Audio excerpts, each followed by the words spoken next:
Chapter 141.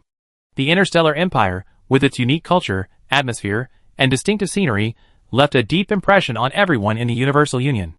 Although there were other planets like Parinthos, the exile planet for criminals, and others, the beautiful scenery remained unseen, and the resupplied fleet had to set sail again. In hyperspace, transponders beeped regularly, and a strange signal accompanied the fleet's flight, its trajectory erratic, and its speed exceeding that of any known ship. Everyone on the bridge had learned to ignore it. Although everyone was tense, the fleet's navigation and command execution remained meticulous. Ghostly legends remained stubbornly persistent in the interstellar age. Besides religions like the Imperial Gods and the Luddite Church, hyperspace ghosts were also a reason for their continued existence. 3 or 4 out of 10 of the crew's horror stories were related to them. Some said they were possessed by ghosts of fallen ships. Some said they were aliens observing and testing humanity. Some said they were energy life forms unique to hyperspace. Whatever it may be, this persistent, inexplicable signal following the spacecraft always puts immense psychological pressure on the bridge crew. Therefore, the mental fortitude of those working on the bridge must far surpass that of those confined to the cabins, oblivious to the outside world. Among the bridge crew, the navigators undoubtedly face the greatest pressure. They must constantly monitor the results from the detectors and transponders, sifting through the jumbled signals and information pollution from the hyperspace ghosts to identify lurking enemy ships. The new head of the navigator department, Anna, works silently on the bridge. She's like a block of ice, never initiating conversation with those around her. This might be related to her damaged vocal cords and use of an electronic voice transmitter. Based on Jeffrey's self-proclaimed ability to identify women by their scent, he judges that Anna's aloofness is actually a disguised form of inferiority complex. He even advised ISA not to communicate with Anna privately, saying, "Officer, you're too beautiful, the kind of natural, capable beauty that puts more pressure on people than the average beautiful woman. You just need to rely on Anna more at work. Let her make her own decisions in life." The first mate said this, and given his rich experience and keen insight into women, ISA readily agreed. Hyperspace glide stream detected. A cold, mechanical female voice, like the Terran language in StarCraft, delivered the precise intelligence through an electronically amplified microphone. In the projection, a hyperspace glide stream, wider than a planet and longer than the diameter of any star system, with no beginning or end, stretched across the lower right of the fleet, 7 hours' journey away. That thing was so enormous and conspicuous that it blocked a third of the optical observation range of the three-legged cat, and even at a 7-hour distance from the fleet, it still blotted out the sun. Because of its enormous size, its winding shape, and its status as a hyperspace phenomenon, coupled with the scientists' inability to determine its origin, the crew affectionately called it Cosmic Intestine. What bad luck! The first mate, his scarred face contorted in a grimace. Navigator. Can we get around it? Anna, engrossed in calculations with the ship's AI alongside the other navigators, didn't immediately report the situation like Li Shu. She silently uploaded the calculations to the bridge projector. As the fleet drew closer to this cosmic intestine, its origins and disappearances unknown, everyone on the bridge could see large amounts of material being rapidly hurled downstream by the intestine. Space containers bearing the Tachyon Technology logo, life pods where living people were desperately trying to break glass, abandoned wreckage, seemingly brand new spaceships, and asteroids from the real universe that had accidentally landed at the jump point. These are all hyperspace debris, stripped of power and potential energy, carried along by the cosmic intestines, like feces wriggling down the intestinal tract. Once a spaceship runs out of antimatter fuel here, it will fall from high-speed cruise mode back to normal mode and be carried away by the raging, invisible torrent. Like a speedboat without an engine trying to swim upstream against the current with oars and muscles at Niagara Falls, its only fate is to be thrown off the falls and pray that it can survive the 15.8-meter plunge at 35.4 kilometers per hour without hitting any rocks, miraculously escaping the immense impact, the river water, and the boulders. After a long silence, Anna, having finished her calculations, looked up and expressionlessly adjusted her round-frame glasses. Based on calculations and observations, part of this hyperspace glide path aligns with the fleet's course, which can be used to save time. The first mate scratched his head. But once the ship enters the cosmic gut, it's destined that even the shields can't be activated. It can only rely on its armor to counter the glide. Otherwise, the battery packs will be directly overloaded by the high-speed glide. During this time, the ship will be damaged, and the losses could very well exceed the supplies and fuel consumed by taking a detour. Anna calmly explained, "I'm only providing feasibility support from a technical perspective, Specific decisions are not within my purview. Her mechanical voice, coupled with her calm words, truly sounded like an AI. Jeffrey stroked his chin, remained silent for a long time, and suddenly snapped his fingers. I like your professionalism, girl. Keep it up. Anna faltered. Her face flushed crimson, and she frantically scratched her hair, letting the ends obscure her face, while lowering her head. Jeffrey turned to Li Bin and asked, Captain, what do you say? Are you going to hitch a ride on this large intestine? Can the Bull Tug's propulsion field withstand the damage from the hyperspace slipstream? Jeffrey nodded. No problem. This kind of tug has an enhanced propulsion field throughout the entire ship. Even the fuel tanks are supported by fuel tankers. It has no issues in high-speed cruising mode. Then let's go! As the fleet narrowly escaped the cosmic intestine, several rows of warning lights on the bridge were already lit, and the projection showed damage to multiple pipes on the ship. The external armor was also riddled with dents from the debris inside the intestine. Fortunately, the fleet followed this intestine and completed the journey that had taken 3 days in less than 3 hours. Damage control was underway. On the ship's intranet, crew members anonymously complained that entering hyperspace was a terrible mistake. Someone lamented that their treasured adult holographic immersive blonde paradise compilation hard drive had been destroyed in the intense turbulence, comparable to a missile impact, because it hadn't been properly secured beforehand. The cafeteria reacted particularly strongly, threatening that everyone should prepare a mixed stew tomorrow, as all the steamed buns had been shaken apart and were now a chaotic mess. The initial estimate of the losses was still less than the cost of 3 days' worth of fuel and supplies. Anna's skills were indeed, as Jeffrey had said, truly professional. However, this girl couldn't resist praise. She was so embarrassed that she buried herself in her work for 3 hours straight, refusing to speak unless absolutely necessary.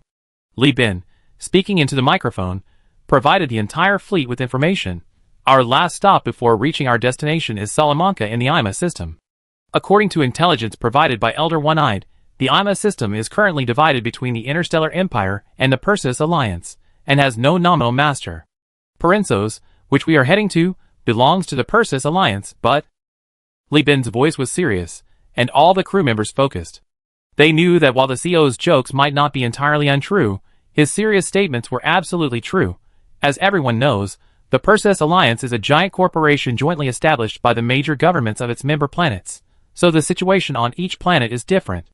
Parensos is currently controlled by remnants of the old Mazzaro government.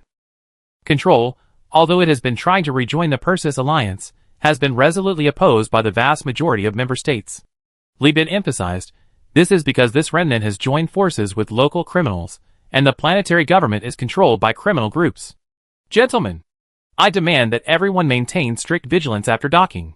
Not only will no one outside the company be allowed to board the ship, but crew members will not be allowed to disembark, and access to the local internet is strictly prohibited during port calls, because the criminal groups have a group of highly trained hackers.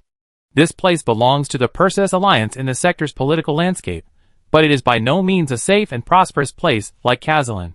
The level of danger here is comparable to a pirate's lair, and we are not entering this time in the name of the Alliance. Everyone must be vigilant. Aye, Captain. Chapter 142. When the fleet arrived at the space station, it was morning on the local planetary colony, and the station was sparsely populated. The IMA system is actually a binary system, with 2 stars, one far away and one near, slowly approaching each other. Astrophysicists estimate that in about 200 million years, the 2 stars will collide, annihilating the entire system in the explosion. Therefore, strictly speaking, the IMA system is divided into 2 parts, the IMA system with a yellow dwarf as its core, and the double Volvo system with a white dwarf as its core, occupied by the Interstellar Empire and the Perseus Alliance respectively. However, because the Interstellar Empire only established an outpost here, the Imperial Library to monitor the Overlord, and Salamanca had a history of leaving and then rejoining the Perseus Alliance, it was not recognized as a true member state within the Alliance, merely bearing the name of a giant corporation. So although 2 giant corporations were gathered here, they coexisted peacefully. The price was the lack of even a patrol. The pirates living locally enjoyed a comfortable life. As long as they didn't provoke the giant corporations, they could kill and arson and live a life of luxury. In short, lacking substantial investment from major corporations and proper management, this place was a veritable slum in the core star sector, a veritable hellhole. To the left and right of the space station's navigation beacon, the group witnessed a bizarre scene born of poverty and chaos. Where projected advertisements should have been placed, Countless videos and huge, ever-changing subtitles were replaced. Good morning everyone, welcome to Salamanca. Today, there are 279,548 exciting live streams currently airing, and it is estimated that 448,524 live streams will be airing by the end of the day. Please like, share, and tip. There was a man in a hazmat suit running wildly across a dry, millennia-old iceberg, with a thick helium fog following closely behind. Hydrogen rain pattered down from the fog, and a string of Gothic-style English letters popped up. True man Dege, challenging himself to survive for 60 days on a highly toxic planet with no backup oxygen, no tools, and only a hazmat suit. Live stream. There was a woman with a voluptuous figure and erotic tattoos on her waist, inside the HAB dome, which was like an inverted eggshell covering the entire colony city, insulating it from the low temperature and toxic fog. A woman, using a jackhammer like a trampoline, leaped between buildings, flashing a seductive smile at the drone camera before unleashing a barrage of live ammunition at the pursuing police airships. Latest masterpiece from the female thief gunner, challenging six-star crime, a grand escape with machine guns amidst missiles. Live stream. Even more intense was the attack on an organic extraction plant in the colony by the entire mercenary group. Artillery, machine guns, homemade armored vehicles, and self-destructing drones clashed fiercely with the plant's automated defenses. Mercenaries lay dead, and the leader, heartbroken, wept, yet forced a smile and gave a thumbs up to the screen. Half-Fox mercenary group live streams demanding payment from their employer. If they refuse, they rob them. $99 for a self-destructing drone, $999 for an armor-piercing round. Live stream. A bizarre and fantastical spectacle flickered in the projection. The twin Volvo system is home to two factions, Salamanca and Pirates. Pirates, historically incapable of producing mainstream culture, are heavily influenced by Salamanca.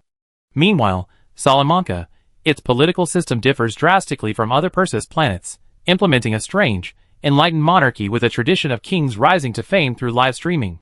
Those who top the live stream rankings become the new kings of the past. Their entertainment industry, as developed as the Texas of Perseus, teeming with ruthless tricks. Of course, this industry is also the result of deliberate promotion by local criminal groups. The remnants of the former regime have completely integrated into these groups. Lacking real production capacity, and unable to truly integrate into the Perseus alliance, they've chosen the virtual economy of live streaming to maintain their rule and profit, siphoning money from the entire sector, and secretly providing money laundering services. In short, AK Media has found its organization here. Unlike the other crew members with strange expressions, Li Chongjin watched the footage with great interest. He could tell at a glance that these people were serious, which made him even more excited. This is amazing. Much more amazing than shows on other planets. Those guns and cannons are real. Second officer, get to work, we arrived.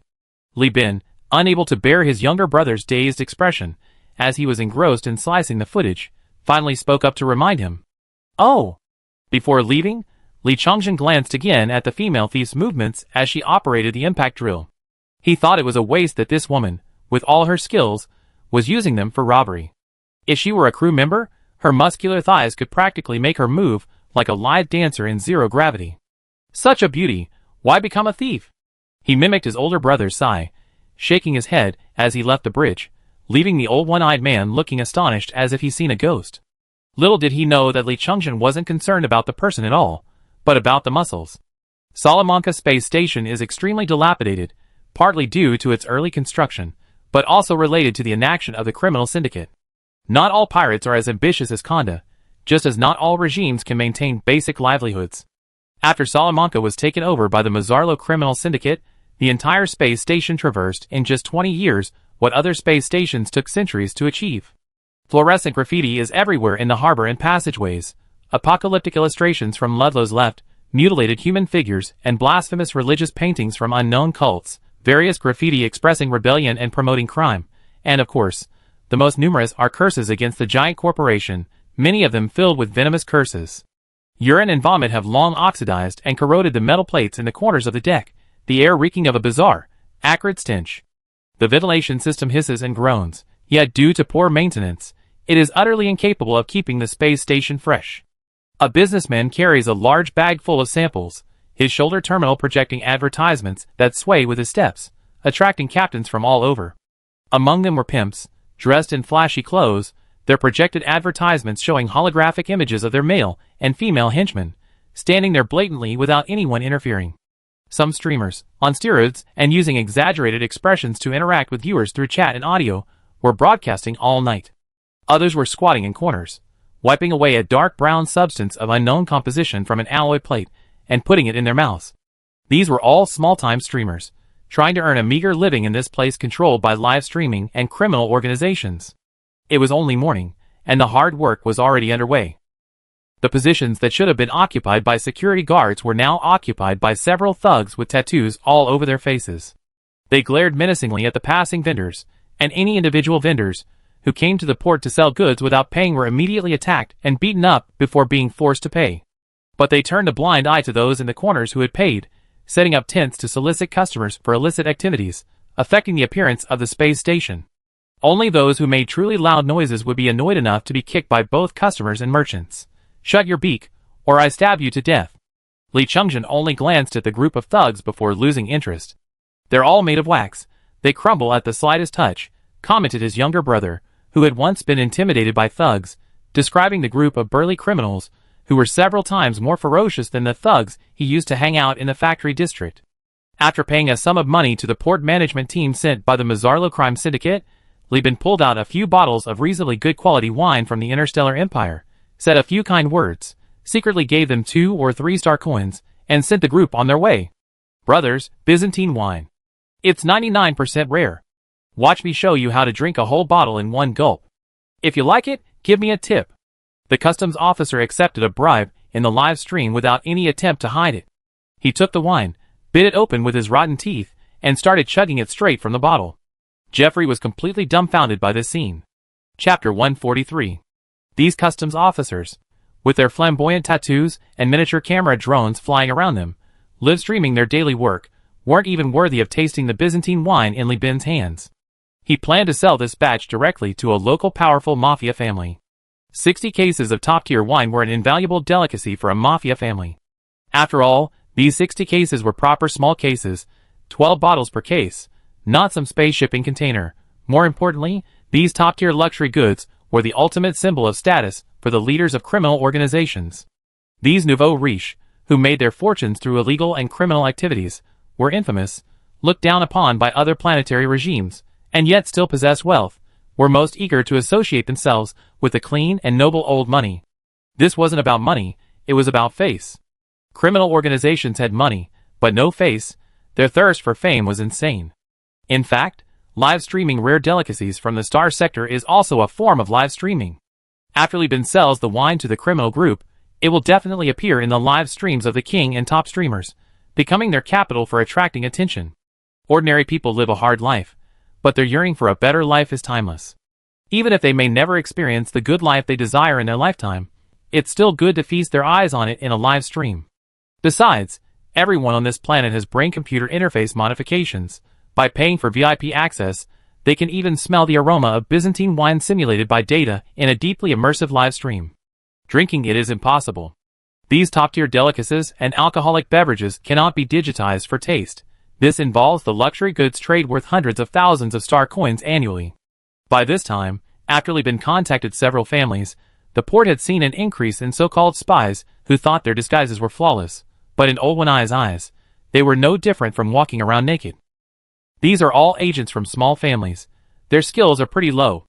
They're here to see if they can fish in troubled waters, Old One-Eye explained to Li Bin, carrying an air rifle and watching the surveillance footage. "A friend of mine from a previous squad is an instructor for a big family here. I already contacted him, and he'd be here with his men to plant a flag soon." Old One-Eye scratched his chin and said, "Gangs have their own rules for doing business. Whoever plants the flag becomes the champion, and other gangs or families take turns fighting for a day.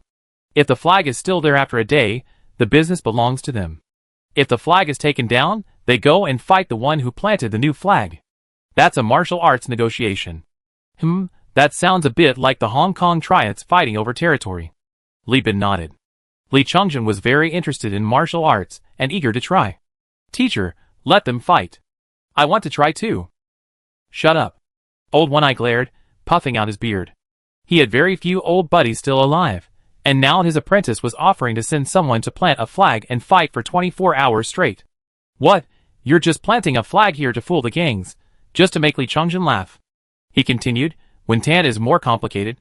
Several gangs divide up the spoils, a bunch of people stirring things up in one pot, with plenty of dirty tricks and underhanded schemes. Our company's armed sailors can kill, but when it comes to wickedness, even if they were all tied together, they wouldn't be enough for them to handle.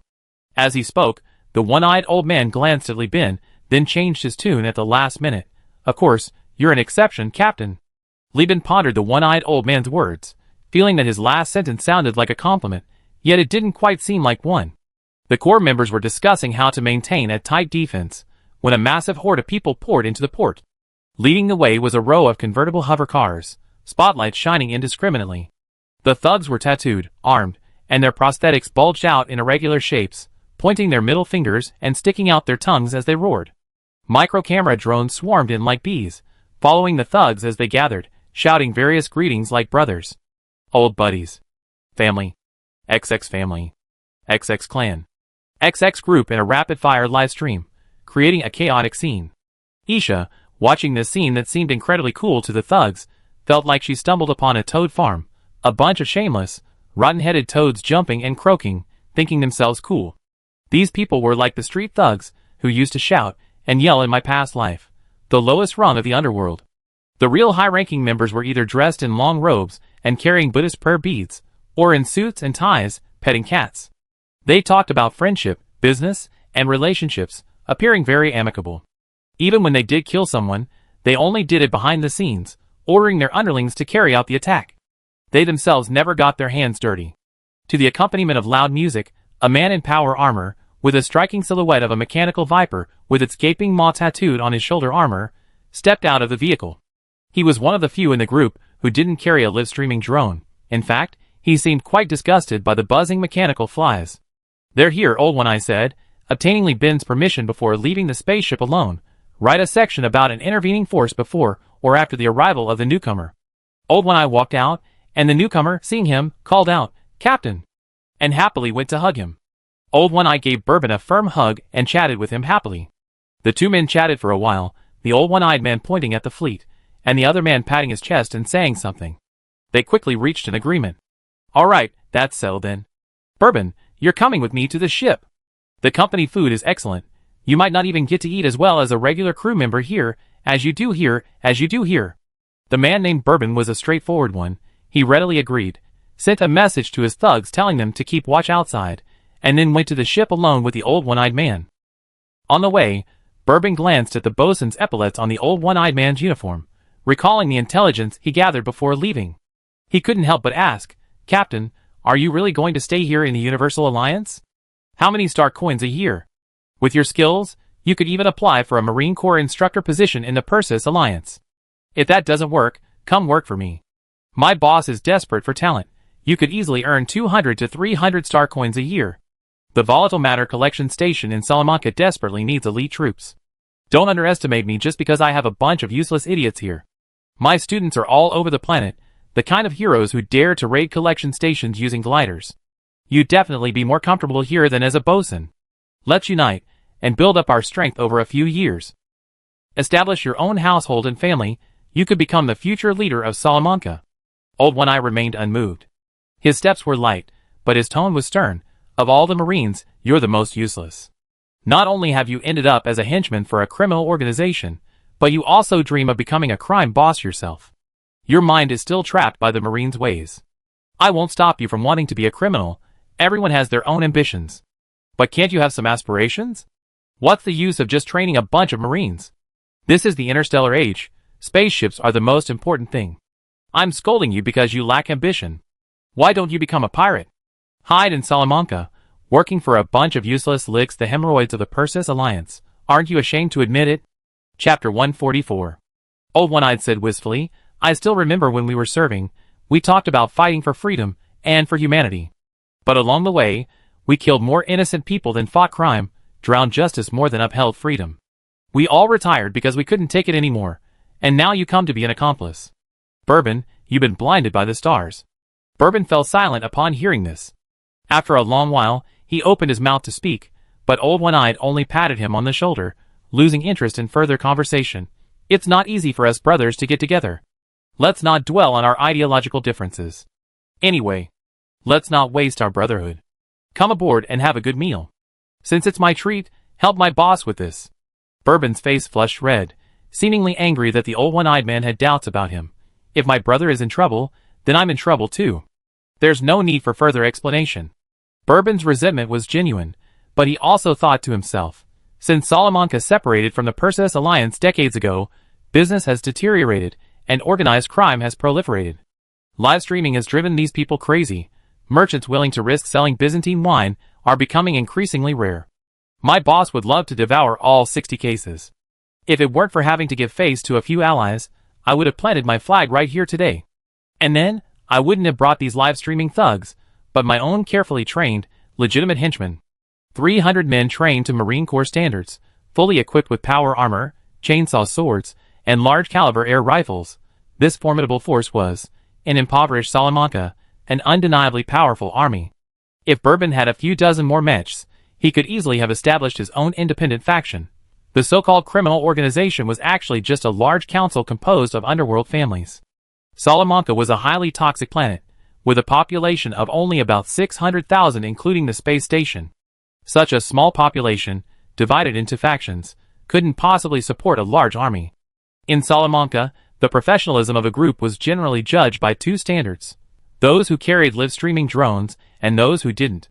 Generally speaking, those who didn't carry drones were often stronger and more professional, because this usually meant they didn't need to rely on live-streaming donations for a living, allowing them to spend their time on training. Bourbon entered the spaceship and found the crew in the corridors to be quite ordinary. The only downside was the food in the mess hall. The variety of artificial seasonings in the Interstellar era was truly abundant, but the poor couldn't afford them, and those who could usually add too much. Following the Great Crash, culinary recipes vanished along with the internet. Archaeologists, focused on blueprints and technology, had no time to reconstruct the recipes, so Perseus's culinary culture was actually undergoing a revival. In the human realm era, cooking was handled by AI, and very few survivors were skilled cooks. These recipes, stored in human minds, became the origins of later high-end cuisines. The food was prepared using earth cooking methods. The wine was the finest Byzantine wine, second only to Byzantine wine, and the person was a longtime comrade. Bourbon was very happy with the meal, only regretting not seeing the captain's boss. Actually, it wasn't that Li Bin refused to see him, but rather that old One Eye said Bourbon had fallen and was unworthy to see Li Bin, and that he should handle things himself. Li Bin knew that old One Eye, like Isha, was hiding something, but it didn't matter. Everyone hides things. Li Bin himself also hid the secret of his time travel. As long as it didn't affect the company's interests, he could keep it to himself. But just then, his terminal rang.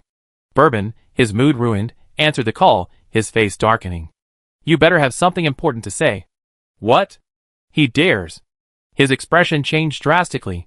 The sterling silver fork in his hand crumpled into a ball.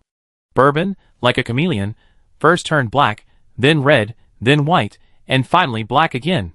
He exchanged a few words and hung up. Old One Eye, leisurely tossing a fried dough ball into his mouth, chuckled at the sight. "Someone's trying to sabotage your business?" Bourbon's face was horribly pale. He had just tried to persuade the captain to abandon the company and join him, boasting about his bright future, only to be slapped in the face by another gang. How could Bourbon tolerate this in front of the old captain? "Captain, please wait a moment. I take care of things," Bourbon said in a muffled voice. "Don't rush. Explain clearly who they are, what they do, their purpose, and who's in charge. I know the process of gangsters stealing business. A fight won't break out unless you step in." The one-eyed man pressed a few buttons, then opened his terminal and dialed Li Bin. Bourbon hesitated for a few seconds, then sat down again and sighed, tacitly agreeing. He was a former soldier, and spoke concisely and clearly, explaining the situation in a few sentences. Essentially, these gangs had planted agents to gather intelligence, and Li Bin was using the one-eyed man to relay messages to his old comrades. While the information reached Bourbon's gang, it was also leaked to other gangs by agents. Other families might not act, but Bourbon's gang's rivals would definitely interfere. They might not want to take over Byzantine wine. Their main goal was to prevent Bourbon from successfully completing his mission. As for the names of these two gangs, and who was the leader, Li Bin had no interest in knowing. He was already a factory and landowner. Even the Elfi gangs had to rely on him for money. The Salamanca gangs, if they weren't united, wouldn't even be worthy of equal treatment. This was the true meaning of a powerful dragon. Even considering only the fighting strength of his armed sailors, Li Bin had the confidence to sweep away any local gang. What he feared was merely incurring the wrath of the masses, and being overwhelmed by sheer numbers. Using the old one-eyed man as a mouthpiece, he asked a crucial question. Does Salamanca have any capital ships? How many cruisers? What's the level of crew training? What's the quality of their shipboard weaponry? Faced with the old captain's commanding tone, as if assigning a battle order, Bourbon seemed transported back in time, instinctively blurting out, "No capital ships, 2 cruisers, both made from meteorites. The crew is worse than pirates, and the weapons are second or third-hand goods salvaged from pirate dens." Ah! Only then did he become alert, his eyes filled with suspicion. The old one-eyed man looked at Bourbon mockingly. "Kid, have you been living too comfortably? You regressed? If you were in the captain's unit, you'd be washing everyone's socks." Bourbon was both ashamed and embarrassed, speechless, completely under the old one-eyed man's control. The old one-eyed man smacked his lips on his cigarette, the burnt-out ash stubbornly clinging to the flickering ember, as if to conceal his death and convince himself he could burn again. "Tell me," he said, "if the Universal Alliance killed these people because of a business dispute, sold the goods to you, and ran off, wouldn't the Livestream King be furious and order the cruisers to be deployed?" Hearing this, Bourbon immediately perked up. He replied, "Impossible. The Livestream King is a puppet. The real power lies with the Grand Council of 19 gangs. To control the cruisers, every ship's departure requires a joint vote from all 19, and the ships must be filled with the representatives. Meetings, wrangling, exchanging favors, arguing, and the representatives taking over. It used to take at least 5 or 6 hours. "What a waste," was the old one-eyed man's exclamation after listening. "All right," Li Bin, who was eavesdropping through the terminal, said with a smile to Isha. "My shipyard is registered under Cazalin's name, and Cazalin is the most influential internal force in the Persis Alliance. Salamanca is desperate to return to the Persis Alliance. If I cause trouble here, they have no choice but to back down. Do you have any issues on your end?" ISA scoffed. "If the cruisers don't move, no matter how many destroyers come, it's not a problem." Old One-Eye, upon receiving the message, slammed his fist on the table. "Bourbon, to be honest, the company wants to close the deal quickly and leave. Salamanca is penniless. Besides chemical raw materials and live streaming, they have no other business. The fleet is almost finished, except for the several thousand worth of Byzantine red wine. You need to make it clear to your boss. A flat price of 120 star coins per case, 60 cases in total. If he agrees, we deliver. We clear away any obstacles in your way, as a favor to you." The topic shifted swiftly and decisively, killing as easily as stepping on a cockroach, quite like a military maneuver. Bourbon hadn't heard such a clean conversation in years, and now he was filled with enthusiasm. "Captain, I call my lads too." "No need. I still need to train my men, I don't need you. Go talk to your boss, and be quick." "Yes, sir." Bourbon saluted, and immediately pulled out his terminal. Chapter 145.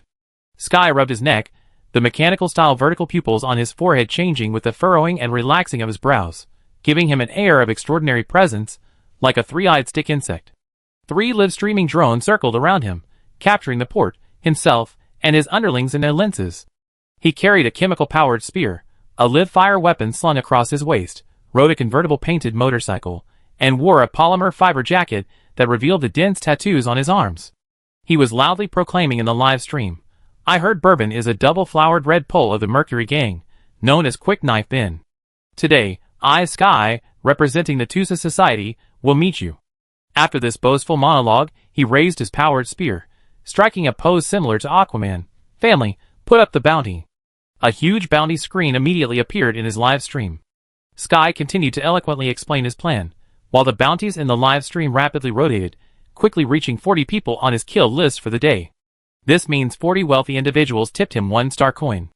After deducting the gang's share, he could earn 20 star coins by personally killing 40 people. If he could also monopolize this batch of top-tier star sector wines for his gang, his income today could potentially exceed 50 star coins. Tai Nianzai's eyes were already bloodshot. The clash between the two gangs was the hottest topic, and the number of viewers in his live stream was skyrocketing. What is this idiot doing? In the fleet's burst storage area, Li Chongzhen put on his power armor helmet.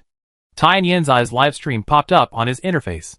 Ignoring the flashy ads and useless pop-ups, Li Chongzhen easily obtained all of Tusa's arrangements in the port. To stir up the audience's emotions, Tai Nianzai exaggeratedly described the entire battlefield, pointing out every ambush and highlighting the skilled fighters on each team. His long, simplistic nicknames left Li Changzhen's head spinning. Meanwhile, Bourbon was nowhere to be seen. Only the Mercury Gang's henchmen were blaring loud music and shouting, while the Tusa Society retaliated with electronic music. Both sides pointed at each other, brandishing knives. Tai Nianzai, having taken stimulants, was reaching his limit.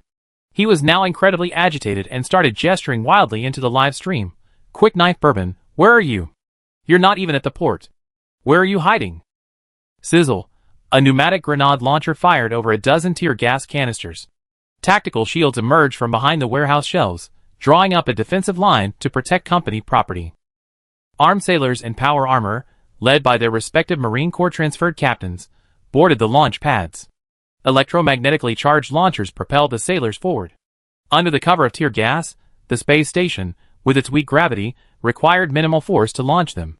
The sailors, using magnetic boots to secure themselves to the dome and walls, activated communication links, crouched to gather momentum, and leaped from all directions towards the tear gas gangsters. The contract's done. Everyone grab your knives and charge. These idiots are showing off without breathing masks. Take them down.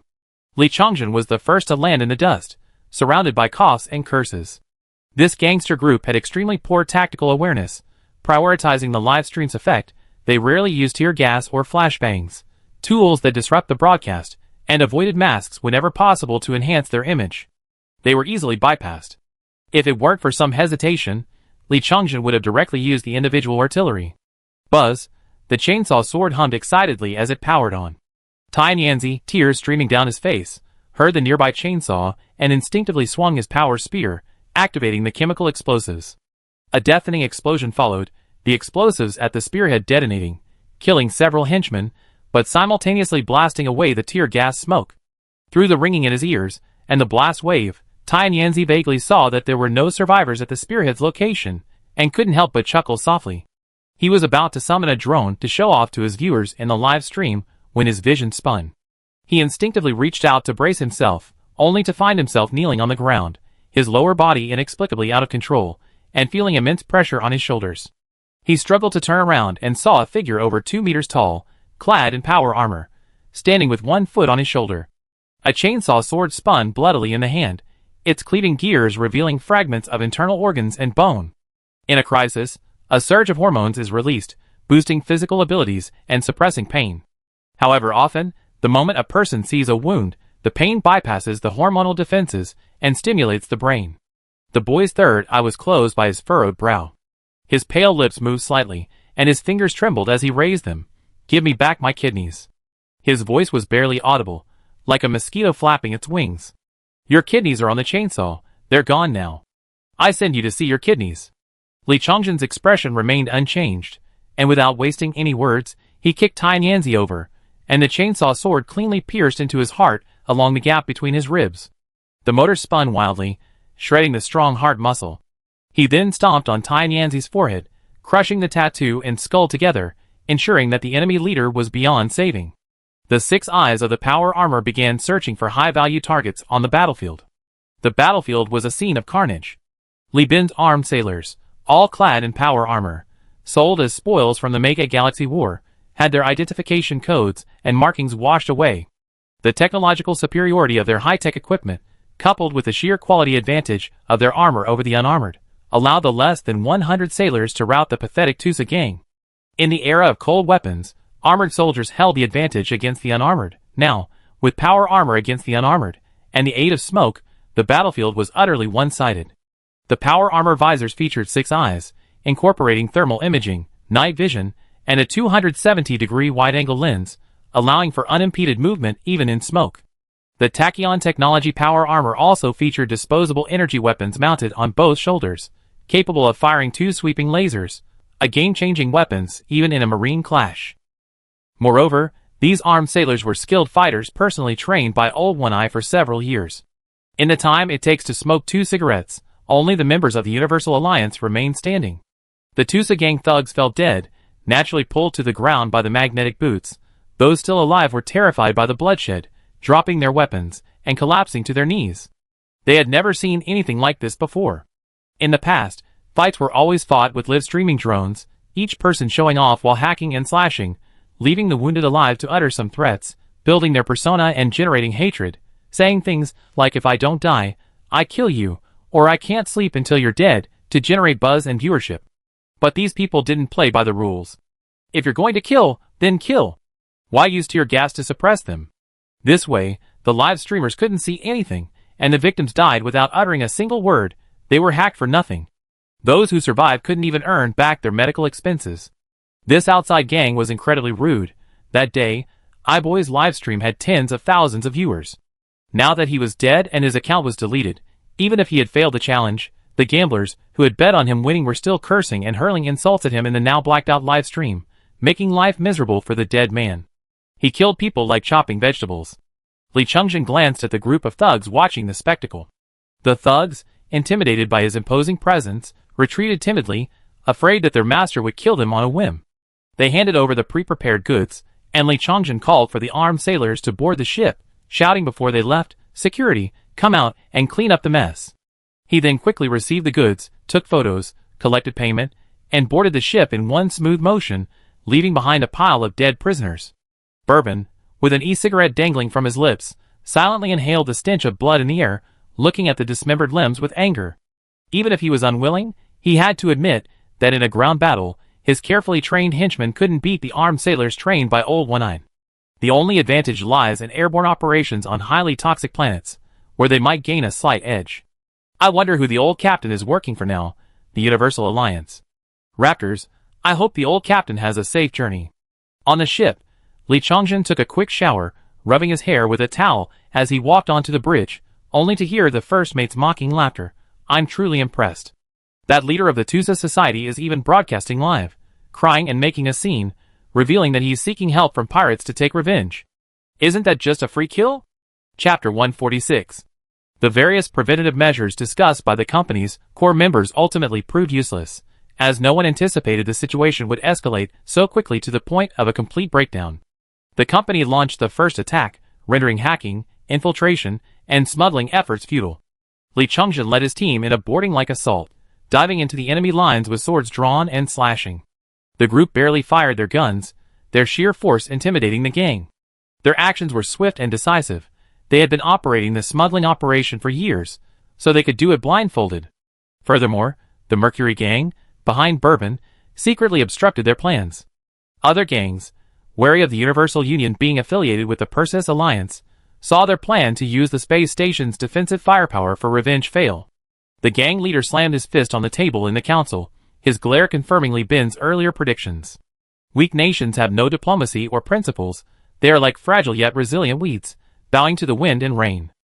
Li Bin, like a celestial warrior from the Gale Kingdom, wreaked havoc on Dhaka's soil, sped into the military base afterward, bowed deeply, drank 3 cups as punishment, and acted as if nothing had happened. What? Substantial compensation? I already bowed down. What more do you want from me? Do you think my F-35 is a liability? Salamanca's native armed forces are extremely weak. They have no mining industry. Their only pillar industries are mining frozen organic matter, proving that life once existed on this planet, and collecting toxic gases from the atmosphere to separate them into primitive chemical elements. But because resource reserves are scarce, profits are meager. Even with the revenue from live streaming, it doesn't even reach the level of Elfi's 4 proper cruisers. They can't afford to maintain them. The maintenance costs of large ships are money-devouring monsters. Therefore, their peace was built on the regular payment of protection money to the pirates. Now, Tusa has summoned his close pirate allies, sharpening their knives to settle scores. The Universal Alliance possesses a fleet composed entirely of destroyers, so the pirates have also gathered their own allies to form a combat fleet of 4 destroyers and 9 frigates, followed by 4 frigate-sized cargo ships. Although their quality is slightly inferior, the pirates who took the job are confident they can take down the enemy. Merchants are driven by profit. With our fleet deployed, they either abandon their goods, pay a toll, and leave, or risk shipwreck and death to fight us. Are merchants really that willing to take such a risk? I doubt it, Rick A., nicknamed Roman Cancer, said in the channel. Meanwhile, on the bridge, the first mate was also shouting to boost morale. Pirates are a bunch of cowards, who bully the weak and fear the strong. Our fleet is all destroyers, with a full 5 combat ships, 3 of which are proper destroyers. Do you think the pirates dare to mess with us? I don't think so. And so, the two groups met at the jump point. Isa wanted to take over command, but Li Bin raised his hand to stop her. No rush. Let's play along. He then gestured to the first mate, and Jeffrey cackled as he switched the identification code to pirate. On the opposing pirate fleet's transponder, the original Global Union belonging to the Industrial Complex Association instantly changed to Global Union belonging to Konda's Nest. Li Bin's business with Konda's Nest didn't end with the war. Kong Jicho, the crown prince of Konda's Nest, had already signed an additional contract with him. Every quarter, the trade fleet would enter Konda's Nest to trade, marked with pirate identification codes. In the entertainment port of Li's first shipyard, Konda's Nest pirates, who had made a fortune, would come to spend money from time to time. The Pirate King's smuggling fleet? The pirates summoned by the rampaging cancer immediately cursed. There are quite a few pirate kings in the core sector, such as the Pirate King nicknamed Lawyer King, who occupied Carney Planet and fought a lawsuit against the Overlord indefinitely, the chairman of the Destiny Society in the Asiatic system, and Shadow Star, who opposed Sindar's tyranny, and the Industrial King of the Lost Ecological Space Station, all top-tier pirate kings. However, if we're talking about who has the most resounding name and the brightest reputation in the sector in recent years, it has to be the Pirate King Konda, who fought a hard battle with Tachyon technology and withdrew unscathed. Pirates are also divided into different ranks, and the card of resisting a megacorporation is the most powerful among pirates. Upon seeing that it was a subordinate of the King Konda, the pirate captain immediately flew into a rage, connected the communication, and berated the bewildered rampaging cancer. Konda's vengefulness was as renowned as her reputation, and this pirate didn't want to provoke her. He lived a comfortable life, not extravagant, but not luxurious either. Why would he bother with the Pirate King when he had perfectly good merchant ships to his name? Then, the pirate fleet, which had been gathered together, immediately split into two groups. One group, consisting of 1 destroyer and 5 frigates, immediately sent a message. Jeffrey laughed upon hearing this, essentially saying he was blind and deaf, having listened to slander and offended his own brothers. He promised to leave immediately with his men, and if that wasn't enough sincerity, he could lead his men to defect and punish the rampaging cancer. He even sent a withdrawal code, a combination of bribery and pleas, his words implying that Jeffrey would show leniency out of consideration for their shared pirate status. Actually, letting him go aligned with Li Bin's initial intentions, so Jeffrey happily accepted this bribe, which didn't violate company strategy, and distributed the money to the key members and captains. It wasn't that anyone was short of money, he was just using this as a way to announce that he had accepted a bribe. The pirate fleet fled with their tails between their legs, not only abandoning the Sidewalker Crab to face the Universal Alliance's deep space exploration fleet, but also sending over the Sidewalker Crab's fleet composition, ship information, and weapon data. Since they chose to betray their allies, they might as well do it cleanly and thoroughly. Li Bin stood up from his captain's seat, jokingly saying to Isa, "I warmed the seat for you. Please take your seat." With that, he, along with Jeffrey and Li Chengzhen, switched command structures with the Leopard Cat, a Theocracy-class heavy destroyer. This was a reluctant move. The Leopard Cat, due to its aging hull and various problems, was more than capable as a command ship and support carrier, but to prevent enemy fire and EMP from interfering with command and communications, it was better to have ISA command from the rear. As for Li Bin, he is still learning fleet command, but under ISA's hands-on tutelage over the past few years, his captain training has been completed. It's no exaggeration to say that, despite Zhu Jin's obsession with naval warfare, Li Bin is second only to ISA in single-ship combat prowess within the company. With his photographic memory, Li Bin can shorten the time and training required to cultivate instincts to a mere few days, then continuously refine his skills in actual combat. The greatest enemy of human learning is forgetting. Many geniuses, in their respective fields, begin by demonstrating exceptional memory. With this advantage in hard work, excellence comes naturally. Therefore, the Leopard Cat naturally falls to him. Isa calmly sat down and raised her hand to give the order. Activate the Sky Battle System. Deploy the fleet's flanks. Carrier-based aircraft formations take off. Load missiles and torpedoes. Leave Crab behind. The two fleets are now within combat range. Except for the cargo ships trailing far behind, which can turn and escape, the Crab's combat fleet has no choice but to engage. 1 Husky, Prisoner class, 1 Pekingese, Vulture class, 1 three-legged cat, 5 flight decks, 5 Claymore squadrons, and 15 heavy fighters took off, forming a triangular attack formation. This served to both hold back the rampaging Crab fleet, preventing their escape, and to buy time to change the chain of command. 15 minutes later, Li Bin, seated on the bridge of the Cheetah, immediately activated enhanced drive. The cone-like Cheetah, propelled forward by a temporary drive field, positioned its heavy armor across the enemy ship's front. Following behind, Zhu Jin's Tabby Cat, a converted Buffalo gunboat, stealthily peeked out, revealing its converted cargo holds, gun emplacements, missiles, and torpedoes, selecting suitable targets to unleash their firepower. Using heavily armored ships to pave the way, concentrating superior firepower to break through the enemy lines. This was the essence of a dominant assault. Chapter 147. The Claymore heavy fighters, like needles from a sewing machine, weave through the enemy fleet, their light machine guns viciously strafing enemy ship optical reconnaissance posts and detectors, like venomous pincers stuck in their eyes. Whenever an enemy ship launched a missile, the Claymore, under the command of the squadron leader, responsible for frontline command, would systematically drop heat decoys, causing enemy anti-ship fire to consistently miss. These scattered heat decoys hovering around the enemy ships were a major annoyance to the crab. Point defense. Point defense. Take out those fighters, he yelled into the communications channel. The gunners responsible for point defense were in a bind. The pirate fleet was already inferior to the Allied fleet, and now, suppressed by the Leopard, the pirates were huddled together. Randomly firing point defense weapons could easily injure friendly forces. They were being ordered to fire by their leader, while simultaneously being berated by the captains of other ships, like rats in a bellows, caught in the middle. You think this is a mining drone? This is a Claymore. A military heavy fighter. The point defense gunner, fearing no one could mess with him, could only curse under his breath from his gun position. The pirate fleet consisted of 3 destroyers, a Bandit-class light destroyer, a Marauder-class light destroyer, and a Tuna-class armed cargo ship. The Marauder-class was the original version of the Bandit-class, while the Tuna-class, like the Husky of Universal Union, was a wrecked ship produced by Risk Mining Company. In short, this pirate fleet was both fragile and outdated.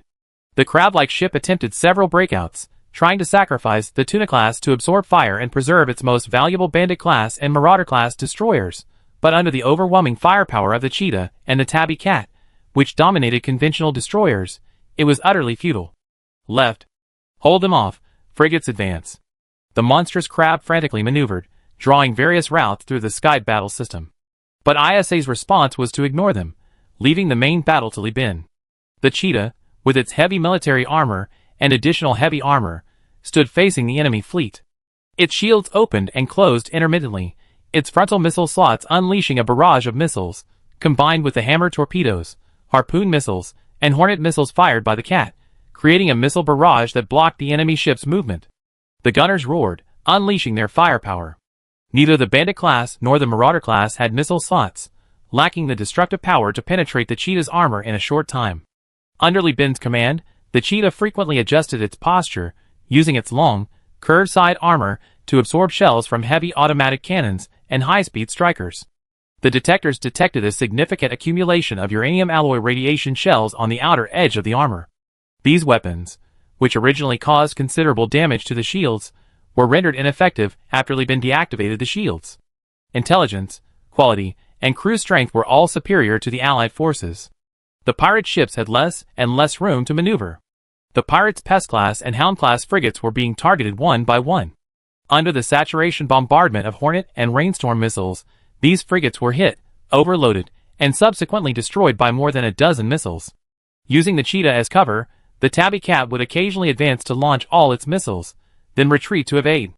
The Pekingese and three-legged cat occupied the upper and lower positions of the battlefield respectively. Death torpedoes were launched from the three-legged cat's missile spool, directly setting a pirate frigate ablaze. The fireworks of exploding ships spread from the outer perimeter of the pirate fleet inwards. The captain of the Tuna-class frigate couldn't withstand the pressure. Realizing he would be left behind to draw fire, he panicked. Seeing the Cheetah getting closer and closer, he finally broke down. The Cheetah appeared to be in dire straits, its frontal armor riddled with holes, embedded with gleaming uranium alloy shells, resembling the armor of a patient with a skin disease. However, according to AI analysis, the ship's hull structure remained undamaged, its turret armor intact, and its combat effectiveness reduced by less than 10%. Go! Run! Seeing the heavy military vessel resembling a wall of size, the captain of the Tuma-class destroyer was the first to turn, but it was already at the forefront of the fleet. How could it escape? Without waiting for ISA's command, Li Bin immediately activated enhanced propulsion. Propelled by a temporary propulsion field, the Cheetah drifted to the Tuma-class destroyer, which had turned around and delivered missiles and guns. Then, to Jeffrey's astonishment, the destroyer was cleanly and decisively disintegrated by shells, barely even exploding. Huh? That's it. The first mate touched the scar on his face, extremely surprised. It couldn't even withstand one round? These are the wrecked ships from Risk Mining Company. They have no shields, the hulls are loosely assembled, and they're easily destroyed, but the cost of salvage and reconstruction after the war is very low. Li Bin explained to the first mate with a smile, have Vulcan organized the manpower. After the war, salvage the disintegrated Tusk-class ships first. We have salvage platforms and heavy machinery. Wrecked ships can be rebuilt in deep space without needing a shipyard. 20 minutes into the battle, with the Tusk-class ships disintegrating, the exploration fleet broke through the defenses and arrived in front of the flagship Bandit class, the crab-like flagship. I surrender. I surrender. I give up another Predator-class ship, so I can leave with my flagship, okay. The crab-like flagship shouted in the channel. Are you stupid? Li Bin's projection appeared on the bridge of the Bandit class, smiling as he uttered chilling words. Both of your ships are mine. Sweat beaded on Crab's forehead. He gritted his teeth. Then I'd rather fight until the ship sinks, and you won't be able to salvage a single one. Li Bin nodded. Then don't bother salvaging it. My goal is to warn the Tusa not to try anything funny. Saving the ships is a bonus. Anyway, one Zebu-class destroyer was already dead, and the fleet's supplies might not be enough to repair 2 more ships. It would save the fleet time. Cruisers were the top priority. Crab tried to bargain, but Li Bin had already cut off contact. His response was the full-scale launch of missiles from the USS Tabby and USS Leopard. A barrage of missiles and torpedoes were detonated one after another in the air by the 2 destroyers' live ammunition. But through these space fireworks, Crab realized with despair that the Allied fleet had surrounded him. He didn't even have a chance to abandon the fleet and escape. In the Tusa Society's conference room, the last message from the rampaging Crab floated on the projector screen. These gangsters, who held the power of life and death over tens of thousands of people on the planet, stared at the message's vulgar language and fierce profanities, speechless for a long time. The rampaging Crab is dead, someone said. Someone protested, you don't need to tell me this. Everyone can see it. The problem now is, what do we do? The Tusa Society can't afford to lose face. Easy for you to say. News of the rampaging Crab's death has already reached the pirate dens. Where are you going to hire pirates willing to die? Or are you planning to deploy the cruisers of Salamanca? Will the Mercury gang agree? Or are you going to bribe them? How much are you prepared to offer? 10,000 star coins? 20,000 star coins? A barrage of questions left those who wanted to restore the Tusa Society's reputation utterly speechless.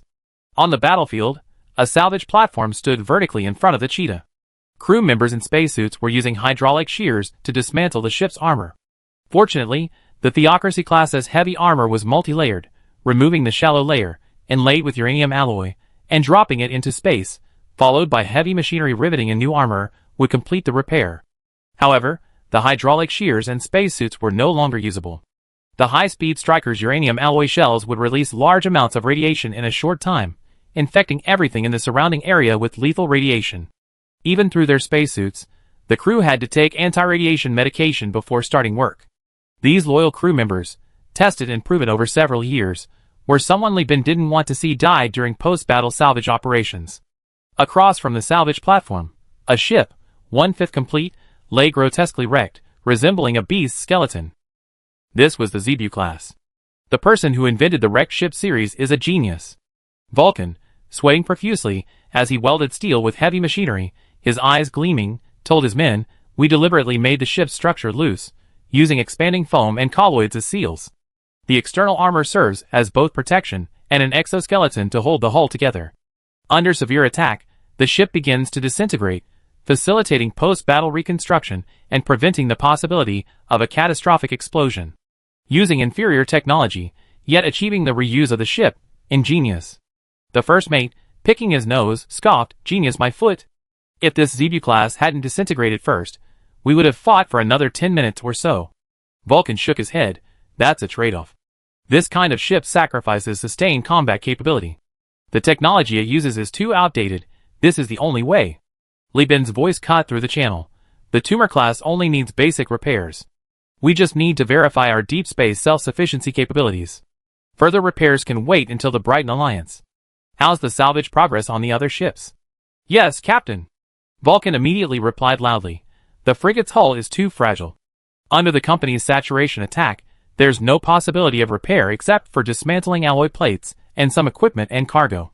The enemy Predator-class destroyer was wrecked by Reaper torpedoes. Repair costs are too high, and the company's material reserves are insufficient. The enemy flagship, the Bandit-class, suffered minor damage. Apart from the bridge and gun emplacements being damaged, the rest of the ship is undamaged and reparable. Very good. How long will it take to repair the Bandit-class? Second Officer Li Chungjin is leading a team to clean up the ship, Vulcan replied. Li Bin connected to Li Chungjin's channel, and immediately heard a series of masculine roars, humming, ah, along with the crackling of gunfire and the whistling of chainsaw blades cutting through flesh and metal. Brother, how much longer over there? Li Chungjin opened his portable liquid nitrogen compressor. The gushing liquid nitrogen, carrying the cryogenic temperature, froze the pirates in front of him, simultaneously extinguishing their despicable attempt to ignite the fuel tanks. A dozen seconds later, he tightened the liquid nitrogen switch, grabbed his chainsaw sword, and sliced off the stiff necks of the pirates one by one. Panting, he replied, 20 minutes. These damn crabs are still putting up a last-ditch effort. My men have cleared the fuel tanks, they be done soon. Need external support from the ship?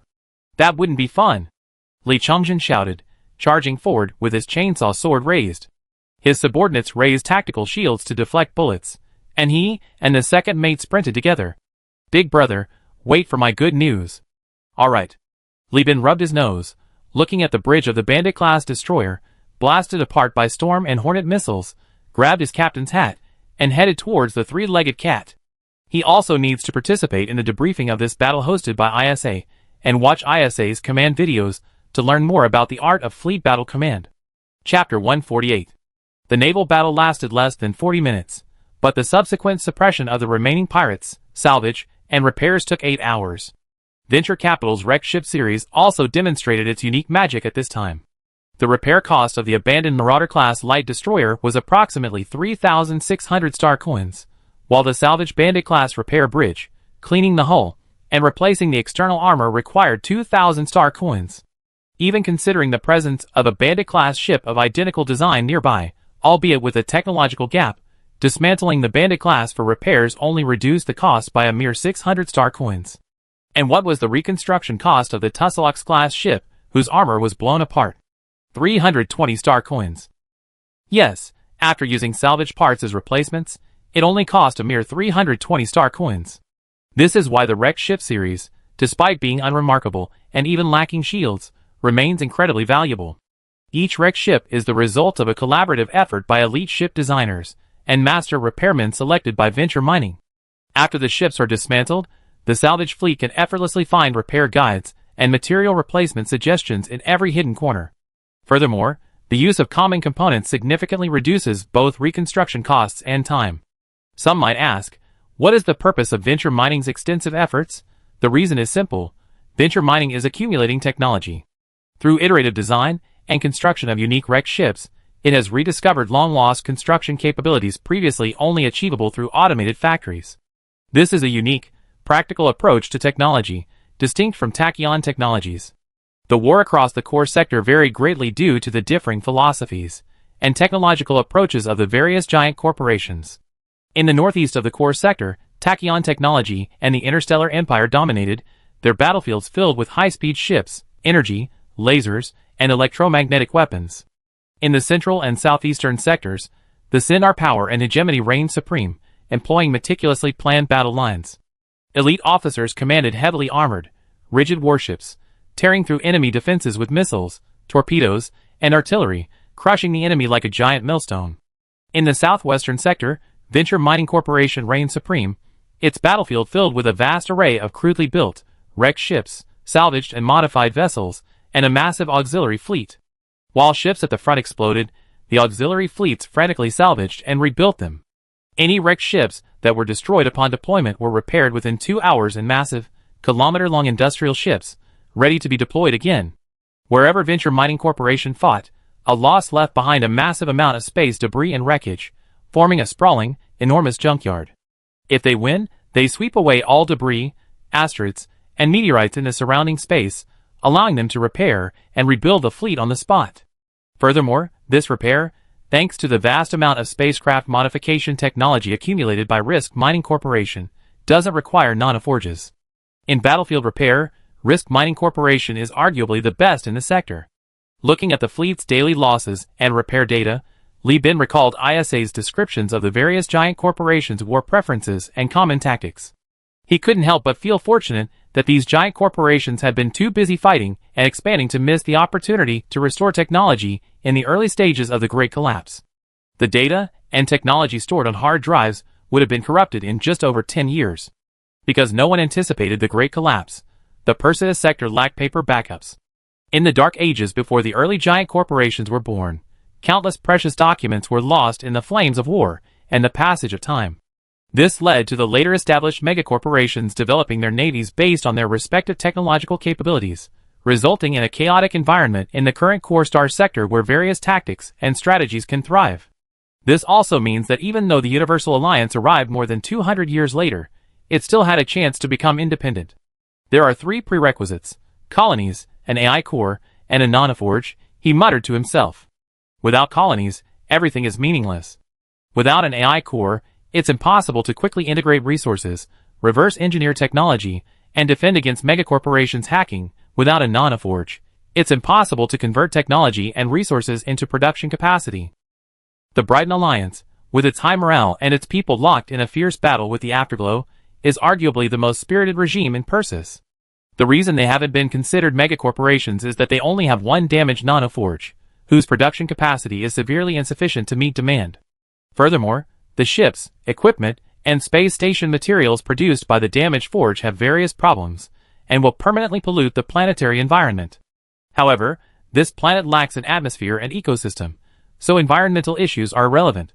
Looking at the marked destination, Sullivan Ice Volcano Planet, Li Bin was filled with anticipation. Here, he would acquire a cruiser. Although the ship repaired by the Brighton Alliance would suffer various problems due to the nanoforge, it was still a cruiser. Activate the transponder, attach the Universal Union Identification Code, and receive external signals. After more than 20 days of stumbling through hyperspace, experiencing 2 rounds of hyperspace storms, the fleet finally arrived at the Brighton Alliance-controlled star system, the Deceased System. This star system has 4 inhabitants, 2 of which are complete combinations of planets plus space stations, and the other 2 are a pirate stronghold and a former pirate space station that has been naturalized by Brighton. The administrative capital of the Brighton Alliance is Brighton Planet, a desert planet with a harsh environment. However, fresh water can still be found by traversing 200 to 300 meters of desert and hard strata, making it suitable for colonization. Sullivan Planet, on the other hand, was developed as an industrial center due to its abundance of 3 strategic resources: minerals, rare minerals, and volatile organic compounds. Although each strategic resource is scarce beneath the ice volcanoes, the volcanoes continuously produce them, providing sustenance for the insatiable industrial behemoth. Navigator Anna, after more than 10 days of cooling down, finally recovered. She looked up. "Captain, a fleet has been spotted, approaching at high speed." This fleet made no attempt to conceal itself, rapidly approaching the Universal Alliance fleet. Jeffrey, smoking an e-cigarette, looked at the captain. Li Bin shook his head. "Don't rush. Let's assess the situation. We can't be so unlucky as to run into the sunset right on their doorstep." The approaching fleet was painted green, with boxy hulls, and clearly technologically backward, even more so than the ships of the Risk Mining Company. ISA's eyes lit up. This looks like an old-fashioned automated defense platform from the human realm. Is the Brighton Alliance really that radical? They're even converting their defense platforms into spaceships? She looked at these modified spaceships with great interest.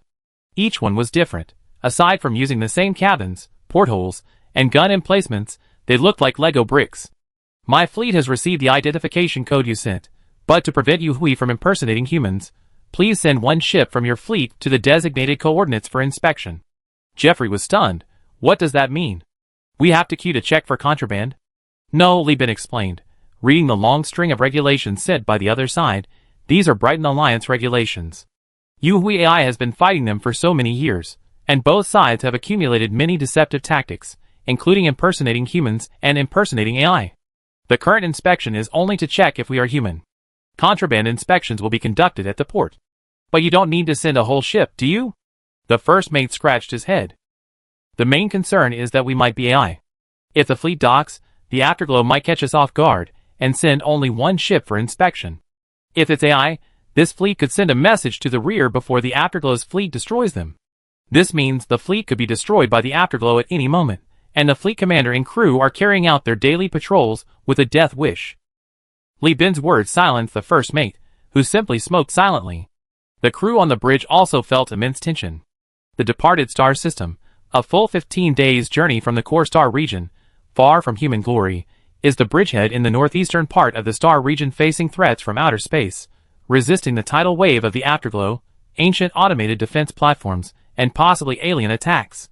This is why the giants of the core star region tolerate its existence and occasionally provide funding.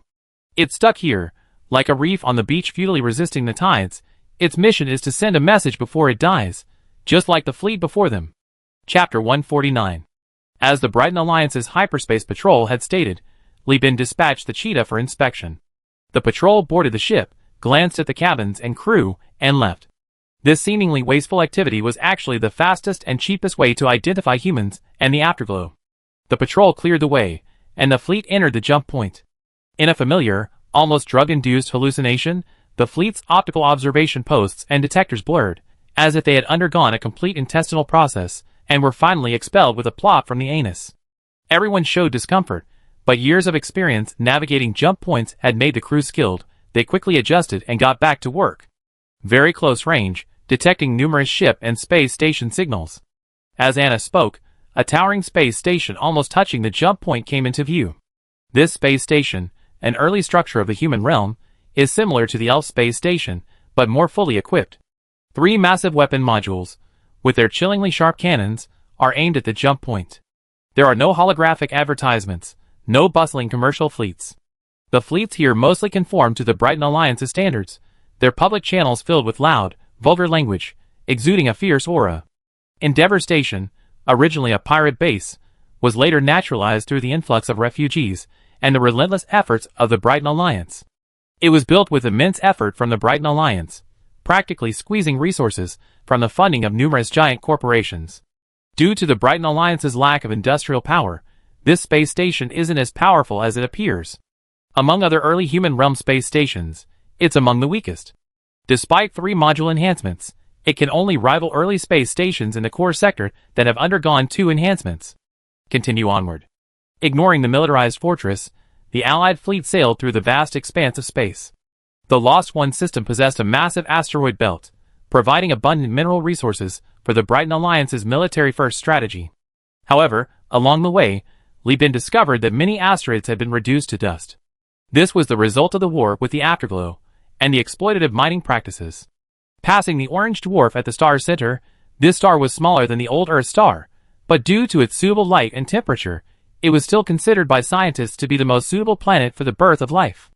In other words, the Lost One system actually had quite good inherent conditions: a suitable star, a suitable number of planets.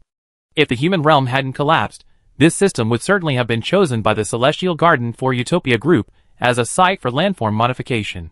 Or, after the Great Collapse, the Brighton Alliance could have continued to choose desert planets impacted by icy rock asteroids for centuries-long colonial development. These places were far from the core star system, and wouldn't have had to worry about being seized by giant corporations. But the afterglow destroyed all of this. Just as Li Bin led his fleet near the Sullivan Ice volcano planet, several escort ships detected the Universal Union's identification code and approached in a huge arc across space. Is this Mr. Li Bin? Li Bin raised an eyebrow. Yes, and who are you? We are representatives from the Brighton state-owned heavy industries on Sullivan. After receiving your message, the Hyperspace Patrol came to pick you up. The factory dispatched a total of 8 teams, and ours was lucky enough to meet you. The newcomer sounded very pleased, which surprised Li Bin. Jeffrey was also taken aback, thinking, when did the Universal Union become so powerful? Its reputation has spread beyond the core star system? As Li Bin approached Sullivan, he deliberately engaged in casual conversation, eventually learning the reason for the other's excitement. The Brighton Alliance had been working on humanizing unmanned ships, but their distance from the core star system meant they had very few operational ships. Purchasing from the core was impossible, cruisers and capital ships weren't simply a matter of money. However, the ships still in service in Persis were either centuries-old vessels refined through countless trials, or the result of painstaking design by numerous engineers. Their designs featured highly sophisticated human-friendly wiring, cabin layouts, and equipment installations, significantly improving crew efficiency and living standards, qualities the Brighton Alliance desperately desired. But they simply couldn't afford the massive design team and experimental costs required for independent design. Now Li Bin, authorized by Manhattan, had brought the High Point wreckage to the Brighton Alliance, a timely solution from afar. How could the Brighton State Heavy Industries not welcome him with open arms?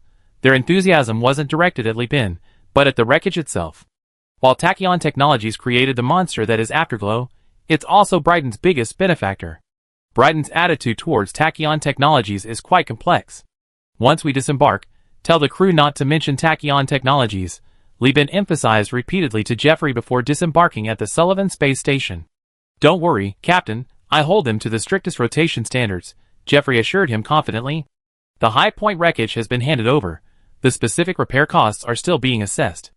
Li Bin was invited to visit the state-owned heavy machinery factory, and he brought along the knowledgeable ISA and old One-Eyed from the ship. The former, born into a powerful family, was erudite. The latter, a pragmatist, had carried out numerous missions and was familiar with the heavy factory. The orbital elevator descended, devoid of an atmosphere, thus experiencing minimal friction, high temperatures, and turbulence. Sullivan's space elevator didn't even have heat-insulating tiles. Instead, machine gun emplacements were scattered around it. Please excuse my prestige, explained Holf, the representative of the state-owned heavy factory, a man in his 30s or 40s, with a full head of white hair. The conditions at Sullivan are harsh. There's no atmosphere, only thin air a couple hundred meters below the surface created by volcanic eruptions and factory emissions. The temperature remains consistently below -80 degrees Celsius. The planet is located near the asteroid belt of the deceased star system, where meteors are frequent. These close and weapon systems are for shooting meteors. Li Bin rubbed his eyes, unsure where to begin his critique. Firstly, the presence of close and weapon systems on the space elevator implies that meteor impacts on the elevator and its orbit are common, so common that the elevator needs artillery. Secondly, the conditions are far too harsh, comparable to the molten lava planet Elf. Moreover, the Brighton Alliance doesn't employ slave laborers. Hundreds of thousands of people on this planet voluntarily work in harsh environments covered in ice, where farming is impossible outside their enclosed living quarters. Furthermore, due to frequent meteor showers, the workstations outside the colonies are constantly at risk of being struck by large meteors. Those meteors cannot be destroyed by the workstation's close and weapon systems. A high-yield nuclear bomb from the base would be needed to break them apart. As if sensing Li Bin's question, or perhaps having experienced similar situations countless times, Hall said, the Brighton Alliance suffers from a severe food shortage. Our starch synthesis equipment can only sustain the most basic food supply for refugees, but constantly consuming vitamin pills and starch easily leads to gastrointestinal problems. Refugees are willing to work in such dangerous places in order to survive. His tone was bitter. In the Persis star system, there were few humane enterprises and governments. The Brighton Alliance openly accepted all refugees, and the influx of refugees from the sector was constantly testing the local government's ability to govern. Food problems, electricity problems, security problems, law and order problems. Besides these, the Brighton Alliance also needed to identify and deal with agents from various factions who had infiltrated the refugee camp. This organization had been plagued by misfortune since its inception. The space elevator began to decelerate, sparks flying from the friction of the brake pads against the alloy cables. The ground receiving platform released a large amount of expanding foam to absorb kinetic energy. After deceleration, Li Bin and the others didn't need to transfer themselves. The elevator pulled out its crew compartment like a drawer, and the tram next to the receiving platform docked for reception. The entire process was encased in a thick, insulated structure.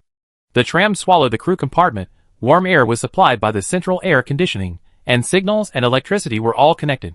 This is an underground railway built beneath the ice sheet. The train is nuclear-powered, and the reactor's cooling water is used to heat the carriages. The surface is too cold, and there's the threat of meteorites, Holf explained. This technology is widely used on ice-covered and ice-volcanic planets. I heard Elfie is a lava planet. They must have a different kind of transportation technology there, right? Li Bin nodded. The locals in Elfie use a vehicle called a chocobo. Its legs are made of heat-resistant ceramic, allowing it to survive for hours in lava. A multi-legged structure supports the cab, and it uses a huge sail woven from alloy wires to travel between the briefly cooled landmasses and shallow lava. The wealthy use flying machines. It must be very prosperous, after all, it's a core sector, Hall said with envy, leaving Li Bin speechless. Just like many people think that working in a big city guarantees a lot of money, life in a big city isn't easy. Taxi drivers and delivery drivers live in the city, but often in urban villages or even basements. We arrived. As the group chatted casually, the cold white and deathly black surroundings outside the windows suddenly changed.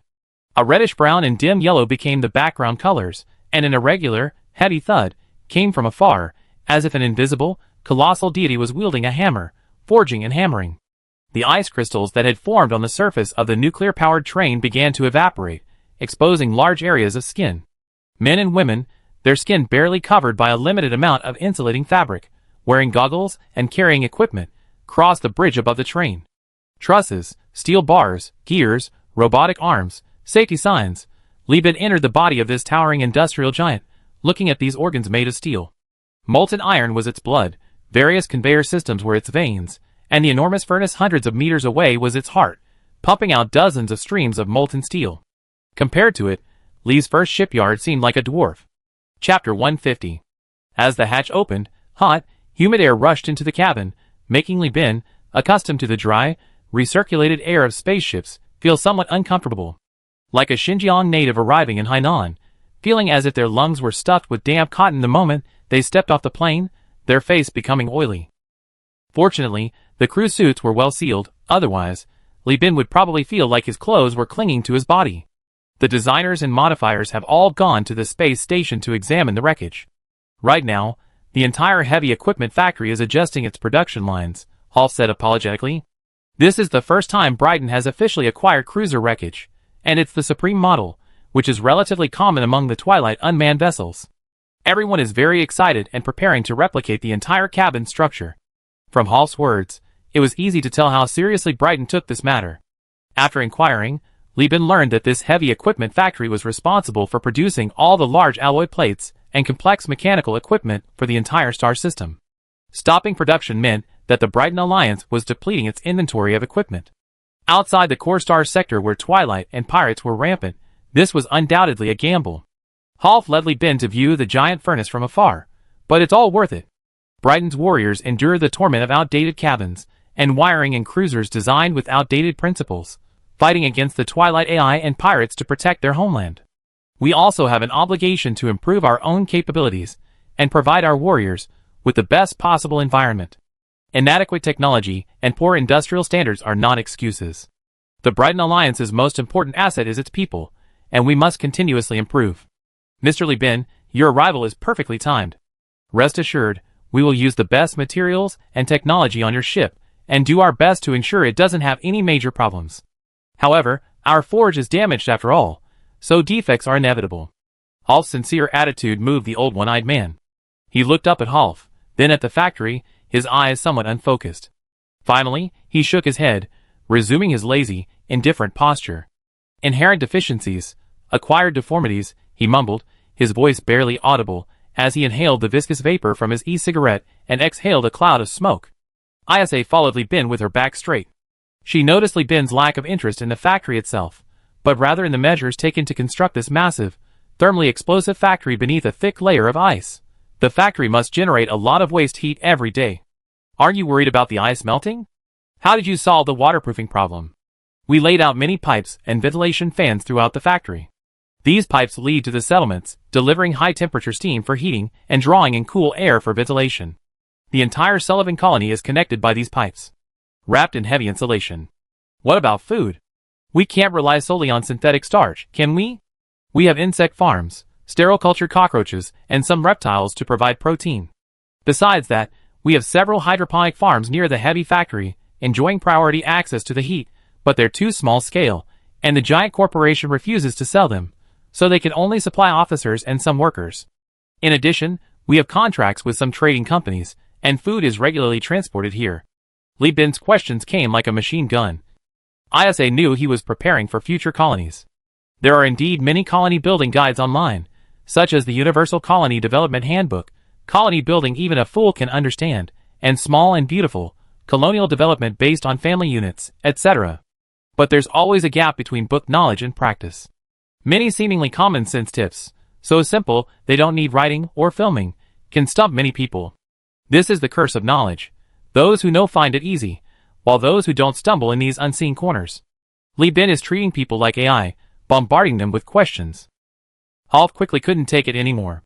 Li Bin's questions were numerous and varied. He himself had a photographic memory, but Rolf didn't.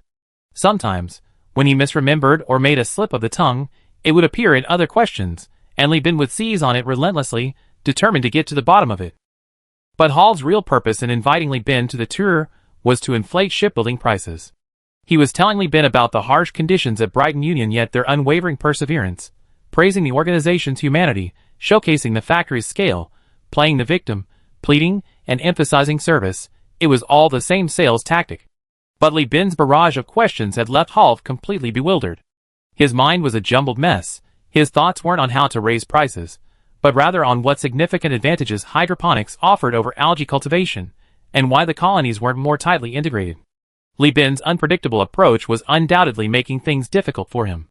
This can't go on. All the technical staff are out in space looking after the ship. If I keep wasting time with him, I really be led by the nose. Rolf decided, and while Li Bin was pondering after answering his questions, he casually began, "You've seen the conditions. Brighton is very sincere. But the price of the ship. The space station designers have verified that the wreckage suffered extensive torpedo damage. The engines, battery packs, and electrical grid all need replacing. The keel and gun emplacements also need updating. The quote is out. It cost approximately 250,000 star coins." Li Bin didn't even look up, still lost in thought, seemingly engrossed in his calculations. This focused state made him prone to hastily agreeing. But then, he suddenly uttered a sentence that thwarted Rolf's plans. "Are you trying to take advantage of me?" Li Bin stroked his chin. "I only brought 160,000 star coins with me, not a penny more." Rolf pinched his nose, intending to negotiate with Li Bin a little longer, hoping to get the price down to around 200,000 star coins, and have Li Bin sign a loan. If all else failed, 160,000 star coins would do. After all, rebuilding this ship would only cost 100,000 star coins. The Brighton Alliance had plenty of mouths to feed. Even a factory could manage with a meager profit of 60,000. Unexpectedly, Li Bin continued, "I can give you that money, but you have to repair the rest of the fleet's ships and allow me to continue visiting the colony's other facilities and blueprints." "Absolutely not." Rolf flatly refused. "Then there's no point in negotiating." Li Bin shrugged, opening his terminal. "Brother, the talks broke down, kick them out." Inside the space station, Li Chongjin, leading Marines and armed sailors, arrived at the berth area fully equipped. They stormed into the secured wreckage and dragged out the designers and modifiers, who were engrossed in their work. "What are you doing? Drop your weapons." Security personnel scattered throughout the berth area immediately rushed over aggressively. Brighton hadn't expected the negotiations to break down. Their security forces were mainly focused on monitoring the port, not anticipating the Universal Alliance's intervention. The Brightonians, having stood firm outside the sector, had developed a fierce character. The army, not one to tolerate such treatment, immediately released the safety of their air rifles, ready to fire. But before the leading officer could even raise his weapon, Li Chongjin's compressed air canister violently spewed out, shoving him into the officer's midst. He kicked the officer to the ground, simultaneously pressing his chainsaw sword against the officer's neck, grinning maliciously. "You think you can just take what you borrowed as your own? The deal fell through, you know? You think it's a problem for me to get my things back? Tell your men to put down their guns, or I shoot them all." Li Chongjin, wearing an earpiece, followed. The older brother, reciting his lines, pointed at the armed sailors already inside the wreckage pulling people out, and said nonchalantly, "I heard all the elites from your heavy machinery factory are inside. Guess what will happen to you if I blow up the wreckage?" The officer swallowed hard. What would happen? Death. Brighton people had cultivated a strong sense of collectivism over the years, prioritizing the collective over personal safety. He wasn't afraid of death itself, but he feared the immense loss to Brighton if these designers and modifiers died. That was unacceptable to him. Who was negotiating anyway? He'd have to deal with them personally after this was over. Looking at the chainsaw sword so close at hand, the officer gritted his teeth, inwardly wishing the Hall family well. Rolf was also shocked. He hadn't even really started negotiating. How could things have fallen apart? "Mr. Li Bin, What do you mean by falling apart? Li Bin rubbed his eyes, looking like he was about to rub out sleep. What else could it be? Brighton asked for 200,000 right off the bat. Didn't that just push the deal towards collapse? He said, emphasizing each word. You didn't respect me. Chapter 151. At the Brighton State Heavy Factory, a heavy hammer slowly rose, driven by machinery, then slammed down with a deafening, jarring crash that echoed through the sweltering air. Li Bin's words, "You don't respect me," nearly made Half jump. He was now drenched in sweat. The 200,000 star coins was his own decision. His superiors wanted him to try and raise the price, to make as much profit as possible. But he truly hadn't expected Li Bin to lead his men to drive them away so soon after negotiations began. The Brighton Alliance was determined to close this deal. The cruiser alone was enough for Brighton to accept, not to mention that during Li Bin's year-long stay in Elf, Brighton hadn't been idle. Intelligence gathered by agents scattered throughout the core star system indicated that Li Bin couldn't be viewed simply as a businessman. He wielded considerable influence on Elf, in the Mag system, and at the Lud Church.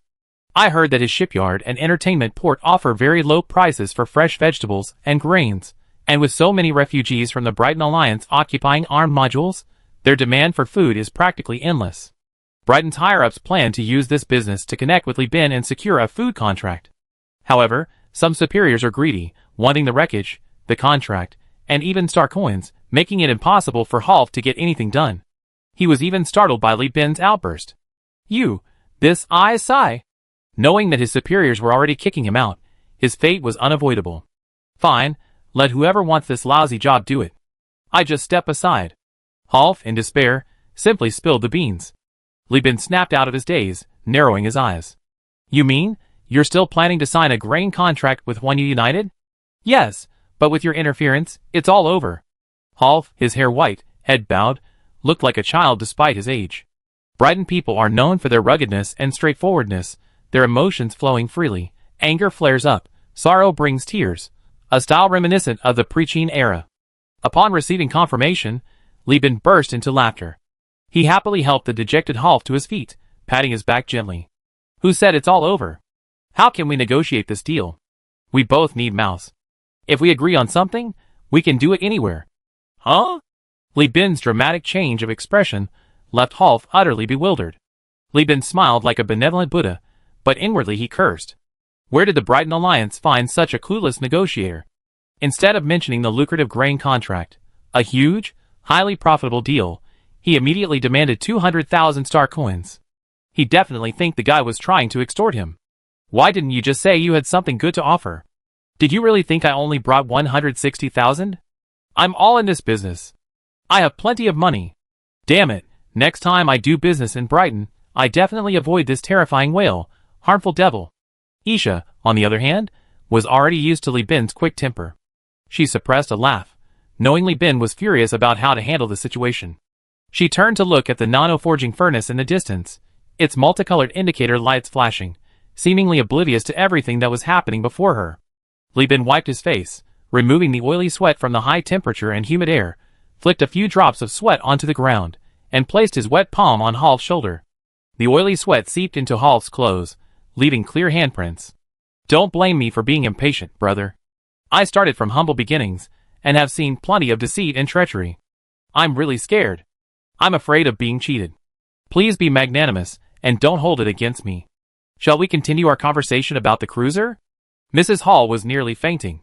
Hearing Li Bin's words, a man who acted like a brother on the surface, but was actually a brother on the inside, she stared wide-eyed. They're about to fight up there. How can we talk? Why can't we talk? Li Bin snapped his fingers, opened his terminal, and started typing furiously. Inside the space station, Li Chongjin, who was facing off against the officer, saw more security personnel approaching in the distance. He listened to the words in his earpiece, drew his sword back to his waist, gestured to his subordinates, bent down to help the officer up, and clumsily but considerately wiped away his footprints.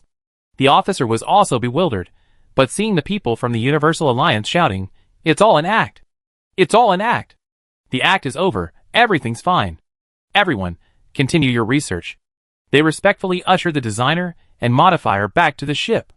Then the fleet hatch opened, and Wahab, rubbing his hands obsequiously with the air of a Japanese officer, led over several forklifts carrying baskets of frozen fresh meat and fruit. Wahab called out, Thanks to Brighton Heavy Industries for building the cruiser for the company. The CEO is negotiating with representatives. We saw you all working hard on guard duty and your inspection, so we specially brought you some food. The officer glanced at the meat, then quickly looked away. We don't accept bribes, save your breath. Who said there were bribes? There were no bribes, Wahab said in surprise. Behind him were several space cookers and gas equipment. The crew quickly set up and began cooking on the spot. By the time the security personnel arrived in a speeding car, the sliced fruit was vibrant and juicy, the sliced meat and vegetables were neatly arranged, and the spherical space cookers emitted a strange aroma of steam. Wahab grinned, thinking to himself, brother, even the people of the core sector can't handle the captain's cooking. How can you country bumpkins from outside the sector, who go hungry 9 times a day for 3 days, possibly keep up? He approached with a plate of walnut-free and seedless apples, his voice calm yet alluringly enticing. Inviting people to dinner isn't bribery, is it? This is company property. Thank you all for helping with security by bringing some food. Does the Brighton Alliance prohibit this too? The officer's Adam's apple bobbed. He wanted to raise his gun to stop Wahab's approaching hand holding the tray, but the gun, which he had practiced with hundreds of times, felt as heavy as 1,000 pounds. Every cell in his body groaned, screamed, and crawled with darkness. His fingers trembled uncontrollably. His genes roared. The instinct for life urged him to open his mouth. Out of the corner of his eye, he saw near the wreckage that some designers, unable to bear it any longer, were quietly peeking out peaches from smiling female crew members, their mouths agape, their expressions dazed. That's settled then. I definitely won't agree to 200,000 star coins, and you think 160,000 is too little. So, I compromise. 180,000 star coins.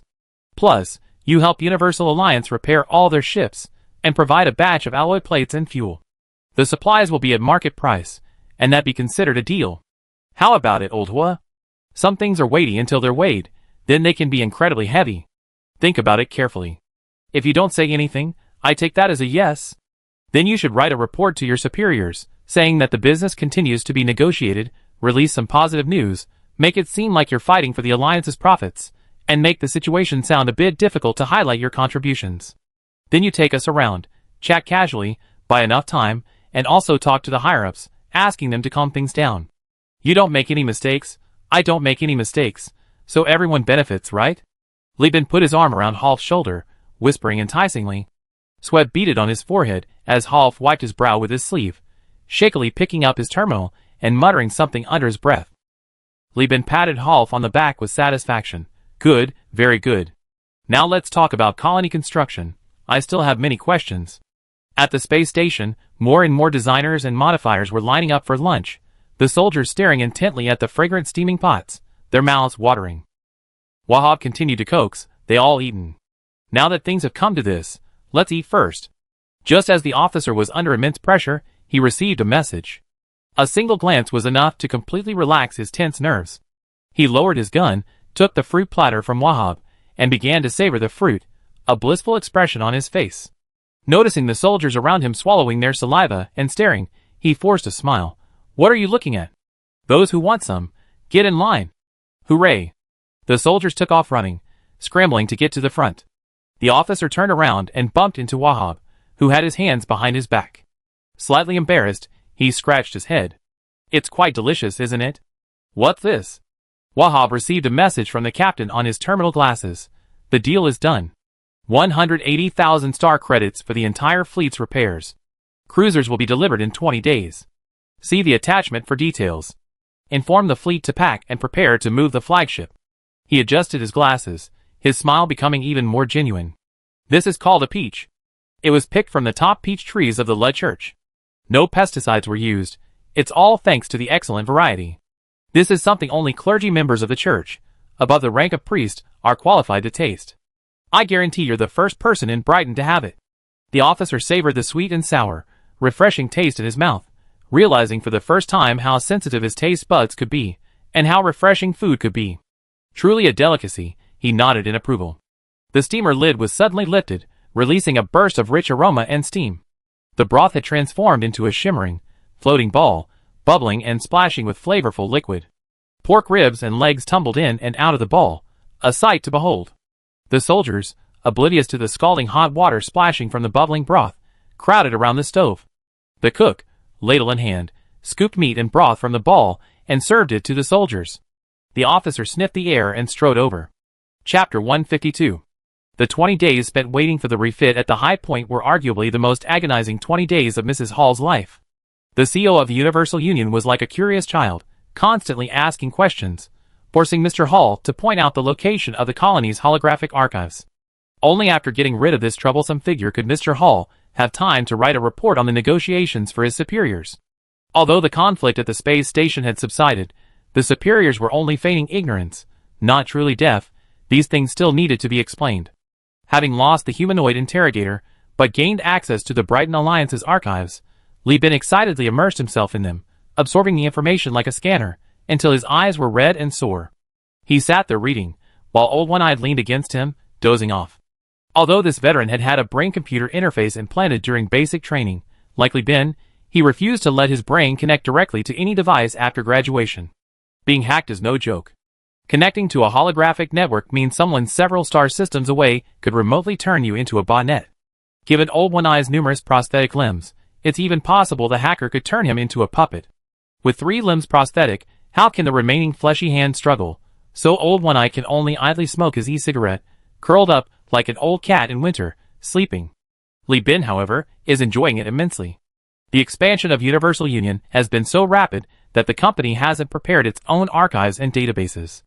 In fact, the company's main information is stored in Li Bin's mind, but compared to a major power like Brighton, with over a century of independent development experience and decades of communication with core star sectors, Li Bin's mental resources are insufficient. He devoured the information with insatiable hunger, mixing what he truly wanted to find among the chaotic data, to the point that he seemed less like someone coming to read and more like someone trying to copy the entire archive. It wasn't until special music played on the terminal that he was pulled back to reality from the sea of text and images. This meant that the first cruiser of the Universal Alliance was complete. Because it was being rebuilt on the wreckage, many of the equipment had been stockpiled by the Brighton Alliance during their battle with Yuhui, thus requiring only 20 days. If it were built from scratch, given the Brighton Alliance's industrial capabilities, it would take at least 6 months. Li Bin abruptly stood up, his movement startling Old One-Eye. Old One-Eye rubbed his eye, his prosthetic eye observing Li Bin's bloodshot, excited appearance, and raised an eyebrow. The ship's ready? Yeah, let's go.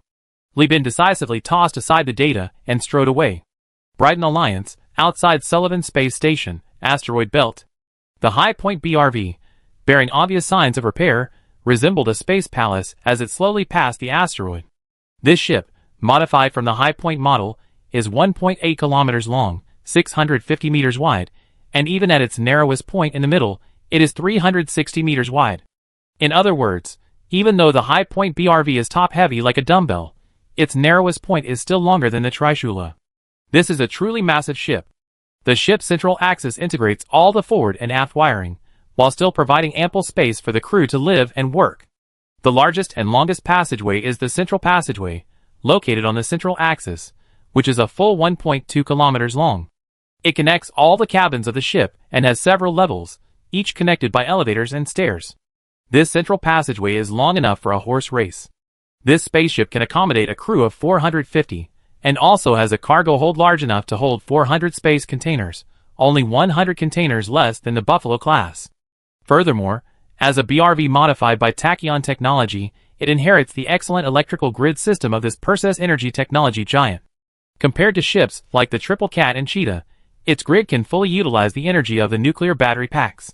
In addition to providing powerful radiation redundancy for its shields, this spaceship also has 1 large missile slot, 1 large energy slot, 2 medium energy slots, several small slots, and 1 medium-sized auxiliary weapon slot. Weapon slots are not only differentiated by size, but also by function. Generally, 1 weapon slot can only be used for 1 type of weapon. Only a skilled ship designer can allow a single weapon slot to accommodate multiple weapons. Everyone knows the Bismarck's main guns fire shells, but if someone with extraordinary talent were to create a system where the main guns could fire torpedoes or missiles, it would undoubtedly bring a considerable surprise to the enemy on the battlefield. This cooperative weapon slot is just that. It supports energy weapons and missiles/torpedoes, allowing the ship to be modified accordingly in port after obtaining pre-battle intelligence. In short, the larger the weapon slot, the better, and the wider its versatility, the better. Bigger is better, More is better, Li Bin, rubbing the helm, thought smugly, while Jeffrey, beside him, stroked the first mate's control panel, looking at Li Bin with envy. He also wanted to fly a cruiser. But when he had shamelessly approached the captain, awkwardly saying, "Captain, you're done, can I get a turn too?" the captain had kicked him away impatiently. "Get lost. Do you think this is a queue to find prostitutes?" It wasn't until they were airborne that Jeffrey realized he'd been so preoccupied with sailing that he'd forgotten the ambiguity in his words. This was a classic case of being blinded by concern. After all, Jeffrey's ultimate dream had always been to sail a cruiser, insisting on serving as first mate under Li Bin, all for the sake of one day becoming a cruiser captain. Now that the cruiser was in hand, how far away could Jeffrey be in command? The future seemed increasingly promising. As he accompanied Li Bin on testing the new ship, he dreamed of the future like a lovesick fool. In fact, it wasn't just him. All the crew members working on the High Point BRV felt like they were in a dream. These most senior and experienced crew members hadn't imagined that in just a few years, they would actually be upgraded from destroyers to cruisers. So much so that throughout the entire new ship testing process, everyone was somewhat giddy with excitement. Target spotted, target locked, test fire laser. In the expansive 300 square meter bridge, Li Bin sat on the prominent captain's throne. The massive sky battle system aggregated star charts and optical observations, and he commanded methodically. The crew, meanwhile, slowly operated the new, more technologically advanced control panel, memorizing procedures and observing results. The Riza plasma laser began charging. The blue laser weapon, like nested rings, lit up layer by layer. When the last layer illuminated, a high-energy ion beam the size of a truck cab shot out, like fireworks or a shimmering, cobalt blue, viscous seawater, slowly and steadily firing amidst the ship's barely perceptible recoil. The distant wreckage of the Yuhui ship, serving as the target, was struck by the high-energy ion. This wreckage, over 200 meters long and with most of its armor missing, melted visibly. By the time the ion laser was exhausted, a third of the wreckage had evaporated. Li Bin snorted heavily, humming with satisfaction. No wonder it's a large-scale weapon, he thought. It's awesome. Especially when it's mine, it gives me a complete sense of security. Like the High Point BRV, the High Point BRV was originally designed as a deep space exploration vessel, equipped with its own exploration equipment and high-precision sensors. This not only saves considerable heavy machinery and resources when salvaging planets and space relics, but also allows it to use its sensors to detect enemy positions and distances in advance. Furthermore, as this is the first ship modified by the Brighton Alliance from Tachyon Technologies' wreckage, the Brighton Alliance has invested heavily in its reconstruction. Based on Li Bin's requirements, it has been equipped with numerous additional ship modules, including a focused target locking core, a dedicated locking AI and control room for weapons, assisting gunners in locking onto enemy ships, missiles, and torpedoes, improving range and accuracy, expanded divergence channels, improving divergence efficiency, a stellar shield, reducing the impact of solar wind, pulsars, and the corona on the ship, and significantly reducing damage from energy weapons, and electronic countermeasures components, a professional electronic warfare AI and control room to counter enemy electronic jamming and hacking. After constructing a complete shipboard electrical network and mounting weapons, only the vast space of a cruiser could accommodate all this equipment, devices, and the nuclear battery packs that generate electricity for them. This is the advantage of large ships. Ample space allows for more modifications and enhancements. In fact, the space required for even a single focused target locking core is far beyond what a destroyer's limited hull can provide, not to mention the massive power consumption and radiation from real-time calculations. This is also why every cruiser's launch is subject to strict control by the Overlord. In remote and poorly defended star systems, such as the twin Volvo system where Salamanca is located, a single military cruiser can wreak havoc. Chapter 153. This cruiser possessed considerable potential, but the Brighton Alliance was ultimately impoverished.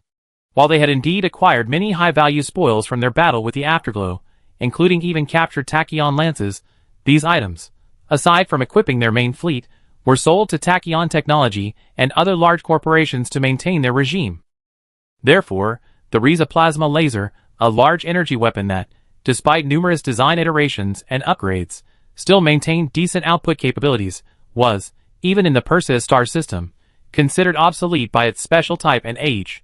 However, due to the widespread availability of its design blueprints and ease of maintenance, it was still used by the Brighton Alliance and many large corporations. Its installation on the High Point BRV wasn't about hoarding, but rather for maintenance reasons. And the superior replacement weapon for the Riza plasma laser, which Li Bin had actually seen before, was the plasma cannon used at the Conda Nest space station. It is said that within the core colony of the human realm, there exist powerful and formidable large-scale antimatter weapons and reality jammers. Once launched, these weapons can twist the shield grid, directly overload and melt down destroyer battery packs. Even the nuclear power systems of cruisers cannot withstand more than a few strikes. However, these things only exist in a few archaeological accounts, now considered mythical, much like the ancient legends of clairvoyance and superhuman hearing. In addition, this spaceship is equipped with wasteland missile launchers. These launchers employ a cluster munition design. After the massive mother missile is launched, it splits open upon approaching the target, releasing several missiles called smart bombs. Each smart bomb carries multiple disposable swarm launchers that will further split into swarm missiles at extremely close range, causing massive damage to the target. Furthermore, its dual cluster munition design allows the missile, during its smart bomb phase, to automatically analyze environmental parameters and targets based on its onboard chips, adjusting its deployment accordingly. This enables it to autonomously choose whether to damage incoming missile swarms, carrier-based aircraft formations, or small enemy ships. In short, this is a specialized weapon against small vessels. It's less effective against large ships, but extremely effective against smaller ones. Combined with the ship's other medium-sized weapons, and the entire deep space fleet's missile-centric firepower projection and fighter harassment tactics, Li Bin's fleet can handle any situation without requiring cruisers. While listening to ISA's explanation of fleet combat techniques, Li Chongjin couldn't help but scratch his head and raise his hand. Chief of Staff, isn't our approach a bit too unambitious? Why don't we dare to fight a cruiser? Before ISA could speak, Li Bin glared at him. What? You want to fight a cruiser? This is all we have. The company's hopes are pinned on this ship. You want to gamble it away? Li Chongjin awkwardly scratched his head and sat down, thinking to himself, right, we're a company, not an army. There's no reason to take on tough opponents. If we can't win, we can't just run away, right? Making money is the priority. Once we have 4 or 5 cruisers, we can fight whoever we want. He slapped his forehead, realizing he'd been following his teacher for too long and his thinking had become sluggish. A businessman should act like a businessman. The newly renovated deck was clean and tidy, the brand new central air conditioning blew air infused with fragrance, the mechanical equipment operated quietly and smoothly, and the enormous spaceship floated in space, its immense weight making it difficult to experience any turbulence. This is a completely new experience, unlike the previous one. A clean ship, a massive ship, a new ship so beautiful it made one blush. Holding the commissioning ceremony of the first cruiser of the Universal Union, after its sea trials here, was absolutely perfect. Even the weathered face of the Lloyd-born damage control officer, quietly exchanging techniques with the Brighton Union refitters in a corner, seemed to have lost many of its wrinkles because of this ship. That young man with an aged face, contentedly murmuring it wasn't easy, working in a place like this is pure bliss, and other nonsensical words, mingled with the refitters and damage control brothers. The entire bridge, along with the multiple levels of the central passageway, became a gathering place. Hundreds of Universal Union's core personnel and hundreds of Brighton designers and refitters gathered together, enjoying a refreshing rendition of the Nutcracker, a stark contrast to the cacophony of Pirate Rock, the raucous Luddite hymn, and the fervent anthems of the overlords. The holographic projection transformed the entire cabin into a Western-style theater with solid wood trim, just as the captain had requested. It looked very retro and understated. Li Bin, a smile playing on his lips, clinked glasses with the already completely drunk Half. Half felt utterly miserable. He had been focused on Brighton, but Li Bin's violent intimidation had ruined his plans. Not only was he living in fear, but he also faced reprimand from his superiors. No one knew how he had spent the past 20 days. His once gray hair was now completely devoid of black, a testament to his unspeakable hardship. Li Bin had originally intended to get Half completely drunk to avenge his exorbitant pricing, but upon seeing the beautiful woman approaching in the distance, he suddenly lost all interest in the older man leaning against him. He beckoned his younger brother, who was currently fighting with the one-eyed old man for food, and instructed him to grab the expensively dressed Half with his greasy hands and quickly take him away. He then poured himself a drink and greeted the gracefully approaching woman.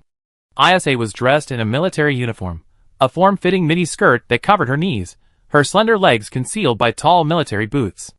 Her entire body was completely covered, her cheeks powdered, exuding an unforgettable charm. With her chest out and back straight, her slender neck and delicate chin gave a slight nod, when she greeted people, reminiscent of a proud white swan. Her silver-gray single ponytail was tied back, held in place by a magnetic hair clip, making her appear as if she were on Earth. As she swayed past the crew, her steps were composed, seemingly unaffected by the weightless environment and the magnetic boots beneath her feet, a hallmark of space special operations training, yet concealed by her impeccable manner. Anyone tempted by her beauty would surely suffer a crushing defeat. The old one-eyed man stared at the juicy steak in his hand, his prosthetic eye tilted 90 degrees, as he intently observed Isa's gait. Then he beckoned Jeffrey over and whispered something in his ear. The first mate's eyes widened instantly, as if he heard a terrifying story. "Captain, congratulations." Glasses clinked lightly, a gleaming fingernail pressing the button on the stemmed glass. The cap, holding the wine in place, opened, and the amber liquid, perfectly complementing her pupils, swirled and flew out. Isa elegantly opened her mouth and swallowed, raising an eyebrow at Li Bin. Li Bin touched his nose, pressed the button, and gulped down the wine. His movements were swift and decisive, yet somehow crude in comparison. He wiped his mouth with his thumb.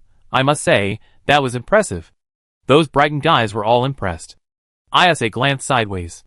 The brightened designers around her seemed to still be exchanging glances, but their eyes were all fixed on her. "What? Afraid they think you have powerful backers?" Isha asked playfully. Li Bin shrugged. "If only I did, why would I have to live such a tiring life?" Chapter 154. A continuous symphony of string, wind, and percussion instruments filled the air, accompanied by a dazzling array of delicacies made with high-quality ingredients worth hundreds of star coins. The fleet cooks were busy as bees, but happy despite their exhaustion. As the saying goes, if the cook doesn't steal, the crops won't grow. With so much exquisite food, they couldn't resist taking a bite. While the crew attending the banquet might only get half full, those in the kitchen always ate their fill.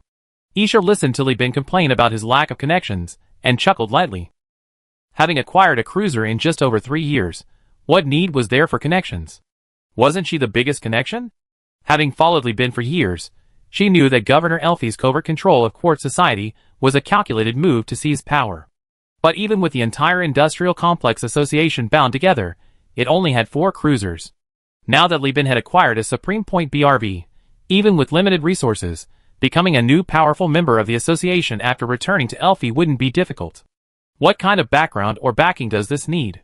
After listening to Li Bin's complaints, she guessed that he was a bit tipsy. Normally, he would have taken a hangover remedy by now, but today he was probably happy and wanted to linger in his tipsy state a little longer.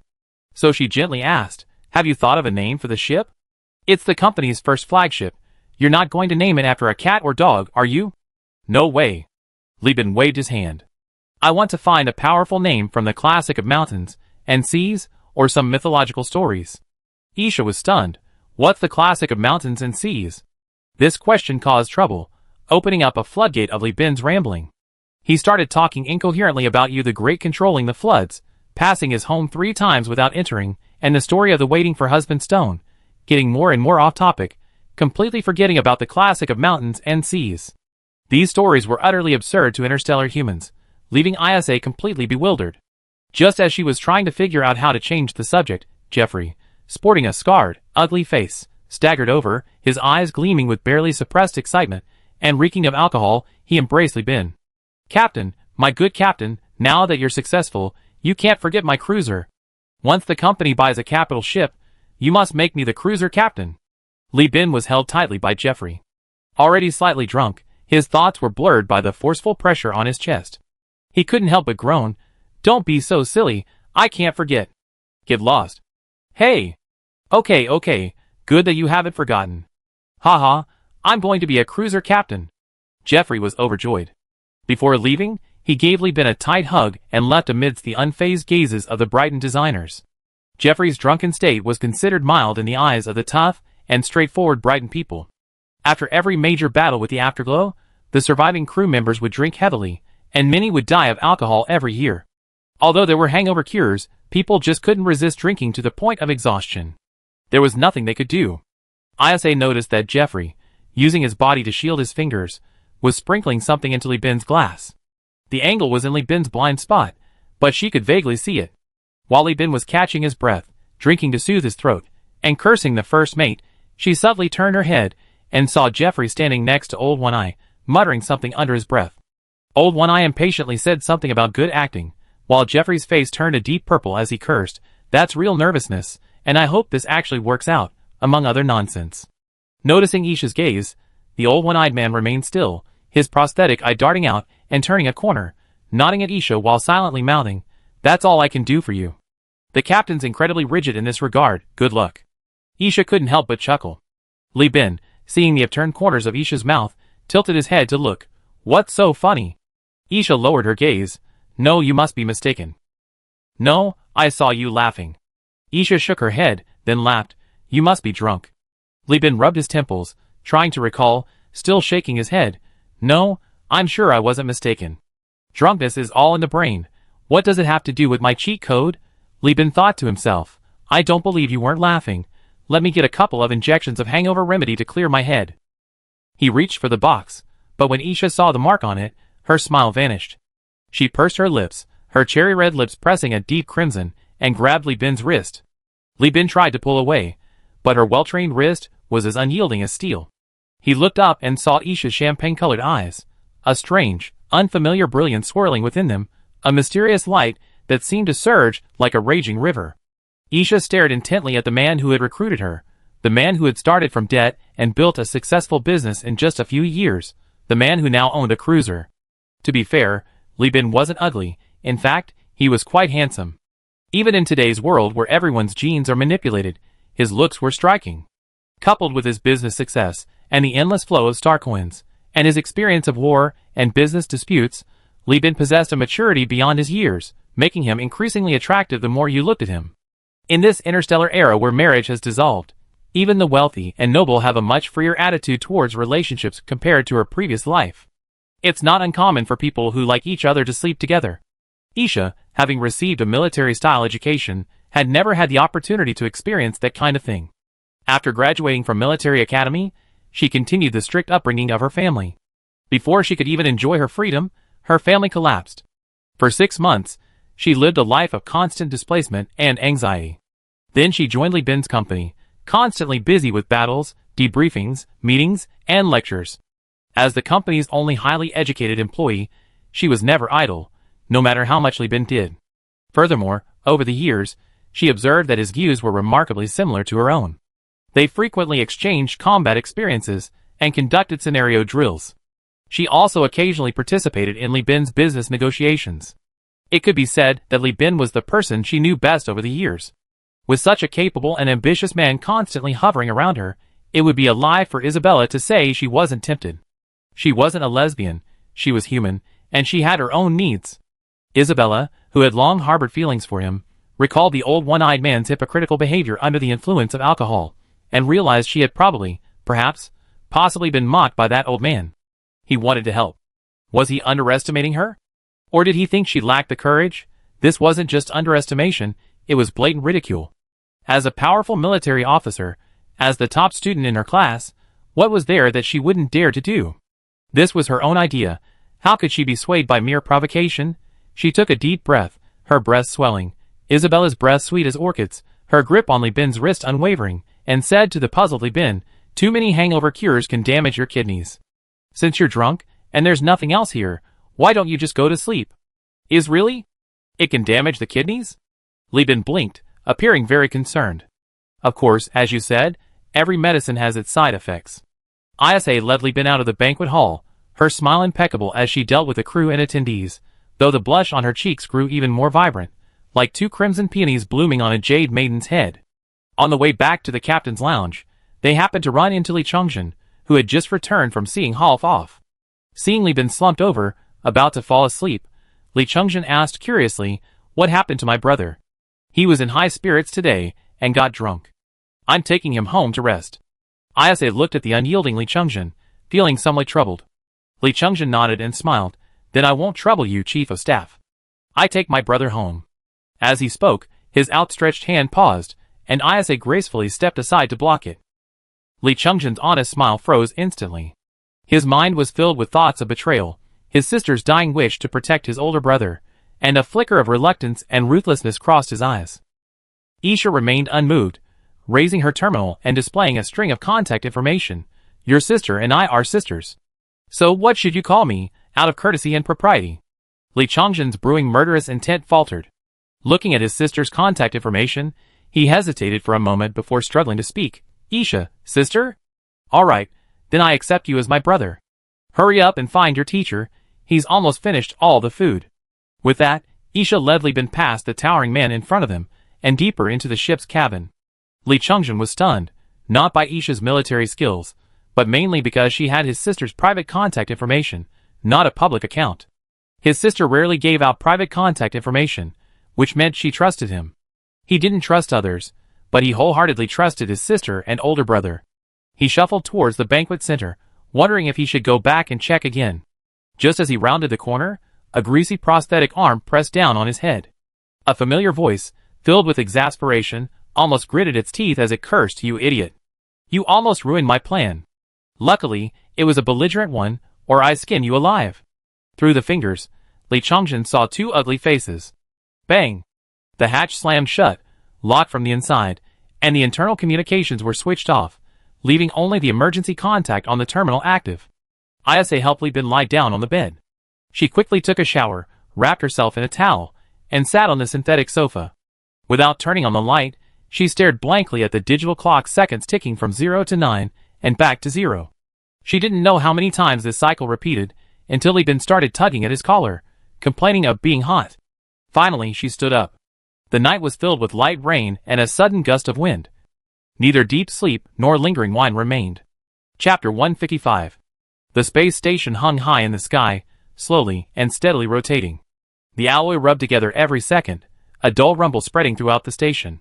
In the sparse atmosphere of space, however, it was inaudible, like the inner voice of this alloy behemoth, audible only to the echoing worms that parasitized it, humans. Jeff, one of the parasites, didn't care whether the rumble of the space station's rotation sounded like thunder or an explosion. He was frantically busy. Several enormous pipes, 2 to 3 meters in diameter, lined up to dock with the spaceship.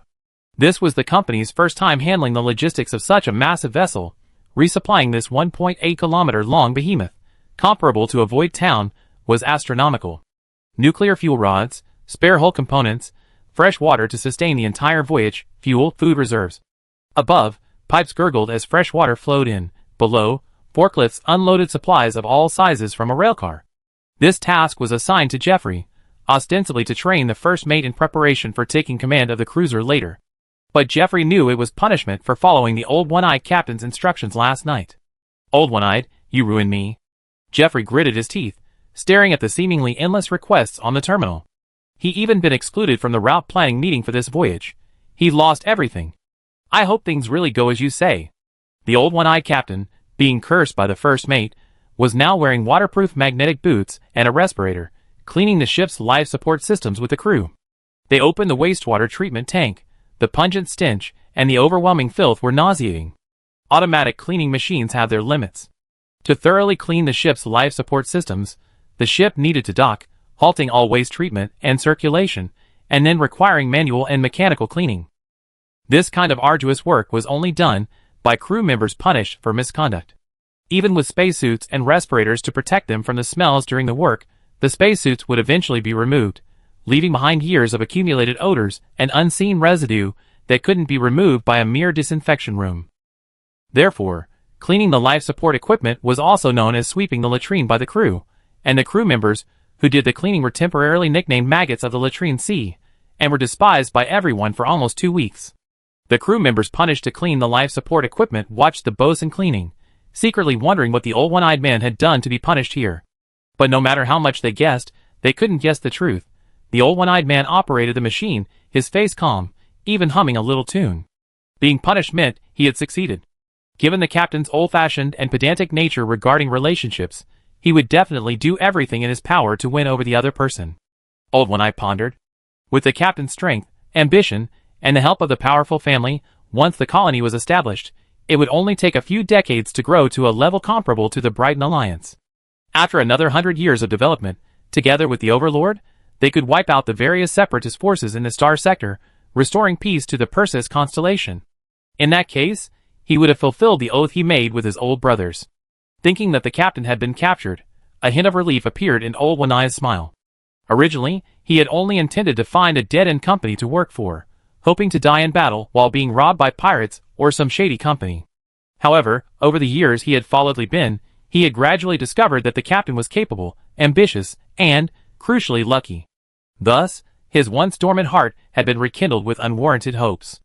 In this world, the captain is a rare find, a good person with principles and ability. Only when such a person holds power can this world have hope. He, the one-eyed old man, had to push the captain to a higher position, even if the consequence might be being thrown into space by the captain's orders in a fit of rage. He had long since resolved to atone for his past sins. Achoo! Li Bin, who had been repeatedly nagged, sneezed. He sniffed, trying to maintain the captain's dignity, and gestured for the Brighton Alliance's military representative to continue the explanation. Inside the brand new bridge, the Sky Battle System, even larger than the original three-legged bridge, unfolded. It displayed the star systems that the Brighton Alliance had explored over the years. Although they were all concentrated near the deceased system, and due to the pressure of the afterglow, the planets and resources within the system had not been thoroughly looted, this star map was still invaluable to the Universal Alliance, which was about to embark on deep space travel.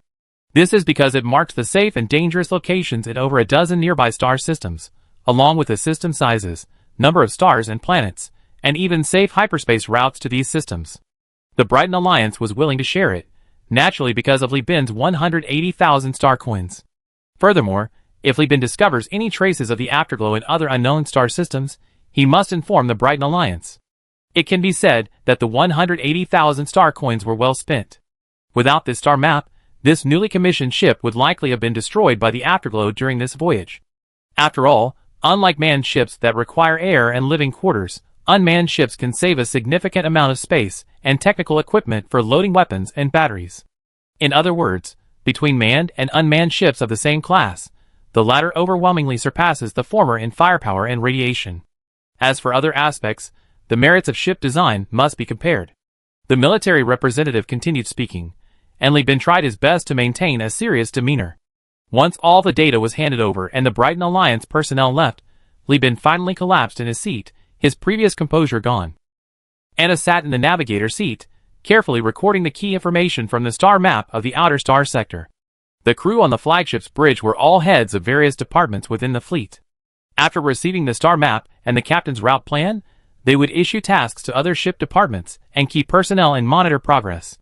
Because the fleet did not recruit crew members with brain-computer interface modifications, everyone's keyboards were pounding away, creating a scene as noisy as an internet cafe. Li Bin was taking a nap in this lively environment. Exhausted from the night before, he was about to doze off when a slightly hoarse voice, strained from overuse, entered his ears, jolting him awake. The first mate's supplies are loaded, requesting to return to the bridge. ISA, as always, temporarily filled in for Jeffrey when the first mate was missing. Aside from her voice, she seemed no different from before, and her attitude towards Li Bin remained unchanged. However, upon closer inspection, one could see a hint of allure in her eyes. But Li Bin, rubbing his nose and avoiding eye contact with ISA, failed to notice this change. Oh well no. Li Bin was still angry at the thought of the old one-eyed man and the first mate. With his special ability, he could remember everything he had seen and heard. His mind was muddled when drunk, but upon waking, a quick recollection revealed their deliberate actions the previous day, especially considering ISA's open and honest explanation. Li Bin was furious at the mention of the first mate and the bosun. These two were veterans, yet they'd done such a disgraceful job, their performance bonuses for the year were practically non-existent. Besides, the mastermind, Old One-Eye, demanded an explanation. Even if it was under the guise of doing what was best for him, for his own sake, or for the sake of the cause, they deserved to be punished. As for Isha, he couldn't just punish her after sleeping with her, could he? So, this anger of being tricked was directed at the first mate and the bosun who had spiked his drink. Make him help Old One-Eye clean the latrine. It must be cleaned before departure, or I fire him and replace him with the first mate. Isha, listening to Li Bin, frowned. What, still angry? If you think I took advantage of you, just say so. I offer compensation. No. Li Bin thought to himself, this is really strange. You're not ugly, how can a man be taken advantage of? This is quite novel. Then look up at me. ISA was somewhat annoyed. It wasn't that she was angry because Li Bin didn't love her. Interstellar couples are together when they're happy, and separate when they're not. Breakups and makeups are like plugs and sockets, love and hate are common. Aside from lovesick fools, no one will cling on forever. What angered her was that, given her qualities and abilities, Li Bin was so resistant that he wouldn't even look at her directly. This was serious. Although she had once said there was no Brown family, seeing Li Bin acquire the cruiser within 5 years, she couldn't help but harbor the thought of reviving the family. Now, with Li Bin's attitude, wasn't there absolutely no chance? No way. Isa's expression was as cold as frost, but her heart was in turmoil. Chapter 156. On the bridge, the key personnel were busy communicating with the officers of each ship. This cruiser was something the company had prepared in advance, so they brought a sufficient number of people for this voyage. The crew members, carrying large and small bags, followed the personnel lists of each ship to find their assigned ships.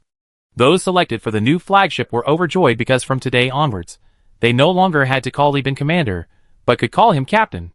This was an honor. At this moment, the one who bestowed this honor, under pressure from the staff, awkwardly looked up. Li Bin, having lived 2 lives, was a man of experience.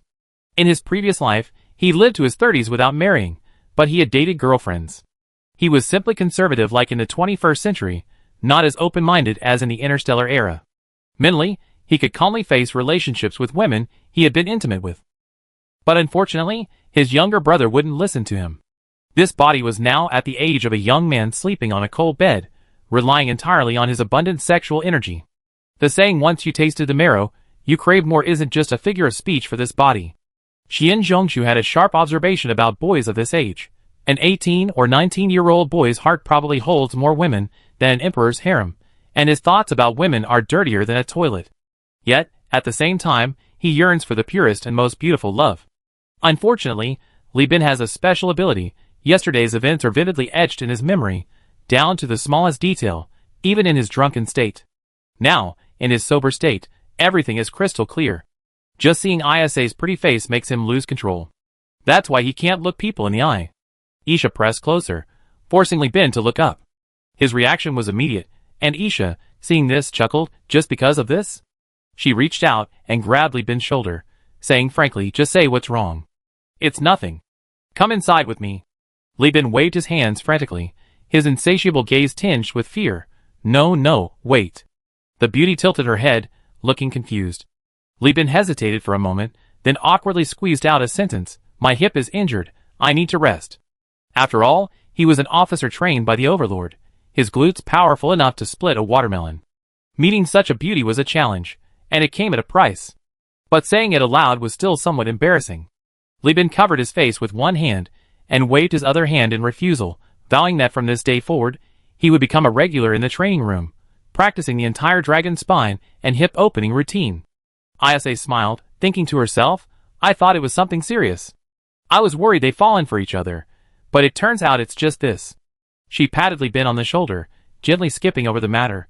So, has the ship been named yet? We can't keep calling it the Supreme Point BRV, can we? Yes, we already decided. We call it the Enlightened Beast. Li Bin nodded eagerly. As for the Marauder-class ship, you can name it according to our usual naming conventions. The Enlightened Beast comes from the classic of mountains and seas, specifically the classic of the western seas. The southern abyss of Kunlun is 300 rin deep.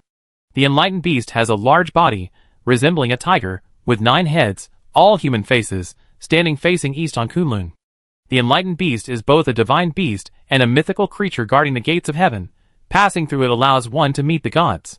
Li Bin named the ship this way, signifying that the Universal Union has now crossed the gates of heaven, and is finally qualified to dine on the vast interstellar stage of the Perseus constellation. From now on, Li Bin's job wouldn't be limited to the easily discarded white glove work. Okay, why don't you go rest for a while? I do these tasks, Isha said, looking at the pending messages on the captain's console. During her studies at the Overlord War Academy, she had practiced on many ships and had extensive experience in ship handling. She was far from being a high-scoring but incompetent individual. Combined with her years of experience working at the Universal Alliance, handling these matters wasn't difficult. Okay. Li Bin readily agreed, somewhat laboriously propping himself up and using the bulkhead for support as he left the bridge. Isha sat on the warm captain's throne, her worries resolved, feeling relaxed and full of energy. Exploration robotic arm operating normally. Power grid self-check complete, everything normal. Life support system self-check complete, everything normal. High precision sensor check complete, condition good. The self-check and inspection results were summarized one by one. In the spacious and brightly lit bridge, Li Bin, who had rested for a day, leaned against the captain's throne. To his left was Jeffrey, wearing a tight-fitting spacesuit. Having cleaned the life support equipment, he reeked of an unpleasant odor and had to remain sealed off to avoid affecting the bridge. To his right was the position of Military Staff Officer ISA. She stood with her hands behind her back and her legs slightly apart, in a standard military posture.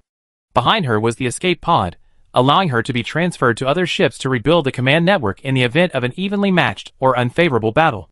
Separating the flagship and command ship was a tactic agreed upon by Li Bin and ISA based on the fleet's unique personnel echelon. The Enlightened Beast is the fleet's only cruiser, and any enemy would subconsciously treat it as their flagship and command ship. If the enemy focuses their attack on it with the idea that destroying the flagship would destroy the fleet, ISA could seize the opportunity to eliminate the enemy's manpower. The art of war is to constantly use the strong to defeat the weak. Whether it's outsmarting the enemy, increasing military strength, or even simply outmaneuvering them, it's all part of this strategy. Of course, if the electronic warfare fails and the command ship is located, Li Bin can only accept his fate. Electronic warfare capabilities are often directly proportional to the size and class of the fleet. If the enemy has multiple cruisers or even capital ships, then no amount of struggle will be effective. However, if the fleet strength is roughly equal, but the enemy has a legendary hacker, if you can't win, you can still run. Captain, fleet inspection complete, good condition, the first mate, clad in a spacesuit, reported through the microphone. Li Bin looked at the densely marked star map. These markings were concentrated near the departed star system, but in the more distant northeastern star region, apart from the star map left behind by the human realm, there was nothing. Only a lone piece of information hung 18 light-years away in a star system with a blue giant star. That was the coordinate of the second cruiser, provided by Pirate King Konda. Li Bin paused for a moment, then slowly spoke, his voice echoing throughout the fleet. The company has 3 objectives this time. The first is to explore nearby star systems, collect planetary information, and sell it to giant corporations. This is the most reliable source of revenue for the exploration fleet. The second is to search for relics and traces of ruins, commonly known as grave robbing. This is a source of unexpected wealth. The third, and one we must achieve, is to find the second cruiser. This deep space voyage is expected to last over a year. Gentlemen, I wish you all a safe journey. May you earn as many star coins as the stars, and may you all return safely and prosper. Universal Joint Exploration Fleet set sail. The engines roared, and exhaust plumes exceeding 20 meters shot from the engine tail skirts of the Enlightened Beasts. The fleet's docking area was cleared. Hall stroked his full head of silver hair, recalling his brief encounter with Li Bin over the past few days, the praise from his superiors for the 180,000 star coins, and the criticism that nearly led to a falling out. He couldn't help but sigh. Although there were various unexpected events along the way, I must say that Boss Li Bin is a man of his word. It's just, Hall said bitterly, don't make me come back to deal with this boss in the future. I had enough. Someone next to him comforted him. Don't worry. This Boss Li is very generous. The Alliance has already arranged a dedicated contact person for him. Oh, is that so? Hall felt complicated upon hearing this, happy that he wouldn't have to suffer anymore, yet disappointed at losing such a big client. Human nature is always like this. He pressed, who is that person? I don't know his name. The comforter shook his head. I only know he's an officer. He was on the front lines confronting the people from the Universal Alliance, and somehow, even though he was being attacked by the Universal Alliance, he volunteered to be this contact person. Chapter 157. The fleet, spearheaded by the cheetah, entered the jump point. The familiar nausea and discomfort were palpable, but the fresh, circulating air and the spacious, bright cabin environment lessened the psychological pressure considerably. Within 3.2 light-years of the deceased star system, there were no suitable star systems for exploration.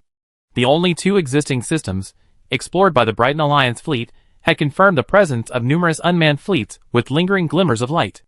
These ships possessed tachyon technology weapons and specialized hull designs, boasting formidable firepower, far beyond the capabilities of the current fleet. Therefore, the target of this expedition was a binary star system 4.1 light-years away, requiring the fleet to travel for 3.5 days in hyperspace.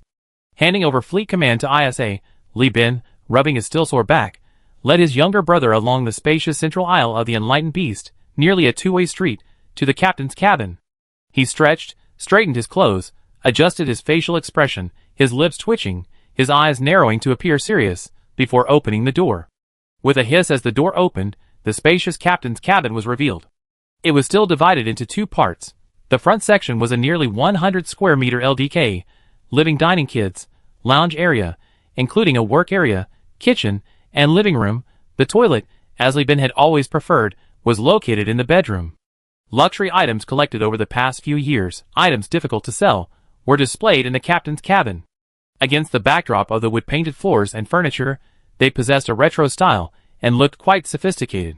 Incongruous with this retro style was the unusually reserved old one-eyed, wearing a prosthetic eye. He blended in like a Terminator who had traveled through time and was severely injured. Li Chungjin stood behind Li Bin, fully armed and clad in power armor. Although he looked confused, he remained steady, his hand raised, the sights of his live ammunition locked onto old one-eyed, given his elder brother's orders. After a long silence, Li Bin calmly said, "Jeffrey was with me the longest. Ever since we sold that batch of heavy weapons, he's been incredibly loyal. He's never questioned my decisions, let alone done something like this. Isa is a former high-ranking officer, and a noblewoman at that. Whether it's military discipline or aristocratic pride, she wouldn't do something like this. You're the oldest of the three, and the most cunning. This was your idea." "Yes," the old one-eyed man nodded readily. "Was it a deliberate attempt to harm me, to make the chief of staff break with me?" "Absolutely not." He shook his head violently, gripping his prosthetic arm tightly. "And the reason?" "For the greater cause." The old one-eyed man's only remaining eye trembled, his gaze filled with bitterness. "Go on, I'm listening." Li Bin crossed his legs, his lighter clicking, smoke billowing out, obscuring his view. The old one-eyed man stared at the lacquered, wood-looked alloy coffee table, slowly recounting his story. About 60 years ago, old one-eye still had a name. He had just emerged from a fertility factory. By sheer luck, his genetic engineering was geared towards military use, and he ended up signing a contract with the Perseus Alliance, becoming a proud Marine. Or rather, back then, he genuinely believed his mission was to uphold freedom and fairness. In training and combat, he forged bonds with a group of sworn brothers.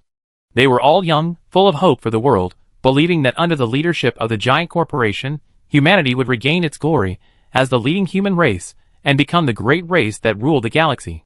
But reality rarely matches expectations. Old One-Eye learned his first lesson in combat. Slogans are just slogans. He and his comrades were ordered to infiltrate a space station on a free planet, breach its defenses, and destroy the nuclear power plant.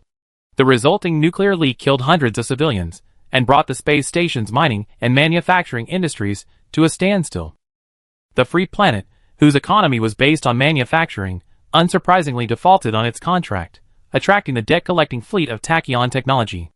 They plundered the space station's void factory to settle the debt, further exacerbating the planet's famine. The planet lacked suitable arable land, and relied entirely on exporting industrial goods to purchase food. As the famine raged and people died daily from starvation, the Perseus Alliance descended from the sky. While hiring pirates to blockade the planet, further fueling the famine, it also feigned overcoming numerous obstacles to deliver relief supplies and an agreement. Unsurprisingly, the free planet agreed. The famine quickly subsided, the planetary rebellion was suppressed, and while giant corporations helped rebuild the local industrial base, they also successfully established their own mining operations, secretly beginning to encroach on local industries. Old One-Eye had lost count of how many similar acts he committed, disguising himself as pirates to attack the Overlord space station, disguising himself as an overlord to raid an interstellar empire caravan, disguising himself as Tachyon Technology to plunder the Luddite Church's 11 tax fleet. One after another, the oath was gradually forgotten, and Old One-Eye and his brothers began to deceive themselves into believing these were necessary sacrifices. Then came Stellar Calendar 189, and the Second AI War broke out. In this war, the Perseus Alliance didn't directly join Tachyon Technology, but secretly provided considerable assistance. Old One-Eye had by this time become the captain of his team, leading hundreds of battle-hardened veterans. In this fierce battle that affected most of the core star sector, involving almost all the major corporations and powers, Old One-Eye had initially been numbly carrying out his missions, until an order came in to attack an overlord's high-ranking official. At this point, Old One-Eye covered his face in anguish, his voice choked with emotion. It took him a while to recover. She was the wife of a member of the Overlord's Executive Council, the matriarch of a prosperous family. Her position within the family, and the Overlord's political arena, was extremely important. The Perseus Alliance, through its agents, captured her aboard an interstellar cruise ship, planning to travel from the Jianghua system to the Azlan system. Both systems are controlled by the Overlord, but hyperspace has no master. It was a secret voyage, so there wasn't much escort fleet.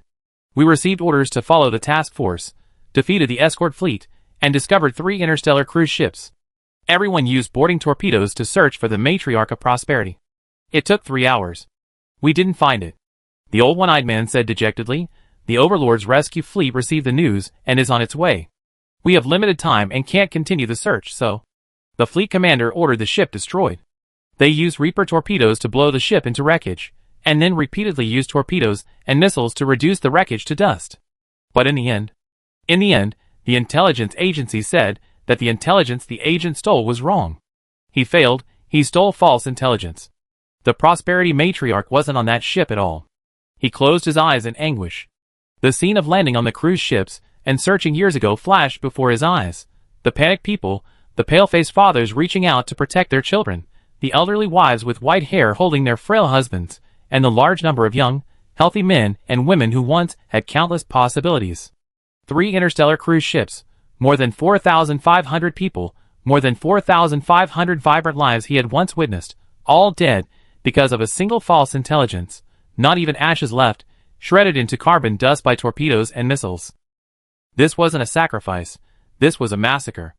Old One-Eye's eyes were bloodshot, and the veins on his only intact arm bulged. From that moment on, I couldn't fool myself anymore, and neither could they. We were all fed up with this kind of life.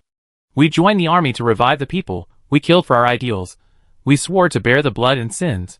But what was the result? Old One-Eye had fallen into the trap woven by the giant corporation's grand promises from the very beginning. To be precise, he and his brothers weren't actually broken by the deaths of these 4,500 people. Decades of killing innocent people had been interrogating them. This group was merely the last straw. Brothers died one by one, for the despicable schemes and shameful profits of the giant corporation. Their deaths were meaningless, and the living are meaningless. Old One-Eye concluded the lives of himself and his comrades. These words made Li Chongjin change color. He hadn't expected his teacher to have such a troubled past. Chapter 158. The enlightened beast switched off its transponder and silently glided past the edge of the expanding and contracting hyperspace storm, flying quietly along the route provided by the Brighton Alliance. This place was far from the core star sector, so it was difficult to see other ships for several days before and after. Only vicious pirates and exploration fleets, equally regarded as madmen, would leave traces here. In the captain's cabin, the atmosphere was heavy. Old One-Eye's story had come to an end. After that battle, they lost interest in continuing their service.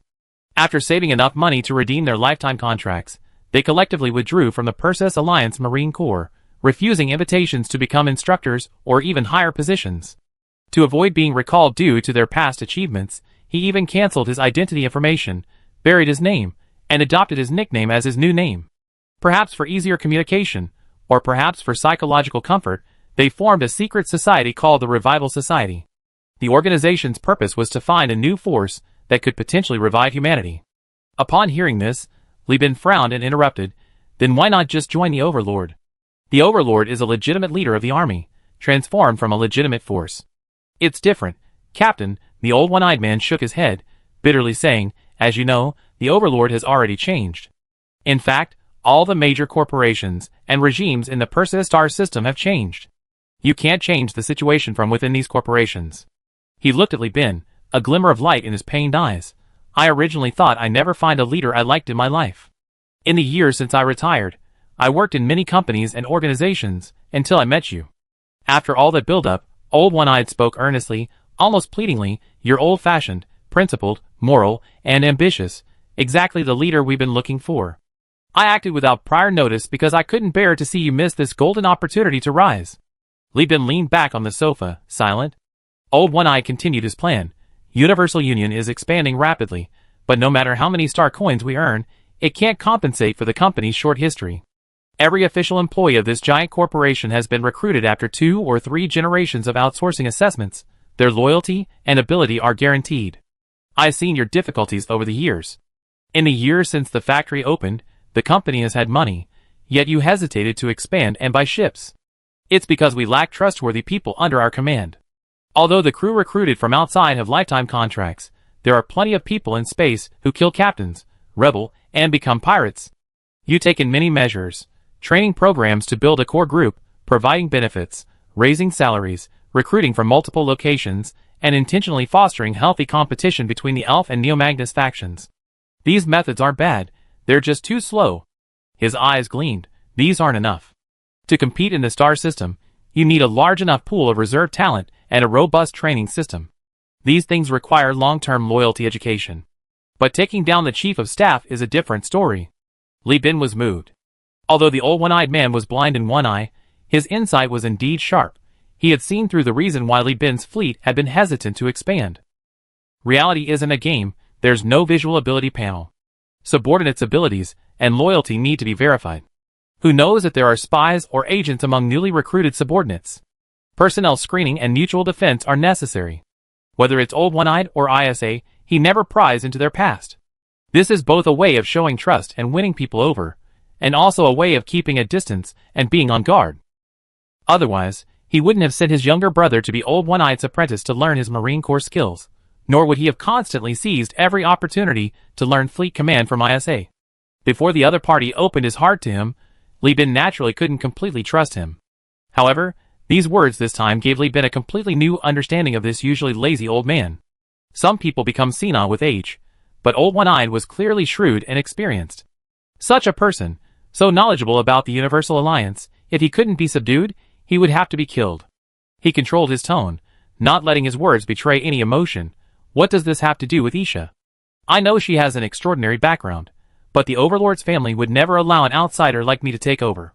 The old one-eyed man lowered his head meekly. Even if she can't take over the family, it doesn't matter. Based on my years of experience dealing with the Overlord, Isha's identity isn't that of an ordinary noblewoman, she's at least a direct descendant of a war family.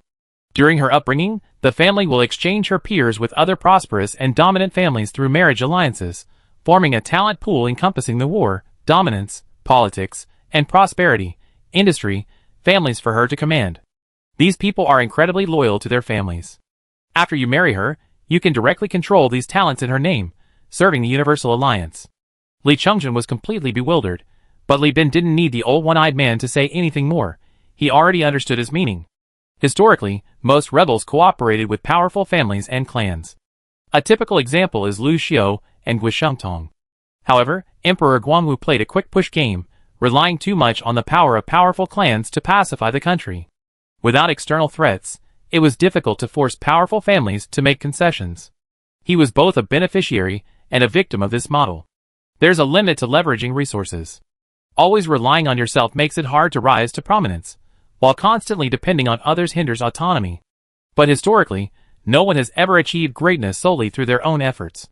The saying "a towering tree needs many trees" to support it aptly describes this. Sure enough, old one I added, the most significant difference between this path and directly joining a powerful lord is that you are the primary figure, and the chief of staff is secondary. The more successful your career, the more secure Isha's position within the family becomes. Those who serve you will benefit and increase their loyalty. The difference in primary and secondary roles leads to different outcomes. Li Bin became interested. In the years he recruited Old One Eye, he could tell that such meticulous thinking couldn't have come from a mere warrior like Old One Eye alone. Unsurprisingly, it was the result of extensive discussions with his brothers, and from a strategic perspective, it was a mature choice. Perhaps there are many similar paths, such as Bourbon's experience in Salamanca, which might be a practical application of another approach. How can you be so sure Isha will agree? The Chief of Staff's willingness to work with you is the biggest proof. She's definitely not just after the captain's looks, there are political considerations too. Old One Eye confidently asserted. Seeing this, Li Bin pondered. Although Old One Eye was a loner, since the company's inception, Li Bin had been lamenting the lack of subordinates with a broad perspective and ability. He had even offered Isha shares, and the possibility of contract termination at any time as incentives. If he could bring him and his brothers into the company, it would undoubtedly alleviate the company's talent shortage. If Isha really joined, that would be even better, but that would start with getting her to sign a lifetime contract with the company. It's truly unexpected, Li Bin thought to himself. Although he had long known that with his current status, he couldn't possibly have a pure love affair, he had originally thought that this girl was beautiful and capable, and he wanted to both date her and use his emotions to keep her, and turn the company into a family business. He hadn't expected Isha to have the same idea. When two people with complex minds meet, it's truly a case of a perfect match. Thinking of this, Li Bin sat up straight. There are 4 factions in the company: the Elf faction, the Neo-Magnus faction. You're not from either of those places, so naturally you don't belong to either. There's also the Fleet faction, who calls me commander, and the Crew faction, who calls me captain. Are you from the Crew faction? Old One-Eye, I'm not from either faction. If I had to say, I'm from the captain faction. The company can go bankrupt, the fleet can be destroyed, the crew can die, all of that can be started over. But you cannot be lost. With you here, there is hope for my and my brother's great cause, and there is a possibility of the Perseus constellation being completely unified. Those giant corporations, they don't care about people at all, only about profits. Shocking. He's a unification faction member. Li Bin was shocked. Old One-Eye, so old, still has such great ambitions? Good, good, with such great ambitions, he deserves to be my beast of burden. Li Bin was inwardly satisfied, but his face remained serious. The unification of the star system doesn't have to be mine. If Perseus can be unified, I'm fine even if I'm just a merchant. Human strength has its limits, and I can't control how others live for the time being, but I'm the CEO of Universal Union. I have the responsibility and obligation to provide better living conditions for all employees. If only unification can ensure everyone has a good life. Li Bin propped himself up on his knees, looking down at the star system, then let the galaxy burn. The old one-eyed man was overjoyed. Arrogant! He dared to do this because he saw Li Bin's ambition. He was betting that Li Bin was destined for greatness. Now, he had gone to great lengths, laying bare his heart and soul, explaining the pros and cons. And he bet right. Li Bin opened his mouth. Can you persuade your brothers to join the Universal Alliance? Old One-Eye bowed. I already persuaded too. With your word, Old One-Eye will risk his life to get the others on board. Seeing the atmosphere between the two men, which had become harmonious and even intimate, Li Chongjin felt awkward, unsure whether to hold his gun or put it down.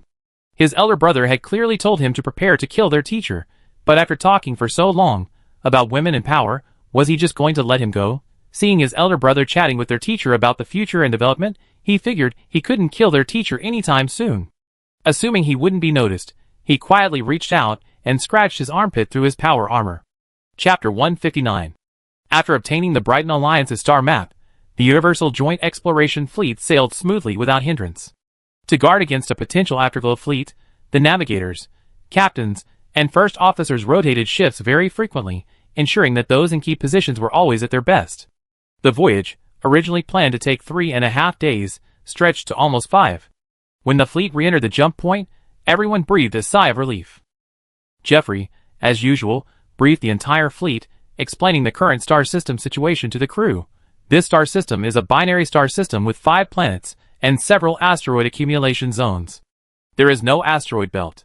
Our mission this time is to redraw the star map of this star system and explore the 5 asteroids. Originally, the human realm had already mapped over 70% of the star system, but unfortunately, this data was directly stored in the human realm's core database in the solar system under the guise of strategic information. Local companies wanting to develop this data needed to pay the human realm to bid, and the human realm relied on selling star maps and planetary data to cover the costs of developing across the galaxy. In a sense, this is an interstellar version of selling land. However, after the Great Collapse, the coordinates and data of these planets were lost due to Stargate malfunctions. It's said that the Academy has been researching how to restart the Stargates, but it seems a long way off. The crew lived on the ship for extended periods. Aside from seeing the universe through the portholes during work hours, they rarely saw the outside world. Only in the holographic lounge, which they could book after work, could they relax by viewing holographic projections of life-bearing planets collected and purchased by the company. Therefore, whether to maintain morale, appease the crew, or assign tasks, the ship's loudspeakers were constantly broadcasting. Most of the time, it was to announce the time according to the interstellar calendar, assign tasks, and report on the ship's status. At fixed times and work hours, audiobooks were played to entertain the crew, but then Washington rode forward, throwing out a piece of rope. This rope swayed in the sky for a moment, then turned into a golden light. The old Indian chief cried out, "Oh no!" and was captured, his scalp skinned and made into a pair of boots. Ha ha ha! Li Chongjin, armed and clad in armor, was overjoyed. Even the crew members, tethered by safety ropes and busy in the open cargo hold of the Caming Beast, couldn't help but laugh. The book they were talking about today was a story titled The Cherry Blossom and the Divine Acts of Washington, written by the CEO and plagiarized from a popular internet meme from his previous life. Besides Li Bin, the company encouraged crew members to create in their spare time, selecting those with sweet voices to record audiobooks. All crew members participating in the company's cultural and creative activities received material rewards. In short, while enriching everyone's spiritual world, Li Bin was also trying to keep his subordinates occupied and prevent them from being idle. Otherwise, if they spent all their time dating and having casual sex, or secretly indulging in sailors' fantasies, or even distributing videos of the Luddite Church, trouble was bound to arise sooner or later. The story of Washington begins upon entering the star system and continues for nearly a month. Finally, when Washington raises his army, the fleet has already collected data on 3 planets. These planets vary in size, but their colonial value is low. According to the regulations of the colonial administration of the human realm, their economic, industrial, and strategic value qualifies them only as Tier 1 planets, and data on each planet can be sold for 1,000 star coins. It might seem that mapping just 10 planets would yield 10,000 star coins, but the calculation is not that simple. The core star system has been fully explored. The unexplored star systems lie far beyond the core, far from the light of human civilization. The exploration fleet must navigate safely through the out-of-control afterglow AI, the automated war machines left behind by the human realm, bloodthirsty pirates, and the Madden Ludlow left path. Then, they must spend considerable time dispatching crews carrying heavy machinery to land on the planets, and establish multiple exploration points to gather information. In just 1 month, Li Bin lost over 25 heavy machines. Without a nanoforge, the cost of producing these machines in the heavy machinery factory was 150 star coins, meaning Li Bin lost 3,750 star coins just from the heavy machinery alone. This doesn't even include fuel, supplies, and crew wages. Post-landing expenses for the crew, such as the wear and tear on protective suits and spacesuits, are also not factored in.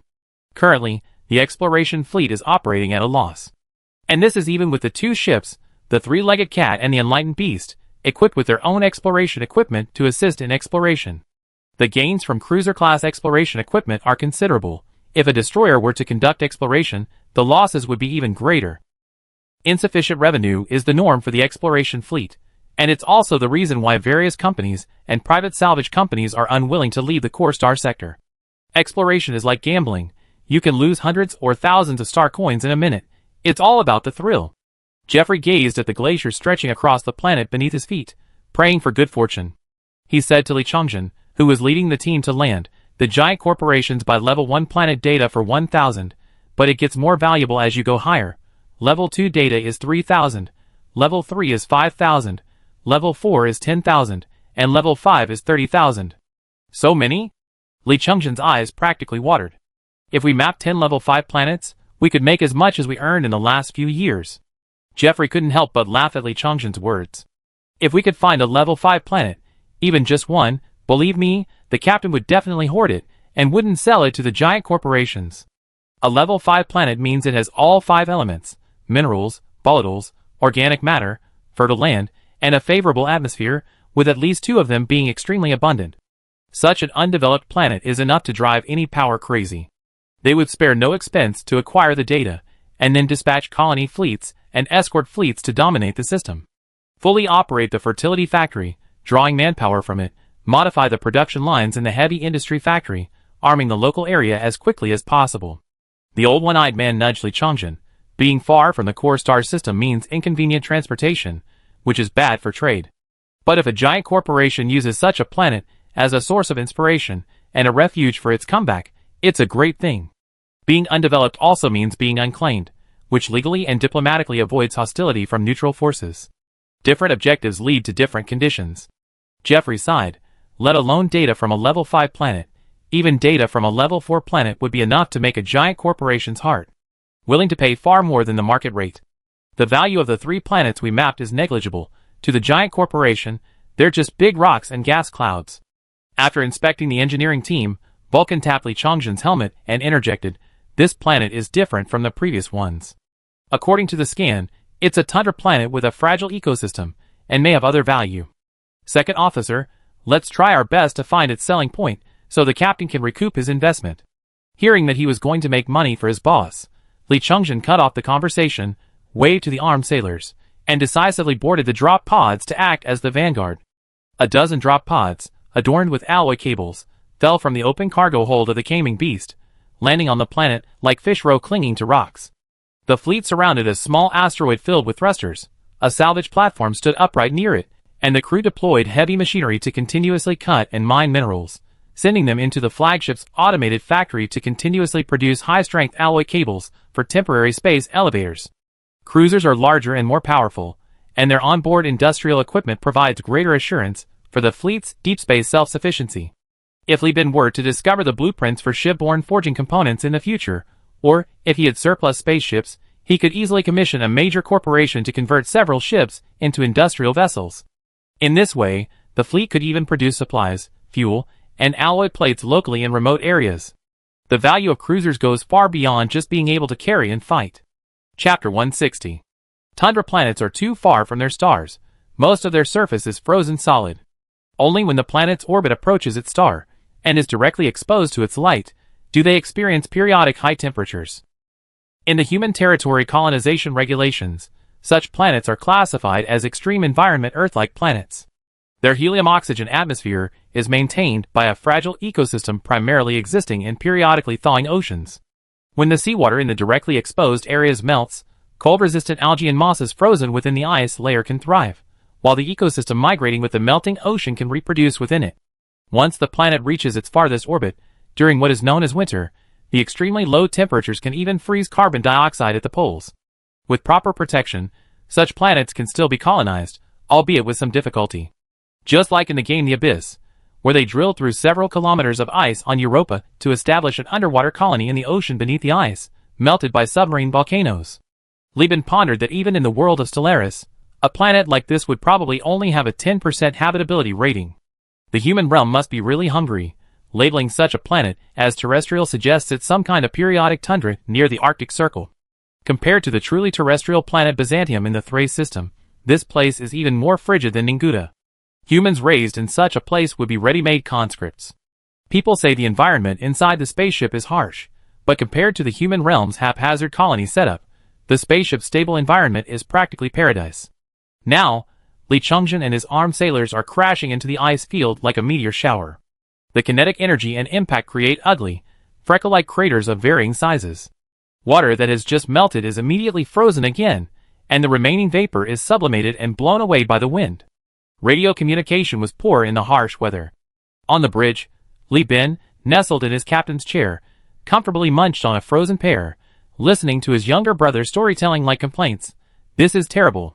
How can we go to work in this weather? He used his power armor to prop himself up and forcefully adapt to the gravity to establish a landing site. Since tundra planets have ecosystems, even the most fragile ones, they can potentially support predators. In such a harsh environment, the animals don't need to be large. Just enough to bite through the protective suits of ordinary crew members would cause casualties. The primary task of the first wave of armed sailors, clad in power armor, was actually to clear the surrounding environment and protect the engineering team. I have landed, currently, buzzing in communication. Vulcan, as a senior engineering team leader and now the minister, personally led the second wave, actually spurred by Jeffrey's words and feeling guilty that the profits from this voyage hadn't covered the costs. For the past few years, following the captain, he always made a fortune. Now, as the main force in the engineering team, he gained nothing in over a month. His loyalty was immense, and the psychological pressure was unimaginable. In fact, it wasn't just him. The entire engineering department he led and trained felt the pressure. As the saying goes, what the superiors do, the subordinates follow. With such a loyal minister, capable, amiable, and constantly spreading the message of loyalty to the CO, Vulcan's men carried similar pressure. They were burning with determination, wanting to achieve something to show the CO that the engineering department was not only absolutely loyal, but also profitable. Braving fierce winds and bitter cold, the engineering team, comprised of personnel from several ships, erected a 15-meter-high signal tower, its stakes driven 40 meters into the ice. They also built a camp, scrapped 2 pieces of heavy machinery, and completed the first phase of the project in 30 hours. After a 7-hour rest, the waking engineering team collectively received 3 doses of caffeine. They drank 1 dose and began setting up the orbital elevator using the alloy cables brought down from the landing craft. 12 hours later, the orbital elevator was completed, and everyone drank the third dose. The second dose had been used during the work, and began receiving snowmobiles produced by the factory on the Enlightened Beast at full capacity. With the signal tower erected, communication became much smoother. In the camp, Vulcan stood before a camera, a holographic projection erected on the bridge, pointing to a map and reporting to Libin. Captain, according to the exploration technical manuals published by the Brighton Alliance and the Star Sector, the landing site is located on a plane 180 kilometers outside the direct sunlight zone of this planet. The thermometer shows the temperature here is minus 30 degrees Celsius. According to planetary mapping data, it will take us 2 days to reach the ecosystem. Most of this planet is frozen, so the temperature drops drastically as soon as one leaves the direct sunlight zone. The main reason for not establishing the landing site directly in the direct sunlight zone is to prevent the camp and space elevator from becoming unstable due to continuous ice melting. The engineering department and armed sailors will travel by snowmobile to the periodic ocean to survey seawater data and the ecosystem, and then follow the melting ice to the seabed to deploy probes to collect local biological data. Then, based on the metal signals detected by space mapping, they will search for large-scale shallow mineral deposits and possible ruins. As for metals buried deep underground, they will have to be abandoned before initiating intensive colonial development. Taking Earth as an example, the Pilbara mining area in Australia, with its natural shallow mineral deposits, or even exposed mineral belts, is what Libin and his team need to investigate. This type of mine is easy to extract, has a high grade, and can even be directly fed into the furnace without processing. In contrast, mineral belts with small reserves, low grades, and scattered distribution are considered inferior. The exploration fleet classifies these resources according to their reserves, resulting in different prices for planetary data. Remote mapping data will take a few days longer, and without the AI core, our data analysis requires a large amount of manpower, Libin reassured Vulcan, though he himself felt somewhat helpless. The company lacks skilled hackers, so from its inception, he has refused to allow crew members with implanted brain-computer interfaces to board the ship, aiming for secrecy and to provide some network protection in electronic warfare. However, in production activities, crew members who cannot directly connect their brains to computers need to use their hands, a relatively rudimentary form of manual operation, to assist the eye.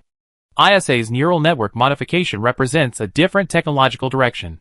The interface connects to the spine, emphasizing neural connections with the captain and commanders, thereby controlling the fleet and micromanaging ships. Its command chain interacts very little with the outside world. It is essentially a local area network. Vulcan had no complaints about the company's inefficiency. He and his engineering crew toiled for 7 or 8 days, constructing the camp and landing zone. Then, a group of technically skilled crew members boarded track snowmobiles, escorted by armed sailors on jet motorcycles, and, carrying heavy packs, set off towards the planet's summer. These vehicles were outdated and technologically simple, far inferior to the military hovercraft of the Heavy Weapons Division. However, their advantage lay in their simple structure. They could be manufactured in the cruisers on board factories, and fueled by the fleet's continuous mining of asteroids for raw materials, and the constant power supply from nuclear power plants. In short, they were practically free. Wearing sunglasses to protect against snow blindness, avoiding blizzards, and surviving glacial meltdowns and crevasses, amidst the endless black and white expanse, and in the bone-chilling cold of tents where even urination and defecation felt like freezing rotten flesh, Vulcan led his team for several days, finally arriving at their destination after rounding an iceberg. Here, the snow began to thaw. The frost and snow in the sky melted into fine raindrops halfway through their journey. The dry, cold ice became damp and glistened with iridescent colors. A rainbow arched across the sky, connecting the two icebergs. Tiny moss flowers, the size of grains of rice, sprouted from the exposed ground, their delicate stems several centimeters long. Lumps of purple, unknown moss grew in the crevices of the black rocks. Some kind of arthropod-like insects leaped like frogs, their hard shells covered with fine, strange hairs. They raised their tails, which hardened into elastic nets after secreting mucus upon contact with the air, trapping the insects that fluttered among the moss flowers. In this icy landscape, life, fragile yet displaying extraordinary resilience, was like a delicate yet fiercely independent beauty, striking a chord with Vulcan. He tentatively removed his helmet, letting the cool, breathable air rush into his lungs, carrying the faint, almost imperceptible fragrance of moss, and the stench of rotting protein. Life itself was breathing. That leaping insect you see is the largest land predator in this ecosystem. The captain's voice came through the headset. Give it a name. In over 200 years since the Great Collapse, you may be the first human to have come into close contact with this creature. Chapter 161. Vulcan watched the arthropod-like creature crawling on the ground. Li Chungjin was poking it with the end of his dagger. It jumped alertly with each poke. Because it had no natural predators on the surface, this creature hadn't evolved any defensive strategies. It simply expelled a sticky, milky white gel that hardened quickly upon contact with air and fell to the ground. Let's call it a jumping bug, Vulcan, lacking in education, said somewhat reluctantly. That's a simple and clear name, Li Bin laughed.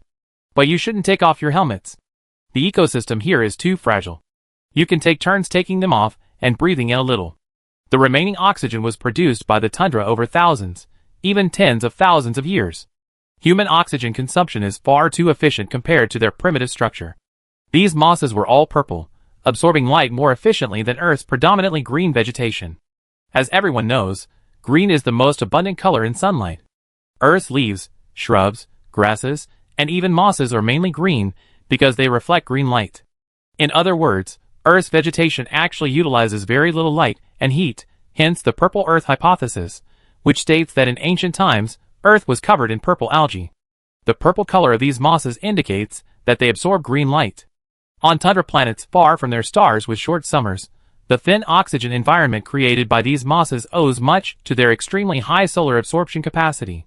Yes, Vulcan replied, holding his breath and fastening his helmet despite his reluctance. Armed sailors stood on the edge of the land, deploying corrosion-resistant wired underwater cameras into the ocean.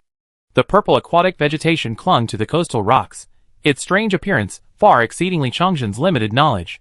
Technicians carefully collected a small amount of moss, avoiding the tundra's growth areas, and set up an analysis station on the raised surface to analyze the water quality.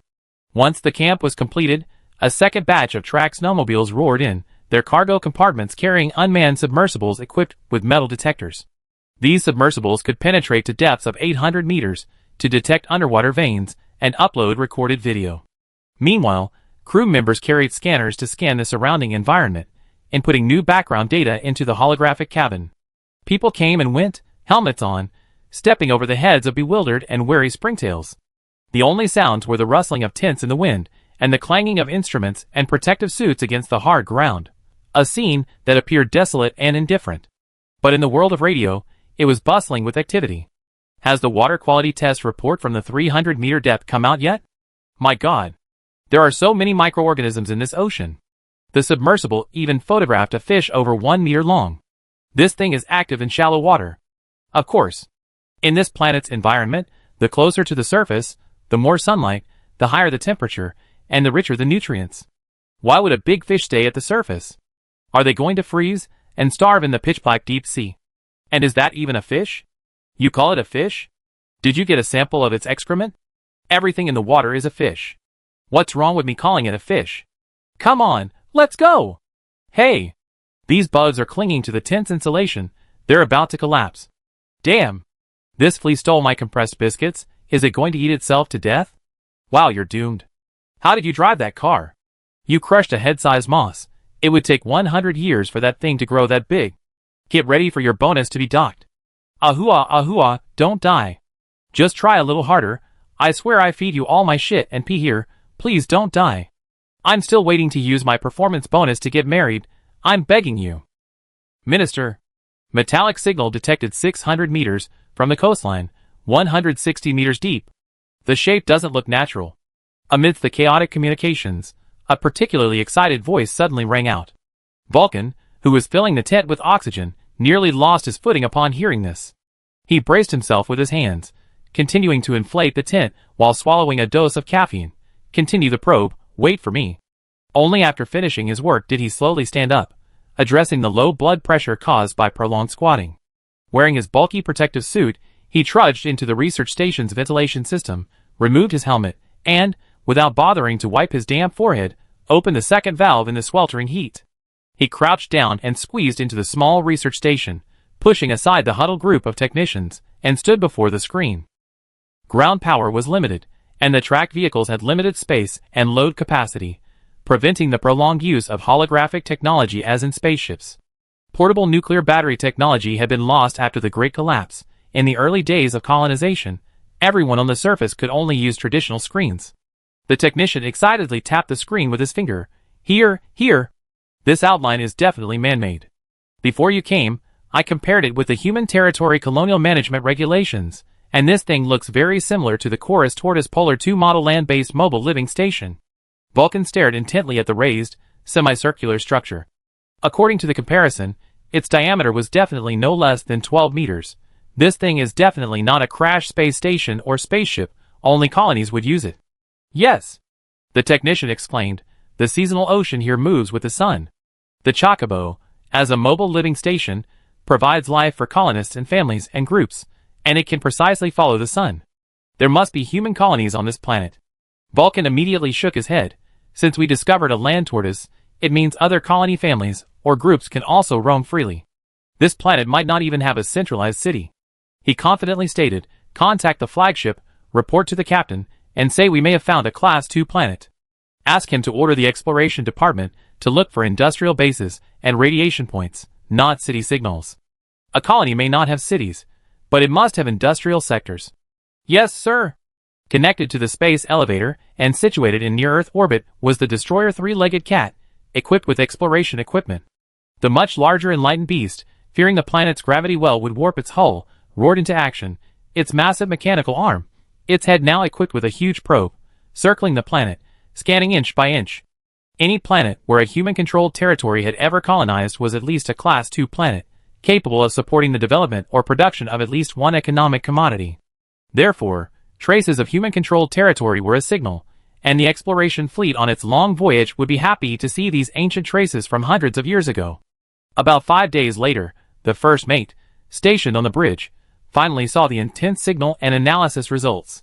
A sparsely distributed area, 6 kilometers in diameter, covered by melted and frozen ice, hidden within a star's direct radiation belt. All conditions were met. He activated the communicator in the captain's cabin. Captain found it. According to the AI's estimation, it's scattered ruins. A few seconds later, a splashing sound and Li Bin's sleepy yet excited voice came from the other end. How much cargo is left in the fleet's hold? The first mate glanced at the cargo hold and replied, over 1,400 units. The exploration fleet consisted of 1 High Point BRV, 2 Buffalo-class cargo ships, 1 Zebu-class armed cargo ship, and 1 dromedary exploration vessel. The fleet's cargo capacity was larger than that of a cruiser-sized cargo ship. It was incredibly capable of carrying cargo. Even with considerable supplies and food reserves, the fleet's cargo capacity was still considerable. Hand over the fleet to ISA. Have her raise the alert level 3 and deploy reconnaissance ships. You're getting half a day off. Go down to the surface and take a look. Also, have the salvage platform cease operations, send down another space elevator, and have the heavy machinery follow. When the sun rises over the ruins, use the sunlight to break them open. Aye, Captain. Chapter 162. On the vast tundra planet, a fierce wind whipped up dark clouds. Between the clouds and the ice, 2 large, fluorescent multi-wing drones soared proudly.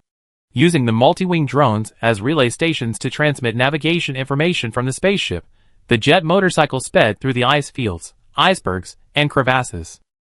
Li Bin piloted this mechanical creation, faster than any horse on Earth, at 120 miles per hour, feeling utterly free. Snowflakes pelted the motorcycle like pebbles at such high speeds. He twisted the throttle, the exploding engine roaring like a beast. The engine's intense heat melted the snowflakes piled on the motorcycle, leaving a trail of billowing heat in its wake. The helmet's built-in local music library played the Southern rock classic Free Bird, replayed from memory, reaching its climax. A burst of powerful music fills the air. The jet-powered motorcycle reared up, and Li Bin drove it across the crevasse, steam trailing a long arch in the air. The high beams pierced the darkness, illuminating the reflective warning signs ahead. He slammed on the brakes, the airflow pushing back up a large cloud of snow. The immense inertia propelled him forward, but Li Bin swerved, kicking up a snowball more than 2 meters high, and came to a smooth stop in front of the camp. Captain! Commander! The crew immediately saluted. Li Bin nodded and dismounted. A crew member immediately took the jet-powered motorcycle and drove it to the newly cleared parking area. Just then, a second light pole lit up in the dim distance, and Jeffrey's vehicle finally arrived. The first mate's legs trembled as he jumped out. He removed his helmet and, in a trembling voice, shouted, "Fervent horse, this is too exciting." These words, carried against the wind, drifted only a few meters before being swept away by a strong gust of wind, scattering across the deserted ice field. Li Bin tossed him a natural cigarette. Jeffrey pulled out an electric lighter, lit it, and took a satisfying drag. His pale face brightened, his eyes lighting up. The valve opened, and Vulcan, who was working, had just looked up when he heard the first mate's excited, incessant chatter. Running a lap like this, and then having another one is so exhilarating. On such a good day, someone still getting injections, and taking drugs. They're insane. The captain calmly uttered a rather philosophical statement. Racing on the ground with gravity and atmosphere, because of the danger, has a unique flavor. No challenge, no excitement. Come on, let me show you something even more exciting. Li Bin finished speaking, lifting the insulated plastic sheeting, and leading the first mate into what resembled an archaeological excavation site. The excavation site's ceiling was covered with bright, waterproof infrared heat pipes resembling bathroom heaters, which provided heat to melt the ice before the sun reached the site. The outdoor temperature was around minus 20 degrees Celsius, but by midday, it would reach around 4 or 5 degrees Celsius. The thin atmosphere made it difficult for sunlight to penetrate, resulting in large temperature differences between day and night. However, the temperature inside the greenhouse reached a robust 28 degrees Celsius. The crew members of Vulcan's engineering team, both men and women, wore only underwear. Sweat and moisture condensed in the deep grooves of their well-developed muscles, flowing like a stream. Thawed moss was carefully dug up and stored. But some escaped flying insects were unusually active in the high temperature, trying to cling to anything they could find to mate and reproduce before dying. The crew's uniformly wet and slippery muscles offered no refuge for the alien mosquitoes, who could only anxiously flutter in the unprecedented heat, casting dappled shadows in the dense array of heater lights. Captain! Vulcan, leaning on his impact drill, and with a liter of water hanging around his neck, nodded and saluted Li Bin. He was exhausted and had no strength left for a proper salute. Li Bin patted Vulcan's arm, indicating that he didn't need to be so polite, and then loudly addressed the hard-working crew. Everyone, you worked hard. I already notified the flagship's finance department that all frontline crew members, from the moment you set foot on this planet, are considered to be working, regardless of rest. Any overtime will be paid overtime. There will be extra bonuses for finding valuable artifacts. Hooray! The previously weary crew immediately burst into enthusiastic applause and shouts, as if they had drunk a large bowl of chilled mung bean soup in the sweltering heat, instantly invigorated. Jeffrey promptly stripped off his protective suit, a cigarette dangling from his lips, and shirtless began to help. The water pump hummed, pumping out the melted water from the pit to prevent it from absorbing excess heat and affecting the excavation. Li Bin, also undressing, asked, "How's it going? Have you dug anything yet?" Vulcan, having consumed 1.5 doses of caffeine, answered as loudly as he could amidst the bustling, noisy construction site, reporting, "Captain. After 7 hours of work, the engineering department has excavated down 12 meters. The surface ice layer has been broken through, and there's still about 18 meters to go. This industrial base is located in a valley. According to the technicians' reconnaissance, the location was chosen to protect against the planet's periodic winter storms. But now, due to repeated melting and freezing, it's completely frozen over, greatly impacting the operation." Vulcan first described the difficulties, took a big gulp of water, and then began to talk about the harvest. "We salvaged everything that floated up, and then froze back up. The local colony is prepared for the freezing. The crates are all freeze-resistant, and have built-in air cushions that automatically float when they come into contact with water. There's a lot of cargo on the surface, but the heavy equipment is still underground." He wiped his sweat and said, "The cargo we dug up so far could fill 18 space containers. According to the statistician's estimates, there are about 8 crates of organic matter, 1 crate of fuel, 5 crates of daily necessities, and several other supplies, food, mechanical prosthetics, and other goods. The excavation site is still too small. The entire valley beneath our feet is frozen solid. If we expand the excavation site, we can harvest even more. No rush, let's keep digging. Once the sun rises, the weather here will stabilize, and the orbital elevator can be built. Then we use starship fuel to burn the ice, and pump the water dry. Okay." 36 hours later, a star rose from the corner, casting light and heat. The erratic weather stabilized visibly, the clouds dispersed, and space capsules fell one after another. The orbital elevator was completed, chiseled through the ice, and fixed in the rock. Along with it fell several boxes of starship fuel and hastily constructed electronic flamethrowers. Unlike the massive, advanced colonization activities of humankind hundreds of years ago, the Universal Union, returning to this planet, used rudimentary technology and unwavering spirit to tirelessly excavate the relics of their ancestors. Dozens of pumps, modified from piston engines, removed the obstructing water, revealing the wet ground. A scattered, dilapidated industrial base was laid out before everyone, with boxes scattered inside and outside the base as the water was drained and the ground was thawed. "Put on your protective suits. Don't bring alien viruses onto the ship," the first mate shouted. The crew, enduring the damp, sticky discomfort, quickly donned their protective gear, donned their work recording equipment, opened the crates, and used forklifts and flatbed carts to transport the cargo along a makeshift road constructed of alloy plates. Soon, Li Bin noticed a signal. Several technicians were gathered together, speaking intensely on the channel. By the time he approached, they had already found the answer, taken photos, and carefully removed the contents of the crates, anxiously calling for the cryopreservation equipment. "Ah, CO." A technician, who had never worked on the flagship before, exclaimed in surprise upon seeing Li Bin. "It's all right, you go about your business, I'm just taking a look." Li Bin looked up, and the technician obsequiously opened the crate, shielding the sunlight with his body, while pressing ice cubes into the 4 glass tubes inside. The thing looked somewhat like a rare metal, only the container holding it was intentionally shaped that way.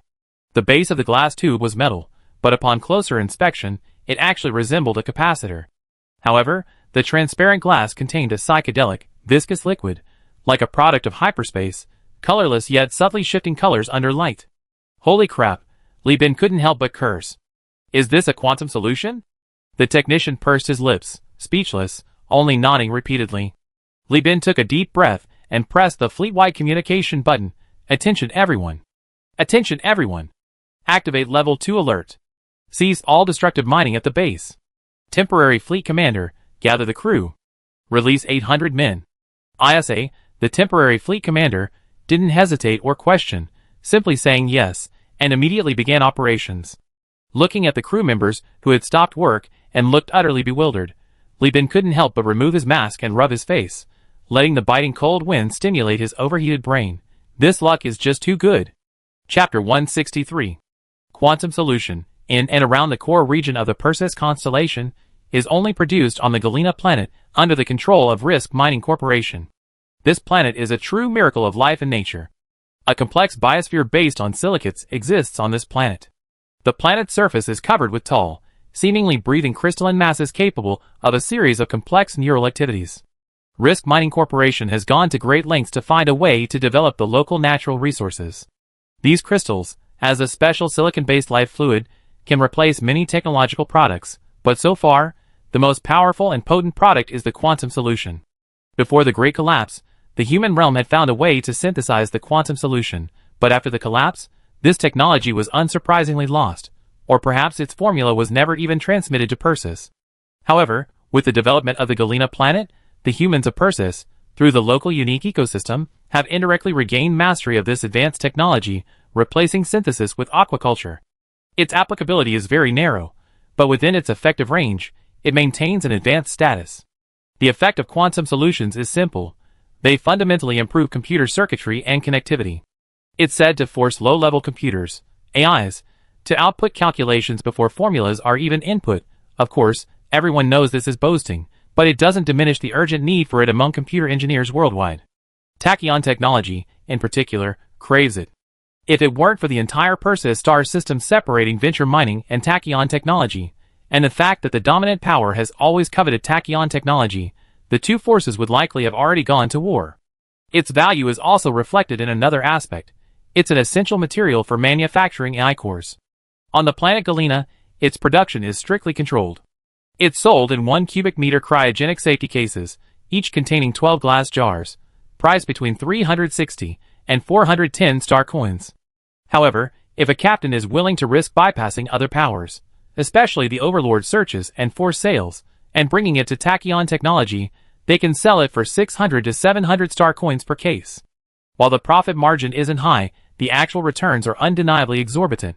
Other goods markets have a carrying capacity limit, but this stuff has no limit in tachyon technology. Countless tachyon technology laboratories are waiting for it like rice to be cooked. At the excavation site, the first things to land are the insulated boxes that fell from the dismantled canteen freezers and cold storage. The quantum solution produced by Risk Mining Company is different from the quantum solution of the human realm. As a biological fluid, it's alive. Once above 0 degrees Celsius, it becomes active and quickly deactivated. Until the technicians analyzed its composition, no one knew whether the cargo brought from the colony was a product of the human realm or a substitute mined from the Galena planet. Although it might be redundant, it was better to be safe than sorry. 800 crew members, plus the more than 100 engineering staff who had landed earlier, nearly 1,000 people gradually descended into the valley where the industrial base was located. At least half of them lacked mining skills, and they were ordered by Jeffrey to clean up the site. This guy had studied archaeology at the academy. Exploring and excavating the techniques of those who had gone before was the scope of interstellar archaeology. Although Jeffrey had dropped out of school, his experience still surpassed that of the others. Exploration drones conducted the first round of scanning, identifying high-value areas. Then, a human team arrived, carrying detectors for a second, more detailed survey, using their experience to fill in any gaps left by the drones. Next, teams using handheld impact drills and hydraulic shears dismantled the base, using flatbed trucks and snowmobiles to haul away construction debris. This project lasted nearly a week, finally clearing away all the debris and organizing the equipment, machinery, and cargo. Jeffrey, stroking his shaved head for ease of construction, generously lit a cigarette, clicking his tongue in satisfaction. Captain, a small fortune. 13 boxes of quantum solution, 288 boxes of organic matter, 210 boxes of daily necessities, 86 boxes of food, 33 boxes of supplies, 202 boxes of metal, 833 boxes of ore. He flicked his cigarette ash and continued, the equipment is all broken. Even the good parts are useless to us. They're all automated, requiring human leader identity information to activate, and they also need to provide goods. We don't need them since we're not colonizing this place. We already had them dismantled, and we got 11 sets of relic components. The standard purchase price for each set from the giant enterprises is 500 star coins. The Brighton Alliance will definitely be happy to buy these. Relic components are those using ancient yet advanced technology, which the current Perseus star system can no longer forge. These parts are essential for building new, human leader-level spaceships and starships. For the overlords, they are the best materials for repairing the 14th Legion warships brought from outside the star system. If Lieben can collect more than 100 sets of artifact components and bring them to the star system under the rule of the Overlord, he will become the object of contention among various families. Lieben smacked his lips, thinking to himself, if I had this much, I could just use it as a betrothal gift to ask the Brown family for ISA's hand in marriage. That would be wonderful. The space containers were enormous. Some cargo, like metal plates, weighed a staggering amount once packed. The fleet's makeshift space elevator could only transport 3 containers at a time. Lieben shaded his eyes with his hand, looking at the mountains of cargo piled up outside the valley. After a moment's thought, he said to the first mate, forget about the ore. Transporting it is too time-consuming, and the price is low. Sell this entire batch to the Brighton Alliance. The company can earn over 30,000 star coins. After deducting fuel, supplies, and crew bonuses, we still have 20,000 left. Add the planetary data, and even if we don't harvest any of the remaining planets in this system, we still have over 20,000 left. Jeffrey nodded, that's quite a lot. We're only doing this because the Brighton Alliance was willing to send us the star map, otherwise, we might have run into the Afterglow AI, which would have meant not only no profit but also a loss. With the plan set, nearly 1,000 people began gathering the cargo. The distant landing site had been abandoned due to the development of the excavation site. The 3-legged cat removed the space elevator from the landing site and moved here to set up a new one. The space fleet was busy transporting personnel and cargo, taking 3 days to complete the delivery of the supplies. Vulcan, among the last crew members to board the elevator, turned back one last time to look at the sunlit ice field and the site, drastically altered by the work. The moss, roots and all, had been dug up and piled in a corner. The crew had even thoughtfully sprinkled their excrement, sterilized by high temperatures, onto the moss as compensation. Sunlight refracted through the ice crystals, shimmering, and the purple moss blossomed with pale red flowers, swaying in the wind. In a corner of the now quiet industrial base, a few springtails tentatively peeked out, wagging their tails at Vulcan, a gesture of defiance. But because they were so tiny, they only accentuated the cuteness of life. Their purple camouflage hairs fluttered in the wind, looking from afar like a dyed crook. After hundreds of years of waiting, this man-made industrial base finally welcomed its former owners. Humans took away its remains, allowing it to continue its work elsewhere. The metals and structures, originally impervious to moss and native life, were dismantled. In just a few hundred years, they would be unrecognizable as ever. Vulcan closed the hatch. The elevator slowly ascended, the purple gradually blurring into a blob, then swallowed by a ghastly white. Only in the distant melting ocean could one see the splashes of fish leaping, breaking the mirror-like surface, just as they had come from afar and departed hastily, leaving nothing behind but a ripple. Damn it! My jinx! Jeffrey slapped himself repeatedly in anger. The worst outcome he predicted for the Zergling Tundra planet. According to the core sector naming rules, whoever remaps the planet's data has the right to name it. Li Bin named this planet Zergling, had actually come true. This binary star system actually only has a tundra planet with any substance. That planet, containing small amounts of organic matter and minerals, along with an ecosystem and a thin atmosphere, qualifies as a Tier 2 planet. Aside from that, the entire system is completely devoid of data. Dead, lifeless metallic planets, gas giants with virtually no volatiles and scarce emissions, and highly toxic planets. What rubbish. We couldn't even get data on a single Tier 2 planet. No wonder the Brighton Consortium has been too lazy to come. He grumbled, waste of fuel and supplies. The time spent mapping these planets is enough for us to travel through 2 or 3 more star systems in hyperspace. Li Bin looked at the fleet's attrition data, focusing on the excessive wear and tear on the overserved old ship, the three-legged cat. He rubbed his temples with a headache. Let's buy another fuel ship, he said. See if the Brighton Alliance has any 300-meter fuel ships. The drum class can only carry so little fuel. It can't support a sufficient range. He thought to himself, when we get back, I have to retire the three-legged cat no matter what. Then Jeffrey can worry about fuel and supplies himself. Chapter 164. Mamba Wang was somewhat surprised by the rapid return of Universal Union. He had originally thought the company would return in at least 6 months, but they had reappeared on the Hyperspace Patrol's probes in just over 2 months. Having been promoted from space station security to Li Bin's personal liaison, he greatly admired the cuisine produced by Universal Union. Everyone has their own preferences, some love money while others don't. Mamba Wang liked star coins, but that was merely a means to an end. His core purpose was to use star coins to buy many precious ingredients and recipes. Universal Union was consistently efficient in matters of business. The request had already been sent before the fleet even docked. Mamba looked at the various data on his terminal and grinned in surprise. He hadn't expected that the star map provided by the Brighton Alliance actually contained the ruins of a human realm. The higher-ups would probably regret it for a few seconds, but there was nothing they could do. Brighton, struggling against the frequent afterglow attacks, the automated war machines of the human realm, pirates, and the left-handed madmen, had exhausted all its resources. Each war ended with a drain on its heavy factories. Until the factories accumulated enough technology and materials to upgrade to orbital industrial facilities, this power had no spare capacity for external exploration. On the contrary, giving the star map to Li Bin would allow Brighton to profit. After all, whatever he unearthed could only be sold to Brighton, as they were the only power within a dozen light years that could absorb his loot. As expected, he received a cartload of hot food. Mamba grinned, revealing 8 teeth, and quickly gathered everything Li Bin needed, including fuel ships. On the bridge, Jeffrey looked at the fuel ship list, his scarred face grim. The Brighton Alliance is too poor. They don't even have a single large fuel ship? Only drums and drum-modified armed oil tankers? The Drum BRV, a ship cobbled together from drum wreckage and a bunch of other junk, has the same fuel capacity, yet it's equipped with several weapon slots? Who's the power grid supposed to target? That medium missile slot is interesting, though. No need for a power grid. Equipped with suppression missiles, it can help the fleet conduct beyond visual range harassment. Truly ingenious. This thing has permanent problems, and it's selling for 5,800 star credits? That's robbery. Jeffrey was utterly dissatisfied. Although these problems were caused by contamination from the damaged nanoforge, and the ship itself was brand new, at that price, no one in the core sector would buy it. It can only be said that its locational advantage is unique. There's no other like it. Equipping every ship with weapons is undoubtedly a special product of the Brighton Alliance's dire circumstances.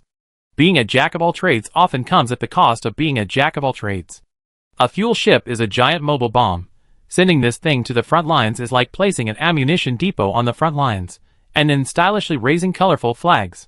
Forget it, let's buy 2 ships, fill them with fuel, and leave. We're in a hurry. Mamba hid a message in the chopsticks in the dining car, saying that according to the timeline, the next attack from the afterglow is coming in a few days. We need to get out of here quickly. Don't get involved in the war waged by the out-of-control AI. Although fighting the Afterglow might yield AI cores, the prerequisite is survival. AI warfare is known for its madness and recklessness. We can't afford to mess with them. The Universal Alliance fleet was incredibly swift, returning after more than 10 days, stopping for 2 days to load and unload cargo and wait for ships before hastily departing again. Back on the edge of the star map provided by the Brighton Alliance after more than 10 days, the fleet, now with 3 fuel ships, had already traveled nearly 30 light-years.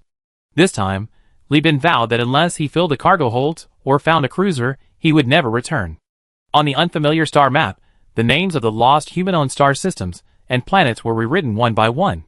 The naming rights were awarded to outstanding crew members, providing both spiritual and material rewards.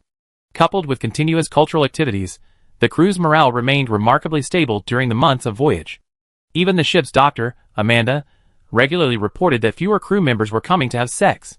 Previously, many crew members seeking entertainment would rely solely on medication for contraception, both men and women, but the monotonous days of deep space travel meant that after work, besides eating, drinking, relieving themselves, they mostly slept or found other people to sleep with. With their enriched inner world, the crew members began to spontaneously organize societies and interest groups. Although lacking formal education, their overall character undeniably improved significantly. Time passed slowly, and the fleet continued its leisurely journey towards the coordinates given by Kanda, occasionally encountering pirate bases entrenched outside the star sector. Those so-called bases, haphazardly pieced together from asteroids and trusses, lacked everything except people, and the pirate patrols circling around them would attack any fleet within their detection range like bloodthirsty zombies. Li Bin had to order his fleet to activate stealth mode, carefully spending several days trying to evade these interstellar bugs. As for the Afterglow AI, fortunately, it's just a small fleet. Inside the probe, the Afterglow fleet, composed of destroyers and frigates, was chasing a human fleet. At the probe's maximum range, Anna's analysis indicated that a sizable fleet existed within a 5-hour flight distance of the Universal Alliance. 5 hours. With the strength of our fleet, can we eliminate this unmanned fleet with minimal losses? Li Bin asked, holding ISA's hand on the way to the bridge. ISA nodded without hesitation. The suppressive power of cruisers over destroyers is no joke, their price speaks for itself. This Supreme Point BRV can sell for 280,000 star credits on the star sector market. Again, the cruisers in this book are based on the rarity in the game's lore, which will significantly increase their price. That's equivalent to 10 destroyers. ISA squeezed Li Bin's hand, then changed the subject. But I don't recommend you go to fight the Afterglow, at least not now. I'm listening, Li Bin nodded. ISA explained, the Twilight Fleet, no matter how small, always equips its ships with AI cores. While those cores are extremely vulnerable to starship fire, they can be salvaged after the battle if you intentionally avoid their bridge. Even the lowest level Gamma cores attract the scrutiny of the Overlord and the attention of other forces. This system isn't just home to us, there's also this unknown fleet. We can't possibly rescue them while simultaneously killing them. Seeing the strange smile playing on ISA's cherry red lips, Li Bin understood. Then let's deter them first, drive away the Twilight Fleet, and then come back to the system to find this small Twilight Fleet after we completed our exploration. This fleet was like food on the Universal Union's table. They could be eaten whenever they wanted, but ultimately, they had to be eaten themselves. The cruiser's deterrent effect was as ISA had predicted. Only after the Cheetah launched several volleys of rain missiles from afar did the Twilight Fleet detect the Caming Beast, which had suddenly appeared in the detector after disabling its stealth mode, immediately slowing down and turning away. At the same time, the signal at the edge of the probe began to slowly accelerate and approach. Let's go! Let's get out of here first. There's a fleet of cruisers called Afterglow in this system. If they catch us, we're in big trouble. A rather young male voice, exaggerated to the point of sounding like an actor, rang out from the transponder. 3 hours later, the two synchronously concealed fleets met at the edge of the star system. One fleet, consisting of 5 ships, 1 destroyer, 4 frigates, 1 drum fuel carrier, and 1 Buffalo-class freighter, trembled before the Universal Alliance fleet stretching for kilometers. The long, slender BRV, with its gun emplacements locked at the highest point, loomed overhead like a god. The connecting passageway opened, and a man, freshly washed and dressed in a sour-smelling captain's uniform, looked with enthusiasm and curiosity at the brand-new passageway of the enlightened beast. Cruisers weren't something just anyone could operate, especially a proper military cruiser. After being searched by Li Chongjin, he saw Li Bin and the others, and immediately ran over enthusiastically, extending his hand to Isha. Hello, hello. You must be the commander of this fleet, right? Thank you for your great assistance. Isha calmly took a step back, pointing her palm at Li Bin. I'm just a staff officer. This is the fleet commander, Li Bin. Oh. The young man immediately gave a knowing look, turning around without any embarrassment to extend his hand to Li Bin, saying something. I was wondering why you seemed so composed and calm. It's just that this staff officer looked quite military-like, which led me to misjudge. So this isn't a military fleet after all. Li Bin shook his hand with a forced smile, thinking to himself, trying to pull that the hero is the one who steps in the bedside act, huh? Chapter 165. Li Bin was initially holding back his anger, but the young man quickly revealed the source of his clear-eyed stupidity. Nothing more than having connections. My name is Corning Oppenheimer. I'm from the Westerly system, a Fickenhill alien, and I belong to Oppenheimer Holographic Studio. I'm a holographic novel producer. Oh. Jeffrey drawled in realization, and Li Bin instantly understood. A so-called holographic novel is essentially a super-long, meticulously scripted holographic drama series, primarily filmed with special effects as a secondary element. Just like a poorly written online novelist calling themselves a writer, calling a holographic TV series a holographic novel is a self-aggrandizing marketing tactic in the Interstellar era. To put it bluntly, Corning's profession, in the 21st century, would be a TV/film producer, specializing in creating TV series for his studio. The fleet Li Bin saw was Corning's studio and stage. Isa didn't read holographic novels. She frowned slightly, watching the crew members excitedly staring at Kuning, not quite understanding their restlessness.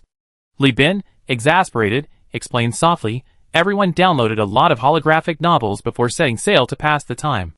This Kuning is a holographic novel producer, basically a celebrity-making machine. If his novels become popular, he can make a bunch of people famous. The crew is excited because they might get to be on TV. As he spoke, Li Bin pointed to the crew members behind Kuning, holding small drones, wanting to film, but being glared at by Li Chongzhen and not daring to. His younger brother, well trained by the bosun and Li Shu, didn't have the time or energy to deal with this kind of thing that could easily corrupt his simple mind. So, holographic novels and producers were all nonsense to him. Isa raised an eyebrow. Isn't that the same as Salamanca? Pretty much, but the West Wind system has the best holographic studio in the entire sector. 3-star systems produce 80% of the sector's holographic novels, making it equivalent to a superior version of Salamanca. Li Bin shrugged. Kuning's prosthetic ears keenly caught Li Bin's words. He could ignore everything else, even tolerate contempt, but comparing the West Wind system to Salamanca was unacceptable. No. This, may I ask? Li Bin. Kuning clasped his hands together. Commander Li Bin, I must point out that you've fallen into a misunderstanding. We are not superior to Salamanca. To be precise, Salamanca lives by eating the garbage we don't want. He solemnly belittled. A plate of nutritional paste. Even cockroaches eat the scraps left after humans finish eating it, but humans are never compared to cockroaches. We abandoned all kinds of bottomless, dangerous, and boring live streams long ago. The production model for holographic novels has shifted towards producing high-budget, large-scale, and heavily promoted premium holographic novels. If you search for West Wind production and Salamanca production on the holographic network now, you see the difference. Salamanca's live streams are all illegal, criminal, and even immoral. Their recorded clips are also very crude. Those so-called studios of theirs, they're just small workshops. On the other hand, everything produced by our West Wind Galaxy is a magnificent, large-scale production. Take my recently completed The Adventurer King Erba, for example. To film it, I even traveled tens of light years away to the Lost Star region to deal with pirates and the Afterglow. Can those scoundrels who rob banks, beat the elderly, and kick children compare to that? Looking at the arrogant Koning, Isa understood.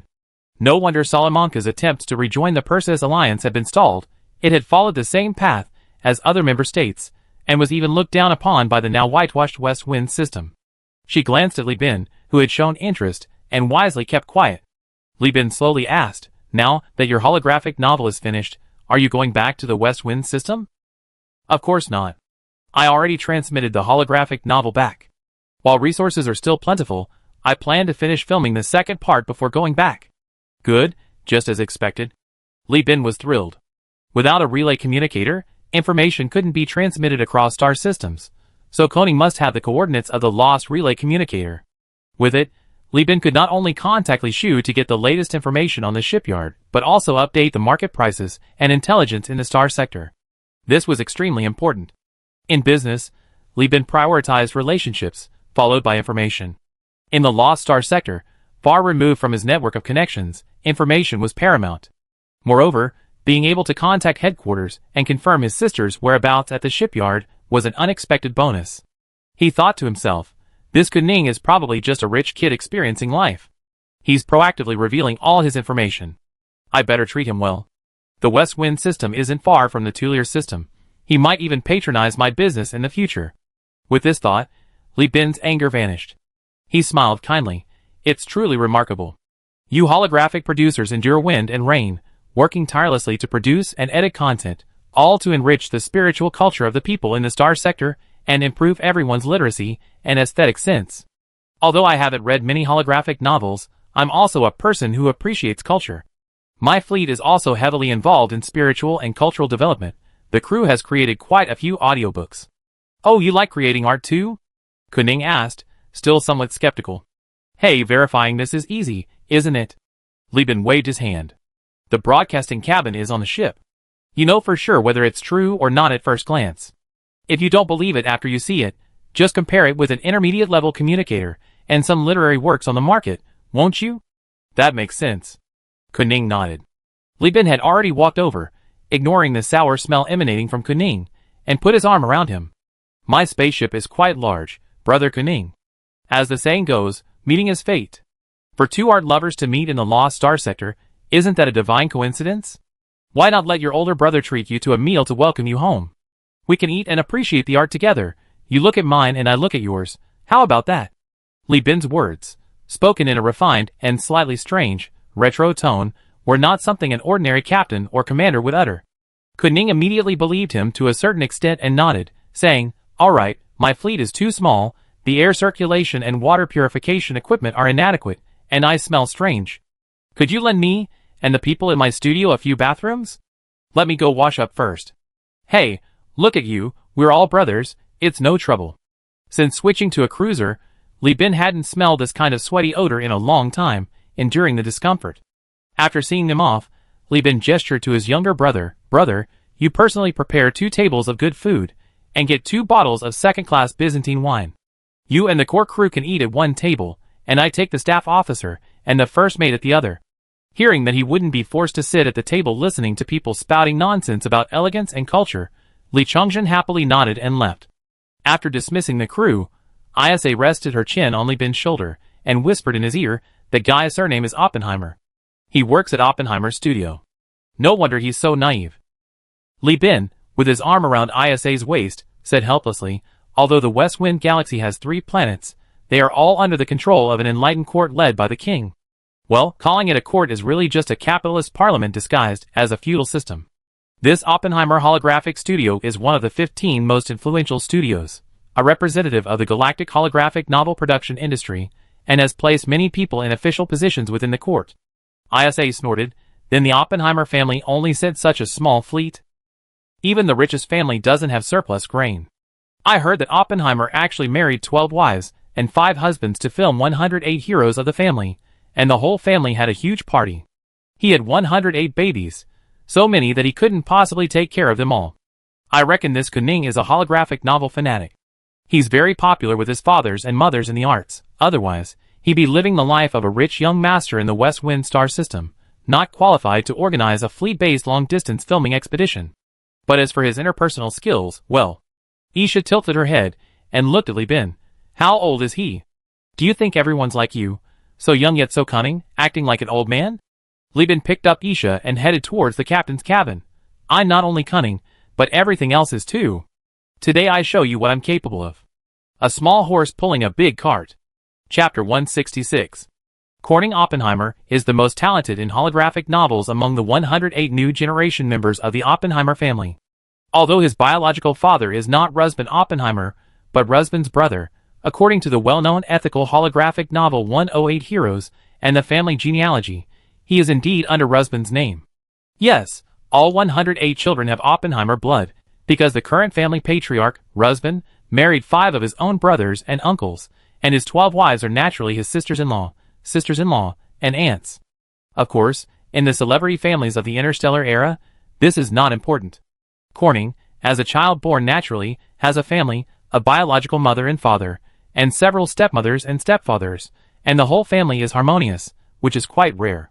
His siblings were mostly good-for-nothings. So good-for-nothings that they couldn't even be bothered with jealousy or make any achievements, refusing to inherit the family business, living off the family trust, spending their days drinking hallucinogenic drugs, taking injections, and then replacing their own organs damaged by drugs and sexual abuse with human organs. Therefore, Kuning, the child who showed interest in holographic novels, received extra care from the family, even though he wasn't actually very talented.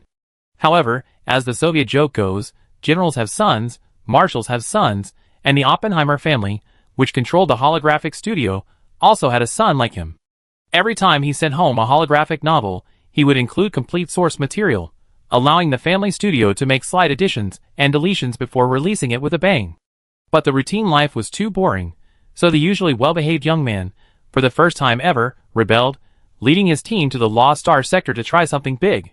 Therefore, Isha was partly wrong in her assessment of him. However, this doesn't change the fact that he was a rather inexperienced and naive person. In the broadcasting cabin, Li Bin served up rare delicacies and fine wines, a treat unparalleled in the Lost sector, which had already broadened Kuning's horizons. The classical music pieces that followed, such as Apostle Strikes, From the New World, and Moonlight Sonata, were even more eye-opening.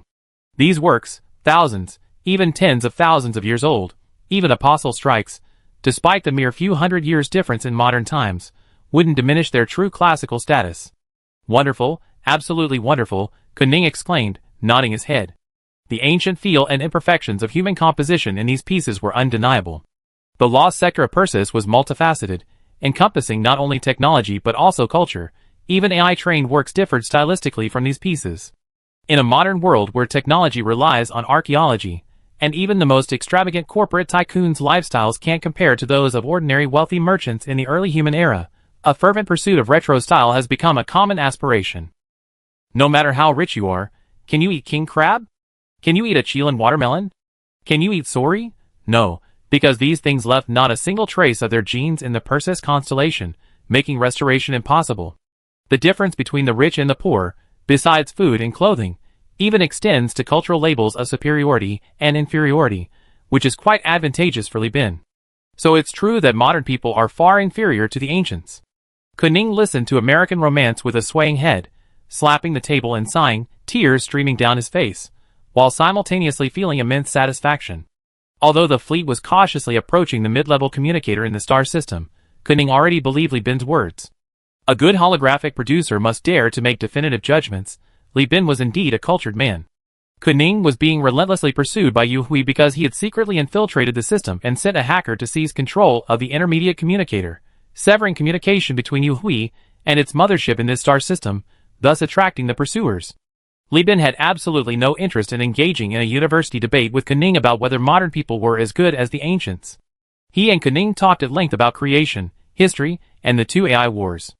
Especially when Li Bin, pandering to Kuning's interests, talked about his rise to wealth, he deliberately embellished his story, making his journey from debt to success in just a few years sound incredibly dramatic.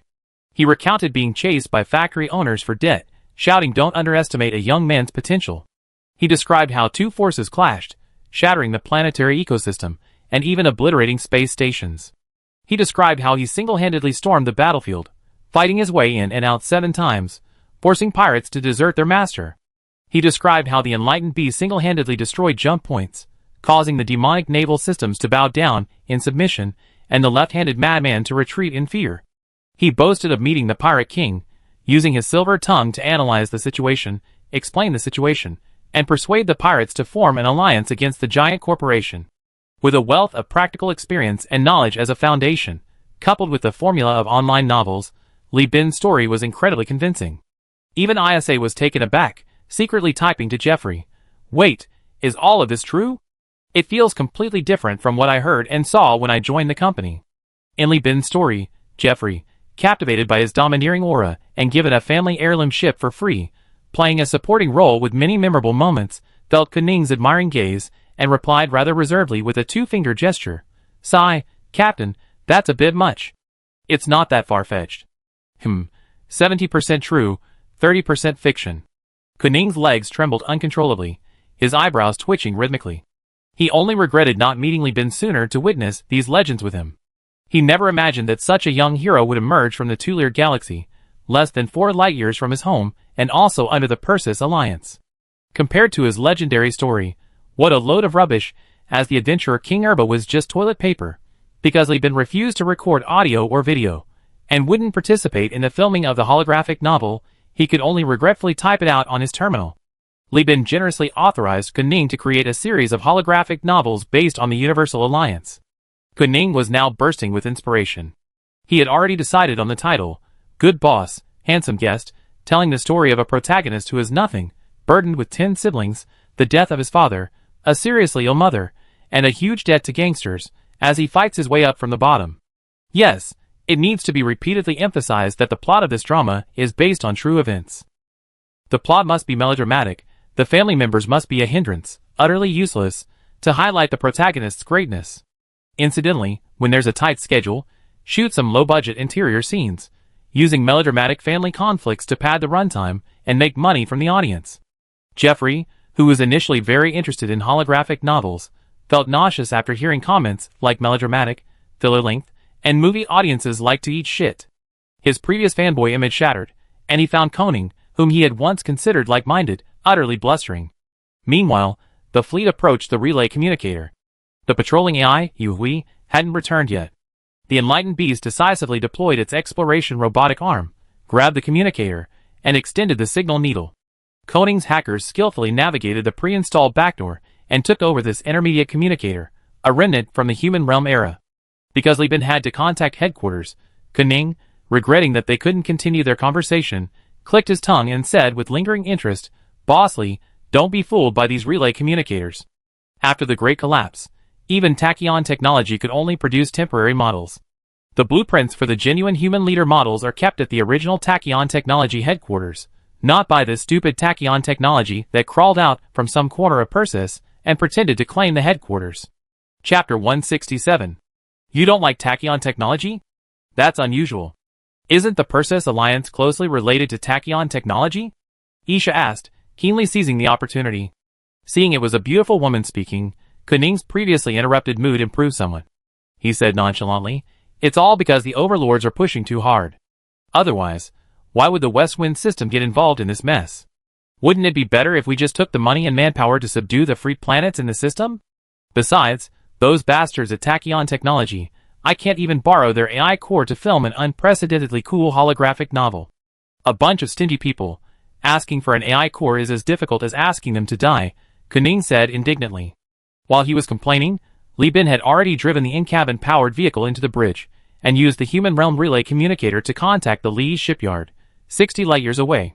The communication kept showing connecting, indicating that the distance between the sender and receiver was too great. Even with the signal traveling at high speed, it still took time. Fortunately, this was a product of the human age. Every 10 light-years of physical space translates to a 1-minute delay in hyperspace communication. If it were a relay communication device after the Great Collapse, the delay would be 3 times that. About 6 minutes later, a panicked, tense voice came from the other end. "Hello? Is that Big Brother?" Li Shu's slightly haggard face appeared on the bridge. She leaned on the control panel, mimicking the ancient communication etiquette her brother had taught her since childhood. Her eyes were wide open. Li Bin grinned at his sister, while Li Chongjin stumbled in, bursting through the hatch. Such a big man, a towering figure, he burst into tears the moment he saw his sister. He choked out "sister," snot bubbles escaping his nose. Anyone who didn't know better would have thought he'd seen their mother. Finally, they received a signal. Li Shu's eyes reddened. She looked at her older brother, then at her younger brother, and seeing that they were both all right, she covered her mouth and sobbed softly. After a tearful reminiscing session, Li Bin comforted his sister, then kicked his younger brother, who was crying like a bear, to shut up.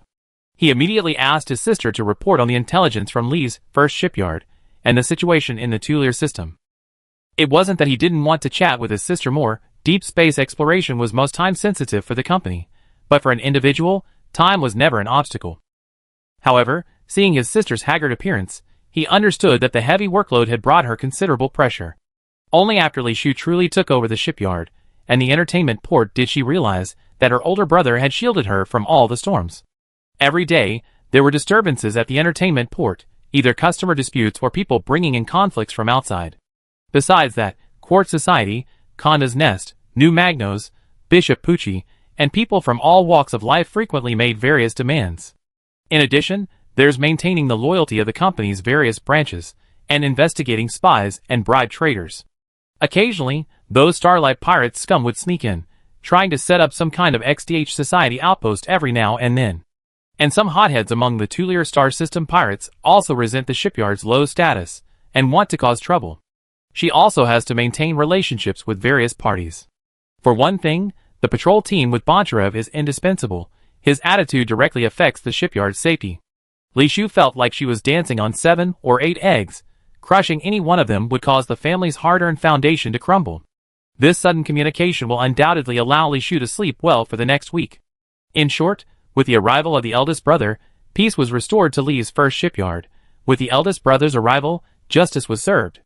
After spending 2 hours handling most of the affairs, Li Shu gradually summoned the company's key personnel stationed at the shipyard. Those who deserved rewards, punishments, or reprimands were given. Li Bin, relying on his cheat-like abilities, could quickly detect unusual expressions from certain individuals, such as Mu Yao. They clearly hadn't expected Li Bin to contact the company at this crucial juncture without any warning. Li Bin observed everything, remaining calm and collected. After finishing his business, he asked Li Shu to wait a moment, then began contacting Bishop Pucci and Kong Jicho, among others. This communication was abrupt and unfocused. Maintaining relationships was secondary. His main purpose was to reassure them of his safety. With communication cut off between deep space exploration and the core star sector, over time, some would inevitably assume they had met with misfortune. Li Bin greeted these friends warmly in the communication, proudly introducing his newly acquired cruiser. Unsurprisingly, both Pucci the Godfather and Kong Jicho, aside from their initial surprise, became much more affectionate towards him. As for Duya, that bean sprout, a boastful message with a panoramic video of the Enlightened Beast cruiser was enough. He already considered Li Bin a brother and godfather, and now he couldn't bear to see Li Bin die. The message would spread throughout the entire Bellino family, without Li Bin needing to lift a finger. Then the governor of New Magius would soon find out. At that time, any faction that wavered in their cooperation or even harbored rebellious thoughts would have to be prepared to be attacked by a cruiser-class warship. Only then could his sister live a leisurely life. Alright, that's enough. Chongjin's been squatting there eagerly for ages. He must have a lot to say to you. I go find a client first, you two can chat slowly. Having reconnected with his sister, Li Bin, after rambling on for a while, sipped his water bottle to moisten his throat, waved to his younger sister, and Li Shu, watching her brother like a lapdog, nodded and couldn't help but chuckle. Seeing Li Bin make way, Li Chongjin immediately rushed over, grabbed the control panel, and started chattering away to his sister. As Li Bin left the bridge, he could still hear Li Chongjin shouting, "Sis, your best friend and big brother are hooking up. From now on we probably have to call her sister-in-law." That brat. Li Bin chuckled and cursed, grabbing a crew member in the passageway and asking, "Where are those people from outside?" The crew members only knew someone had boarded the ship, not that it was a holographic novel producer, and bowed to Li Bin. He pointed downwards. "Captain, that group is having a race on the 3rd level of the central corridor. Alright, get back to work." The race was an entertainment activity Jeffrey and Li Bin developed after their high-speed adventure on the Tundra planet.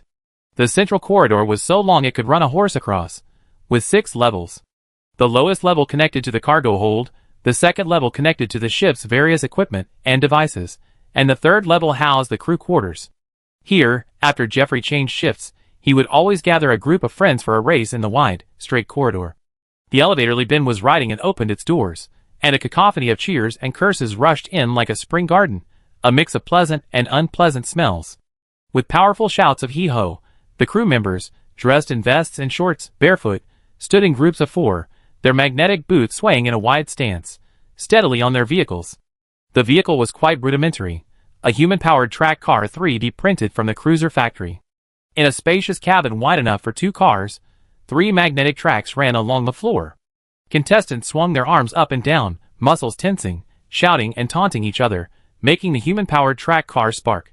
At the finish line stood a large blower, simulating wind resistance, while simultaneously blowing the sweat floating in the air into the arresting sails behind the starting line, preventing these contraptions from getting stuck in corners and maliciously corroding the ship's parts. When not working, crew members in the engineering team and other departments requiring physical labor needed to queue for workouts to maintain their muscles. Otherwise, the rate of muscle atrophy in zero gravity would far exceed that in a planetary environment. This kind of competition, which served as both entertainment and exercise, was specially permitted as part of the fleet's entertainment due to the limited betting amount. Gambling is something that's very difficult to prohibit, especially on deep space voyages that can last from several months to several years. Rather than waiting for a private gambling operation to develop on board and eventually breed a criminal organization within the spaceship, it's better for Boss Lee to reluctantly open his own gambling operation and control its scale. He can also recoup a little of the wages he's paid out, so these board crew members can at least save some money and not end up going on and off the ship naked. Chapter 168. Sometimes, crew members from other ships would transfer to the Enlightened Beast for these recreational activities. In the exploration fleet, without the Fishcat cruiser accompanying them, the 1.6-kilometer-long, spacious cruiser became the favorite vacation spot for the fleet's nearly 2,000 men due to limited space on other ships. At this moment, Conning was frantically pressing the buttons on the track car with Jeffrey, Vulcan, and a muscular engineering team member. From Li Bin's perspective, although Conning seemed to be having a lot of fun, it was hard to say he was actively participating in the game. He was more like Liu Bei's son, Liu Shan, from Chang'an Slope. His thin, stick-like arms and legs were useless except for adding people to the game. In the end, unsurprisingly, with Vulcan and the engineering team leading the way, Conning won first place. He was panting heavily, his forehead covered in sweat, and he laughed heartily at Li Bin. Exciting, so exciting. Boss Lee, your fleet is so much fun, 100 times more fun than any other fleet I ever seen, and the crew atmosphere is great too. I'm glad you like it. By the way, does your fleet have any surplus supplies? I'd like to do some business with you, Li Bin flattered. Hey! For that kind of thing, Mr. Lee, go talk to the fleet commander. Just say I said you can exchange whatever we have. It's no big deal. Conning waved his hand dismissively, showing no interest in business. I run a couple more laps, then we continue our creative discussion. I also trouble Mr. Lee to help me figure out what activities my fleet can organize. And no rush. It's all easy, easy. Li Bin watched Conning jump onto the human-powered railcar, and Jeff offered him a cigarette. The skinny guy held it in his mouth, but didn't smoke it, just looked down at Conning from the other participating teams with an air of superiority, as if he and Jordan had combined for 70 points. Li Bin knew that this kid was completely under his thumb. He turned and left, quietly sending a message to the first mate. Tell the others to play it safe. Let him win, but don't let him win too easily. Jeffrey exhaled a smoke ring, glanced back casually, and nodded to Li Bin. Van Dongha, seeing Conning nonchalantly stating on Li Bin's terminal that he'd give him as much as he wanted, covered his face in exasperation. After a few seconds, he gave Li Bin a wry smile. My young master has caused you trouble. Long-distance voyages are too boring for a well-off young man like him. He's been holding back his energy. Please forgive him. Van Dongha sighed inwardly. Young master, with just one sentence, the studio will have to pay out thousands or even tens of thousands of star coins again. This man, who looked young but was actually over 40, though well-maintained, was clearly not a stranger to cleaning up Conning's messes. The fleet's cargo hold doesn't have much. The young master has been busy filming footage the whole way, and salvage has only been done once. Currently, we have 140 boxes of food and supplies, 340 units of fuel, and a list of other items. Please take a look. This fleet wasn't large, consisting mostly of new ships, and with few people, consumption was minimal. This amount of resources was enough for them to roam space for a long time. Van Dongha turned on the projector, and Li Bin's gaze swept over the food supplies. He had plenty of those in stock and wasn't worried at all. The fleet's cargo hold wasn't large, but the goods were quite diverse, with luxury items alone divided into dozens of subcategories. Li Bin noted them all down, planning to learn from the discerning tastes of these wealthy men and price his own goods accordingly. In addition, there were several sets of human organs, presumably spare limbs for Conning. This father has married 2 wives, and he hasn't even stocked up on powder needles. You could say he's not playing the game too big. This Van Dongha didn't exude much of the professional air of a fleet commander. Instead, he had the demeanor of a butler, speaking with a humble posture and impeccably respectful eye contact. He was likely from a family of servants raised by the Oppenheimer household. These people were born into dependence on large families. Because their masters needed them for loyalty and control, they were among the few allowed to form families, and were even encouraged to do so. After all, the master had servants, and the master's children also needed servants. How could an outsider's servant compare to a loyal follower raised by parents, who had been servants since childhood? Thinking this to himself, Li Bin's eyes narrowed sharply as he looked at the goods. At the end of the inventory list, he saw several expensive items with limited applicability. Li Bin looked up and pointed to something that looked like a psychedelic clown box, but was actually about the size of a Wuling Hongwang Mini, a disguised transponder and sensor decoy. Are you selling this? Fan Donghe thought to himself, the young master has already given his word, who dares not sell? The Oppenheimer family made a fortune in the star field, especially among the lower and middle classes, through holographic novels. The more exploited the poor, the more they liked those exquisite, subversive, and bizarre holographic novels, hoping to gain a spiritual experience beyond the material world while confined to their limited spaces and subsisting on nutritional supplements. 10 or 20,000 star coins were nothing to young Master Kuning. The reason he couldn't lead a larger fleet was purely because he had sneaked out. Otherwise, cruisers needed to be reported before setting off and couldn't be released casually, but a powerful fleet composed entirely of military destroyers was indispensable. Seeing Fan Donghe nod hesitantly, Li Bin didn't waste any more words. I know you need it to avoid pirates and the left-handed madman. I don't need many, just 2. This is a list of goods that Universal Union can sell. See if there's anything you need. Fan Donghe breathed a sigh of relief upon hearing that only 2 were needed. When he saw Li Bin's list of goods, his expression brightened with delight, his voice becoming more respectful. You have Byzantine wine? And a large cold storage of fruits, vegetables, and meat? Yes, Li Bin replied, unmoved by Fan Donghe's subtle change in attitude. My fleet is quite large, with several cargo ships. It's not uncommon for me to convert the cargo hold of a spaceship into a cold storage.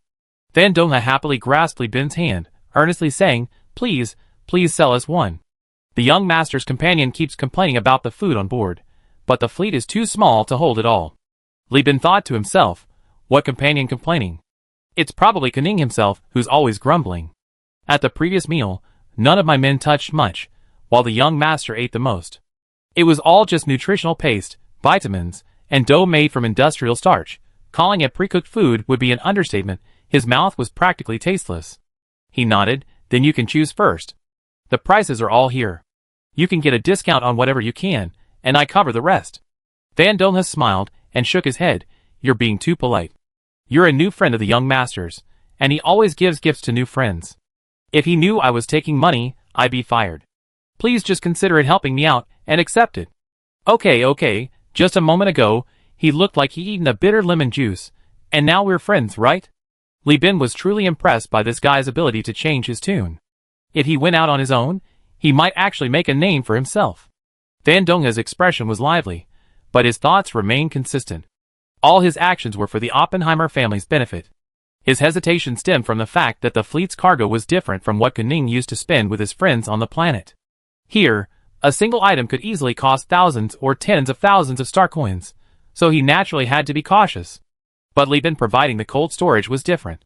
From the perspective of serving Kuning, ensuring the young master could enjoy delicious meals in this godforsaken place for a period of time was precisely the butler's job, and a testament to his exceptional business acumen. As for the 10,000 star coins, based on the family's hierarchy, young master, the logic was sound, the conditions were met, the deal was done.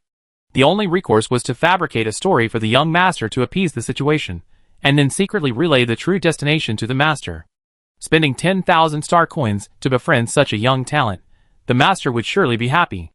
After all, the Oppenheimer family, as part of a giant corporation, had plenty of money. Chapter 169. Kuning could be described as a literary youth of the Interstellar era, regarding money as dirt. He deeply regretted Li Bin's abandonment of literary creation to devote himself to dangerous voyages and exploration. He repeatedly invited Li Bin to return, move the shipyard to the West Wind system, and join him in dedicating himself to the holographic novel project. He assured Li Bin that his name would resound throughout the Perseus Star region, making him a literary giant. This kid even guaranteed he could persuade his parents to let the Tulier system relinquish its connection. Li Bin, seeing Fan Donghe's bitterly green face, politely declined. After the 2 fleets completed their transaction, they flew alongside the Yuhui AI for 2 days, then parted ways at the jump point. Kuning was going to film his good boss, handsome guest, while Li Bin was going to continue exploring deeper into more remote star systems. At their parting, Kuning was reluctant to leave, repeatedly reminding Li Bin to remember to visit him after returning to the Core Star region. He promised that if Li Bin came, he could get him a captivating role in his father's next masterpiece, the piling-driven Interstellar Empire. With ISA watching with a smile, Li Bin only said, "Next time, definitely," and asked him to patronize his business if he needed to repair any escort ships back home. Corning readily agreed. Once the fleet disappeared into hyperspace, Jeffrey wiped the sweat from his brow, shook his head, and said to Li Bin, "Taking care of the kid these past few days has exhausted me, Captain." "You wouldn't believe it, Koning seems tireless. He only sleeps for 1 hour a day. Vulcan and I took turns playing with him, pulling the rickshaw dozens of times. My arms are aching." He rubbed his throbbing arms and chuckled. "But this deal was really worth it. In just a few days, I got over 400 star coins worth of meat and vegetables for free, and in return, I got tens of thousands of star coins worth of equipment. The children of giant corporations are really rich." Upon hearing this, ISA glanced at the first mate and said quietly, "The scion of the giant corporation you're talking about now has a very good relationship with the captain. He might even be the one backing the shipyard in the future." Hearing ISA's clear voice, Jeffrey slapped the back of his head in annoyance. He'd been so busy with the kids these past few days that his head was throbbing, and he completely forgotten about the domineering young lady on board. However, Isha was a proud woman. Jeffrey, based on his experience, judged that Isha was just being sarcastic, not angry. On the contrary, her shameless approach would only be annoying. He explained, "I haven't retrieved my orbital vehicle yet. I need to go and retrieve it. The 8 Crown King's vehicle. I don't want those little brats to replace it." Watching the first mate rush in and out, Li Bin, who hadn't had a chance to speak for a while, finally raised the terminal in his hand. "The stuff Kuning sent. No one on the ship has operated it before. It's very technically advanced. Have you seen it?" "Yes, I have.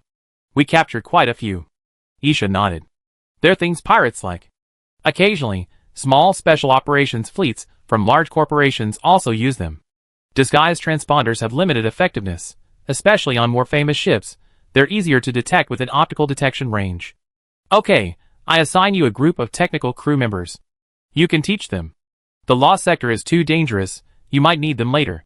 Deep space travel knows no time. Planetary exploration knows no seasons."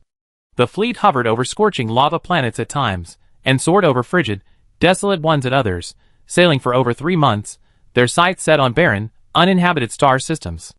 Most absurdly, some star systems contained only a single star, attracting scattered asteroids to circle around them, infuriating the first mate. Since parting ways with Corning, the fleet had gained nothing along the way, and Jeffrey's heart bled as he watched supplies and fuel dwindle. As a shareholder, every penny burned was directly related to him. After exploring 3 or 4 star systems, the exploration fleet entered a system with a blue giant star and 4 planets. "Oh, there's a desert planet." Jeffrey, on duty, pointed to the white-brown planet closest to the star and exclaimed with delight. The morale on the bridge, low due to the prolonged lack of harvest, was low. The crew, like zombies drawn to rotting flesh, looked up from their mechanical work, a glimmer of hope appearing in their eyes. The environment of a desert planet is far better than that of lava planets, icy planets, or radiated planets. Moreover, even from a distance, data from probes and sensors showed that it had an atmosphere. Even if that atmosphere was dirty, it was still an atmosphere. With humans leading the way, scattering countless sprites, and adopting a colonization style like a stallion leaving its mark everywhere, this kind of territory had a 9/10 chance of success. The fleet continued sailing for 2 hours when a series of loud, guttural screams erupted from the bridge, a cacophony of men's and women's cries. "Holy crap! A space station!" Li Bin, who was inspecting the lower decks, rushed to the bridge upon hearing the commotion. ISA, already in position, possessed extensive knowledge and experience in large corporations, a graduate of the Overlord Military Academy. With the remote assistance of the old one-eyed man, they had pinpointed the location of the space structure that had just emerged from the back of the desert planet, revealing half its structure. "It's not a space station, it's a mining station." ISA denied the crew's claims, but brought another piece of good news. "I verified its identity using the Overlord Shared Identification System. There are 2 mining stations in this system, one on the desert planet and one on a gas giant. And this desert planet used to be a colony." "Very good." Li Bin strode onto the bridge. "Any other intelligence?" "The identities of all overlords originate from the former Northern River Strike Group, which are regular military identities. As long as the human territory doesn't voluntarily cancel them, they remain valid indefinitely. But the Stargate collapsed, so even if the human territory still exists, the information can't affect Persis. Therefore, theoretically speaking. At this point, ISA shook her head. The mining station hasn't been thoroughly renovated for centuries, relying solely on internal automated programs for maintenance. Many programs are offline, and unlimited communication can no longer obtain sufficient information. I can only get partial information about the mining station. This is the transmitted structure of the mining station. This mining station is numbered BNSI-TFF-199, and its operation is to mine conventional ores. What a load of rubbish about shared overlord identification. There's no such thing. The overlords, having degenerated into warlords, have their war, prosperity, and domination families controlling all the planet's manpower, resources, and military strength, and have also seized the human territory identities. The identity information of ordinary human territory citizens is valid for 15 years, after which it needs to be renewed. Information on ordinary soldiers is valid for 25 years.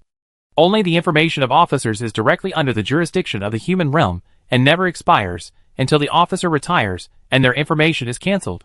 Based on ISA's whispered conversation in bed, Li Bin knew that the predecessor of the Overlord, the Northern River 3 Strike Force Cluster, assigned by the Human Realm Central Committee, was to relieve the troops originally stationed in Persis. Although affected by the collapse of the Stargate, they drifted in hyperspace for many years before arriving in the Persis star system. However, their information was already stored in all Human Realm buildings, colonies, and automated factories in Persis. Originally intended to facilitate advance notification of troop rotations, this move became an external boost to the rapid rise of the Overlord after the Great Collapse. Leveraging this identity information, the Overlord initially used the superior performance of its Human Realm military ships to sweep through several former colonies in the southern part of the core sector, securing the industrial and economic foundations for establishing its power. However, due to the limited number of officers, after the Northern River Strike Forces fell to become the Overlord, this information became the privilege of various powerful families. Therefore, while the Overlord still maintains regular explorations of the Lost Star sector, this information is rarely used due to its monopolistic nature, to prevent the covetousness of other giant corporations, and to avoid internal family disputes.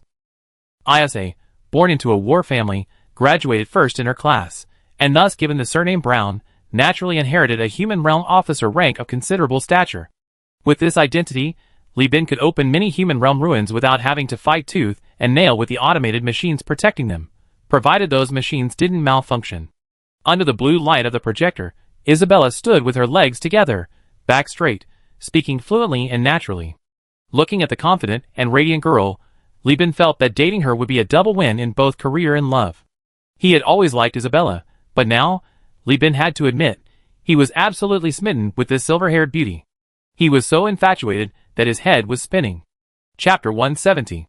The mining stations, whether before or after the Great Collapse, didn't change much in appearance. The difference lay in their internal structure. Before the Great Collapse, these machines were highly automated. A mining station a kilometer in length, width, and height could be maintained by a minimum of 80 people. As for those after the Great Collapse, well, Li Shu once described them as gigantic, bloated, and ugly space machines resembling Cthulhu.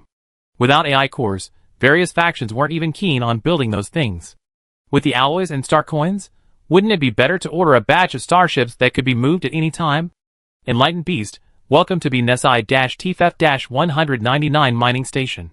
The mining station recognized the plaintext painted on the side of the starship, the size of a human head, and read out the ship's name. As Li Bin's eyelids twitched in shock, a fan-shaped berth extended from the mining station's berth area to receive the Enlightened Beast. This mining station is too small. After receiving the Enlightened Beast, we can only receive one more ship. Jeffrey transformed into a reformist immortal, thick, atomized smoke billowing from his mouth and nose, condensing and refusing to dissipate in the weightless environment, as if propelling him to ascend to heaven. The first mate was extremely anxious. Months without business had made him suspect that Koning had sucked away his good fortune. He heard the captain say it was called bad luck, and that washing his face more often could change it. Lately, he'd been washing his face every hour, practically scrubbing off a layer of skin. Li Bin decisively ordered, have the other ships disperse, cargo ships line up, and take turns unloading. Have the second mate and bosun prepare to lead the landing at the mining station and establish a defensive line. Although the mining station itself claimed to have been abandoned for a long time, there was no guarantee that some alien creatures, like xenomorphs, might be dormant, waiting for a fool to stumble in and have their genitals stuffed into their mouths by facehuggers. Or perhaps this place has already been looted by pirates, who have even sneakily hidden mines, waiting to surprise any lucky survivor. Although everyone curses the giant corporations for being inhumane, they at least have their own rules. The lost sector is truly a lawless zone. He then placed a hand on ISA's shoulder. Come on, let's see if there's anything good. The dock, neglected for centuries, to the point that even the cleaning machines had malfunctioned, looked dusty and grimy. That was the result of thin, drifting dust from the galaxy accumulating here bit by bit. Even with the scarcity of space matter, the magic of time had catalyzed considerable accumulation, so even though Li Bin saw advanced technological products he would never have seen in his previous life, he still felt a sense of decay, reminding him of the cracked, mud brick, abandoned old houses in the countryside. He left a clear footprint. The dust, several millimeters thick, was already the limit of the vast universe. It was precisely this dust, combined with the aging of time, that caused the entire dock to malfunction. Unsurprisingly, the airtight valve wouldn't open. The old man with the one-eyed eye glanced at it with his prosthetic eye, then gestured to Li Chongzhen. Li Chongzhen turned and gestured to the leaders of the armed sailors. Hans, you're the best, you do it. The man named Hans had gray eyes, and looked as rigid as his name suggested. He beckoned his armed sailors back to the ship, and soon a propeller carrying a sailor without a safety rope and a large bag swayed over. Hans's men attached a work backpack to the back of his power armor, and two external robotic arms unfolded, rotating nimbly for testing under Hans's remote control. Hans is from Lloyd. Before being drafted into the armed crew, he worked in damage control for 8 years at 4 different companies. He's very experienced and highly skilled at repairing the external structures of heavily damaged ships. Although he didn't work on the flagship, his abilities are undeniable. Li Bin remembered all the crew members' information and explained it to ISA on the public channel. Hans, who was assembling the sealing metal shield, heard Li Bin's detailed evaluation of him, including the self-praise at the end. His expressionless face twitched involuntarily. He tried his best to suppress the urge to smile, but his face was already flushed. The sealing metal shield, made of wire and soft rubber, was assembled. Hans replaced the head of the robotic arm, attached a welding torch, and began cutting the airtight valve without a flame. Without consuming extra oxygen, he scraped off the surface coating, and the exposed metal began to glow slowly, a characteristic of localized high temperatures. Half an hour later, the removed airtight valve and the stuffy, metallic-smelling air were expelled through the metal shield. The landing troops entered the passageway one by one, with Li Chongzhen at the rear tightening the metal shield. The mining station had circulating air. After removing the airtight valve, the opening needed to be covered with a sealed metal shield to act as a temporary valve, maintaining the air pressure inside the mining station for easier movement. The one-eyed man glanced at the readings on his prosthetic arm. Each group proceeds according to plan. Complete the basic reconnaissance of the mining station within 2 hours. The oxygen content in the station's air meets human breathing standards. If the powered armor lacks oxygen, helmets may be removed. However, helmets may not be removed until the reconnaissance is complete, except in special circumstances. Yes, sir. The armed sailors responded in unison, and led by the former Marine Corps captain, they began their reconnaissance. These armed sailors, drawn from the crew, possessed not only considerable combat skills, but also seamen's abilities. Their mission, besides eliminating potential enemies, included reconnaissance of the mining station's compartments, checking its overall structural strength, and handling any equipment risks. In short, whether it was a personnel issue or a mining station problem, they were responsible until the exploration fleet had completely exploited the area. The Black Tiger cruised in the distance from the mining station, its probes constantly gathering information about the surroundings. As a light destroyer, its engine thrust far exceeded its weight, giving it high speed, ideal material for reconnaissance. Li Bin followed ISA to the mining station's control room, where his younger brother led a team for security. The mining station's structure was simple. The control room, located in the center and extending from the top, housed all the electrical circuits. 8 alloy bridges connected the control room, their surfaces marked with the messy footprints of the armed sailors. Searchlights illuminated the space containers of various sizes, neatly secured. In the control room, silent red and orange alarms were everywhere, with very few green ones indicating normal operation. ISA removed the Overlord's identity tag from her neck. The dog tag-like alloy tag snapped open, revealing a crystal. ISA put the crystal into a card in her pocket, inserted it into a terminal in the control room, and immediately began verification. The control room immediately emitted a buzzing sound, a stiff, intermittent mechanical voice. Major Dole Brown, welcome. 199 Mining Mine Station. It was actually a Brown family officer's identity. Lieben watched ISA operate the device with pursed lips, somewhat surprised. This girl seemed even more noble than the old one-eyed man had said, actually possessing an ancestral identity. It seemed this overlord's Brown surname also had family power in other star systems. Back in the North River Three Strike Forces, many relatives might have joined the army together, and after the Great Collapse, they coalesced into one force. This was indeed an unexpected delight. Chapter 171. ISA pulled up the mining station's data, glanced at it, and then gave up her seat. This mining station doesn't have much. There are 19,879 boxes of ore, 210 cans of fuel, 55 boxes of supplies, 40 boxes of food, and some daily necessities. The humans working at the mining station probably couldn't stand the dwindling food supplies, and abandoned it. They even removed the AI core. What about the mining station itself? ISA shook her head. Very bad. It hasn't been maintained for a long time. All the information is lost.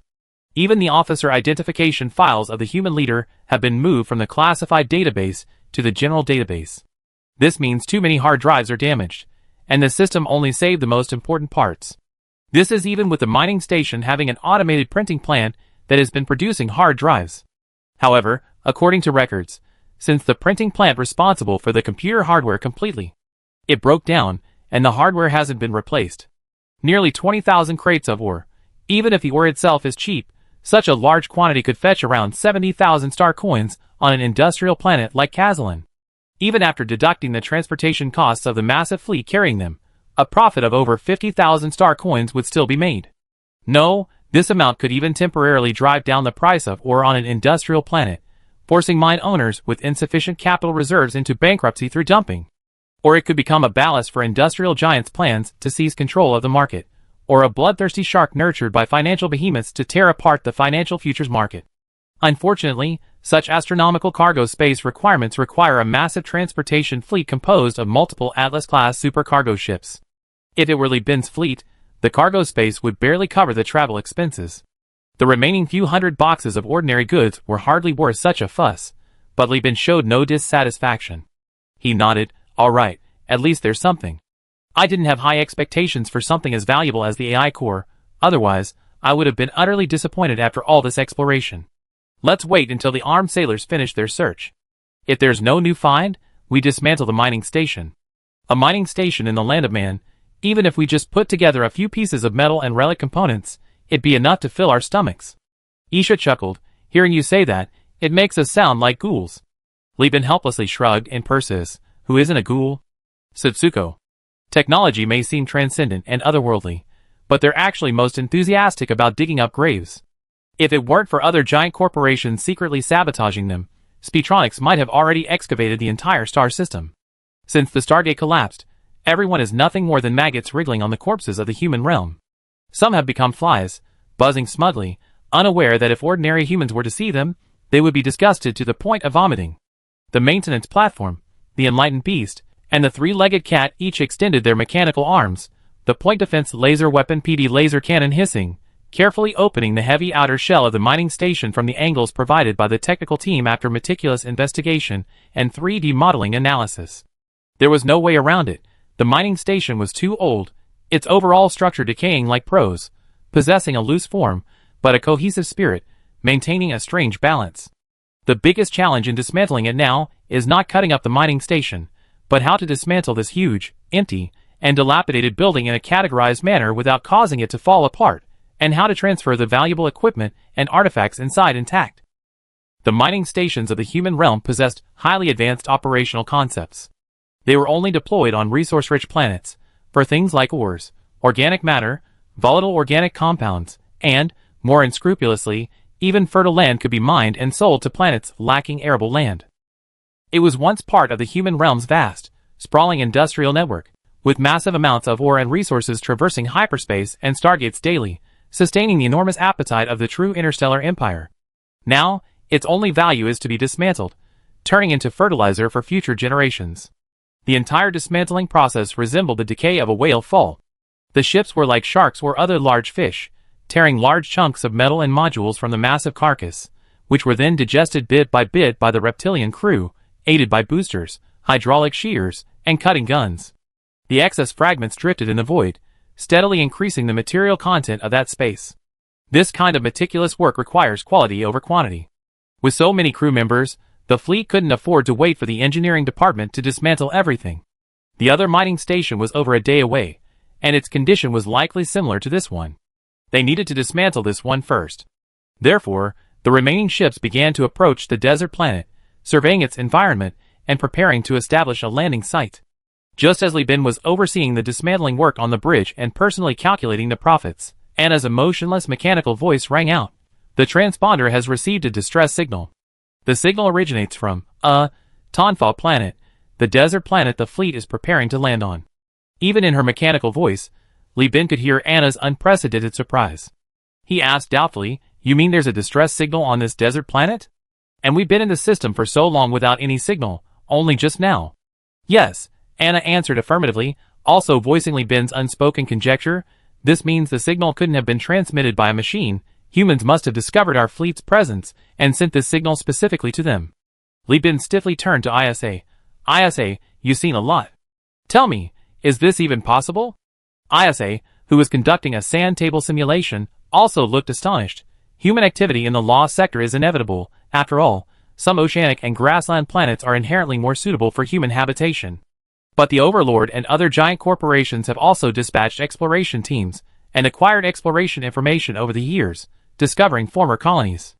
The surviving human civilizations, every single one, have significantly degenerated. They may possess advanced weapons, but that's thanks to automated factories. The level of civilization these remnants possess is roughly equivalent to that of barbarians. High-tech barbarians, just like the old Magius. Li Bin nodded. ISA continued, "To be able to actively observe space, know about starships, and understand that we are human, not monsters or gods, is only possible for a colony with a well-established lineage. This is incredibly rare." Seeing Li Bin's interest, ISA knew what he was thinking.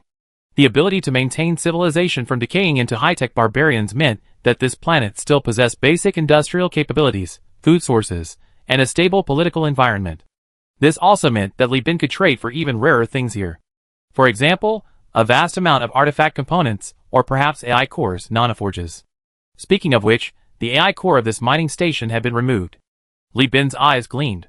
With the assistance of an AI core, and with someone in the mining station leading it who knew how to use it, preserving the flame of civilization wasn't impossible. "In your words, things have taken a turn for the better, Captain," ISA nudged Li Bin with her peach-like buttocks. Li Bin, his mouth dry from the conjecture that a desert planet might possess an AI core, looked at the beauty beside him, nodded, and suppressed the urge to immediately contact a regime that called itself the planet Tonfa. He reconnected with his younger brother, telling the hothead not to contact the ground yet, and to wait for him to arrive. Even if one of them is damaged, it's still better than nothing. The data stored in the AI core is very valuable. Li Bin muttered to himself. Chapter 172. Tonfa was the surname of the first person to unify the planetary regime after the Great Collapse. Because of his great achievements, the planet was named after him. As for the name of this once barren, sandy planet, who cares? That great man descended from the heavens, bringing with him dozens of people in power armor, later known as the Desert Guardians, and a 1 cubic meter AI core bearing the emblem of the human leader. He ended the chaos, brought technology and new life, and reshaped this near-extinct human colony. The entire planet had over 300,000 inhabitants. Under Tonfa's laws, with limited resources, the strictest birth control policy was implemented.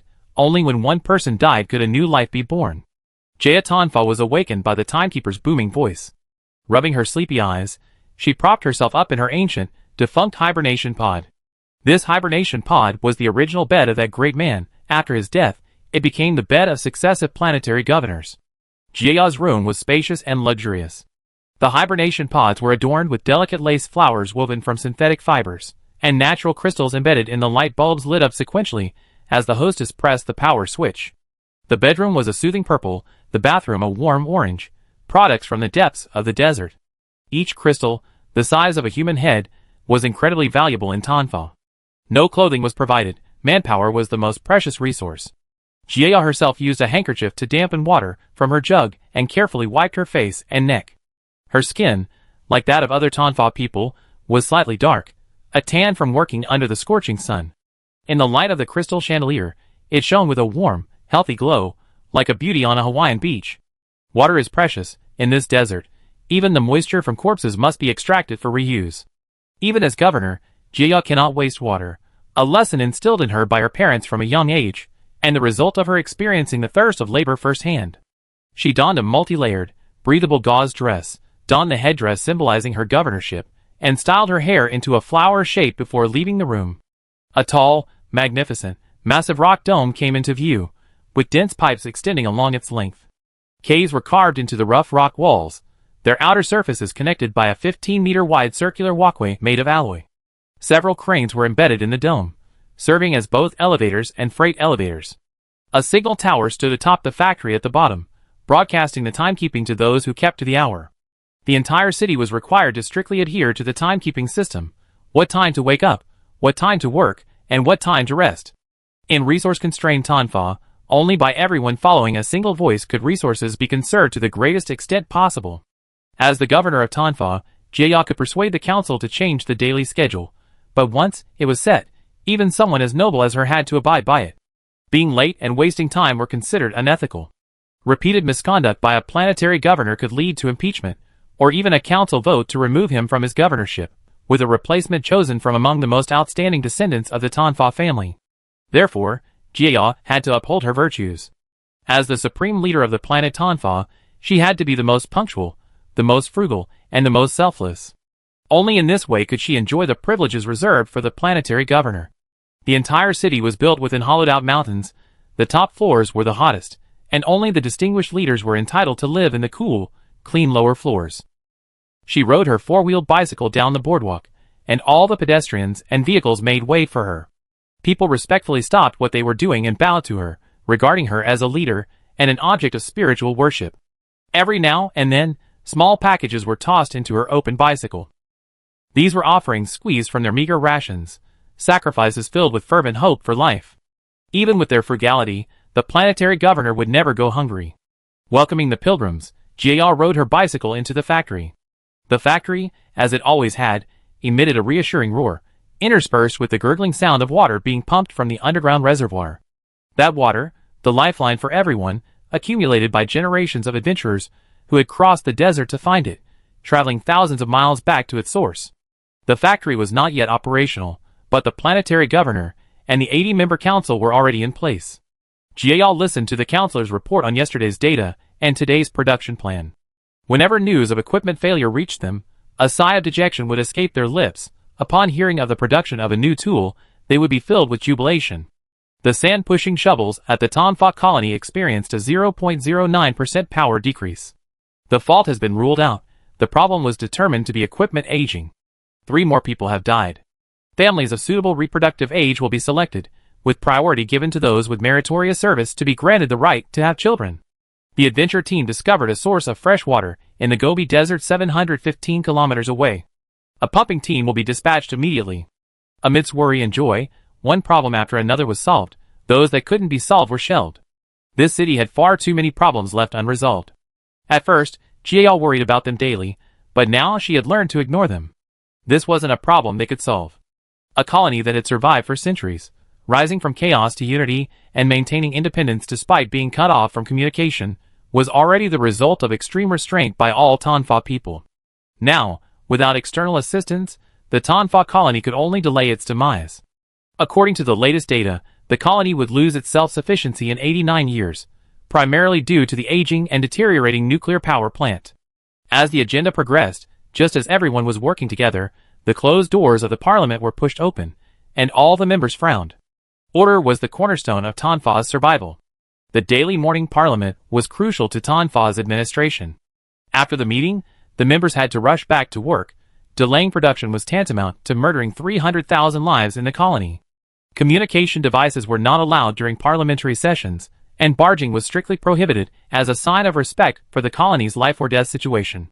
What could be so important that it warranted breaking this tradition? Jia gritted her teeth, staring silently at the breathless man who stormed in. The man was clearly frightened by the somber atmosphere of the council. He shrank back a step, then, remembering something, he took 2 steps forward, his face flushed, and shouted to the governor at the head of the council, "Governor! In the sky, in the sky! There are spaceships in the sky, so many spaceships!" Bang! Jia slammed her hand on the table and stood up, staring at the newcomer in disbelief. The council, which had fallen into silence, was jolted awake by the shout, and everyone began to panic. Silence! A blind man wearing a robe embroidered with a clock, with a microphone at his side, tilted his ear and spoke in a deep, penetrating baritone voice, using a loudspeaker to quell the chaos in the council. Despite their flushed faces and bulging veins, the councilors maintained a solemn composure under the command of the timekeeper, all turning their gazes toward the planetary governor. Jaya, calming her agitated emotions, asked the man, "Has the astronomical observatory confirmed it?" "Confirmed. Although the shape differs from the ship's catalog, it is undoubtedly a ship." They even approached the mining station, and the observatory members saw someone enter. Based on the shape, it is indeed a person. Another wave of chaos erupted, but this time, before the timekeeper could shout again, everyone quickly fell silent. Tonfa's communication methods were not advanced. Without relay communicators, they couldn't send signals into hyperspace, so radio waves could only travel at the speed of light in the physical universe. Therefore, unless a fleet directly entered the system and completed a series of procedures, detecting, recording, reporting, making decisions, sending messages, and ensuring information arrived, they would remain in the system. Otherwise, they couldn't quickly establish contact with the ship. "Is it the mark of the human realm?" Jaya's voice trembled. "No, no." The communications officer shook his head. "The symbol is a bird standing on a planet. The astronomical observatory's radio received regular signals, though they weren't in plain text and couldn't be deciphered, but technically they're very similar to ours. Not the leader of man." Jia slumped back down, dejected, her eyes vacant. In the words of the great woman who unified Tonfa, the leader of man had lost contact with this planet, but she prophesied its return. But now, instead of the leader of man, something else had arrived. Then, can we still trust it? The communications officer continued. The astronomical observatory, according to the law, sent a distress signal to the other side, but it hasn't been answered yet. What? They already sent a signal. Gio was shocked, as were the other counselors. Disastrous? One counselor slammed his fist on the table and muttered curses. What is Truman doing? Why didn't he inform the parliament first about such a big matter? He just made a decision on his own. According to the law, what he did seems to be legal, but since this law was enacted, we haven't encountered a single fleet encounter. Everyone's forgotten. Boom! The door was pushed open again, and a new liaison officer rushed in, shouting in a surprised voice, breaking news from the astronomical observatory. The communication request has been connected. The other party is human. Human! They call themselves the Universal Union, from the core star sector of the Perseus constellation, tens of light years away from us, here for trade and exploration. Governor, we are not alone. There are other human colonies in this part of the planet. Now, not only the senators, but even the timekeepers couldn't sit still. The blind man stood up, leaning on his cane, his ear turned towards the planetary governor. Jaya clenched her fists, two questions swirling in her mind. Friend or foe, could Tonfa be saved? Chapter 173. The transponder emitted a static-like noise, like the groans of ghosts. Most of the bridge crew had been ordered to leave, leaving only Li Bin, ISA, and a few technical backbone personnel from the factory area who could guarantee absolute loyalty and had recently started families. They watched the holographic projection. The circulating air was clearly blowing a cool breeze. Considering the possible presence of an AI core, such important information had to be controlled by a select few. Verifying the technological capabilities of this planet Tonfa required professional technical crew members. Therefore, those standing on the bridge might not necessarily be high-ranking or powerful, but they were certainly reliable. Before establishing communication, Li Bin held a short meeting with the company's key personnel, summarizing various opinions. Li Bin figured that the focus of this contact with the remnants needed to be on sincerity. They had managed to persist for so many years and unify the planet, they must have some solid foundation. Although desert planets can't support a large population, maybe a few million at most, even when the tachyon technology plunders the high-tech barbarians, there are occasional scenes where the barbarians, whom they despise, are startled to pull out ancient treasures from their crotches. Li Bin fears the other side is unreasonable, but at the same time, the other side is probably afraid of him. As the saying goes, the high level attack the low level, the idiot. With the exploration fleet hovering in near-Earth and far-Earth orbits, if they really wanted to engage in a direct confrontation, they could use antimatter fuel to make bombs for orbital bombardment, potentially annihilating the other side. Therefore, the current situation is actually quite simple. Both sides have a need for trade, but both fear the other is a mindless warmonger who could push the situation to the worst possible outcome. In that case, regardless of who wins or loses, the overall defeat wouldn't affect the overall situation. Therefore, sincerity is crucial. Thinking of this, Li Bin looked up at the transponder again. A dozen minutes ago, in the holographic projection, there was an old man with a tattoo of the galaxy's orbit on his face, who called himself Truman, who was being held down and had lost contact. The person who came was wearing a uniform and loose-fitting uniform, and left a message saying, "Please wait a moment, the governor is on his way. Thank you for coming to Tonfa planet," before disconnecting the communication. ISA guessed that the fleet's dismantling of the mining station might have made the other side nervous. That thing had been in the sky for hundreds of years. To the locals, it was probably a natural phenomenon, like the moon on Earth.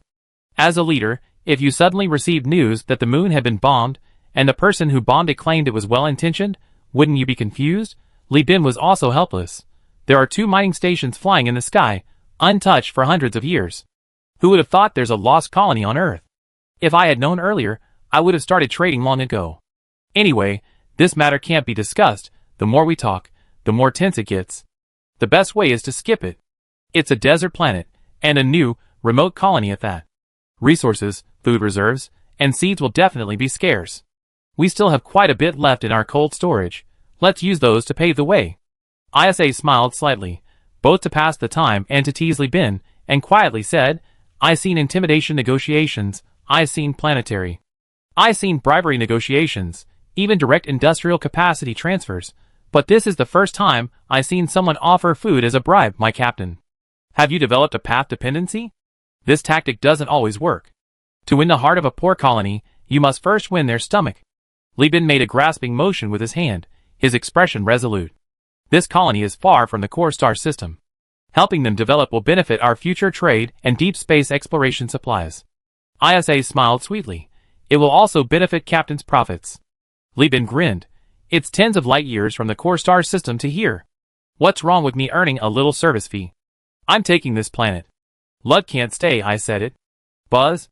The communication reconnected as the two whispered among themselves, and a mature beauty with tan skin, blonde hair, blue eyes, and an Indian-style dress, her figure slender and graceful, appeared in the holographic projection. She seemed to be hampered by equipment issues, and didn't have a holographic projection. She sat calmly, seemingly trying to project an imposing presence, but her feigned authority betrayed her bluff. Li Bin, on the other hand, leaned back in his captain's chair, relaxed, his expression calm, showing no impatience whatsoever. ISA, with her silver-gray hair, stood beside him, heels together, toes slightly turned out, hands behind her back, spine straight, chest puffed out. The two, one sitting, one standing, one composed, one sharp, with flashing indicator lights and a slowly rotating star map behind them, appeared to Jia like an emperor and his personal guard general, controlling a galaxy. Jia was overwhelmed by their imposing presence, the lines she had prepared stuck in her throat. It was Li Bin who thoughtfully initiated the conversation, easing the silence and awkwardness. "You must be the governor of this planet. May I ask your name?" "Jia Tonfa, the 5th governor of Tonfa planet." After Jia finished speaking, she listened attentively as Li Bin slowly introduced himself in a friendly tone. "I am Li Bin, CEO of Universal Union Company. My fleet is currently on a deep space exploration mission. Upon receiving a distress signal from your planet, and out of humanitarian spirit, I have been invited to provide assistance. Governor Jia, is there anything you and your territory need?" The brown-skinned beauty's nostrils flared slightly. She took a deep breath and did not answer Li Bin. "Before that, I have some questions I'd like to ask." "CEO Li Bin, could you answer them?"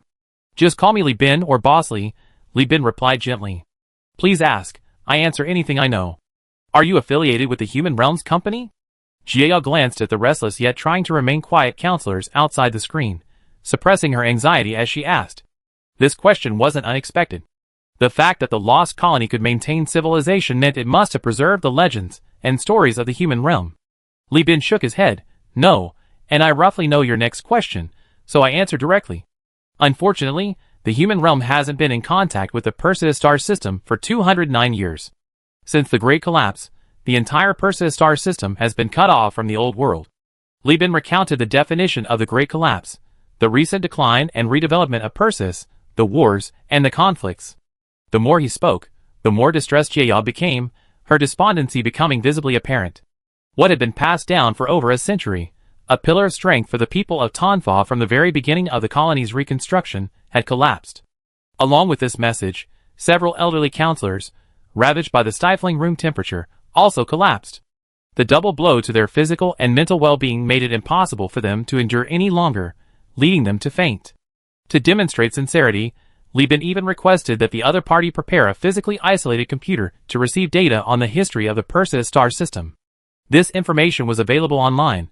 Although the parts concerning the giant corporation were very vague, the included videos, images, and even holographic data were undeniably genuine.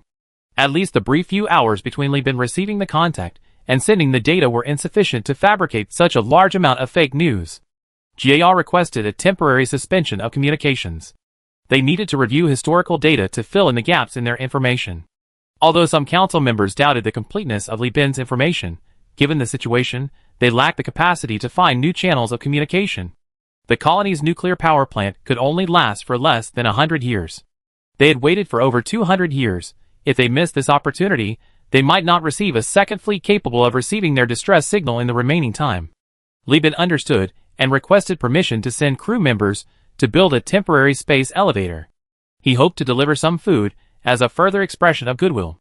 After Li Bin repeatedly assured them that he would only send fewer than 20 people, Jia overruled the objections and agreed to his request. Thus, the Tanfa humans, living underground in the mountains, sheltered from the intense heat by thick rocks and insulation, once again witnessed a scene of arrival from the sky, reminiscent of the first planetary governor's descent. Li Chongzhen, clad in powered armor, was the first to appear. Ignoring the artillery fire guarding the mountainside, he ordered his crew to lower special stabilizing anchors. These anchors, each 12 meters long and as thick as an arm, plunged deep into the desert, their surface metal branches spreading out like flower vines. By increasing their contact area with the desert, the anchors could use friction to stabilize the space elevator in the shifting sands. This time, it was just transporting food, a small quantity. For heavy machinery, the anchors would have to be driven into the rock face. To observe space, the astronomical observation room was located on the top floor of the colony. It was the hottest place in the colony. Even with air conditioning drawing in cooler air from the lower floors, the temperature exceeded 30 degrees Celsius. With the densely packed members of parliament breathing out heat, the temperature in this not-so-spacious observation room would likely rise even further. The experts played the data transmitted by Li Bin. Jia listened absent-mindedly, her peripheral vision fixed on 4 or 5 1-cubic-meter boxes on the floor. 2/3 of these boxes were filled with ice, topped with meat and fruits and vegetables. The tempting aroma of oil and fruit made Jia, who had been fed maggot paste, vitamins, and laxatives made from the only fiber plant in the area, a type of flax, unable to resist. Tanfa was poor. With a population of only 300,000, they simply couldn't afford to train a research team. Even if they had the money, it would only be used for urgent projects. They even lacked food additive formulas. They were truly eating the raw, unprocessed food, until their mouths tasted bitter. Not only her, but even the experts stared intently at the limited food. Silently, stealthily, instinctively, people moved, quietly surrounding the few freezers. Nearly 100 heads, dark and bulging, formed a circle, their eyes gleaming green, instinctively eager. Chapter 174. Communications, interrupted for over an hour, were restored. Jia, who had received an eighth of a peach, was somewhat dazed, intoxicated by its plump and delicious flavor. The thought that humans' palates were so developed just to savor such a delicacy filled her with a pang of sorrow for the hardships the Tanfa people had endured in the past. After the experts confirmed it was non-toxic, the counselors ate nearly half a cupboard of food and were amazed. They proposed distributing the remaining food, even if each colonist only received a piece smaller than a fingernail, so that everyone could still taste the deliciousness. The Tanfa counselors, responsible for maintaining the colony's operations, knew that this food represented hope and could motivate everyone to produce. After communications were restored, Li Bin, as usual, exchanged pleasantries with Jia. Perhaps it was the allure of the food, or perhaps it was Li Bin's sincerity that moved them. Of course, the overly martial spirit of the 1.6-kilometer-long cruiser seen through the telescope could also be considered. In short, Jia's attitude was much more relaxed this time. She spoke of her needs. This distress signal was originally intended for the human realm. My great-grandmother, Dali Tanfa, was the station manager of the Tanfa Planetary Mining Station. The one your fleet is currently dismantling. After losing contact with the human realm, she led her people into hibernation pods to conserve energy and await rescue. Until a hibernation pod malfunctioned and automatically awakened her, she discovered that 50 years had passed and the human realm hadn't returned. She realized her initial assumption of a minor accident was wrong. Something extraordinary must have happened in the galaxy. Without hibernation pods, the people at the mining station couldn't remain in hibernation. So, my great-grandmother led her people away from the mining station and landed on Tanfa, ending the chaos and establishing order, which led to the colony we have today. Wait a minute. Li Bin suddenly spoke up. You mean, this colony has experienced at least 50 years of chaos? Yes, Jia affirmed. The holographic projection displayed close-up images taken from high altitude and Li Chongzhen's helmet as he moved on the planet, rapidly adapting to its gravity. Li Bin's hand hovered over the hollowed-out mountainside, where a massive sand-pushing shovel rotated slowly like a wind turbine. This thing, officially called the Mammoth Life-Sustaining Shovel, protects the colony from assimilation in swamp, glacier, and desert environments. The shovel bears many old repair and paint marks. Maintaining this thing requires considerable technical skill, right? How did you manage to redevelop the maintenance techniques and parts manufacturing processes after the chaos? Did someone preserve them during the chaos? No, the colony has its own repair and maintenance manuals. Originally, no one could understand them, but Great-Grandma brought the mining station's AI core, scanned and read the manuals, and re-guided us. Sure enough, there really is an AI core here, but Jia's next words turned Li Bin's excitement into disappointment. Relying on the AI core to decipher the various preserved technical manuals, Great-Grandma repaired many pieces of equipment and weapons, but Tanfa can't produce the parts needed to maintain the AI core. The AI core was already damaged 60 years ago. Li Bin kept a straight face. Despite his disappointment, he tried his best to maintain a smile, comforting himself that it was alright, at least there was a real AI core. Didn't he pray that even a bad one would be better? It had come true, hadn't it? Even if they took it back, the giant corporations would still accept it. The giant corporations wouldn't be willing to dismantle a good AI core, but they wouldn't be so lenient with a bad one. Besides, there are ruins here. Although they're buried in the sand, the fleet has heavy machinery that can dig them out. What if they find something good? He comforted himself for a while, adjusting his mindset before speaking. Although I know this AI core might have great special significance to you, I'd still be so bold as to ask, do you sell damaged AI cores? Jia scratched her cheek. Over the years, Tanfa had cultivated a pragmatic culture. They even drained the moisture from corpses. What was there to be reluctant about in discarding a broken AI core? Selling it was just another instance of reusing a corpse. However, her hesitant actions led Li Bin to mistakenly believe she was reluctant to part with it, so he said, if it doesn't work out, forget it. Let's talk about something else. Sell it. Of course we sell it, Jia said decisively. Tanfa lacks many things, but the most crucial is alloy, the standard alloy of the human realm. The Tanfa colony doesn't have an ore refinery, so we can't smelt alloys on a large scale. Without alloys, we can't maintain the nuclear power plant, the sand-pushing equipment. The human realm's widespread colony deployment had its own logic. Human technology was incredibly advanced back then. It was just that production capacity couldn't cover the simultaneous development of several star systems. When the Tanfa colony was completed, it received a colony planning chart from the human realm. According to the chart, the colony construction in the Perseus constellation would expand outwards from the center, that is, the Asiatic system, building colonies in concentric circles. In the plan, Tanfa was designated as an industrial planet, requiring little agricultural infrastructure. In the early stages of colonization, the planet would rely on mining for survival, with industrial facilities to be delivered later. According to the star calendar year, around star calendar year 137, approximately 80 years ago, it would have been time to begin construction here. Then the Stargate collapsed, and everything came to an end. Tanfa's industrial capacity was extremely basic. They didn't even have a refinery, let alone a shipyard. This place was like a small town on an island in Li Bin's previous life. Several thousand people, a ship repair shop, but no independent shipbuilding capability. Tanfa was even worse off. Those islanders had boats to cross rivers and seas, while they couldn't fly into space.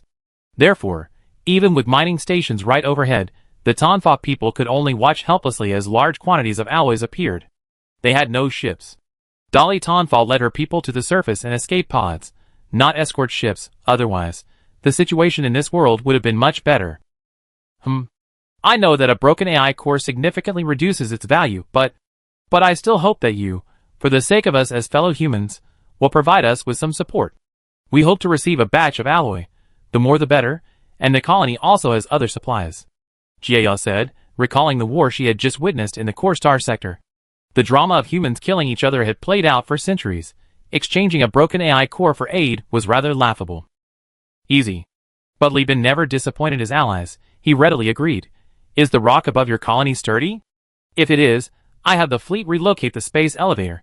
Alloy is too heavy, and sand is too unstable.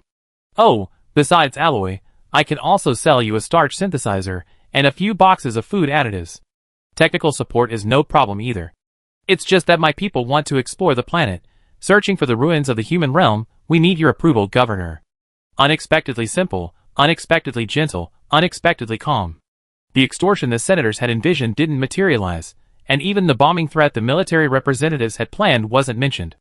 The deal was struck.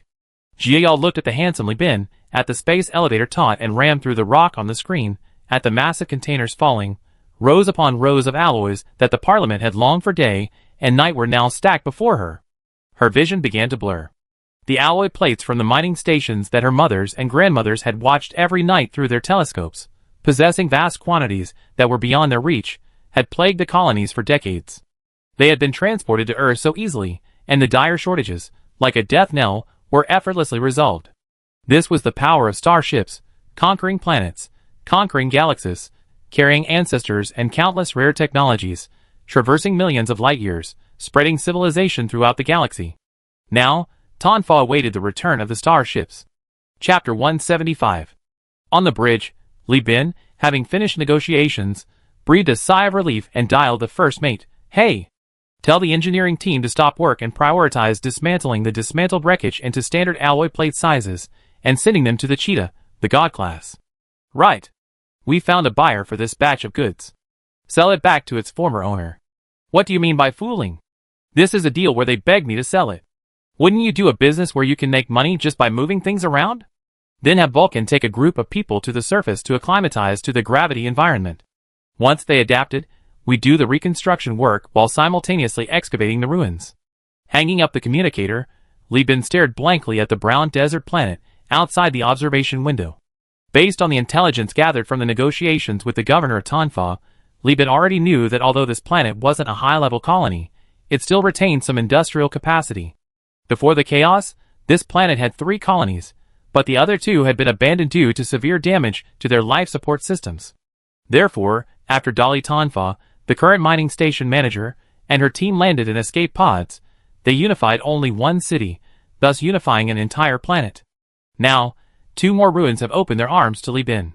Unlike Dolly Tonfa, who, despite her skill, was struggling to excavate the ruins from the desert due to a lack of materials and the need to manufacture large machinery from alloys, Li Bin has brought an entire fleet, with cargo holds filled with heavy machinery. The enlightened beast, the 3-legged cat, and the repair platform are all eager to get to work. I'm ready. Li Bin straightened his captain's hat and led ISA to the space elevator. Let's go see the scenery of the lost colony and conduct a first-hand investigation of the local culture and technology. ISA took Li Bin's arm and entered the elevator. As the feeling of gravity pulling her down intensified, the familiar dizziness of an elevator descent assaulted her brain. She finally couldn't help but ask, "You captured a market of 300,000 people so easily?" Li Bin's slightly excited voice rang out. Yes, it's that simple. We were the first to discover it. After building the relay communication system, they realized that the Universal Federation is the most sincere, because we need it far more than the giant corporations, and compared to those greedy giants, we, being so small, are safer. The orbital elevator swayed precariously. The desert experiences extreme temperature differences between day and night. When the entire planet is covered by desert and gobi, the wind-carrying sand becomes a common natural phenomenon. If the Tonfa colony didn't have those sand-pushing shovels, over 40 meters high and powered by the nuclear power plant's surging electricity, the coolest part of the colony would probably have been buried by the ubiquitous sand within a few years. Fortunately, the planet's atmosphere is very thin, the winds aren't strong, and the amount of sand it stirs up isn't much. Otherwise, the constantly decreasing power of the sand-pushing shovels wouldn't have been able to protect the colony for over a century.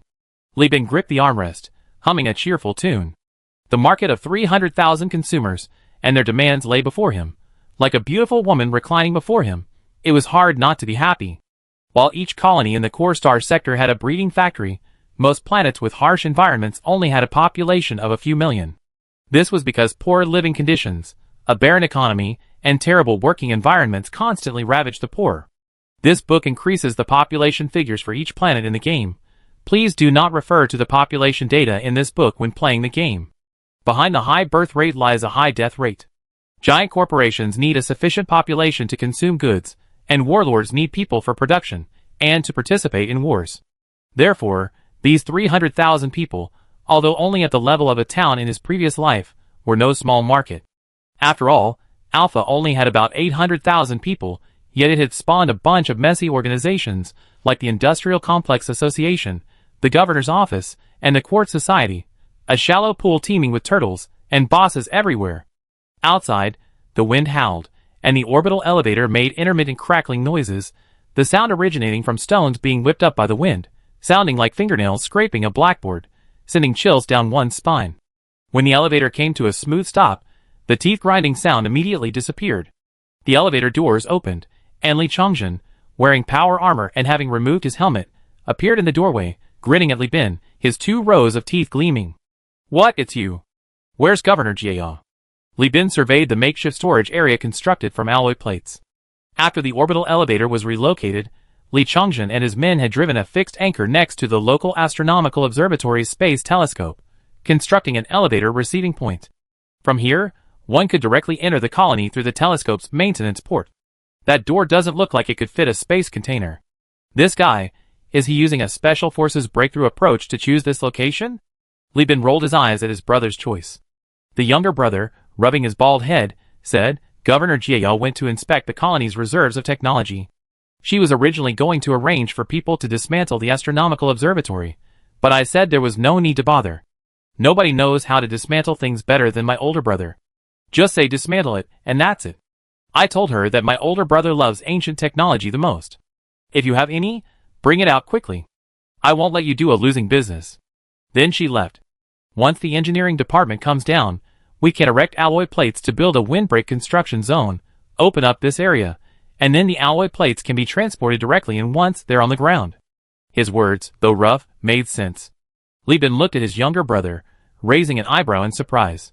He hadn't expected that after working in the engineering team for a while, and being trained by Old One-Eye for so many years, his younger brother had actually learned to use his brain. It seemed the school of life had really paid off. Li Bin praised his younger brother generously, and as his brother chuckled, he sat down on the ground. "Brother, what are you waiting for? Just go in." Li Chongjin looked at his brother, who had no intention of going in, completely bewildered. Li Bin pulled out his terminal and directed the fleet in the sky to approach the planet, without looking up. "I won't go in unless the host invites me." "What's the big deal? The deal's already done, we're giving so much alloy." Li Bin shook his head. "Forget it, brother, in the future, outside of war, you shouldn't think too much. What I'm doing is respecting the local government. Sincerity is shown in many ways. Besides material support, there's also spiritual respect. I can give so much alloy, why can't I wait a little longer? I'm here to seek cooperation, not to bully the weak." As he spoke, hurried footsteps sounded, and an old man's head popped out of the maintenance hatch. Li Bin remembered the old man. It was Truman from the astronomical observatory. Truman glanced at Li Bin, then quickly withdrew. A few seconds later, a beautiful woman with chocolate milk-brown skin appeared at the access gate. Jia, wearing sandals, climbed the rock face. At 1.6 meters tall, she appeared remarkably small standing next to the towering astronauts. The Tonfa planet's reproductive factory was located in another ruin, destroyed in the early stages of the internal strife. The humans on this planet relied on natural reproduction.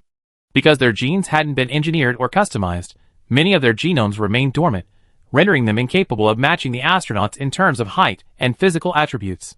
These cheap bodies in the star sector market are actually the culmination of human genetic engineering. Even the giant corporations couldn't reverse engineer the reproductive factory's genetic technology. They could only choose the factory's formulaic services, like a child treating gold as a brick, unable to realize its full value. Chapter 176. Hello, Governor Jia. Li Bin extended his hand gently to shake Jia's. I apologize for arriving so suddenly and disturbing your lives. No, I am very grateful for your arrival. We have been out of touch with civilization for too long. Jia shook her head. I should be thanking you for your support on behalf of the Tanfa colony. In this chaotic world where the land of man has vanished, it is the Tanfa people's good fortune to have such a kind person as you willing to lend a helping hand. A helping hand is an understatement. I am a businessman, and of course I have my own motives. I actually came with the intention of closer cooperation with the Tanfa regime, even in alliance. This. Jia was speechless. She and the council had made various speculations and contingency plans regarding the Universal Alliance, even including preparations for Li Bin to use his power to coerce Tanfa into submission. His willingness to personally intervene meant he was prepared to sacrifice himself in the worst-case scenario. She had even written her will. But Li Bin's direct approach still caught her off guard. Li Bin laughed. He knew the Tanfa Council still harbored doubts about him, but the truth was often harsh. I always valued efficiency and honesty in business. I know that even if I do my best, it's still just one side of the story, but that's alright. I would be cautious too. My fleet has dispatched repair platforms to the stable point. Thanks to the alloys and rare metals obtained from dismantling the mining station, the Universal Federation will build a relay communication device at the stable point. With it, you can directly connect to the core star system's network and verify my words yourself. Li Bin added a small joke. You're lucky. There's a stable point in your star system where you can connect to the network. You know, even in the core star system, there are star systems that still use regional networks because they don't have stable points. Being in the core star system is like being isolated. Jia forced a smile. None of them had expected Li Bin to be so candid, so frighteningly so. Li Bin naturally had his reasons for doing so. The star system where Tanfa was located was over 25 light-years away from the core star region, and over 18 light-years away from the nearest Brighton Alliance. Along the way, there were the Afterglow AI and pirates blocking the way. There wasn't even a star map for navigation, making transportation extremely inconvenient. The population was only around 300,000, with limited purchasing power. The desert planet had only been found to contain minerals, and a small amount of organic matter. Its remote location and long period of isolation meant no one knew how much star currency it possessed. Even giant corporations wouldn't bother with such a place, as it currently lacked both purchasing power and output, making it a liability. But the pirates would be more than happy to take advantage of this newly incorporated colony, lacking a fleet and patrols, as fresh and delicious as a shredded oyster. Using it as bait to continuously plunder merchants, who ventured there for business, was also a desirable prospect. Coupled with the inhumane, regressive actions of various regimes within the sector, Li Bin only needed to tell the truth, and the facts would push Tanfa toward him. The Universal Union possessed cruisers and connections within the core sector, along with its fleet. Tanfa possessed population, resources, and a united front. The two forces complemented each other perfectly, like a perfect match, surpassing countless others in the mortal world. Therefore, Li Bin was confident in persuading them. But Jia, on the other hand, was filled with unease. She invited Li Bin into the maintenance hatch, carefully shielding the low doorway with her hand. Before leaving, she glanced up at the sky, then lowered her head again, unable to hide her fear. The Theocracy-class heavy destroyer, exceeding 300 meters in length and width, resembling a half-eaten mooncake, had already crossed near-Earth orbit and was slowly pressing its massive body into the atmosphere.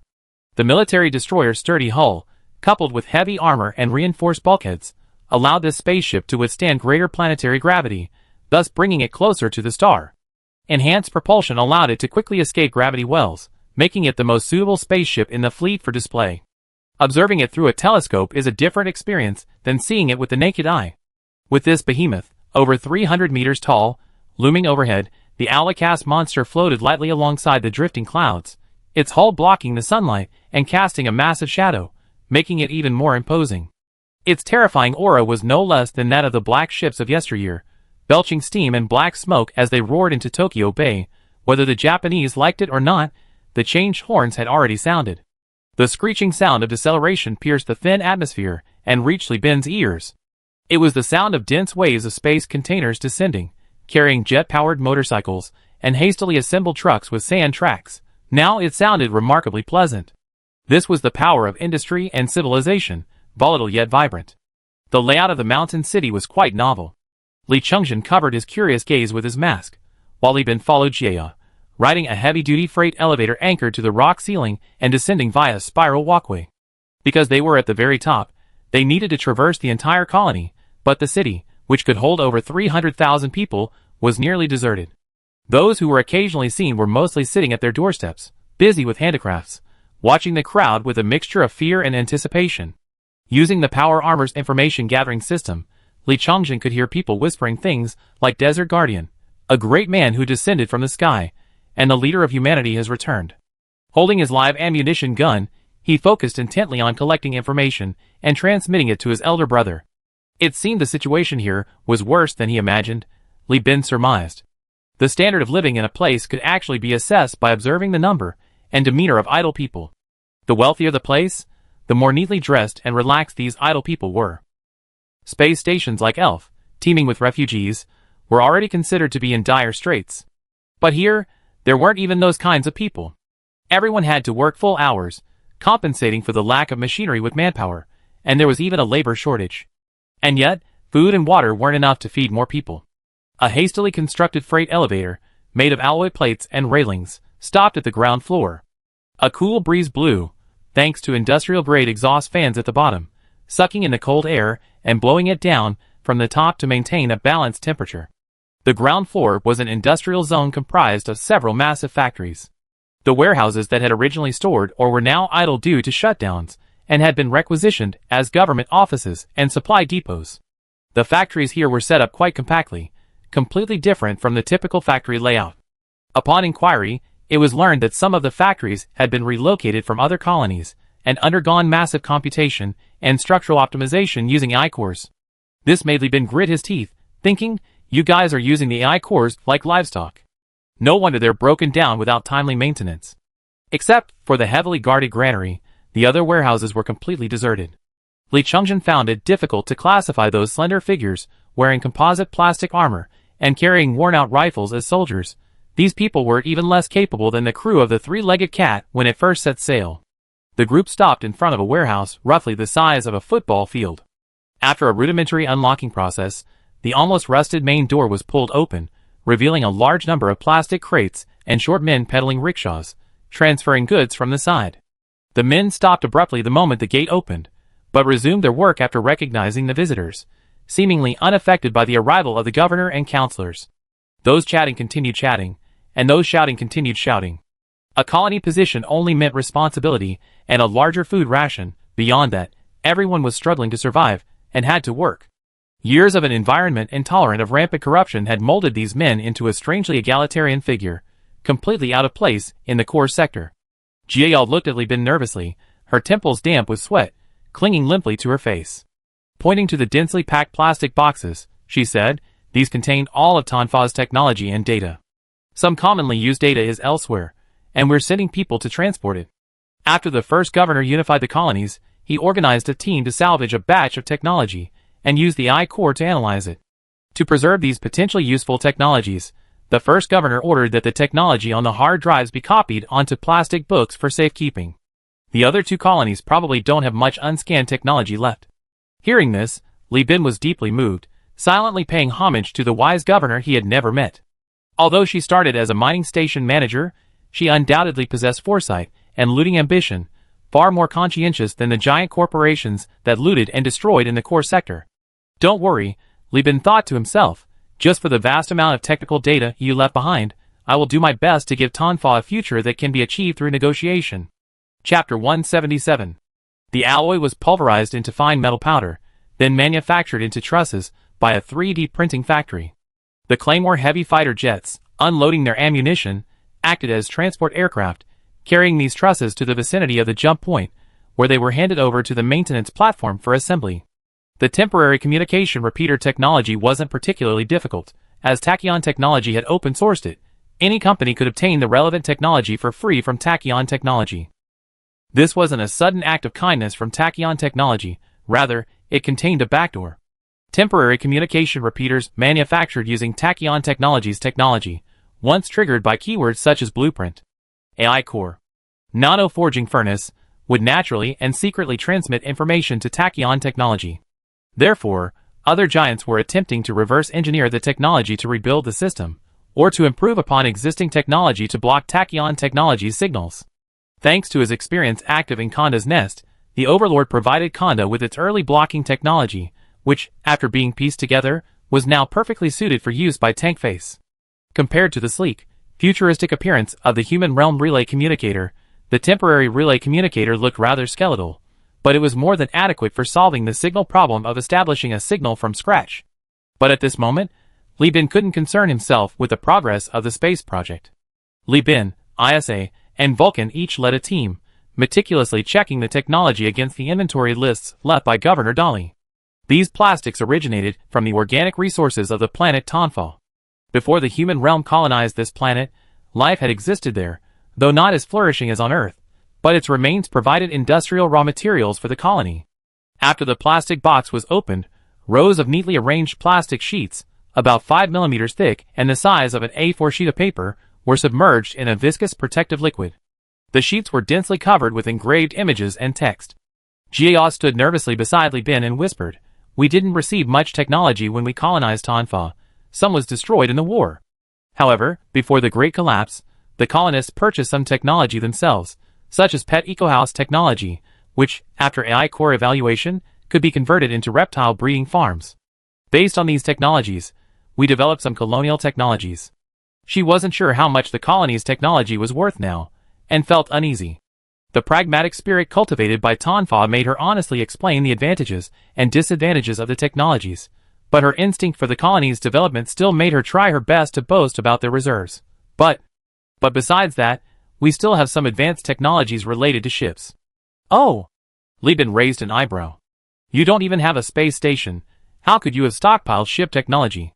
These were bought by the colonial governor before the Great Collapse, Jia said shyly. He believed that Tonfa's future was positioned as an industrial planet. Once development was complete, industrial costs and material prices would be very low. He invested his entire fortune in several sets of technologies, thinking he could use them to set up factories after the planet's development was complete. Because they were well preserved, they avoided the war. But since they are unrelated to colonial technology, we can't use them, so they weren't included in the list.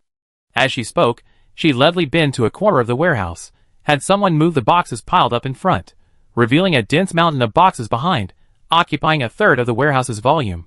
This is... Isa looked at the mountain of boxes with surprise and uncertainty. Each box was coded according to the human realm standards, and she could easily identify these items. This was ship modification technology, similar to the reinforced bulkhead discovered in New Magnos. She nodded to Li Bin and opened a box to begin inspecting it. Verifying interstellar technology was slow, especially in the law sector, where direct communication with the core sector was impossible. Therefore, it relied on manpower and shipboard AI to compare each item one by one, a process that lasted several days.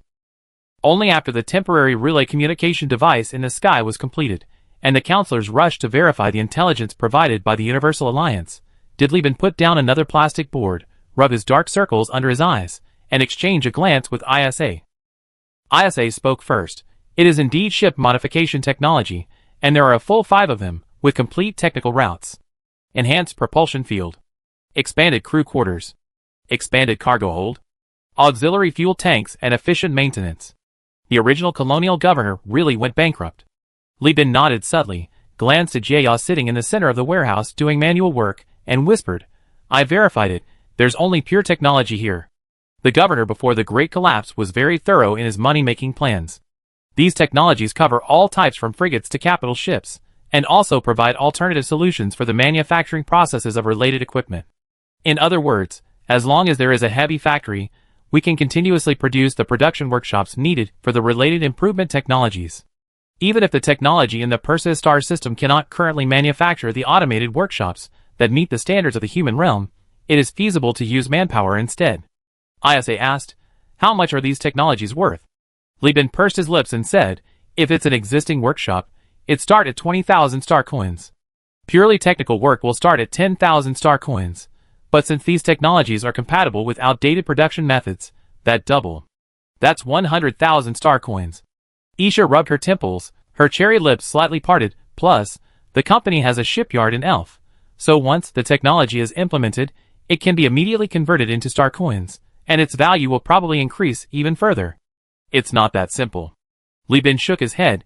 The entire project will cost over 200,000 star coins. Giving such a large order to anyone would give us away. It's best. Let's print it out and sell it to a giant corporation. Keeping it all to ourselves will kill us. Sharing the spoils will ensure survival. The technology can be shared anyway, and we can still make money by sharing. But we need to find a power far away from us as a seller. If we sell it to Elf, it will affect the shipyard's business. A hegemon won't work. Hegemons already have these technologies. The Perseus Alliance's planet Kazalan also has these technologies. Isha scratched her head. We need to find a poorer power. How about the Brighton Alliance? Li Bin continued to shake his head in denial. But the Brighton Alliance is too poor, they can't afford it. Price. Unable to think of a solution immediately, ISA decided to stop thinking about it. Let Li Bin worry about business. She changed the subject. What do we do now? I think Tonfa is a great planet. We gained so much in just a few days, plus 2 ruins. Just dismantling the artifacts and components will cost a lot. There are also about 300,000 people. Their industrial capacity is underdeveloped, but they're not non-existent. There's also a gas giant in the system where we can collect volatiles. Why don't we take it over and make it the company's starting point? Li Bin actually agreed. Tonfa was determined to acquire the planet, but after much deliberation, he abandoned the idea of direct annexation. That won't work. First, there's the population disparity. Including the shipyard and offices in various locations, the company only has about 3,000 employees scattered across the country, making effective control impossible. Besides, you've seen these people, who among them hasn't been resolute in their determination to endure for so many years? Using force will only destroy the hard-won situation, and then suppressing rebellions alone will cost a massive amount of star currency. Moreover, the opposition can send people to bomb the factory, and then we have nothing left. Even if we take a step back and assume they don't rebel, do we have enough money to build a planet? A standard colony-heavy factory costs 500,000 star coins. The factory also needs mining and a central smelter to process raw materials, which costs another 500,000 star coins. Where are we going to scrape together $1 million? After explaining the difficulties, Li Bin looked at the worried Isa, knowing she was thinking from his perspective. Feeling a warmth in his heart, he took her hand and encouraged her. On the contrary, if we simply explain the advantages and disadvantages to the Tonfa colony, reach a deep cooperation agreement, and secure exclusive procurement contracts in certain areas, we can leave the colony's development to them. We only need to keep earning star coins and investing in local industries. Once our own colony is established, the two weaker parties can cooperate closely, share resources, and jointly resist the dumping by merchants from the core star region. We can use economic control to manage Tonfa. Then, whether we conquer or not. What do you mean by so-called? This made Isa laugh. You're unwilling to get involved in any difficulties, but you don't want to miss any benefits. According to you, the giant corporations don't care about this place, but other companies, big and small, will covet this market of 300,000 people. As long as the price is high enough, they'd be willing to take the risk. As long as it's not a giant corporation, I'm not afraid. My cruisers aren't necessarily at a disadvantage. Besides, don't we have connections with the Prince of the Condé Nast? Give him 20% of the profits, and ask him to set up roadblocks, right? Business can't be monopolized, but can't shipping routes be monopolized? Oh, so you're this ruthless. I thought you had some humanity. Several thousand people in the company depend on me for their livelihood. I have to be responsible for them, so I can only make things difficult for our competitors. Besides, I'm targeting capitalists, not ordinary people. Are capitalists even human? No, right? The two became increasingly intimate, almost as if they were one person. They spoke of a bright future, but Jia felt only darkness ahead. The senators who verified the information sent a representative back. Standing next to Jia, who was wearing a mask and cutting metal, the representative looked at the governor with pained eyes. No words were needed. Jia understood that Li Bin hadn't lied. The leader of man truly hadn't returned, and the core star sector was indeed, as he had said, a den of dragons and tigers. Having given up everything for survival, the simple-minded Tonfa people were now facing off against giant corporations that had been engaged in centuries of infighting. How could they possibly win? Her beautiful eyes welled with tears as she anxiously looked at Li Bin, who was currently sulking. Just a few days ago, she had reservations about Li Bin's cooperation proposal, but now she was more eager than anyone to align herself with the Universal Union. The senator representative brought not only bad news, but also the ruthless methods of the core star sector's giant corporations and the despicable and dirty nature of corporate warfare. These were things the Tonfa people couldn't bear. They desperately needed someone to stand in their way. Chapter 178. If there are no problems, please sign this contract. The mountains upon which the Tanzanian people depended for their livelihood trembled slightly. A deep hum, penetrating from the outside in, traveled along the rock layers, through alloys, and into their ears via bones and blood. The unprecedented upheaval of the past century was tangibly etched into everyone's memory. It was the massive commotion caused by the combined operation of the shipboard factories of a 1.6-kilometer-long cruiser and several destroyers, exceeding 300 meters in length, releasing massive amounts of supplies and industrial products onto the surface. Several space elevators were deeply embedded in the rock walls, and hundreds of engines roared furiously. Amidst the unprecedented noise, Li Bin pushed the terminal in front of Jia. Behind this short, brown-skinned woman, exuding a mature charm, were tense, sweating members of parliament. Jia reviewed the contract again. She hoped to identify all problems before signing, and prayed that the contract was consistent with its wording. In this contract jointly drafted by both parties, Tonfa had shown the utmost sincerity. The question was whether Li Bin was as honest as he appeared. People's hearts are unpredictable, and this involved the lives of 300,000 people. Jia couldn't afford to be careless. The contract exceeded 100,000 words, covering various aspects. The main points were as follows. 1. Tonfa would grant the Universal Union most favored nation treatment. This treatment didn't need to be explicitly stated, but henceforth, any fleet bearing the Universal Union's insignia, or any individual visiting Tonfa's planet, would enjoy the highest level of treatment, including but not limited to discounts on raw materials and goods, tariff preferences, investment, and recruitment. 2. The Universal Union and Tonfa would share technology, including all technologies explored and excavated by the Universal Union in the future, and all technologies researched, developed, or acquired by Tonfa in the future. 3. The Universal Union will provide an investment exceeding 200,000 star coins, paid in 3 installments to Tonfa. The initial payment is 50,000 star coins, partly in the form of industrial equipment, including but not limited to temporary relay communication devices, heavy machinery, power armor, live ammunition, and at least 1 spaceship. 4. The Universal Union holds the mining rights to the ruins of Tonfa. The Universal Union is responsible for the investment and operation of the mining, but basic jobs must be provided to the people of Tonfa. Profits will be adjusted according to a floating ratio. Once equipment and materials suitable for Tonfa's current needs are discovered, the Tonfa colony has priority in purchasing them. 5. The Universal Union has 2 privileged trade routes, food and weapons. These can only be sold by the Universal Union, but prices must be monitored by Tonfa. 6. The Universal Union and the Tonfa colony will establish an all-weather strategic partnership. An attack on either side is tantamount to a declaration of war against the other.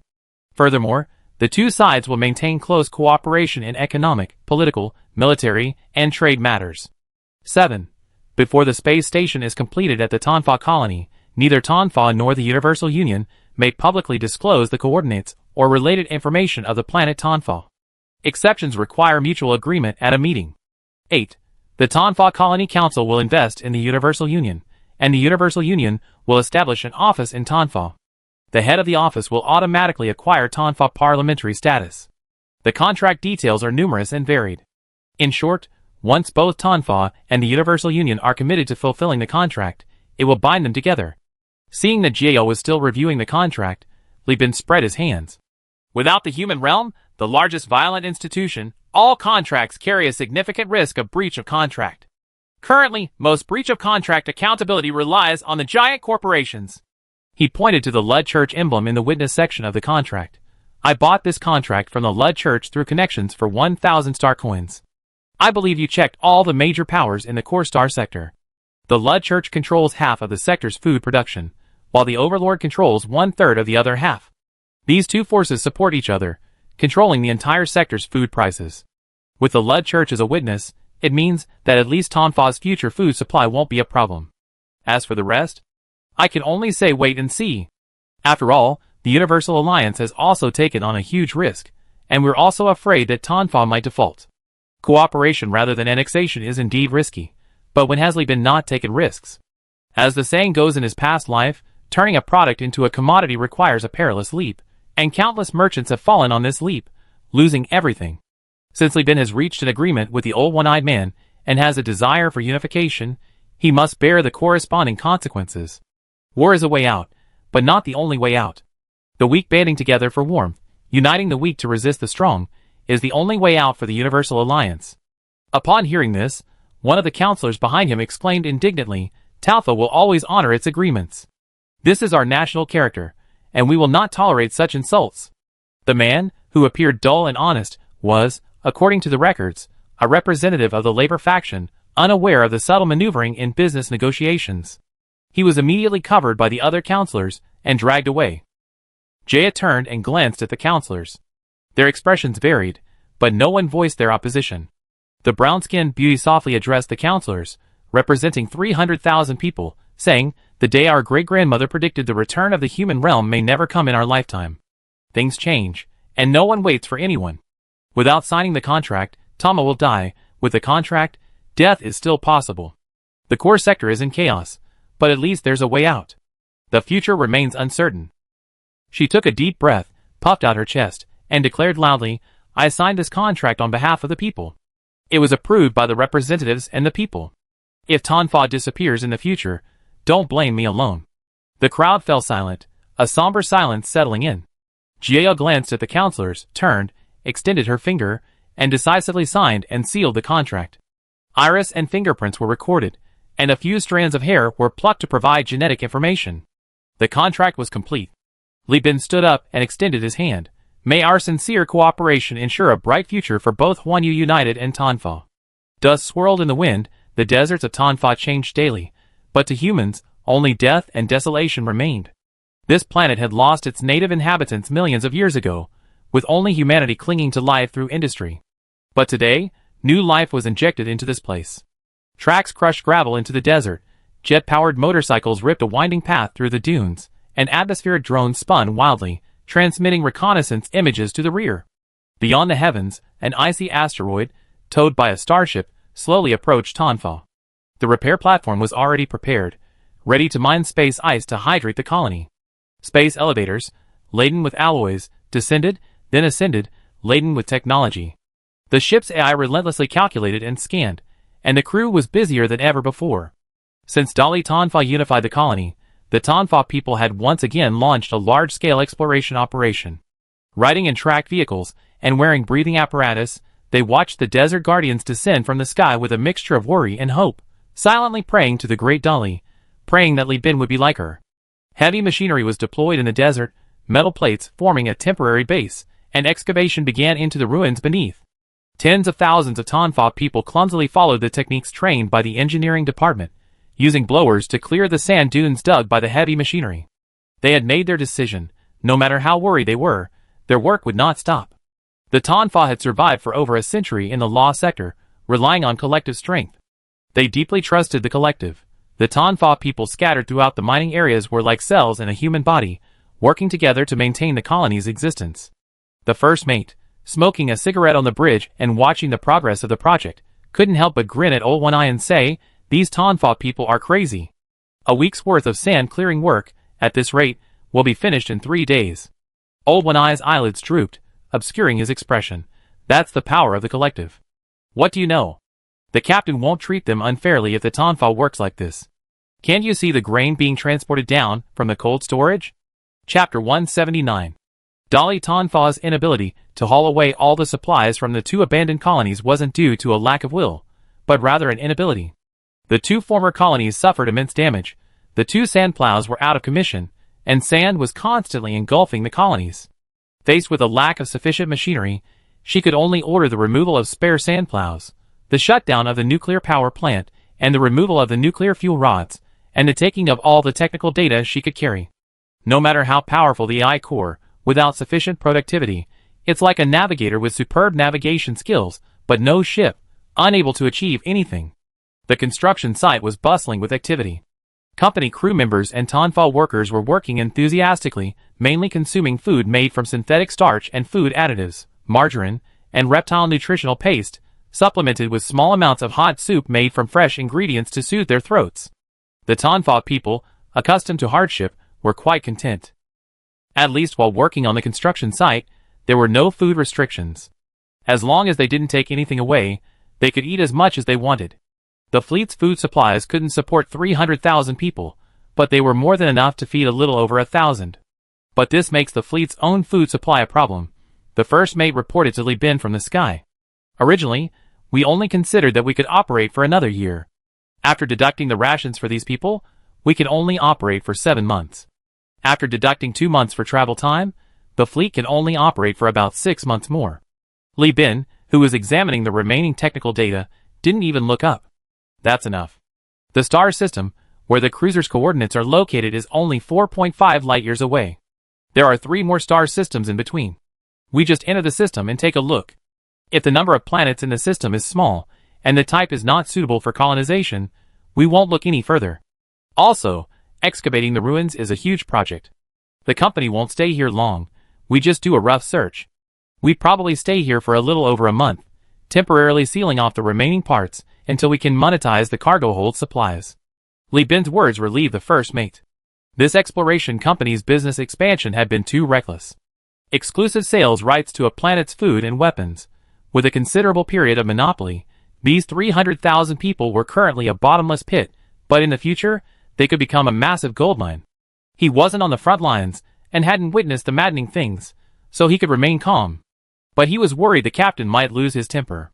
As it turned out, the captain was the captain, he could indeed control his desires. He's dug it up. The Tonfa laborer, wrapped in a headscarf and wearing a respirator, his synthetic work clothes soaked with sweat and covered in dust, looked excitedly at the exposed silver-white alloy signal tower structure and shouted, raising his hands. Within half an hour, the excavation site ceased operations, and heavy machinery began to be deployed. It was unrealistic to excavate the entire colony, with only a few thousand people. The Universal Alliance planned to create a tunnel from the top of the ruins, like a Tomb Raider's tunnel, to house the engineering department and search for valuables based on the map of the ruins provided by Jiao. Having completed the excavation ahead of schedule, the laborers began packing up to return to the Tonfa colony. They would receive a hearty meal and a day off, after which they would join the crew to work on another ruin. Vulcan donned the industrial exoskeleton. The searchlight above his head snapped on, and the heavy machinery lowered its alloy cables. He and his men descended into the ruins. Tonfa, due to its extreme heat and harsh desert conditions, was a city built into the mountains, carved out of the dunes by the ancient inhabitants, resulting in a remarkably stable structure. Dali Tonfa, with foresight, ordered the ruins sealed before leaving. Fortunately, this prevented sand from seeping into the interior, with only sand accumulating in the cracks of the outer rooms and broken windows. These ruins were almost identical to those of the Tonfa colony, with the same spiraling alloy walkways descending, except they were riddled with bullet holes and explosion remnants, occasionally revealing skeletons and blackened bloodstains, telling tales of the past carnage. The upper levels had already been looted, so they didn't linger. Finding a stable spot, they deployed heavy machinery to build elevators, and quickly arranged for personnel to descend. Hurry! Go up. There's not much to see in the middle levels. The industrial power is all at the bottom. Once down, deploy lights and beacons. Mark high-value targets with red fluorescent spray, low-value targets with green fluorescent markers, and anything you can't identify with orange fluorescent markers. As soon as the heavy machinery was attached to the steel cables, Vulcan, controlling his exoskeleton, lowered himself down with his crew. The cargo elevators could wait for them to assemble. He was in a hurry to make money for the company. After being idle for several months, Vulcan was finally ready to be used again. A few days later, in the Tonfa colony, Li Bin, having finished compiling the technical data and sporting dark circles under his eyes, was drinking a dose of coffee. Several terminals sat beside him, displaying scanned colony structures and various plans. Fleet engineers and technicians were busy designing plans. While they couldn't build massive interstellar factories, they could still help design some technologically backward factories. Just as only a few countries in the world could build complete production lines and large-scale industrial parks, it didn't mean that African Americans couldn't run rudimentary workshops. The advantage of outdated technology is its low cost, mature technology, and low production requirements. The ship's factories can only produce a limited amount of equipment, and many integrated industrial facilities cannot be built. However, using alloys as materials, we can still provide a batch of machine tools. The precision and output will not be high, but it will be sufficient to meet your needs, ISA said, employing diplomatic etiquette honed by her family, pointing to a series of machine tools in a holographic projection. The precision of a replica machine tool cannot exceed that of the original, so the precision of your existing machine tools is already quite poor. We have visited your factories. Your laborers have not undergone training programs and standard training procedures, resulting in insufficient technical skills. Moreover, due to population issues, it is difficult to naturally cultivate highly skilled workers. Therefore, this part will be covered by the machine tools we provide. The Tonfa colony, under pressure to survive and lacking technology, could not train crew members in batches using training programs like large corporations. Instead, it relied on the traditional apprenticeship system. Coupled with resource scarcity, many operational methods were outdated, and while highly skilled personnel existed, they were few and far between. The arrival of the Universal Alliance had, in fact, solved the local problems of alloy shortage and technological backwardness. ISA spoke eloquently, while a message from Vulcan popped up on Li Bin's terminal. He glanced at the council, activated his terminal glasses, and Vulcan's excited voice rang out, "Captain, we have cargo. Both colonies have been opened. We ransacked the first colony. It's a mining center with several thousand boxes of ore and a few broken processing plants. Not much to show for it, but we can probably get about 140 sets of artifact components from dismantling it," Li Bin whispered, as expected. Of the three colonies, Tonfa was originally an organic matter extraction site, that one was a mining site, and the other was an industrial station. Vulcan nodded. Yes, the second ruined factory has quite a few facilities. A quarter of its underground area is filled with factories and warehouses. However, it suffered even more damage from the war, and the factories are almost completely destroyed. I led my men to open the abandoned industrial equipment and found many broken VPC modules. After inventory, about 8 are still usable.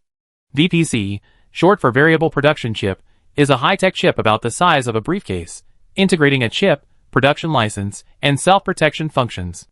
It makes it possible for the programming industry to resume production. In the Core Star sector, Tachyon Technology, Overlord, and the Perseus Alliance all have programming industries. By simply inserting a VPC module and inputting raw materials, they can continuously produce goods before the chip becomes unusable. Among all VPC modules, the most valuable is the hull component VPC, which allows the declining Perseus star system to produce lost hull components, thereby creating entirely new capital ships. This type of VPC module costs as much as 50,000 star coins. Of course, on Tonfa, Li Bin never dared to hope of finding a hull component VPC. But the other 8 VPCs were also worth a considerable amount. Vulcan swallowed hard, muttering, 3 supply VPCs, 2 daily necessities VPCs, 1 luxury goods VPC, and 2 heavy machinery VPCs. Each VPC was worth 30,000 star coins. If they could find a still functioning programming industrial park during exploration and invest raw materials, each VPC could be exchanged for products worth over 50,000 star coins. 8 VPCs, even conservatively, could fetch 240,000 star coins directly. And unlike commodities, this stuff doesn't disrupt the market and cause price drops. Every VPC used reduces the supply, and the core sector is currently a seller's market for programming industrial VPCs. Dolly Tonfa lacked the industrial capacity to monetize this stuff back then, but the core sector has no shortage. Li Bin, suppressing his excitement, said in as calm a tone as possible, "Take the other damaged VPCs as well. See if you can extract the data. If not, pack them up and sell them to giant corporations." "Aye, Captain." Chapter 180.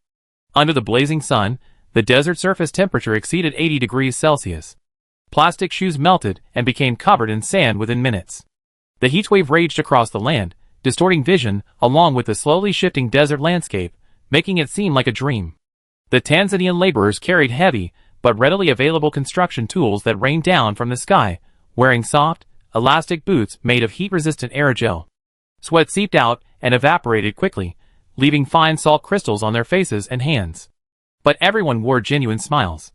When Universal Union first arrived, the Tanzanians worried they might be being scammed. But as the project progressed, tools, vehicles, clothing, food, and resources rained down continuously, and the improvement in their living standards and working conditions was clearly visible.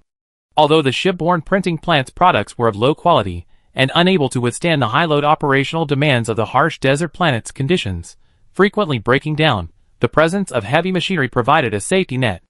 As long as the tracked vehicles could transport the machinery to its destination, 90% of the work could be completed industrially. Then, carrying a blower on his back, and with the batteries removed and hanging in his crotch pocket, trudged from the parking area to the construction site. He was a man in his 40s, his body hunched over from years of backbreaking labor. To meet the different tasks of each day, his hands were covered in calluses, thick enough to require scraping with a knife from time to time from wrist to palm. He had 2 straps on his shoulders, one for the blower and the other for supplies, with protein bars and several kilograms of bagged water attached. At this point, the weight of his entire load exceeded 60 kilograms, but Finn's face, pale from a day of sweat soaking under his respirator, still wore a satisfied smile. For over 40 years since birth, he had finally had enough to eat. The nutritional paste, made from insect protein, was mixed with margarine provided by Universal Union. The rich oil and sweetness made every bite of it a blissful experience for Finn. Although the Universal Union crew repeatedly emphasized that excessive consumption was harmful, and that while there was no limit, it was only provided to the construction workers, and they advised against overeating, Finn always ate 2 or 3 times the so-called standard meal portion. He was terrified of hunger. And being as clever as he was, he invented a way to secretly bring food home. He would coat the nutritional paste with margarine, hide his small portion of fruit or vegetables in a plastic bag he brought from home, and stuff it into his anus. This way, as long as he didn't run too fast, he wouldn't have to worry about it coming out. Furthermore, walking in the desert required swaying and caution, making his unusual behavior difficult to detect. He knew his actions were undermining the collective interest, so since inventing this method, he not only kept it a secret from everyone, but also only secretly hid a small portion from his own portion. Eat until you're 9/10 full, and let your wife and kids have a taste of the rest. It's hard to stuff too much in. Whenever he struggled to stuff food in, he would, in the midst of an unpleasant urge to relieve himself, shoulder the blower, his skinny back bent, and head to the construction site to work hard. After finishing work and returning home in a truck, covered in salt and sweat, he would bite down on a plastic sheet to expel the crushed, cream-mixed nutritional paste. Watching his wife wash the bag clean and carefully scoop out the remaining paste with her fingers for the children, he would lie weakly but contentedly on the ground, watching the heartwarming scene of mother and child under the limited time light, his heart filled with strength. Especially when his child babbled hey, his strength was enough to sustain him through tomorrow's toil, and the need to stuff more plastic bags into his hands. Regardless of what others thought, regardless of what the counselors said about the Universal Union's possible disloyalty and their need to monitor them, Finn desperately hoped the construction period could be extended so he could bring home more food. Although the laborers were well fed, food rationing continued in the colony until the fleet arrived from the core sector carrying provisions. Late at night in the toilet, his wife first dried the salt and dusted off Finn with a handkerchief, then fetched a basin of water to wash him. The Universal Union had brought a small, ice rock asteroid to collect water, and had already supplied the colony with their own water. This abundance of water meant that every family with laborers received double their daily water ration, which they could freely use, whether to sell or for their own consumption. The wife, wiping away the calluses that had chafed her husband's shoulders, looked at him with tenderness in her eyes and whispered, "What's that yellow liquid in your bag? It's sweet and sour, and tastes really good." The kid took a sip and keeps asking for more. Then, too tired to lift his arms, closed his eyes and said, "That's an apple. It's a kind of fruit. I heard it comes from Earth. Humans used to eat it every day. I just crushed it and heated it up. Fresh apples are the best." "Oh, really? You could eat them every day? Those were good days. I don't understand why our ancestors gave up eating apples every day to come to this place. Otherwise, the kid could eat them every day too." The wife muttered a complaint, her hand still moving gently. Finn's calloused hands laboriously took his wife's. He said softly, "Things will be better from now on. A great man descended from the heavens. The first time, he ended the war. The second time, he brought everyone good days. From now on, we can eat apples too." The next day, the star remained scorching hot. The blue giant was larger than the sun, its blue light dominating a considerable space, tormenting everyone on the construction site. Dan was engrossed in his work when he suddenly heard the foreman yelling for everyone to stop. He sat in the shade of the tracked vehicle, carefully placing the scorching hot blower between his spread legs, removing the batteries, and hanging it up to cool it down, while gulping down water that had been heated to a scalding temperature. "Everyone get on the truck. We finished the work at this site. Let's go to the next one." The foreman returned from the cruise area, wearing overalls and a plastic robe, her short blonde hair visible under her helmet. Squinting in the blazing sun, she urged everyone to get going. We're having lunch early today, the food's at that site. Hurry up and get on the truck. The other teams have already started. If we're late we won't get anything. Get moving. Finn swallowed his water and quickly stood up, but the foreman pointed at him. Don't leave yet, this truckload of people. Wanyu Union needs 2 more truckloads to help transport things. Finn. You're the team leader, in charge of this group. Finn licked his dry lips. He wanted to go to another site, so he could eat something substantial.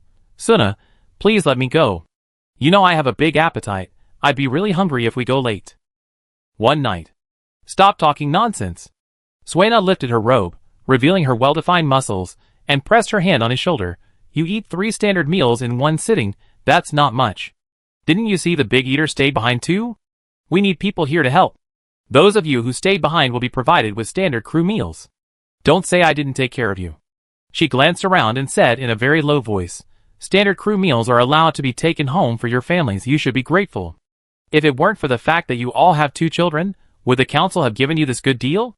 Finn turned his head and realized that the people in the vehicle assigned to him today were all families with 2 children. As mentioned earlier, the Tonfa birth factory was in ruins, destroyed by war. He suddenly understood and gratefully bowed to Suena.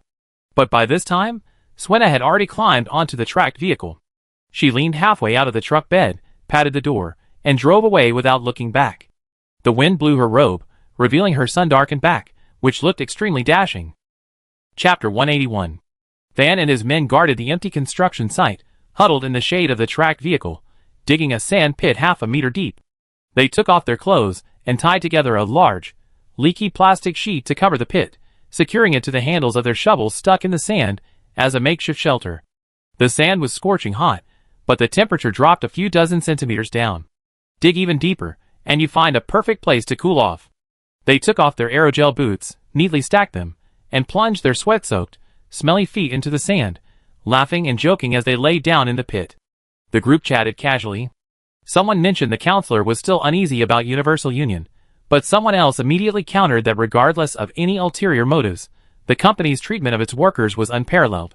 Everyone knew that boots were uncomfortable in the desert, but even the water-finding team sent out before hadn't had a pair of boots, let alone boots with soles made of soft, heat-resistant aerogel. The group chatted amongst themselves, disagreeing but not arguing.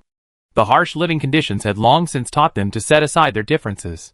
Finn squinted. Someone poked him in the armpit. Hey Finn, what about you? You're the squad leader. What do you think of this company? Squad leader, we're all just laborers, Finn retorted, opening his eyes. I don't know what the company is like, but I know that after they came, I have enough to eat and won't be poisoned. That's true, the person who poked him said, stroking his chin and clicking his tongue. As everyone chatted, the familiar roar of engines rang out. Jet-powered motorcycles led the way, followed by tracked trucks, kicking up dust and leaving tracks as they swaggered in. A jet-powered motorcycle arrived first. A towering man, shaking the dust from his robes, muttered through his respirator, the printing factory's goods are truly rubbish. 11 out of 24 vehicles break down in less than 100 kilometers. In a war, this would be a death sentence. Vulcan gestured for his men to unload, stretching his back, and said, it's already good enough. After all, they were originally just for maintaining small things inside the ships, and the production cycle was too short for production volume. They were made as consumables. The shipyard's goods are of better quality, but they all been used to produce engines and batteries. Otherwise, who would dare ride in vehicles made by other printing factories? The truck lifted its sand-proof plastic sheeting, revealing powered armor and an industrial exoskeleton. Li Chongjin donned the armor without a word, instantly transforming into a 2-meter-tall marine, drawing considerable awe from Finn. Desert Guardian, Dali Tonfa's greatest asset in unifying the colonies and quelling the war. They were originally security guards at the mining station. After being brought down, they easily defeated various separatist forces. Of the original 72 power armor units, only 8 remain usable in the Tonfa colony. These 8 power armor units constitute Tonfa's entire mobile force. Besides that, only old, fixed artillery emplacements in the mountains remain. Yet, in front of Finn, more than 20 men don power armor. It's no exaggeration to say that if Li Bin decided to conquer Tonfa, the conquest itself wouldn't take longer than Dali's war, but the counterinsurgency campaign would be extremely difficult. Li Chongjin strode up to the Tonfa laborers, his deep voice booming through the loudspeaker. "Are you the Tonfa laborers left here? Where is the passage cleared from the ruins?" Finn pointed to the northwest corner of the quarry and respectfully said, "Over there, sir." "There's no sir here. I'm Li Chungjin, the third mate and deputy chief seaman of the Caming Beast. Just call me third mate." "Alright, that's all for you. Rest here. The track vehicle that broke down is here, help unload it." Li Chungjin finished speaking, and strode up to the quarry's watchtower, rifle at his side, and began his guard duty. The other armed sailors also took their positions, with sentries both visible and hidden, securing the entire site.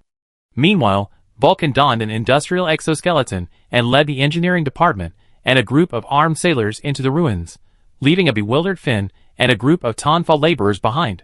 "We don't have any work?" one of the laborers asked, raising his hand. Having been busy for decades, with work never seeming to end, the group felt strangely unsettled upon learning they had no assignments. They had been enjoying a brief respite from their busy schedule, but now that they were truly idle, they felt awkward and constrained. A strange sense of guilt and unease gripped their hearts, making even lying in the sandpit to cool off feel uncomfortable. After much hesitation, finally finding work, Finn and the laborers rushed forward to help unload the cargo once the broken-down track vehicles were repaired and the convoy regrouped.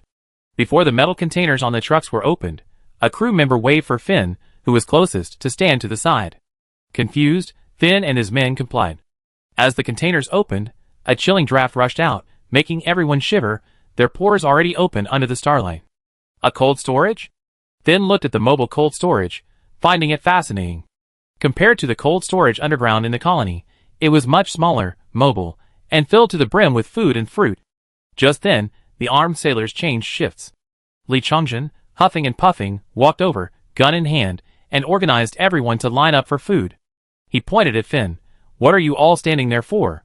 Go line up. Aren't you going to eat?" "Huh?" Finn was taken aback at first, then excitedly exclaimed yes, and ran to the end of the line. The laborers didn't dare to make a sound, silently following the line, swallowing their saliva, and watching the queue expectantly.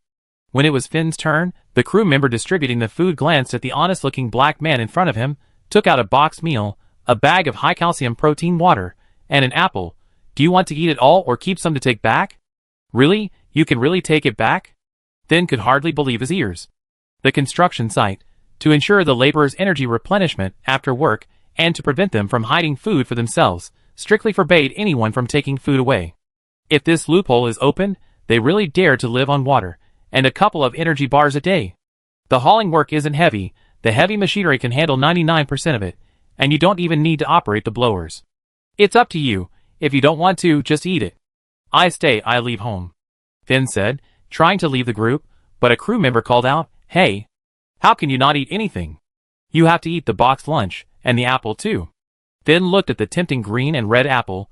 He could almost smell the enticing aroma through his respirator. He shook his head in denial. "It's settled," said Li Chungjin. "The foreman said before that apples oxidize quickly after being opened, which makes them taste bad. Also, without the peel, the apples will get sandy, which greatly affects the flavor. Why make it so complicated?" Li Chungjin felt a surge of annoyance, as if he could see the hand reaching out from the rat's nest at Elf Space Station again.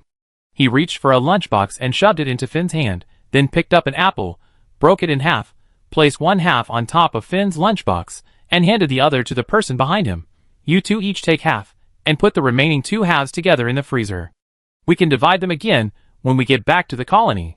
After saying that, he yelled menacingly at Finn and the laborers behind him, "Leave the soy milk and half an apple, the rest is all mine. Anyone who doesn't eat it, I shoot them." Everyone looked at the desert guard, nodding in submission with timid expressions. In the sand pit, the reheated boxed lunches emitted a fragrant aroma. Everyone huddled in a circle, using their backs to shield themselves from most of the sand and wind, and began to devour their food, swallowing even the sand blown in by the wind. After finishing their lunches, they saw Finn carefully take out his water bag, pour it into the lunchbox, and shake it, adding oil and seasonings along with the water. They all followed suit. Finn's Adam's apple bobbed sharply, as he swallowed a large mouthful of oil and water, his Adam's apple slowly dropping. Then, he bobbed again, drinking the water and oil clean in a few gulps. He licked the box clean with his tongue, carefully closed it, picked up the apple, examined it a few times, and then laughed. "Hey, not yellow yet. They ate too quickly, and the thin atmosphere of Tonfall planet meant the apple's cut surface still shone with an enticingly fresh color. He opened his mouth, his front teeth tapping against the peel, and bit off a piece. The flesh burst open crisply, the taste first sour, then sweet, exploding in his mouth, activating his taste buds, numbed by decades of insect protein and a lack of flavor. The first bite was simply delicious, but his tongue felt like it was separated by a layer. The second bite, however, a kind of indescribable freshness began to slowly awaken. Saliva flowed freely, the sourness made him squint, the sweetness made him grin. This apple, the more he ate, the better it tasted. He ate the apple in small bites, even the core, and finally, licking his fingers, still gritted and juicy, thinking about bringing back apples and soy milk for his wife and 2 children, he couldn't help but chuckle. Chapter 182. On the fleet's bridge, crew members, slurping caffeine, meticulously calculated and verified data, ensuring accuracy. The ship's low-intelligence AI worked tirelessly, assigning numbers to crates of cargo. In space, the mining station was bustling with dismantling operations, while cargo handling on the ground continued uninterrupted. A crate of alloy plates was removed from the mining station, packed, coated, and stored. Based on priority, it was transferred to the ship's factory, or queued for transport via the orbital elevator. Once on the ground, the alloy was scanned again and stored, then used in local production activities or transferred to wasteland development, depending on local needs. Cargo excavated from the wasteland also underwent these complex processes. Each step required oversight. While the AI's calculations were error-free, data entry still required human intervention and team oversight. The Universal Union lacked the time to build a logistics center, and moreover, they didn't have enough low-intelligence AI to support its computational demands. It's said that the human leader has multiple research directions in AI. One of the technological achievements is called the logistics core. My teacher mentioned it when he was teaching about the uses of AI. He said that thing can't communicate, it's pre-programmed at the factory, and has a single function. But with the help of a relay communicator, it can manage all logistics and production information within 12 light years, maximizing resource and transportation efficiency, ultimately increasing factory output. Jeffrey rubbed his sore eyes and sighed. If we could find that thing, we could get rid of all this damn data work. Anna looked up at the first mate. Even though the navigator and technical crew were handling the data, he was just standing there supervising, yet he acted as if he was doing his best. She thought for a moment, then refrained from complaining, stretched her stiff neck slightly, and continued working. Vulcan, maneuvering his industrial exoskeleton, carefully loaded the VPC into the orbital elevator. He repeatedly checked the quality and damage of the alloy cables, then sealed the elevator and pressed the start button. Watching the elevator slowly ascend, he sighed and said over the communication channel, "If we can actually salvage something, I hope we can get the fullerene spools first." The alloy cables produced by the printing plant are severely worn, already delaying supply transport several times. Even the orbital cables produced by the heavy-duty factories in the core sector need to be replaced regularly. The captain said the fullerene spools use special carbon nanotube cables that hardly wear out in an atmosphereless environment. With that, things will be easier for our frontline crew. He glanced at the barnacle-like ground elevator base, where the technical crew members lay sprawled on the floor. These men were responsible for maintaining the orbital alloy cables. They had just resolved the breakage of one cableway. The force of a massive alloy cable snapping was terrifying. They were constantly monitored, and if any potential problems were detected, transport would be halted and replacements made. After listening to Vulcan's words, Jeffrey couldn't help but pout. Whether it's the logistics core or the fullerene spools, even if we dug them up from the grave, the company has nowhere to use them. Vulcan clocked out, laboriously climbed onto the back of the tracked vehicle, and lay down, saying, "It's a pity the orbital factory manufacturing company has gone bankrupt, and the production line isn't in the Perseus star system anymore. Otherwise the captain would definitely be willing to spend money to buy them when we get back." Jeffrey clicked his tongue. "We made so much this time?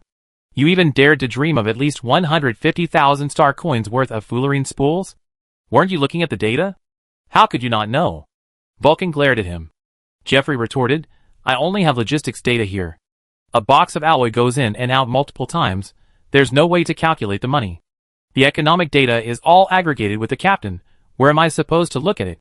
In the council's warehouse, the councilors surrounded Li Bin and Jia, their eyes fixed on the final figures displayed under the densely packed goods on the holographic projection. They had already adopted temporary relay communicators, and had a general understanding of prices in the core star sector, This was precisely why they were so astonished by these figures. Tap tap. Li Bin, with his feet crossed, lightly tapped the table with his knuckles, tilting his head to look at Jia. 12 VPC modules, worth 240,000 star coins. 161 sets of relic components, worth 80,000 star coins. 1 second-level planet data, 36 first-level planet data, worth 39,000 star coins. 5 types of ship modification technology, worth 100,000 star coins. Other technologies, such as reptile farms, mammoth life-sustaining shovels, desert life-sustaining systems, and mining station maintenance technology, are worth a total of 80,000 star coins. As for rare metals and alloy plates, the fleet has none. We take everything with us, leaving nothing behind, not even a single star coin. The daily necessities, supplies, and fuel our company salvage from mining stations and ruins need to be used to maintain the fleet's operation. We won't participate in any transactions. These are all market prices. At the true market price, the major corporations in the core star sector already possess or have similar technologies for ship modification and other technologies. The market is very small, we have to find smaller companies to sell, and the transaction price will be halved, which is around 90,000 star coins. Li Bin tapped the table again. Therefore, currently, the goods in our cargo hold are worth over 400,000 star coins. According to the contract, this money belongs to Universal Union, but we will subsequently invest a total of 300,000 star coins in the Tonfa planet. Li Bin was frank, even including the planetary data explored by his company and the profits from this mining operation, demonstrating his sincerity. Even Jia knew very well that Li Bin, who seemed nonchalant, was incredibly sincere. The printing factory produced a considerable number of tracked vehicles and single-person industrial equipment, lathes, and other products in short supply in the Tonfa colony. He could have easily demanded a hefty sum from the 400,000 star coins as a capacity rental fee.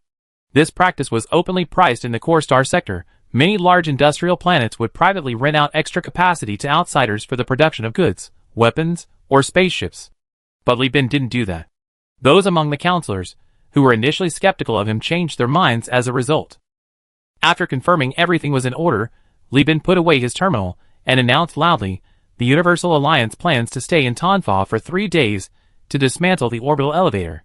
Simultaneously, a fleet will be dispatched to explore another mining station within the star system. Don't worry, we won't dismantle the mining station this time. When the fleet comes from the core star region for formal development next time, we will use the alloy from that mining station as raw material. As for the tens of thousands of boxes of ore, the fleet is arranging for ships to transport them into the planet. Tonfa can mine it themselves. The planet's atmosphere is thin, so the losses won't be significant. Jia also stood up. Thank you for your help to Tonfa. We will definitely keep our promise. As long as you truly invest, the Tonfa people will never betray their benefactors, she added in her mind. The risk for Li Bin in this cooperation lies in whether Tonfa will truly cooperate closely with him after his investment. The council, led by Jia, is essentially digging out all the valuable assets of the colony, handing over a large portion of their wealth to others. If Li Bin is unscrupulous, they will gain nothing. Finally, I don't have to look at the data anymore. On the bridge of the Caming Beast, Jeffrey breathed a sigh of relief. Captain Li Bin, overworked, had gone to rest after setting the course. Jeffrey was now in charge of the fleet's operations. The first mate, puffing on his e-cigarette, grabbed Scarface and shouted, "Fleet, turn. Target, gas giant planet mining station. We only have 2 days to explore, then head to the next star system." Chapter 183. The eerie blue-purple light of hyperspace mingled, faintly tinged with indigo. This light pierced through the porthole and magnetic curtains, waking Li Bin. He rubbed his temples. The mental exhaustion couldn't be replenished by a few naps. He'd been busy with a 400,000 star coin deal, and even with his cheat-like abilities, his mind was still foggy, with lingering effects. He threw back the covers, unfastened the restraints, and floated up. He turned to look at the drowsy Isa. Her silver-white hair was tied up and swayed in the air, her eyes filled with deep weariness. "I'm on duty now. You can continue sleeping." Li Bin touched Isa's face. Seeing her nod, she wriggled and pulled her head back under the covers. The beauty, sharp as a military knife when awake, was now as innocent as a cub. Li Bin pushed off the bed and rolled into the bathroom to wash up. After he finished drying himself, covered in a towel, he slipped on his magnetic boots. With a click, the fleet commander of the exploration fleet stood steadily in the cabin. His magnetic boots, under controlled operation, rhythmically switched on and off, and he half walked, half floated, leaving the captain's cabin in a few steps. With a hiss and a snap, the hatch opened, and Lieben dashed into the bridge, where he saw Jeffrey, with dark circles under his eyes, rushing towards him like he'd seen a savior. "Captain, you're finally here. I was so nervous with all this valuable stuff in the cargo hold." Lieben pinched his nose and looked Jeffrey up and down. He smelled a strong odor of smoke on him. "I came without even eating, had the mess hall send over a standard meal." "How much have you smoked?" "It smells as strong as the filter in the smoking room." "I was nervous, you see. I emptied 2 e-cigarette bottles." Jeffrey spread his hands, 2 plastic bottles lying in his palm. "Is it really necessary?" Lieben muttered as he sat on the captain's seat and began the handover. "How's the profit from the other mining station?" The first mate didn't even glance at the terminal, replying directly. "Mining station 198 at BNSI- and TFF- operated for 2 days, deploying 233 crew members. After exploration, without damaging the station's structure, we collected 15 crates of supplies, half a crate of daily necessities, 22 pieces of heavy machinery, and 8 small-scale weapons, all point defense weapons brought in by the mining station itself. We also have 221 canisters of fuel. The mining station located on the gas giant is actually a gas extraction station. Through an octopus-like structure at the tail, a gas extraction net is extended to collect volatiles. Mining station 198 has a fuel production workshop. With the help of heavy machinery, the volatiles can be converted into ordinary fuel for the station's own attitude stabilization. However, without an antimatter extraction plant, we can't refine antimatter, so this fuel can only be used in the physical universe. As for the volatiles, well, we don't know the exact amount. The AI core and central control system of mining station 198 were damaged in the explosion of several volatiles tanks. At least a third of the gas storage tanks are inoperable, and we don't have time to check each of the remaining ones to see if they still contain gas. Also, as per your instructions, the fleet has crossed a barren star system. That system has only 1 white dwarf and 3 planets, an icy planet, a radiating planet, and an icy giant planet. It's unlikely to have any human settlements. After explaining the fleet captain's operations, the Gaming Beast's various departments, supplies, and duty schedule, Jeffrey bowed as if granted a pardon at Lieben's wave, then grabbed the first mate's cap and ran like the wind to his soft bed. 3 hours later, Navigator Anna looked up. "The fleet is approaching the jump point." Lieben put down the data in his hand. "What's the data on this system?" Anna read the data received by the probes and said, "Based on gravity readings and the temporary jump point determined by the celestial gravity well, this system is surrounded by a large nebula, has no stars, but contains planets, and quite a few of them. Although the standard definition of a nebula includes almost all extended celestial bodies except planets and comets, this book uses a game setting, and some nebulae contain planets. This celestial system is very young and very cold, but it has a large number of planets, including 3 giant planets, and more than 10 planets have been discovered so far. The large number of planets means that the human realm may have left some equipment here, including research stations, probes, unmanned exploration vessels, etc., making it worthwhile to explore." Lieben asked again, "Based on the current data from hyperspace mapping, how long would it take us to traverse this galaxy directly?" 2 weeks, Anna said, adjusting her glasses. "But if the fleet's route is a straight line between the 2 jump points, it would only take 4 days. A galaxy or nebula, as long as its mass is large enough to form stable jump points, will always generate 2 stable jump points, one inside and one outside, aside from the one-way jump points created by giant planets and stars impacting through gravitational wells." Anna essentially meant only exploring half of it. Lieben stroked his chin, thought for a moment, and then ordered, "Halfway is fine. If we don't find anything halfway through, consider it bad luck. Notify the fleet, maintain formation, and let the cheetah jump first." The cheetah was a heavy destroyer, even tougher than the enlightened beast with 2 modifications, heavy armor and reinforced bulkheads. When passing through the jump points, the ship's batteries would briefly lose power, at which point the fleet would need it to absorb damage with its heavy armor and structure. Furthermore, the cheetah was equipped with a storm missile launcher. Unlike advanced weapons like lasers, which are extremely power-hungry, missiles and torpedoes require virtually no electricity. They are not only powerful but also do not strain the ship's electrical grid or radiation energy. Launching them only requires a switch.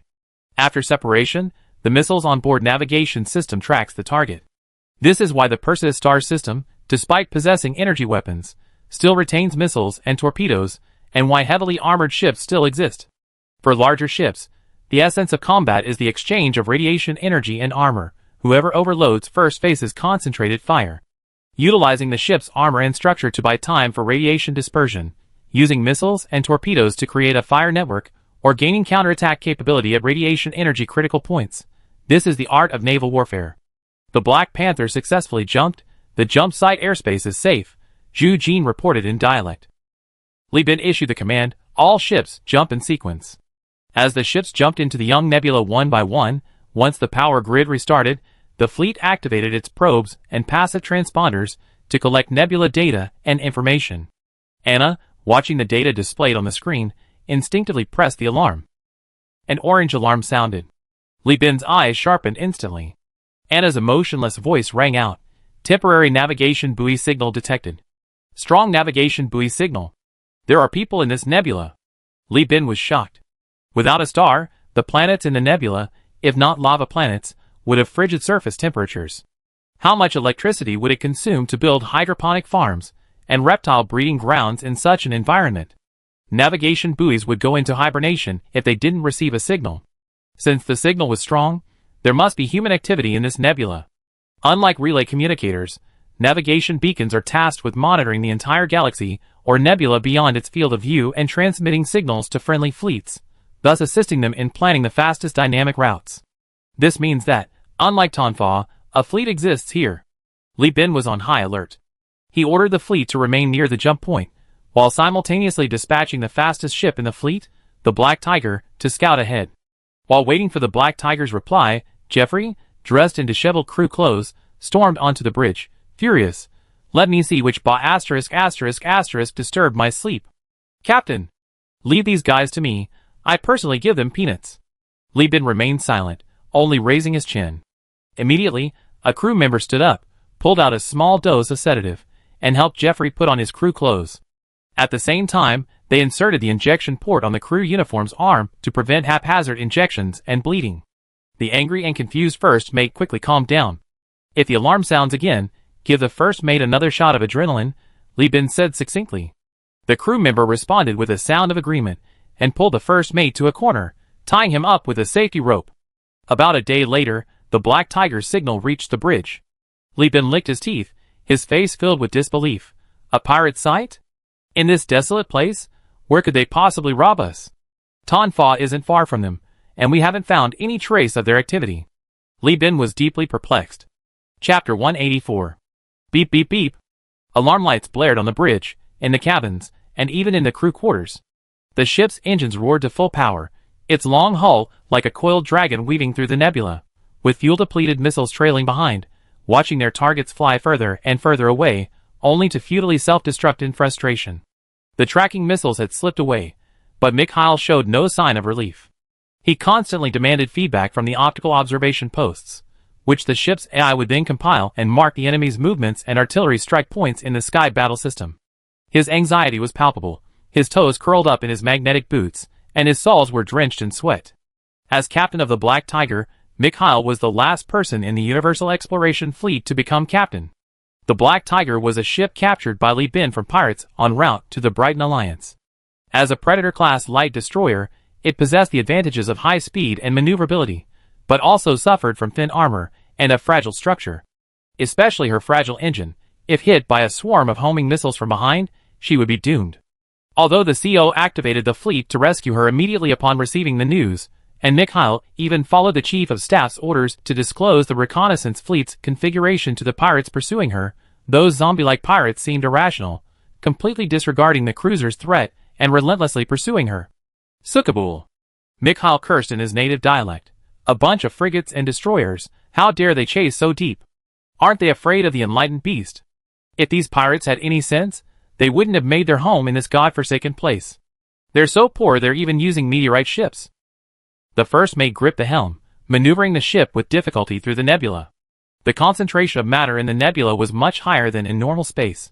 Plunging into it was like a person running and then jumping into water to swim. Even the fastest swimmer can't outrun their running speed. Therefore, the Black Tiger's entry into the nebula was a deliberate sacrifice of its speed advantage. However, The dense matter in the nebula also provided protection, shielding the Black Tiger from signals and optical observations, allowing it to disappear from the pirates' detectors, much like an airplane disappearing into clouds. Just circle around here. The pirates might not come in to maintain their speed and block our path, but once they do, they'd be affected by the nebula's interference just like the Black Tiger. We hold out here until the main fleet arrives. Mikhail risked colliding with an asteroid in the nebula, circling back and forth in the vast expanse. Signals, detectors, and optical observation posts all failed, and communications were intermittent. But the pirates were even more reckless than Mikhail had imagined. Several escort ships plunged into the nebula without hesitation, relentlessly pursuing the Black Tiger as it tore open the nebula's material, leaving slowly healing wounds. Shells rained down, and the Black Tiger made another emergency maneuver. Mikhail was furious. Sucka. We've been looked down upon. I spent 2 years learning from the chief of staff and the captain. Get the gunners in position, prepare for a counterattack. Mikhail was a veteran employee of the Universal Union, a formerly trained crew member recruited by Li Bin from Kazalin, having completed his theoretical studies through adult student loans. He performed admirably in subsequent exploration, salvage, and combat. After Zhu Jin became captain of the Cheetah, he was promoted to second mate for his merits. Then, the second mate was transferred to another ship, and Mikhail took over as first mate. 6 months ago, the Black Tiger joined the fleet. After Li Bin repeatedly assessed him and confirmed his trustworthiness, he assigned this tall, pale-skinned man, possibly of Slavic descent, who appeared quiet but was actually fiery, as the captain of the Black Tiger. Mikhail's frantic run was entirely driven by the desire to protect company assets. Given his own personality, he wouldn't have run, he would have circled around, attempting to snipe and eliminate the enemy. Now, the ship has entered the nebula, where the pirates, unaffected by the nebula, are moving at extremely high speeds and have already surrounded the area. He can't escape now, but he won't die either. Waiting for rescue was one thing, but these bastards actually dared to barge in. Mikhail was convinced this was a provocation. Activate the accelerator. Aim at that wrecked, incoherent ship. On my command? Mikhail took the helm, grabbed Sailor Dream in one hand, and gulped down the spicy liquor. A strange, foul smell assaulted his nostrils, and the toxic alcohol immediately put his genetically modified body into a hallucinatory state. In the drug-free Universal Union, Mikhail relied on this lowest-grade liquor to fuel his courage. The Black Tiger circled several times in the nebula, quickly reverse-thrusting its engines to hover. The turrets rose, aiming at the path it had carved out, as silent as a small asteroid. No sound, the universe was silent, but the light from the engine exhaust didn't lie. When that light appeared in the bridge window, it meant the pirate ship was close enough. I'm going to fire at 8 a.m. Gunners, take note, all shells fired. The heavy ripper roared as it unleashed a deadly rain of shells. With its accelerator overheating from overload, the mid-slot cannons fired a dense barrage of machine gun fire.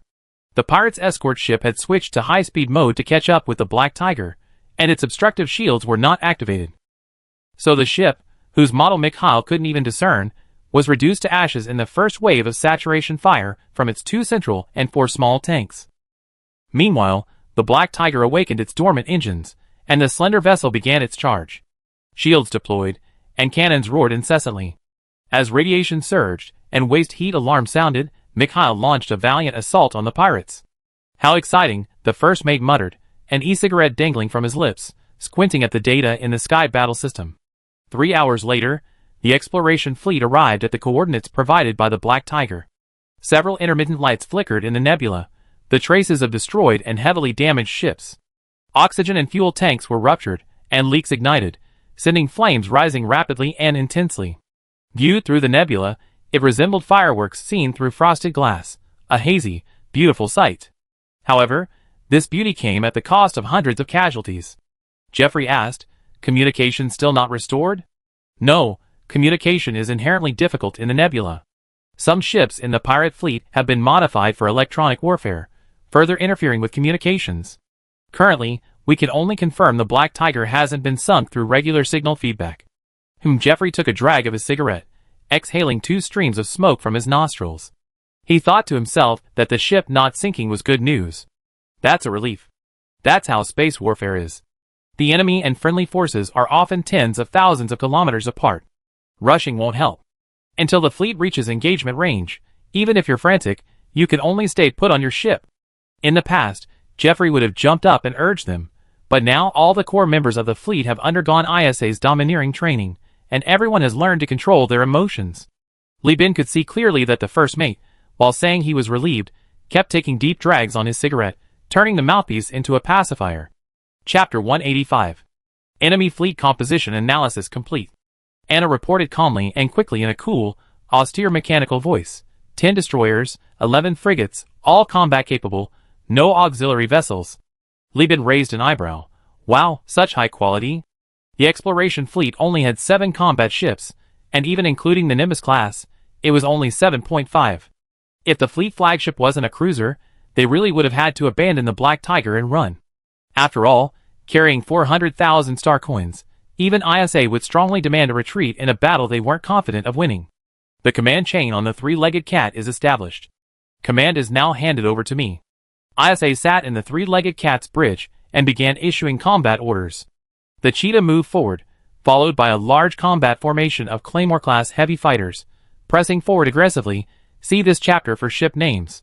After releasing their aircraft, the Husky, a prisoner Dragon-class ship, and Pekingese, a Condor-class ship, retreated slightly, aiming their defensive guns to the left and right, forming an auxiliary fire line with the drum BRVs, converted from Brighton Alliance ships, in the fleet.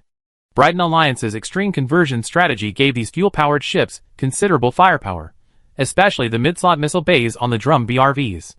These, in conjunction with the Buffalo converted missile boat, a ship ISA had specifically left behind, could cripple a destroyer with a single salvo. While deploying, ISA explained her strategy to Li Bin. The fleet has too many high-value goods. Even the scrap ships designed by Risk Mining Company can't be allowed to absorb fire and explode now. Post-war reconstruction is one thing. The cargo damage from a ship explosion could cause even greater losses. This battle mainly depends on the Enlightened Beast, the Cheetah, and the fighter squadron. Understood, Li Bin said, pressing down the waist-high rudder. The Enlightened Beast's bow sank, like a giant whale crashing, narrowing the distance to the Cheetah. The two ships flew parallel to each other. The pirates had already spotted the exploration fleet, but their fleet commander didn't have time to regroup before engaging. The nebula was too vast. To block the Black Tiger, the pirate destroyers scattered to control the area around the nebula, forming a net to lock down all possible exits.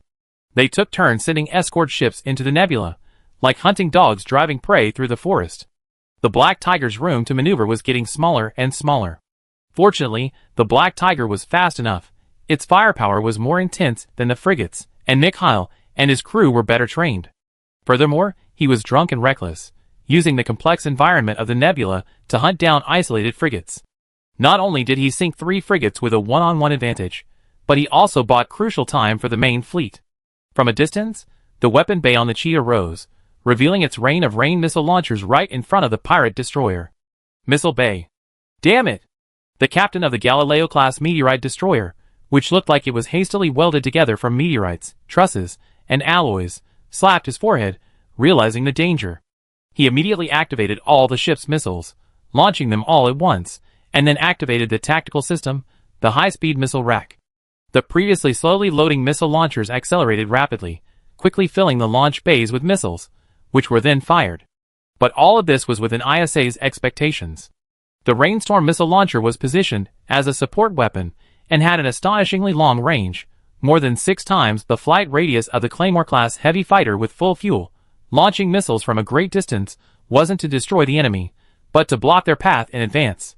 Of course, if they could frighten the pirate captain into firing his own missiles to intercept them, like this pirate captain did, that would be an unexpected bonus.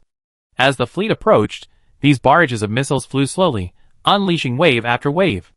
Only then did the Galileo-class pirate captain realize Zhu Jin's intentions, but by then, it was too late to escape. The difference in the captain's educational levels directly resulted in him losing his last chance of escape. This cheap meteorite ship futilely deployed its shields, attempting to emulate the Black Tiger and disappear into the nebula, but by then the distance between the two sides was close enough for a Claymore formation to engage. 5 flight decks, 5 squadrons of heavy fighters, 15 fighter planes, 30 light machine guns, and a barrage of heat decoys illuminated all the observation capabilities of the Galileo-class meteorite ship.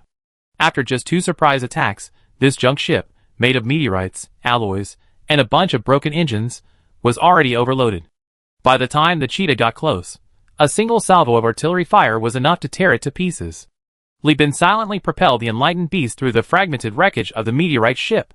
Jeffrey looked at the pirate corpse, its abdomen pierced by steel bars and nailed to the broken rocks, and spat in disgust. What kind of Tom, Dick, and Harry dares to become pirates? Jeffrey's disdain was not without reason. The pirates had many destroyers, but looking at them, each one was more expensive than the last. Most were ships pieced together from components salvaged from other ships and added with meteorites. Galileo-class destroyers, Mintus-class aircraft carriers, Turing-class destroyers, and even the lowest of the low, Vesta-class gun platforms.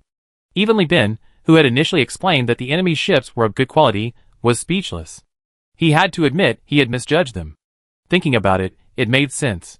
Where in the lost sector would the resources and population come from to support such a large, purely combat-ready fleet? It was all cobbled together from space junk, like using gas cylinders as cannons, using whatever was available. This fleet would be whipped into a whirlwind in the core sector, but in this place, calling it an invincible fleet was truly fitting. Unfortunately, the last one called an invincible fleet had already been defeated in the English Channel. They destroyed 4 destroyers in succession, but the battle itself was rather lackluster. It was all the same. Storm missiles forcing the enemy ships to change course, fighter formations engaging in dogfights to delay them, and the cheetah being destroyed with a single shot. Even Zhu Jin, who had initially been excited, was now numb. Having secured 3 kills, he was ashamed to even include these 3 ships in his kill list. To him, they were merely tarnishing his combat record. As for the other ship, well, the bombers launched from that Mintus-class carrier were a complete disaster. Every one that took off from the deck was destroyed by the claymores, until the meteorite carrier's inventory was emptied, and it was then reduced to rubble by light machine guns. Only then did the pirates manage to gather their remaining 6 destroyers and 9 frigates, barely forming a combat formation. As for the other 2 frigates, they were still chasing the Black Tiger in the nebula, unable to receive signals, and still believing they had an overwhelming advantage. At this point, 3 hours had passed since the start of the war. According to the ship's AI combat logs, the journey took 2 hours and 44 minutes, and the engagement lasted 16 minutes, breaking the Universal Alliance's record for the fastest enemy defeat. All captains, inject your stimulants. The enemy fleet has converged. Although the enemy ships are of poor quality, they have the advantage in both the number of ships and the number of cannons. Isa calmly gave the order. The overlords always emphasized using full force even when hunting a rabbit, and would not underestimate the enemy just because they seemed weak. Whether it was the suppression of the rebels by the Northern River Strike Group or the 2 AI wars between the Overlord and Speedtronics, there were instances where commanders who underestimated their enemies were defeated by the weak, becoming shameful losers in the enemy's glorious achievements. After finishing his acupuncture, Zhu Jin licked his dry lips. In the sky battle system, the probability of the cheetah being in danger began to rise exponentially with the enemy ship's gun calibration. The navigator suddenly shouted, "The cheetah is locked on by fire-controlled torpedoes." "I know." Zhu Jin bit off his lip and swallowed it. "Keep going. Have the claymore formation hide behind the cheetah. I clear the way for the fighters." As he spoke, he activated the tactical system enhanced drive. The engine restrictions were lifted, and the explosive thrust caused all the crew members to stagger. This heavy destroyer, over 300 meters long and over 300 meters wide, hurtled towards the pirates like a discus thrower. Chapter 186. The massive cheetah charged forward recklessly, followed by a fighter squadron of 5 claymore squadrons. At this moment, any fleet commander with common sense would have ordered the fleet to disperse and seize the opportunity presented by the cheetah's separation from the main fleet, taking advantage of the numerical superiority of the enemy to severely damage the cheetah. But these pirates were utterly insane.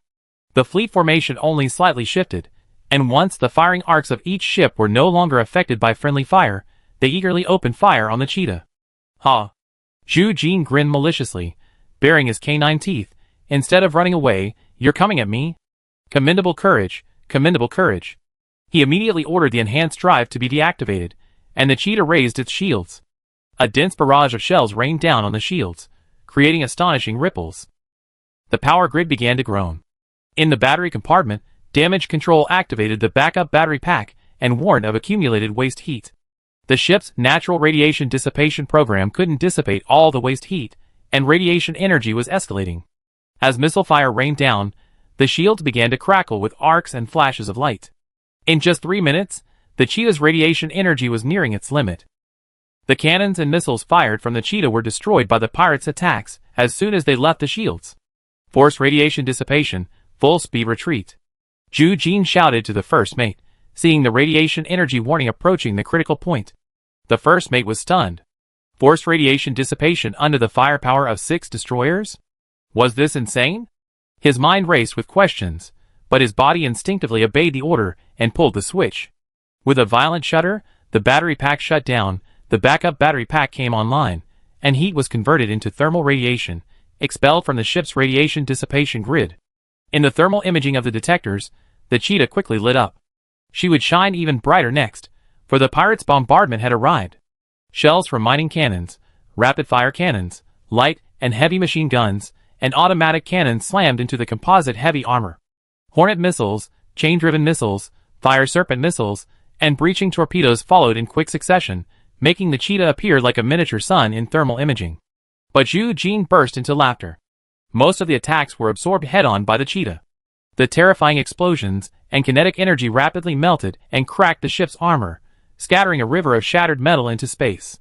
With its engines at full power and pulling backward, the Cheetah used this onslaught to its advantage, rapidly retreating. Chase! Chase them! We must take their antimatter fuel. The pirate commander was frantically jumping up and down in the channel. At the same time, Zhu Jin switched to the public channel and laughed maniacally. This is my escape plan. How stupid. It's not me, Zhu Jin, who's left behind, it's you pirates. The pirates, busy targeting the Cheetah, only then realized that the Claymore fighter squadron had completed its maneuver. The squadron split into 2 groups, flanking the Cheetah while the pirates focused their fire on it, and circled around to its flanks and rear, their target the engine exhaust. They're trying to encircle us. A pirate shouted. The pirate commander immediately cursed, shut your mouth. First, take out this wrecked ship, then deal with these fighters. Be quick. Zhu Jin sneered. The Cheetah, after its complete refit, was as tough as a conventional cruiser.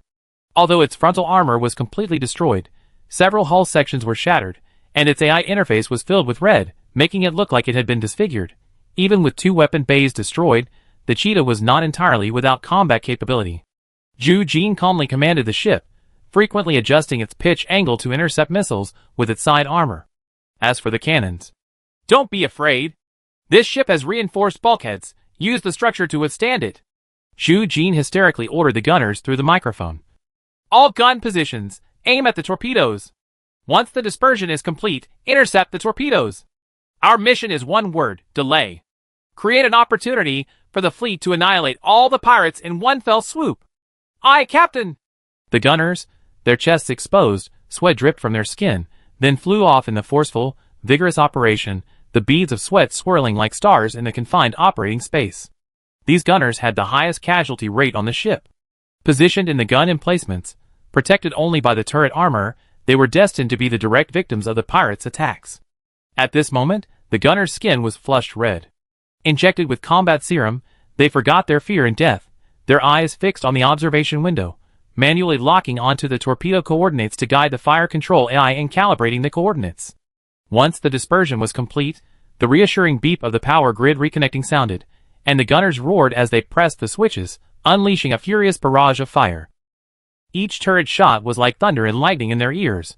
The violent shaking from missile hits and disintegration rendered them unable to stand, forcing them to rely on their seatbelts to stay upright. A light machine gun emplacement was struck by a chain-driven missile. The 60mm muzzle was blown off, and as the armor twisted, charred corpses were ejected by the airflow from the compartment, like tissue fluid draining from a ruptured abscess. Just as the purulent tissue fluid had once been composed of white blood cells and lymphocytes, these corpses, just minutes before, were vibrant lives, but now, with their will and spirit leaving their bodies, they could no longer hold their posts. If the pirate fire had continued indefinitely, and the Cheetah had relied solely on its armor and structure to withstand it, the ship would have sunk sooner or later. Unfortunately, the electrical grid was restored, and under Zhu Jin's command, the shields were selectively deployed, intercepting torpedoes that could penetrate the anti-aircraft fire and severely damage the ship. The shields were then deactivated, releasing half of the fire. Approximately 10 minutes later, half of the ship's armor was destroyed, and 2/5 of its structure was damaged, but the pirate attack showed a significant decrease. Because Zhu Jin had been maneuvering the Cheetah in a continuous retreat, during which time he absorbed nearly 2 rounds of full-scale pirate attacks, the shields reached critical points several times, and over 30 crew members were killed. On any other destroyer, this would have been a death sentence, but on the God-class heavy destroyer, it was only moderately damaged. The pirate commander, biting his prosthetic finger, muttered, "Damn it, this ship is as hard as a neutron star. How can a destroyer be so tough? Miscalculation. This is going to be a disaster. I thought we could take this ship out quickly, but it's been dragging on for so long." As he said, the pirates' concentrated fire on the cheetah gave the Claymore an opportunity, and the fighter squadron also achieved considerable success. They circled the pirate ships, taking advantage of the pirates' focus on the cheetah, and successfully shut down the engines of 3 destroyers and 5 frigates. With the shut-down ships falling behind, the pirates' battle line was no longer sustainable. The disabled ships could do nothing until their engines were restarted through damage control. They could only watch the battlefield drift further and further away. However, the Claymore also lost 1.5 squadrons. Although the pirate ships were rubbish, their firepower was still overwhelmingly superior. ISA, concerned about potential pirate reinforcements, did not send other ships to reinforce the cheetah. It seemed the pirates still had the upper hand. But the pirate fleet commander sensed something was wrong. He vaguely remembered receiving battle reports from fallen pirates, but the number of ships in the fleet didn't match. A strange anxiety gripped him. The bridge, the pirates' shouts over the channel, made his drug-addicted brain throb, making him almost vomit. He gritted his teeth and kicked the first mate, who was swearing loudly. Pull up the previous battle reports. Compare the prey numbers. The first mate, scratching the itchy needle mark on her neck, leaned over the control panel, her movements so slow the commander gritted his teeth. When she finally pulled up the report, the pirate commander squinted and examined it closely. A few minutes later, his eyes widened in shock. The signal strength from the detectors didn't match the destroyers in front of him. As the optical data was retrieved, the commander finally realized what he had overlooked. The pirates' inept command structure and clumsy reporting and analysis had finally yielded bitter results. There were cruisers. Why didn't you say so sooner? Why didn't these men report to me before they died? Why did they only cry on the communicator? Why didn't anyone warn me? Didn't they know I was too busy commanding to read all the information? Useless, useless, useless. Chapter 187. The pirate commander was going mad. He furiously slammed his fists repeatedly on the command platform, tearing flesh and exposing the bone in his knuckles. The cruiser, the ghostly cruiser, had been flying close to this massive, spaceship-like destroyer from the very beginning, evading detection signals before disappearing from optical observation posts. If he had discovered the ship's trail earlier, he wouldn't be fighting his prey here. At least lure it to its lair before attacking. The commander gritted his teeth, his lip bleeding from where he had bitten it. He angrily ordered, "Activate the detectors, maximum power. Connect all active sensors on the ships. Conduct a wide-area scan." He yelled at the top of his lungs. The pirate first mate was a beat slow to execute the order, and a few minutes later, powerful electromagnetic waves were simultaneously emitted from the pirate fleet's sensors. The response to the pirate commander was a cobalt blue ion laser, like Halley's Comet tearing through Earth's atmosphere. The ion laser struck the pirate flagship directly, melting away the meteorite hull and alloy armor with devastating force, breaking the Touring-class meteorite destroyer in half. Using the pirates' outdated command system and poison mines, using the cheetah as bait to lure them in, targeting the propulsion system with the Claymore, and then flanking and finishing them off with a cruiser. This strategy actually worked. ISA truly understands the pirate's nature. This is the power of knowing your enemy and yourself. On the bridge, Li Bin sat on the captain's throne. The sky battle system showed that the ion laser had destroyed the pirate's command center with a single shot. The 1.6-kilometer-long behemoth burst forth from the nebula like a dragon breaking through the sea. Amidst the pirates' shrill alarms and their bewildered gazes, the tactical system, high-energy focusing system, activated. The laser crystals of all the ship's energy weapons overloaded, unleashing a terrifying, long-breathed attack. Boom! Boom! Boom! The 3 escort ships melted instantly. The enlightened beast spent nearly half an hour circling beneath the entire battlefield to the nebula behind the pirate fleet. Following ISA's command, it remained stationary, waiting for the pirates to remember the cruiser's role and activate its wide-area active detection and communication capabilities. Then, using the enlightened beast's modified electronic countermeasures components, it reverse-engineered the enemy's information. Utilizing the cruiser's vast storage capacity and the resulting computing power advantage, it locked onto the enemy flagship and unleashed the large-scale energy weapon, the Riza plasma laser, destroying the enemy's command system in one fell swoop. The enemy flagship's bridge was now undamaged, but most of the meteorite hull was broken off, as if decapitated. The head was still there, but the body was gone. Fighter formation, change targets. Engage the enemy ships. Don't let any ship escape the battlefield. ISA's clear voice rang out, sounding the horn of the counterattack. Xu Jin yelled in the channel, "I've taken so many beatings for this moment. Brothers, avenge me. If anyone lets a ship escape, I make you pay." Li Bin stood up, maneuvering the enlightened beast into the pirate fleet, indiscriminately unleashing lasers. The Wasteland missile launcher spewed out intelligent missiles, which, after targeting their targets, split open again, releasing a swarm of missiles from their bellies. "If it weren't to keep all of you here, I wouldn't have used the cheetah as bait," Li Bin sneered, looking at the wrecked cheetah. "After we wipe out the other pirates, have Li Changzhen lead a team to board the enemy flagship's wreckage, capture a few high-ranking prisoners, and I see who gave these trash the courage to challenge us." He gestured towards the first mate. "Enemies are everywhere. You know what to do." Jeffrey grinned, revealing 8 stained yellow teeth. "Then open fire everywhere." While the enlightened beast was wreaking havoc, the pirates unleashed all their remaining shield-piercing missiles and torpedoes in counterattack, attempting to force the cruiser to deactivate its shields and maintain radiation balance with a massive arsenal of small-slot shield-piercing weapons. However, the enlightened beast was a modified version of the High Point, a product of Tachyon technology. As a high-tech cruiser, it was renowned for its more advanced energy weapons, larger and more powerful battery packs, and superior electrical grid system. If all the pirate ships focused their fire on it, it would have to be more cautious. Unfortunately, many pirate ships' engines had already been damaged and disconnected by the claymores, and the enemy flagship had been broken. They lay like dead dogs, pitifully caught in the back and forth of cannon fire, missiles, and lasers. The enlightened beast stood suspended in the air, exuding an aura of absolute dominance. Its fire control radar locked onto an enemy ship, which, no matter how fiercely it had fired beforehand, flailed left and right like frightened flies, trying to evade. Then, a dazzling cobalt blue ion laser shot out, piercing through space and striking the ship, melting metal and shattering stone, instantly reducing the meteorite ship to a pile of molten metal. "Mutta mutta mutta." The first mate mimicked the captain's smug tone, while engrossed in a video game, laughing wildly. Li Bin controlled the enlightened beast's main weaponry, while he was assigned 2 pulse laser cannons in the middle slots. Purple pulse lasers rained down like laser beams, pelting the meteorite ship's shields.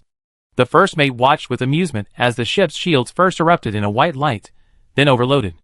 Then it was swept across like a field plowed by the Claymore squadron, shattering large sections of rock. He even specifically instructed the pulse laser cannon gunner to aim at the enemy ship's bridge. "Blow up the bridge, don't hit the belly." The captain said, "Even a broken ship has 3 pounds of nails. If you blow up the ship, who's going to make up for the missing loot?" A Vesta-class destroyer was riddled with holes by lasers and shells. The damage control team desperately used expanding foam to plug the cracks, and under the captain's control, they pretended the engine was malfunctioning and trying to recover, drifting towards the edge of the battlefield. But it was soon discovered by the battered and furious Xu Jin. As the cheetah launched storm missiles and high-speed strikers at point-blank range, the bridge rapidly melted and exploded. Then the entire ship was shattered into a pile of space debris by missile after missile and shell after shell. Xu Jin, having fired the air-to-air missiles, slumped back into the captain's seat, exhaling 2 puffs of stale air from his nostrils with satisfaction. Even with victory seemingly assured, ISA frowned deeply. This pirate gang was strange. Their naval combat skills were poor, their ships low quality, yet their fighting spirit was tenacious. According to frontline reports, not a single ship had surrendered in the face of unfavorable circumstances. They preferred to risk breaking through the blockade, even being blown up by the enraged Xu Jin, rather than kneel before the company. "What's going on? When did pirates become so courageous?" she wondered, pressing her temples. In the mid-slot of the Caming Beast, in the torpedo launch bay, Li Changzhen watched the signal indicator on the hatch turn from yellow to green. He glanced back at the carefully selected, fully armed sailors, fastened his helmet, slammed his hand on the button to open the torpedo bay, and jumped inside. The armed sailors behind him filed in, their terrifying chainsaw swords forged from the ship's alloy revealed in the flashes of explosions outside the portholes. Boarding torpedo launch. Chapter 188. Aya! The pirate, injected with a lethal dose of hallucinogenic drugs, leaped up menacingly, thrusting his spear, strapped with explosives, at the enemy. Monster, monster! The power armor tore through the thick smoke of the explosion, and a pirate screamed in terror as he fled. The tactical shield was warped and twisted by the blast. Li Changzhen glanced at it, and tossed it aside, drawing his air rifle and firing repeatedly. With one hand, he pulled out a chainsaw and pressed the switch. Buzz, squeak, squeak, squeak. He charged forward, the powerful electric power armor far surpassing human strength. Despite being slower, he arrived first, the power armor slamming the fleeing pirate against the bulkhead. Judging from the red and white matter splattering around his head, he was clearly dead. Sizzle, sizzle. The chainsaw effortlessly tore through the crew uniform, ripping flesh and blood through the chest. The pirate, with half his lung and his entire heart ripped out, died without a ripple. Armed sailors sprinted forward, their tactical shields wedging the closing hatch. Behind them, another sailor sprayed liquid nitrogen from a canister into the hatch gaps. A minute later, the shields, reduced to only a quarter of their original width, finally stopped contracting. The sailors then switched to impact drills and hydraulic shears to dismantle the door, quickly breaking it open. Li Changzhen glanced at the bridge with his camera and quickly withdrew. There's a rocket launcher on the other side. We blocked the hatch. They're afraid of exploding in the confined space and killing themselves first. Stun grenades. Immediately, a subordinate dragged over a box, pressed a few buttons to unlock it, and opened it, revealing a bunch of glass bottles containing a clear solution. Li Changzhen shoved the bottles into the bridge. Hearing firing from the other side, he added another shield to prop up the door. A series of muffled thuds were heard, the tactical shield shook violently, and expanding gas blew out from the gaps, carrying a foul and pungent stench. The armed sailors had already activated the oxygen tanks on their power armors to keep out the strange smell. Li Changzhen surveyed the area again with the camera, then nodded and removed the tactical shield. Those stunned are gone, and those still awake are suffocated by the stench. Take them all away. Amanda's concoction of stun grenades is really effective. It's both explosive and tear-inducing. These crude stun grenades, made with high concentrations of scatol, capsaicin, and explosives, could stun and suffocate enemies in the confined space of a ship's cabin, while the armed sailors in power armor remained unaffected.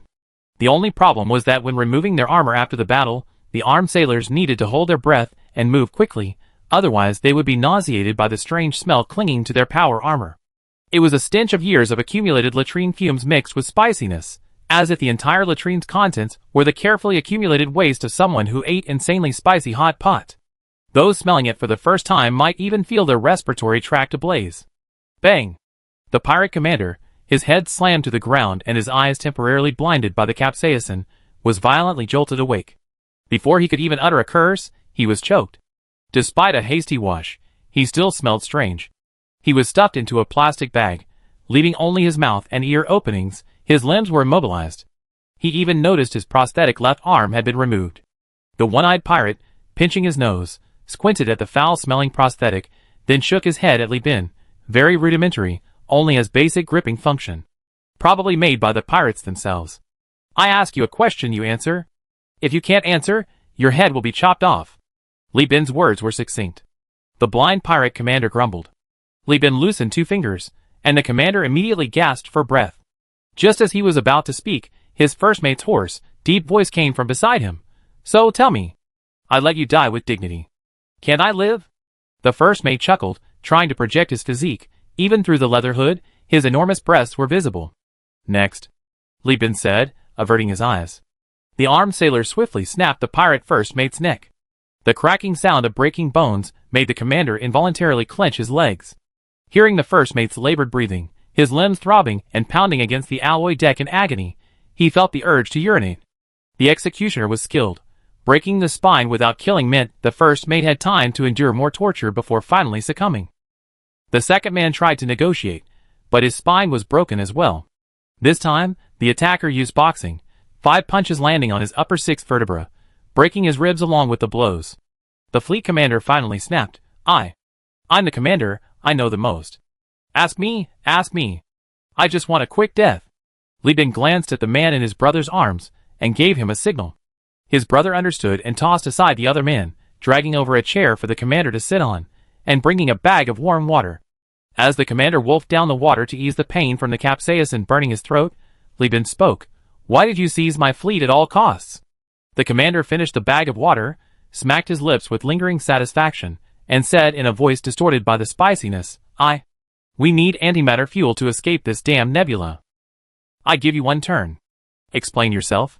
Li Bin's finger ticked the clock on the holographic projection, starting a countdown. As the pirate commander stammered his explanation, the reason for the pirate's madness and bizarre behavior was finally revealed. It turns out that most of these pirates weren't originally pirates, but rather ordinary small merchant fleets and freelance mercenaries. These ships were small and had limited fuel capacity. They encountered a hyperspace glide while traveling through hyperspace and exhausted their fuel trying to escape. I was originally a freelance mercenary myself, leading a mercenary fleet on bounty missions. While hunting down Interstellar Empire rebels in the Lost Sector, I was sucked into the cosmic gut. My antimatter fuel ran out, rendering me unable to move in hyperspace. I drifted for over 2 months before being captured by a temporary jump point carved out of the gravity well of a giant planet in this nebula, the commander lamented tearfully. Jeffrey roared, It's not uncommon for fleets to run out of antimatter fuel and drift in hyperspace, so why are so many people gathered in this nebula? Are you trying to fool me? Are you kidding me?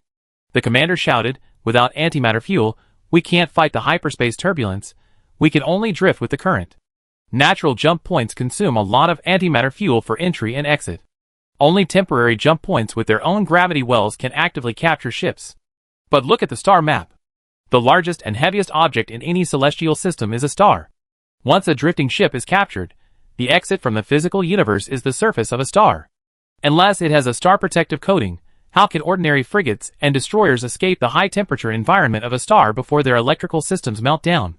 He cried, It's not that there are too many people here, it's just that there are no stars in this nebula.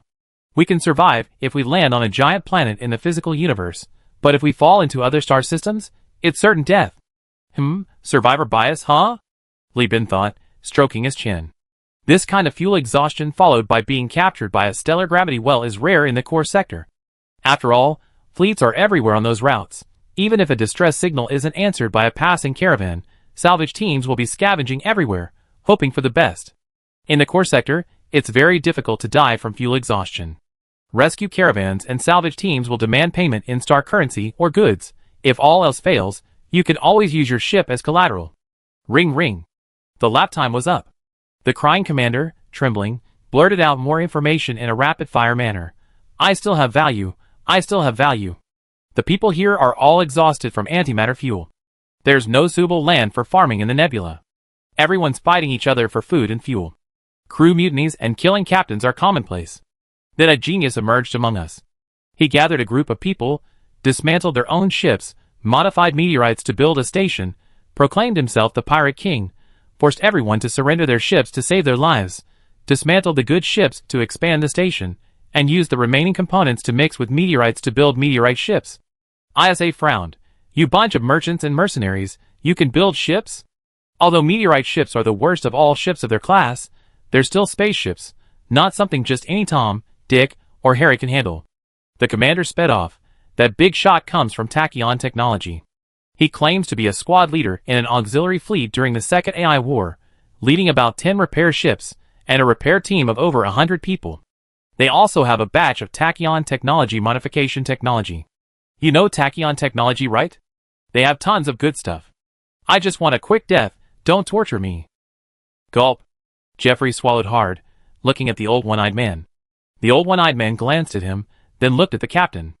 Li Bin silently adjusted the holographic clock. I give you one more turn. Continue talking about Tachyon Technology.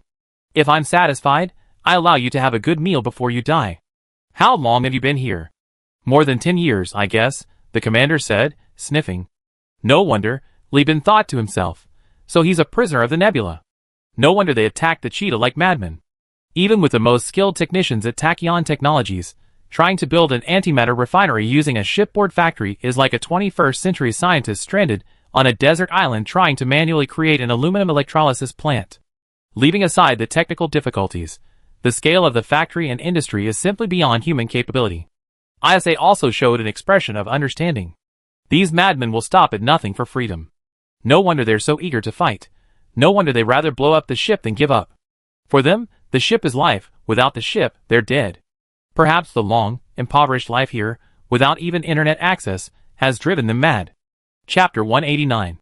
The pirate commander was quickly drained of intelligence, thrown into a hibernation pod, and awaited a swift death once the matter was resolved.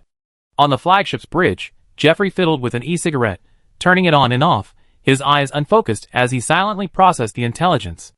The old one-eyed man huddled in a corner, looking indifferent. The captured commander revealed invaluable intelligence. A maintenance team of over 100 people and their modification technology were all products of Speedtronics, possessing immense appeal for the company, the shipyard, and the fleet. To be able to dismantle ships and build stations using meteorites within just a few years, Lieben had asked the fleet's technical crew, and they all replied that they couldn't do it. This group's skill level undoubtedly far surpassed the highest technology possessed by Universal Union. Absorbing them would be immensely beneficial to the company. The problem lies in the numerous turrets and laser weapons within the pirate site. Ruan Guangfu, the former commander of the Tachyon Technology Repair Fleet, transformed the site, built from meteorites and alloy trusses, into a void fortress.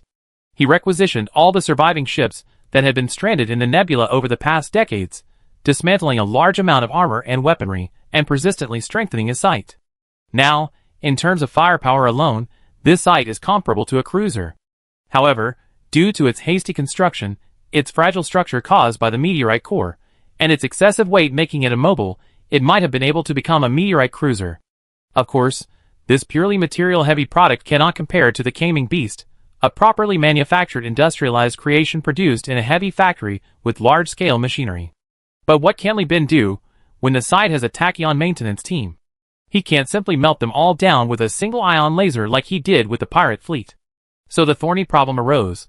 Should they preserve the fleet's 400,000 star coins worth of goods, or meticulously dismantle them like crabs, risking the loss of the cargo to seize the tachyon team and their technical data?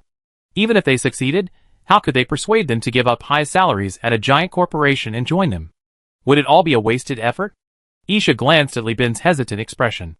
Having been his wife for so long, she could guess some of his thoughts, so she reassured him that maintenance team has been missing for so many years. Tachyon technology no longer has a place for them. Oh! How so? Li Bin's eyes lit up as he looked at this beautiful woman from a powerful background who knew tachyon technology very well. ISA said mockingly, although Sustron Technology has always claimed to be technology-driven, it's essentially still a company. While its departments are primarily lab-based, the competition for research budgets and factional infighting have always been serious problems. This maintenance team has been absent from the company hierarchy for so long. Their connections, resources, and even their labs and bases must have been snapped up by other teams and labs long ago. Think about it, they left as mid-level managers, but come back having to start from the bottom. Who could accept that? Universal Union may be small, but we can give them power. Here, they can be in the company's largest and strongest research department. Going back means starting all over again. Sustron Technology doesn't lack technical staff, it has plenty of people eager to climb the ranks. Without mastering some exclusive technology, there's no difference in the eyes of a giant corporation.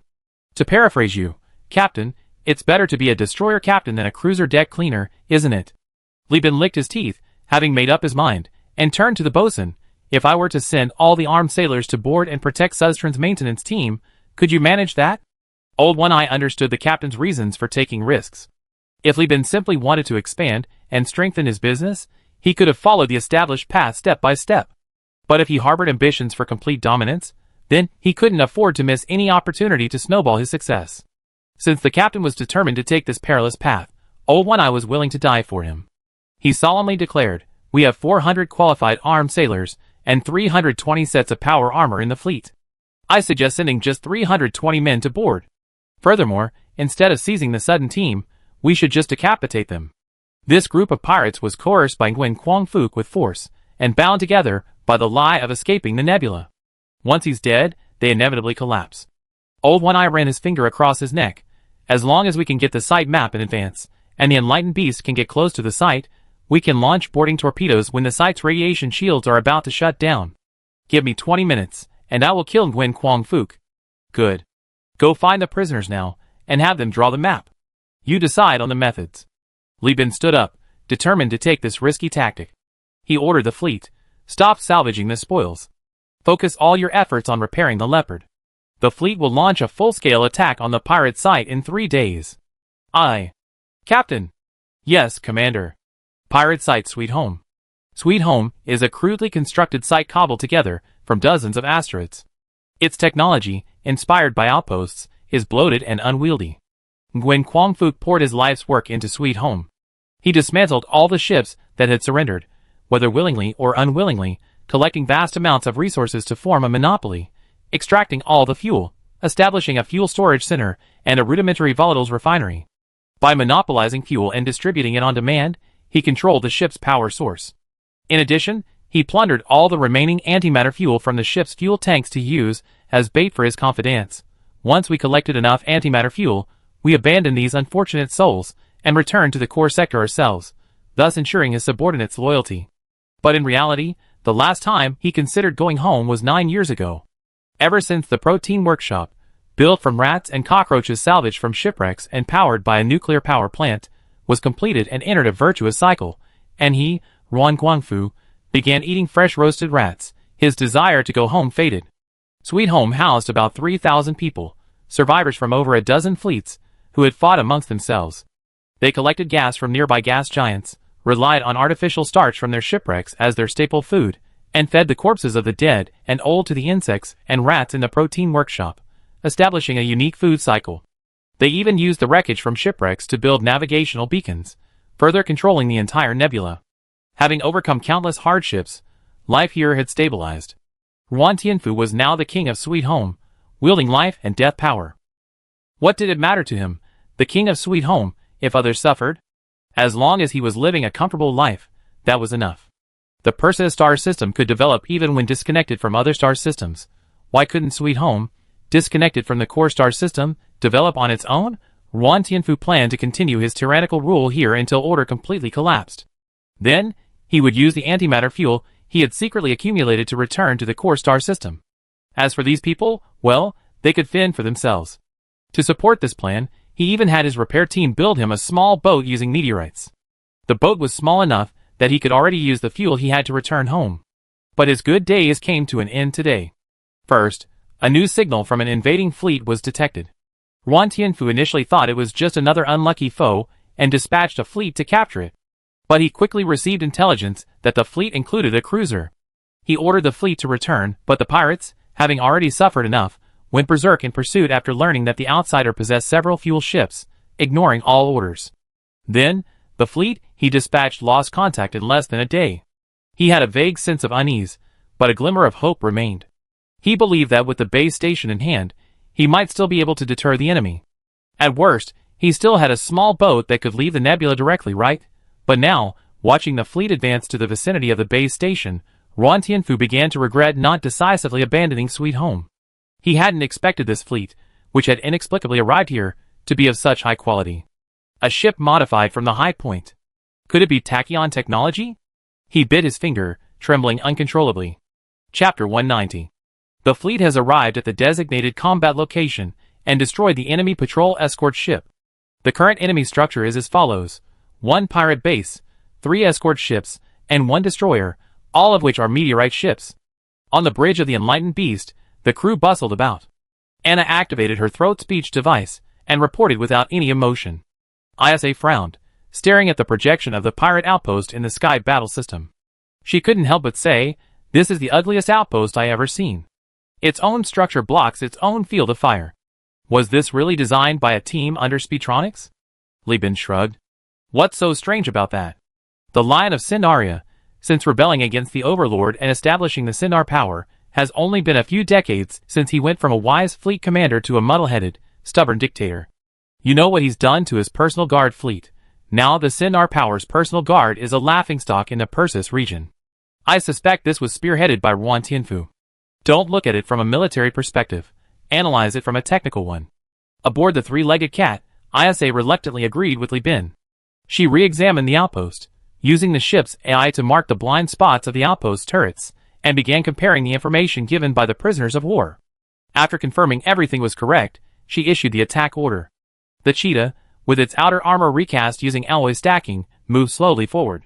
After 3 days of full production, the ship's factory not only replenished the lost Storm missiles, but also repaired the damaged gun emplacements, with the help of the maintenance platform. It slowly ejected weapons from various slots, showcasing its powerful firepower delivery capabilities together with the Briarcat, Buffalo-modified gunboat. The transponder on the bridge of the Caming Beast kept beeping, Ron Tianfu requesting communication. However, Li Bin had already surrendered, and the other side clearly didn't want to surrender passively, but wanted to negotiate terms. Li Bin thought to himself that he wasn't stupid. Why would he expose his objective for nothing? Would he tell Ron Tianfu that he only wanted to take away Ron Tianfu's vital tachyon technology team and all their technology, so that Ron Tianfu could use this to blackmail him into withdrawing, or else kill all the experts, leaving everyone with nothing? He carefully adjusted the Caming Beast's position and reported on the combat channel. Caming Beast is ready. Combat commence. With ISA's order, Storm missiles, Spear missiles, Hornet missiles, and Harpoon missiles launched in succession, trailing long plumes of white smoke, heading towards the site. Ron Tianfu activated the site's shields. A shield network, composed of dozens of small, impenetrable shields pieced together from the ship's shield generators, opened up, blocking all the missiles. This scene was expected by ISA. The prisoners of war had already informed her of the site's main configuration. Launching missiles was merely to confirm weaknesses in these shield formations. Sweet Home's battery packs are indeed not connected to the grid, the power grids are independent, and the shields are not integrated. I marked the gaps. Each ship, based on its coordinates, find a suitable entry point and attempt a fire attack. Yes, Commander. The fleet deployed, centered on the enlightened beast, with combat ships spreading out in all directions. The fleet rotated in sync with Sweet Home, unleashing live ammunition, lasers, missiles, and torpedoes upon the shields. The barrage of firepower rained down like a torrential downpour, causing the shields to shake violently.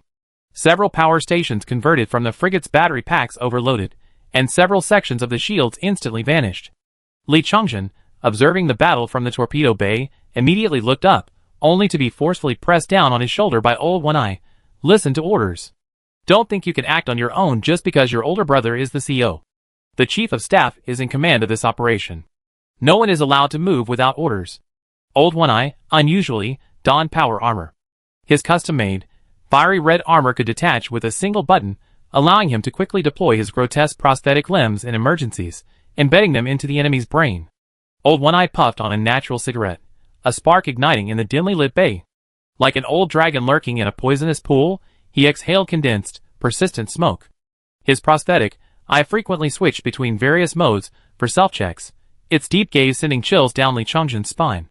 After Old One Eye had smoked more than 10 cigarettes, Li Bin's voice rang out from the torpedo bay, "Armed sailors, prepare to board."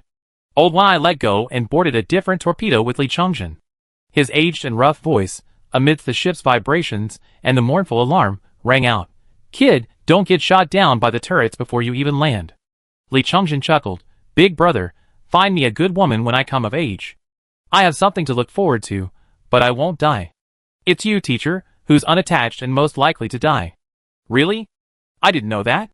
"Of course, isn't that how it is in the daily stories on the radio station?" "Ha ha ha." Old One Eye laughed, "Let's just say it's true. This old bone of mine has its own hopes. I can't die so hastily." Beep. The indicator light turned from orange to red. The last armed sailor to enter the torpedo silently turned and pulled down the hatch to seal the torpedo, then silently injected himself with combat medication. Swoosh, a barely perceptible jolt. The torpedo was ejected from its torpedo bay by exhaust fumes and entered space. The engine ignited, propelling the torpedo towards the station. 320 people, divided into 20 groups of 16 armed sailors, led by Marines, navigated through flames, radiation, lasers, and ion beams. The autopilot clumsily controlled the torpedoes, straining its already limited computing power, struggling to smuggle itself through the deadly zone of crossfire. Soon, the first unfortunate torpedo was born. It slowed down while dodging a friendly high-speed striker's uranium bomb, missing the shield overload window, and crashed head-on into the re-erected shield. 15 armed sailors and 1 Marine, each thoroughly trained and worth over 100 star credits in their lifetime, vanished in a flash, their power armor ripples barely disturbing the shields of the naval vessel. Li Bin focused intently on steering, maneuvering the Riza plasma laser to bombard the shields of the boarding torpedoes. This old-fashioned laser weapon had many drawbacks: short range and slow-moving ion lasers. However, its power was immense. With the high-energy focusing system of the BRV at the highest point, each shot could overload a battery pack. He didn't specifically search for his brother's torpedo location. Instead, he suppressed his anxiety and focused on clearing a path for the boarding torpedoes. He joked with the first mate, feigning composure. Luckily, I didn't bring Li Shu along. Otherwise, seeing this, she would have fainted at the navigator's post. Jeffrey smiled at Li Bin, then buried himself in commanding. He used to be able to control the pulse laser because the battles were easy, but now, fighting a pirate site comparable to a cruiser, the first mate had no free time. He had to constantly monitor damage control, battery packs, gun positions, and the status of every part of the ship, providing timely feedback to the captain. What was that saying again? These tasks were left to the first mate. The captain's main focus had to be on military matters. Jeffrey was working himself to the bone, consuming 2.5 doses of caffeine alone. He lost track of time, feeling each second drag on endlessly, but his body quickly became exhausted. Just as he was about to take another half dose, a location signal pierced through the layers of information, appearing at the top of the screen. He was taken aback for a moment, then shouted with joy, "Captain, boarding successful." "Report losses." Jeffrey quickly replied, 20 boarding torpedoes, 8 lost, 12 successfully landed on the pirate site. He paused, then suddenly remembered something and added, "The bosun and the second mate's armed crew have all landed successfully. They're very close to the pirate command center, and are currently exchanging fire." Li Bin exhaled a breath of relief. His spirits lifted. ISA, having also received the intelligence, immediately issued the next order. Based on the intelligence provided by the prisoners of war, all ships are to open fire freely, avoiding the command center, technical storage compartments, research stations, etc. Pay attention to any distress signals from the armed crew, and prioritize destroying the pirate site's gun emplacements. Chapter 191. The boarding torpedo's nose was a flat, concave structure, its edges covered with thermoforming equipment. The rotating thermoforming cutting device, with self-destructive force, melted and cut simultaneously. Combined with the torpedo's immense kinetic energy, it pierced through the meteorite structure of Sweet Home in less than a minute, crushing the blind pirates, who dared to try and stop it, successfully penetrating the enemy's interior.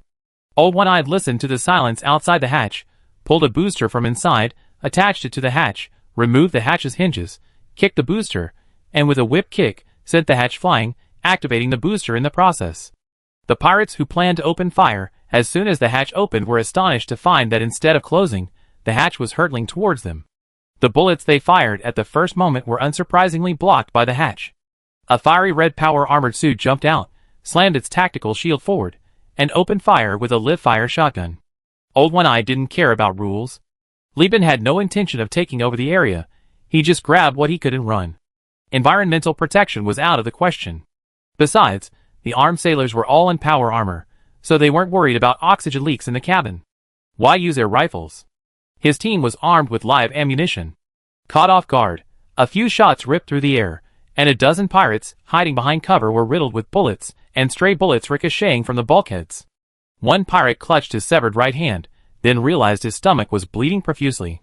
He reached up in vain to cover it, then his vision blurred, and he saw his headless body gushing crimson blood. His fiery red power armor was poking another blood-soaked power armor, yelling, "Don't learn from Li Shin. You splatter blood all over the cabin when you chop someone's head off. What if it blocks your vision and affects combat? Isn't post-battle maintenance a hassle? You bastard, you're punished by having to go back and clean the whole team's power armor." The criticized armed sailor readily agreed, reluctantly hanging his chainsaw sword at his waist. Old One-Eye led his team in a rapid breakthrough along the passageways, encountering no pirate along the way who could withstand a single blow. His team's rapid advance had already attracted the attention of Nguyen Quang Phuc, who dispatched his personal guard to snipe them. After breaking through another passageway, Old One-Eye encountered his guard sniping in a U-shaped passageway. The two groups, separated by the bulkhead, locked their guns on the corner, throwing stun grenades and smoke grenades. Fortunately, Li Bin had spared no expense on his armed sailors, using the same Manhattan-made power armor from the old Speedtronics. Cough, the one lost in battle, a reliable product from a giant corporation. Otherwise, Old One-Eye would have suffered heavy losses in this U-shaped passageway. "Wasting my time," Old One-Eye muttered, removing his helmet, lighting a cigarette in frustration, and then deactivating the power armor from his prosthetic arm as he exhaled smoke. Most power armor, except for the helmet, requires assistance from a robotic arm or someone else to put on or take off. But Old One-Eye's armor is specially designed, allowing for easy disassembly and reassembly by a single person. He deftly lifted his prosthetic arm, opening and closing the fingers. A flash of his prosthetic eye, and a crack appeared in the alloy fingertip at the tip of the prosthetic.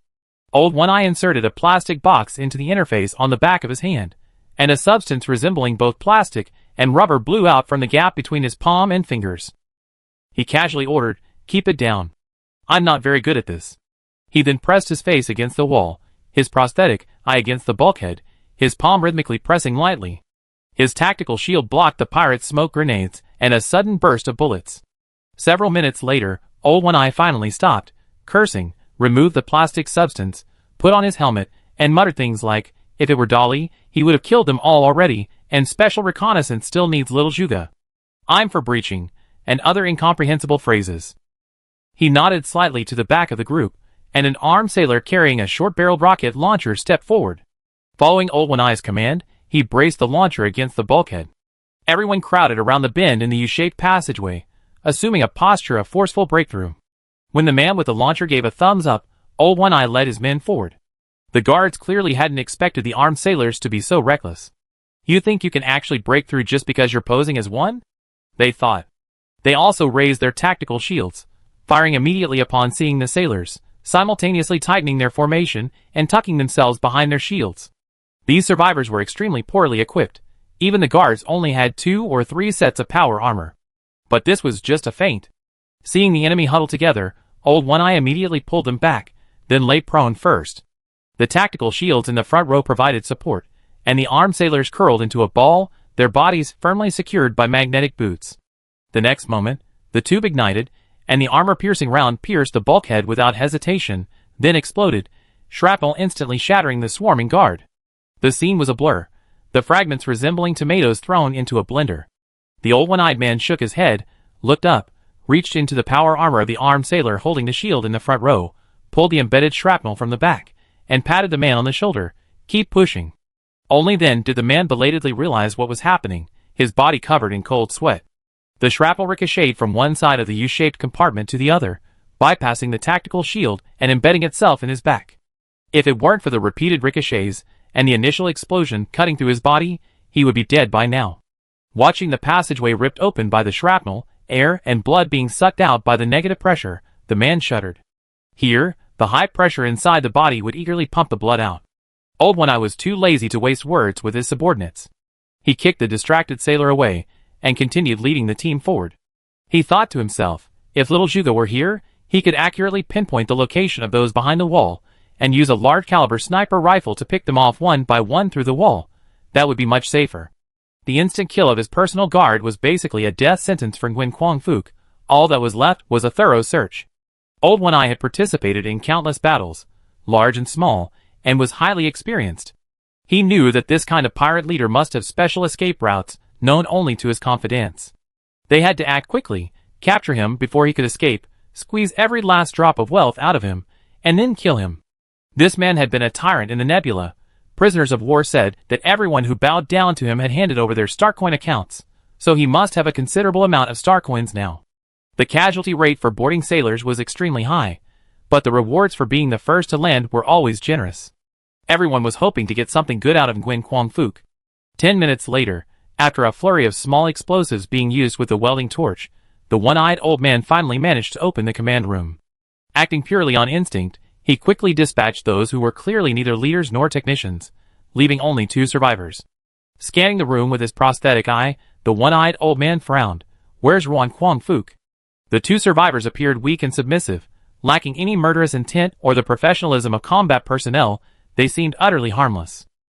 As soon as the one-eyed old man asked, the 2 pointed to the throne in the command room and said in unison, "There's a keypad under the armrest. Entering the command will open the secret door, but I don't know the password." Just as the one-eyed old man was about to order someone to blow up the door, he felt a violent tremor beneath his feet. The so-called secret door was violently impacted, its alloy deforming and bulging several times. Then, the door shattered, and a gigantic humanoid creature, nearly 3.5 meters tall and clad in heavy alloy armor, rushed into the command room. The humanoid creature roared and clawed wildly, its body covered in thick, downy hair and bulging muscles, resembling an enlarged version of a giant space ape. Hanging from its back was a person whose power armor code Old One-Eye recognized immediately. It was Li Chungjin. However, compared to this giant ape, the normally towering Li Chungjin looked like a dwarf. Li Chungjin had locked his grip around its neck, clinging to the humanoid monster's back, straining with all his might. The power armor's motors were spinning and smoking, as if he wanted to strangle it. Old One Eye stared in disbelief. Holy crap, apprentice, what kind of performance art are you doing? Trying to strangle a scion like being in armored giant ape form? Chapter 192. Old One Eye's joke wasn't entirely without merit.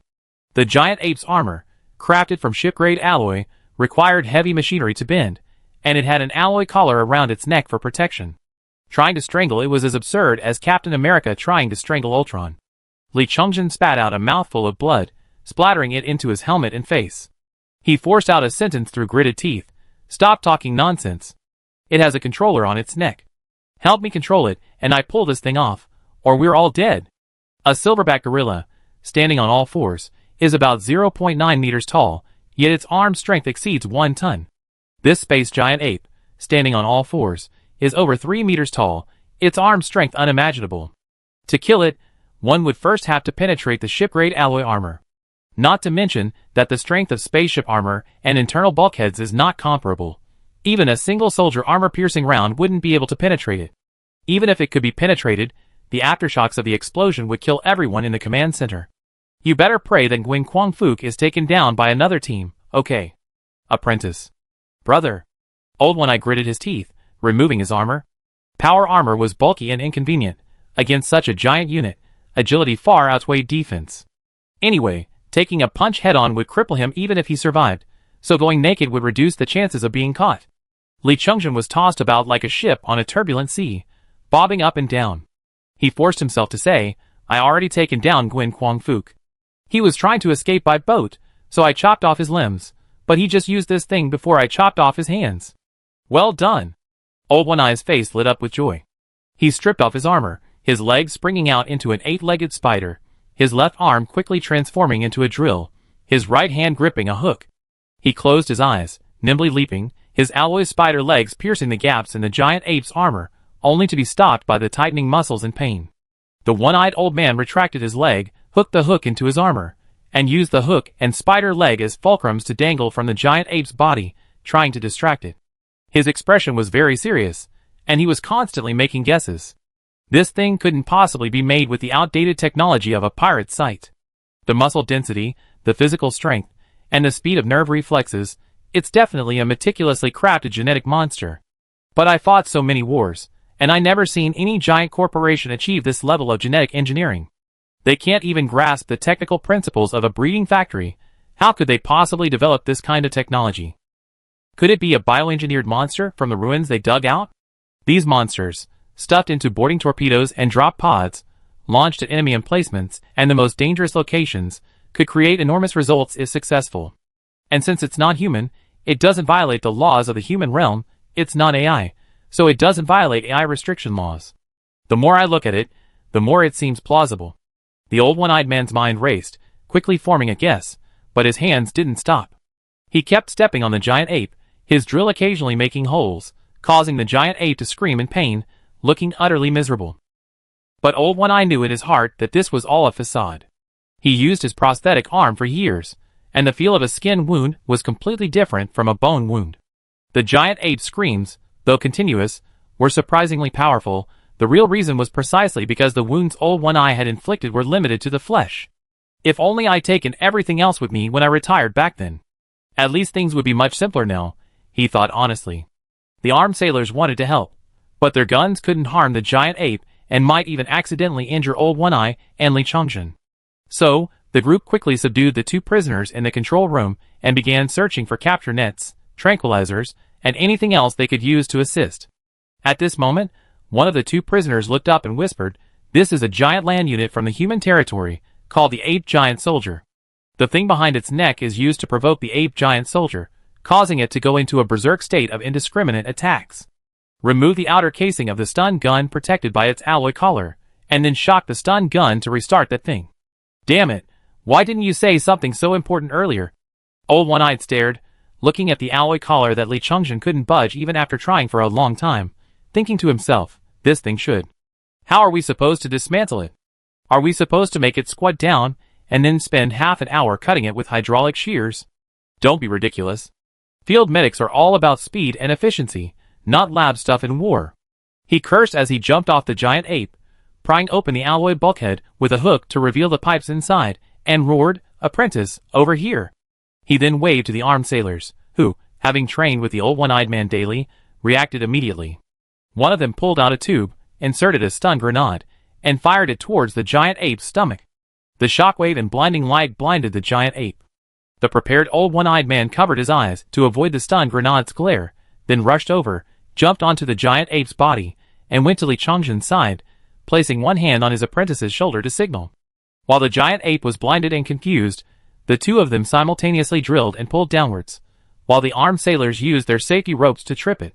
The combined force finally caused it to lose its balance, and the giant ape collapsed, then floated and rolled in the air. At that moment, the master and apprentice simultaneously let go, their bodies slamming into the ceiling of the command room and rolling. The armed sailors quickly fired a second shot. The explosion propelled the giant ape into exposed pipes. High-voltage current coursed through its entire body, triggering the power outage protection in an instant. The giant ape's fur was charred, emitting a fleshy smell, and it convulsed, foaming at the mouth as it collapsed, emitting a weak groan. Li Changzhen clutched his chest, utterly horrified. "It's still alive?" The high-voltage electricity had destroyed the stun gun on its neck, otherwise, the monster would have been a fighting force. The two prisoners stared, mouths agape, utterly shocked. The old one-eyed man spat at the convulsing giant ape, glancing sideways at the prisoners. "How many people would die using your method?" The prisoner who had offered the idea adjusted his glasses, sighing, "That's the difference between theory and practice. I learned something." Seeing their reaction, the old one-eyed man frowned. "You're from Subtron Technology?" We're researchers." Knowing Subtron Technology's bad reputation, the two simply waved their hands in denial, their clumsy acting only confirming their identities. "Perfect." The old one-eyed man lit a cigarette, his grotesque, spider-like legs undulating as he slid to the two men, extending his hands. As they watched in terror, the old one-eyed man smiled. "Take me to the Speetronics maintenance team. I know everything about you. Behave yourselves. The company's fleet is bombarding the site outside. You won't escape our grasp." Landing sailors report. "We captured the command center, severed the enemy site's command network, captured Nguyen Quang Phuc, and are currently gathering the Speetronics maintenance team and recovering the technical hard drives. All armed sailors have assembled, and their locations have been marked." The navigators of each ship reported this good news. Sweet Home was already at a disadvantage. Now, with the decapitation strike successful, the gap between the two sides widened further, and ISA immediately issued new orders. All ships, open fire at full speed, destroy the site's electric grid, and focus on attacking the site's gun emplacements. The second batch of armed sailors prepared to land at the site to support the landing force. At the same time, Li Bin issued an order to the medical room of the Caming Beast. The ship's doctor immediately transfers medical resources, ready to treat the wounded at the landing site at any time. And that Nguyen Quang Phuc, his limbs. All 5 limbs have been severed. Prepare blood packs, he cannot die now. Yes. In the medical room, Amanda responded lazily, her suturing movements smooth and skillful. She stitched up the forehead of the wounded soldier who had sat on a radiating pipe and had a large area of skin burned off, which had been scalded when he jumped up and hit it, and began to clean up the operating room. Chapter 193. With the help of 2 prisoners of war, Old One-Eye restarted the command center and shut down the entire electric grid of Sweet Home. The collective shutdown of the battery packs resulted in the rapid failure of the site's shields and turrets, allowing the exploration fleet to close in and control the entire site. Faced with the onslaught of large-scale missiles and lasers, the pirates had no choice but to surrender, leaving only the diehards holed up in the complex terrain, waging guerrilla warfare. These men were either diehard loyalists of Nguyen Quang Phuc or were under the influence of drugs and wouldn't listen to reason. Li Bin had little to say about this, only ordering the armed sailors to suppress them all. The brutal suppression was predictable. It was nothing more than a lackluster search and annihilation of the enemy. With the help of the surrender faction, it was simply a one-sided massacre of the weak. The maintenance platform extended its robotic arm, selected one of the several meteorites constituting the site, dismantled the other compartments, leaving only a main passage for the crew. After cleaning the interior of this meteorite, Amanda led her team to set up a battlefield medical center. The exact casualty figures for this battle would be tallied after the treatment was completed. Meanwhile, Li Bin also met the Tachyon Technology maintenance team mentioned by the prisoners of war in the research compartment. The 2 men captured by the one-eyed man in the command room happened to be the team leaders. One wore glasses, the other didn't. Their appearance was similar to the rest of the team. Short hair, wearing blue lab coats made of synthetic fibers with faded tachyon technology insignia on the chests. Due to the site's lack of supplies, they hadn't received new lab coats in a long time. Beneath the lab coats were close-fitting work clothes filled with bags, containing odds and ends. Most of the people on our team are maintenance personnel, so the man in the lead, wearing glasses, was named Chenluo. He awkwardly tugged at his collar to cover the work clothes under his blue lab coat. Speedtronics is a technology-driven behemoth. Its internal hierarchy for technical staff is simple and clear. Research and development, R&D, positions are the highest, and those whose work leans more towards technical labor are lower in rank. This maintenance team's original job was to provide technical guidance for the repair of post-war spaceships and space stations. It also included collecting technical information on captured spaceships from other behemoths, and occasionally gathering technical information on human relics and artifacts. In short, they did the dirty work, but the honors and achievements were irrelevant to them. The team's own laboratory received very little R&D funding each year, and the laboratory itself was small. But Li Bin was very satisfied with this. If it were a purely R&D-oriented team, he would have a headache. Speedtronics' R&D team consumed tens of thousands of star coins annually, yet the output was nowhere in sight. Universal Union wasn't a behemoth, and its future goal wasn't to become a technology-driven company. It didn't have the extra financial resources to support such a money-guzzling behemoth. On the contrary, a more pragmatic team like Chenluo's was more in line with Li Bin's needs. Our team belongs to the 6th Science Center of the Logistics Department of Tachyon Technology. Our main role is to provide frontline technical services, Chenluo said, scratching his head, handing over a terminal. The terminal contained the entire team's personnel list and the technical catalog stored in the research module. They had learned of Li Bin's needs from Old One-Eyed in the command room, and were already mentally prepared. They immediately divided the work. Chenluo would liaise with Li Bin, while the other, Enofa, would be responsible for calming the team and ensuring the transfer of technical data. Currently, the research module was a mess. The former Tachyon Technology team members, with the help of the Universal Union crew, were dismantling equipment and transferring data. The Sweet Home site was short of supplies, and the research module didn't have many valuable items either. However, when the maintenance team was stranded in the nebula, they had brought some technical equipment, although much of it had aged or even broken after years of use. But once back in the core star system, Li Bin could procure most of the replacement parts, giving these advanced research instruments from Tachyon Technology a second life. The maintenance personnel moved back and forth, their faces etched with unease and bewilderment. They didn't know what the future held. They had been away from Tachyon Technology for far too long, perhaps already dead within the giant corporation. On a small table sat several desserts made of starch and additives, garnished with small pieces of fruit. Chenluo explained their technological reserves to Li Bin while stuffing food into his mouth. He hadn't tasted such flavorful food in a long time.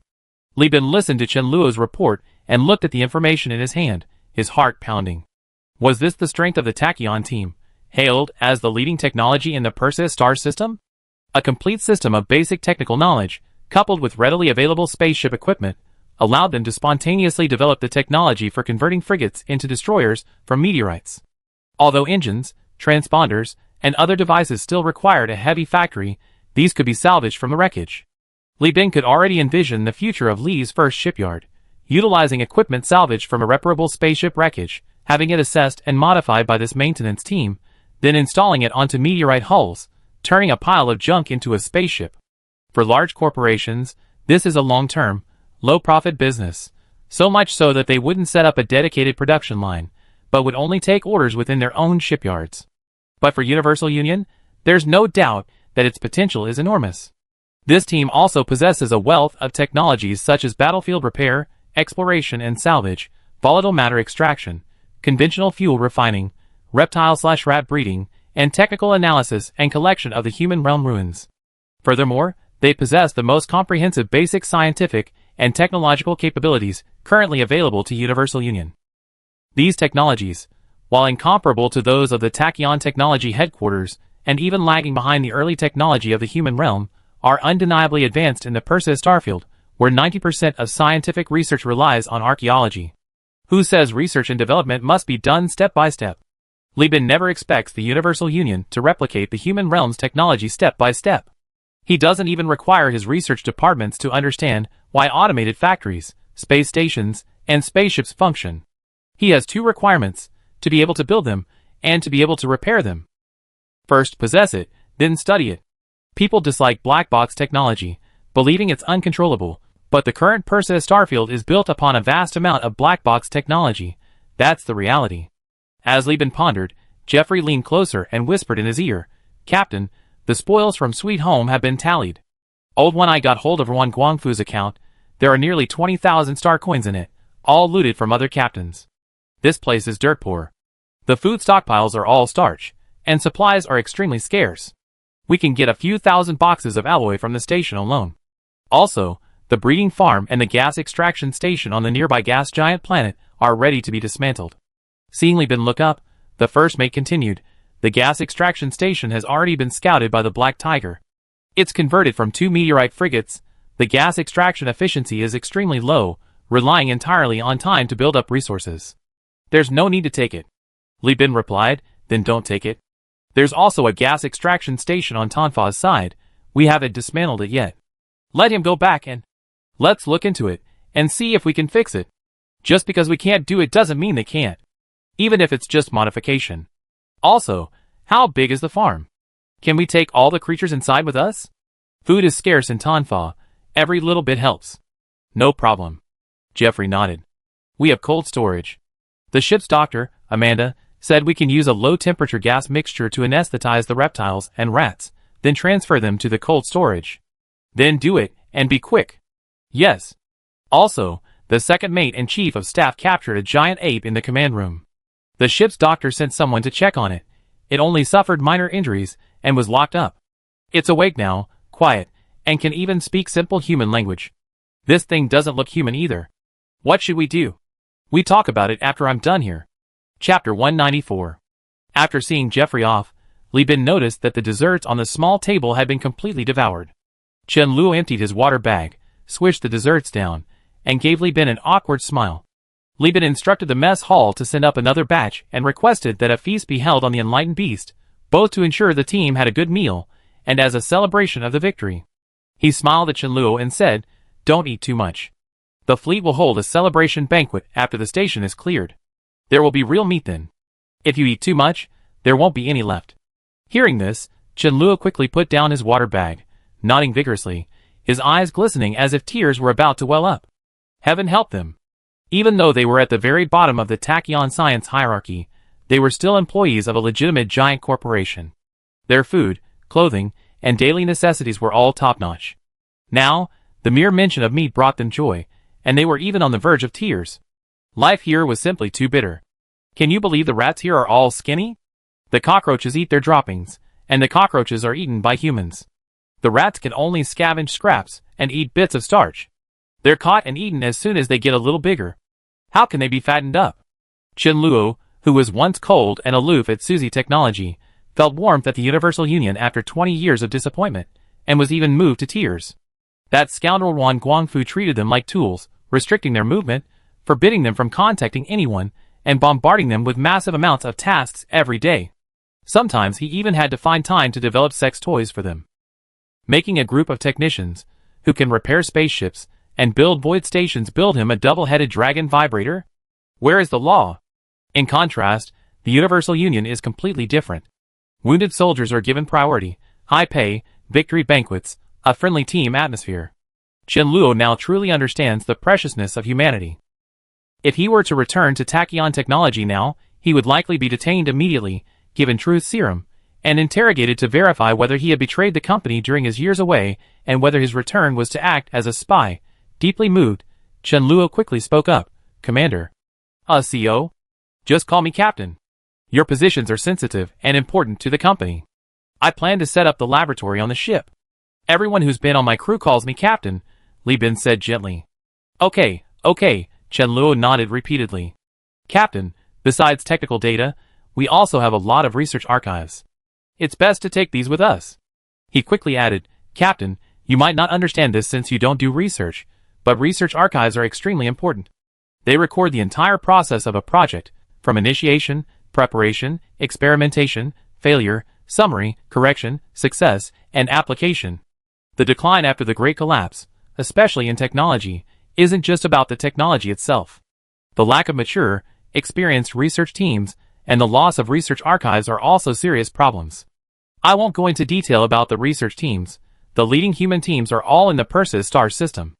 After the Stargate closed, they can never be found again.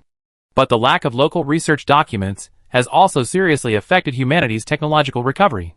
Chen Luo said, obtaining Li Bin's permission to. Operating the terminal, Chen Luo quickly drew a circuit-like technology tree on the holographic projection.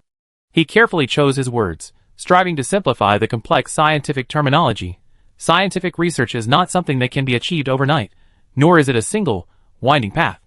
It requires building upon resources, materials, information, and manpower, and involves repeated trial and error, just like this tree. The green path represents success, and the red path represents failure. His finger traced the tree from its roots upwards, first straight to the top, stopping at a fruit, then falling back down along another path to a branch without fruit. Scientific achievements are certainly gratifying, but there are also many failed attempts, like this one, that are erroneous and yield no results. But this doesn't mean that the experience of failure is useless. On the contrary, in scientific research, the experience of failure is especially important. As he spoke, Chen Luo pointed his finger, and a new technology tree sprouted and grew from the fruit at the very top of the technology tree, quickly becoming a new tree. He then gently pointed again, and two emerald green trees instantly lit up with countless red, fruitless branches. These represented failed research paths. Look, although these paths don't overlap, they have many similarities. As Chen Luo's finger slid, a branch was cut from each of the two trees, perfectly overlapping in the holographic projection. The experience of failure can guide new research to avoid repeating the same mistakes. Perhaps it's a problem with the research path itself, or perhaps it's a problem with the materials, the selection of experimental subjects, production safety, or even the environment, management system, or managers. In short, the research archive records all the information along the research path, both warning the research team what not to do. It also helps us understand why certain technologies are done this way, why we choose a complex route instead of a seemingly simpler one. Some successful experiences are even inspired by past failures. In Perseus, where there are no experienced research teams, these research archives are our mentors as we retrace the path of humanity's development. So-called scientific archaeology, besides searching for blueprints, is also about finding these lost archives. Otherwise, we have to repeat every single pitfall along the way. He earnestly said, "You must understand, humanity's past achievements were accumulated over thousands of years through countless laboratories across countless star systems, through endless failures, from official humanity organizations, private corporate labs, and accidental discoveries. How many years would it take us, how many years would we waste, to achieve this on our own? No matter how powerful AI is, it can't influence reality with programs. Scientific research and technological iterations ultimately have to be grounded in reality. Without the experience of predecessors, we inevitably encounter all the pitfalls. Reinventing the wheel is foolish." Li Bin listened, his eyes gleaming, nodding repeatedly. Chen Luo's words made perfect sense. The lack of production management and skilled technicians would drastically increase the risk of research failure. After the collapse of the Soviet Union, Russia experienced turmoil and chaos. By the time things stabilized, scientists and experienced older workers had either died or left.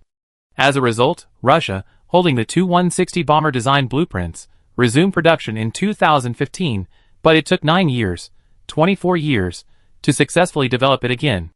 Was it because the scientists weren't capable? No, it was because they couldn't understand the design blueprints, because training skilled workers took time, because rebuilding the production line took time, and because project management needed time to go from chaos to order. Before Li Bin's transmigration, he often heard the phrase crossing the river by feeling the stones. 8 years for nuclear weapons, 12 years for nuclear submarines. The speed was undeniably fast. However, Yin country never concealed the objective reality that it had extensively referenced the experiences of other countries. The famous historical event of buying a toy nuclear submarine model was even made into a TV series. Scientific research experience, management experience, and safety production experience, whether successful or not, are all valuable assets earned through the blood and sweat of predecessors. With these research archives, the establishment of a research department by Huanyu United would be much smoother. Chen Luo's words were truly those of a seasoned and shrewd strategist. Li Bin stood up, grasped Chen Luo's hand, and shook it vigorously. "Mr. Chen, I wish to hire you and your entire team to form the first research team of Huanyu Union. providing technical support to our company. Salary is negotiable, and equity will be offered. As long as you and your team agree, you will only deal with me from now on, and will not be subject to the jurisdiction of anyone else. Chen Luo scratched his head, his lips moving for a long time, but in the end, he didn't keep the results to himself. He forced a smile and said, "Actually, these aren't just my opinions. I personally handle research management. Nikolai is the core of the team's technology. These ideas are based on everyone's past experiences and deductions from casual conversations, not my work alone. However, I will try my best to persuade him." Good, good, good. Success is not about taking credit, and not being greedy is a treasure. Chen Luo, you're making me more and more satisfied. Li Bin patted Chen Luo's shoulder excitedly. What I said before still stands. You and the entire team will get your salaries and equity. Saying this, Li Bin put his arm around Chen Luo's shoulder, hugging him like a buddy, and said seriously, "There's a saying, better to be a big fish in a small pond than a small fish in a big pond." Going back to Speedtronics and starting from scratch, versus joining Huanyu United as a shareholder, the status and treatment are completely different. I hope Mr. Chen can convince everyone. After all, Huanyu United may be small, but its future is promising. Oh right, there's one more thing. What's the situation with that bioengineer gorilla? Chapter 195. In the northeastern part of the Law Sector, within a rarely visited nebula, the great battle had just ended, and the engineering department was extremely busy. Armed sailors, having finished their food and enjoying their rations of cigarettes and alcohol, swayed as they walked towards the crew quarters. On the bridge of the Enlightened Beast, Li Bin looked at the casualty report and couldn't help but sigh. In the battle against the pirate fleet in the nebula, 35 men had died. Among them, the Black Tiger, which had delayed the enemy and taken considerable damage, suffered 12 deaths due to its fragile hull failing to protect its crew. The remaining casualties were the gunners of the Cheetah. To buy time for the fleet to annihilate the enemy, the Cheetah had absorbed a large amount of damage with its armor, with the gunners bearing the brunt of the fall. In addition, during the attack on the pirate fleet and the siege of the Sweet Home site, 32 Claymore fighter pilots died, including an elite pilot with a record of destroying 5 enemy carrier-based aircraft, who was killed by a single torpedo hit. Another 137 armed sailors were killed, 27 died in combat within the site, and 110 were killed along with torpedoes during the boarding maneuver. 8 boarding torpedoes failed to land. 1 was blown off course by the explosion and later recovered using a signal, while another was shattered by a passive energy shell. 2 sailors were only wounded and disabled, fortunately surviving. In addition, the fleet suffered over 50 wounded, who are being treated in the medical bay of the Beast of the Enlightenment. Old One-Eyed, ISA, you two each lead your teams to prepare the post-battle debriefings for the landing and naval battles. Also, study the personnel casualties, and see if you can minimize future losses, Li Bin said regretfully. To bring this team with him, Li Bin didn't choose to salvage the cruiser first and then return. There were 2 main reasons. Firstly, he feared complications might arise, as death is inevitable, and in the barren environment of Sweet Home, death is commonplace. The second reason was that he was greedy and wanted to take these people to the star system, where the cruiser was located to explore and try to find more good stuff. If it weren't for the need to rescue personnel, Li Bin could have waited until the stations were mostly destroyed before sending troops to land. But he was afraid of destroying the stations and gaining nothing. What if these stations had been built with shoddy workmanship or deviated from the design plans, and one of his torpedoes had caused a devastating explosion, wiping out the entire research team? He had no one to blame but himself. Did the fallen crew members all have families? Li Bin asked, looking at the manifest. Jeffrey, standing to the side, replied, "Thanks to the captain, the salaries and benefits at Universal Union are very high. Our crew members are highly sought after in Elf and New Magnolias. Plus, you always encouraged everyone to start families, so in this list of casualties, only the 2 recently joined crew members from the Black Tiger didn't have families. They were unlucky. They were hit by cannon fire, along with their cabins. All the veteran crew members not only have families, but they also have children. Some were conceived naturally, and those who were infertile had their DNA extracted and used to find a fertility clinic to conceive and raise their children." Li Bin nodded. Then, according to company regulations, when we return, we relocate these families to Lee's shipyard. The company will provide for their children's upbringing and give them priority in future recruitment. 1/3 of the compensation will be paid out, and the remainder will be deposited into a casualty fund, paid weekly to their families for their living expenses. The fact that the compensation wasn't paid out in full was actually due to special considerations. Li Bin had heard in his past life that throughout history, both in China and abroad, there have been numerous cases of children from families of fallen soldiers facing discrimination and even abuse after being remarried. In the most extreme cases, the children were abandoned after receiving their money. In today's world, where the institution of marriage has largely dissolved, abandonment is even more prevalent. After all, children reach adulthood at 8. Abandoning them at a slightly older age to force them into manual labor is a very common phenomenon. Even the so-called families of these fallen sailors are not husbands or wives in the traditional sense. Rather, they resemble casual sex partners or sexual companions more. Li Bin couldn't afford to be careless with these people. Under Li Bin's leadership, Universal Union was not just a company, he planned to develop it into a political entity. These young people were valuable future talent for the company and deserved cultivation. Li Bin then added, for the wounded, both the Li shipyard and the Tanfa planet offer many positions, shops, security, etc. Of course, if they want to stay on the ship, we arrange a ship to Kazalin to purchase prosthetics for them. By the way, let's add a clause to the regulations. Any employee who has worked for the company for more than 5 years and has a family or children will have their prosthetic limbs replaced by the company if they become disabled on the job. Does anyone have any questions about this? What questions could there be? Everyone was a crew member. Preferential treatment for crew members truly benefited everyone, so no one could have any problems. In fact, this wasn't the first time Universal Union had suffered casualties. In every previous naval battle, people had died. Back then, the company was poor and had no territory.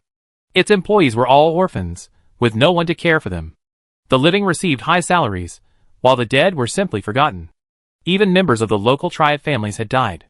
Every time Li Bin returned to Hong Kong to send their ashes back, these triad members were incredibly grateful, not only refusing to discuss compensation, but also asking if he needed replacements. That's how the world works. In the 21st century, where governments still exist, the president of Boeing earned $34 million annually, with his salary increasing by over 40% in the past year alone. Meanwhile, the company's frontline employees only saw a 1% increase over 8 years. It was only after the astronauts training scandal was exposed that Congress convened a consultation to refute this claim. This was still a result of government control. In the Persida star system, where giant corporations are essentially nations, Universal Union was already a very humane company. Because of this, in just a few years, the entire factory area became Li Bin's recruitment point. After finishing the compensation work, Li Bin crossed out this item and started looking at the next one. Then he frowned. I remember I said Chen Luo with people to check on that giant ape, right? How is it now? Jeffrey glanced at the report and immediately reported. Chen Luo and Nicola are in the newly prepared research cabin guiding Amanda's treatment. They sent a communication request earlier. After he finished speaking, he connected the communication. The huge holographic projection on the bridge briefly dimmed and then lit up again. A huge, bald giant ape sat in a cage made of alloy, eating fruit handed to it by Nicola, its face full of happiness. It ate starch and gnawed on cockroaches in Sweet Home, and hadn't eaten fruit for over 20 years. Just then, Chen Luo's voice came through the projector. Hey! Nikolai, the captain's calling, talk to him. Nikolai was a burly man, completely different from the conventional image of a researcher. Beneath his blue lab coat were bulging muscles, like balloons. But when he turned around, the female crew member on the bridge immediately showed disappointment.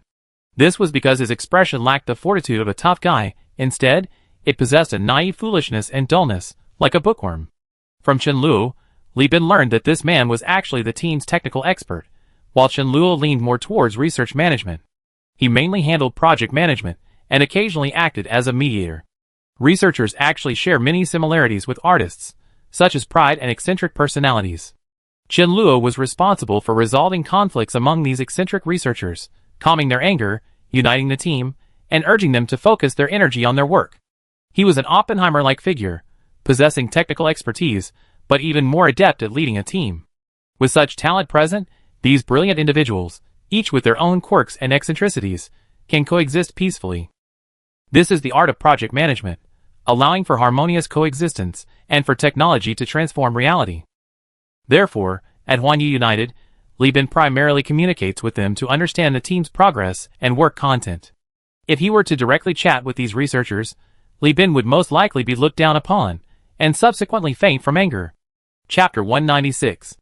Inside the research module, Nikolai, rubbing his cheek, tossed fruit to the giant ape. He was only 1.8 meters tall, looking like a giant figurine next to the over 3-meter tall ape, yet he showed no fear, seemingly having overcome his instincts.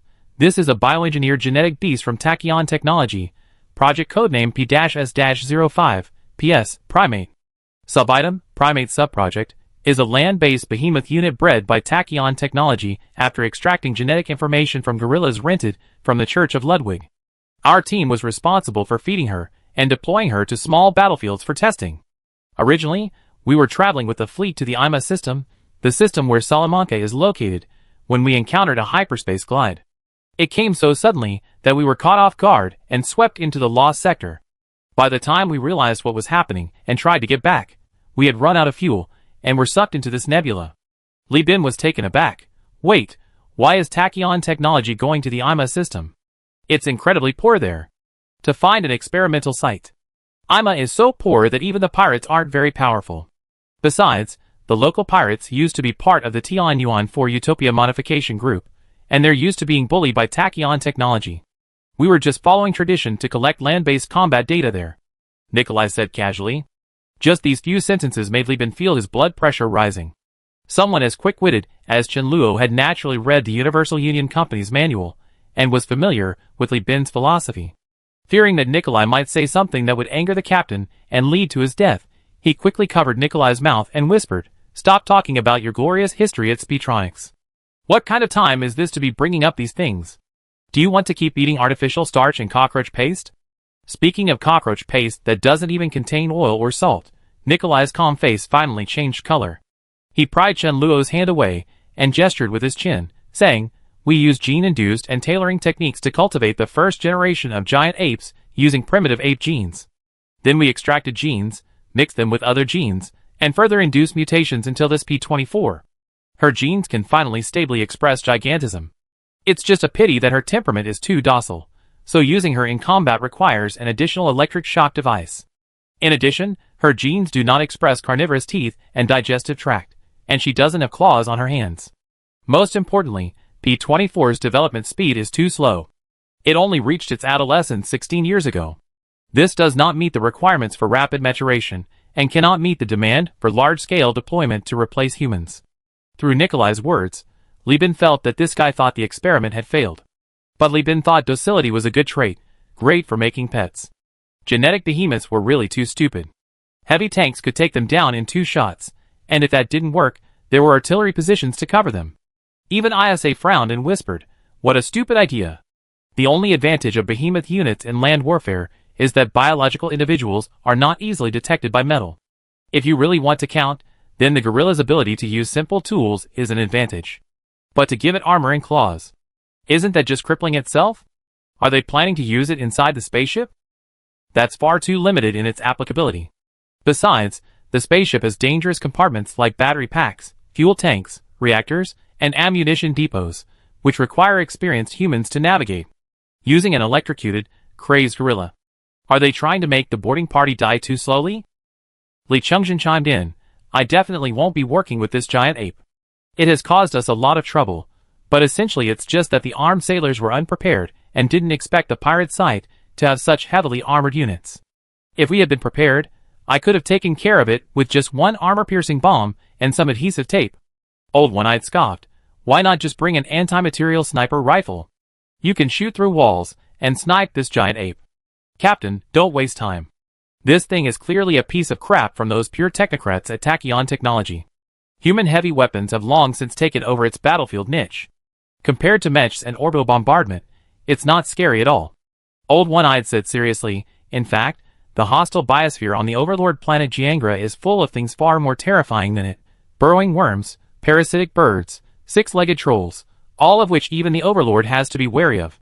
The giant ape on that planet is nothing."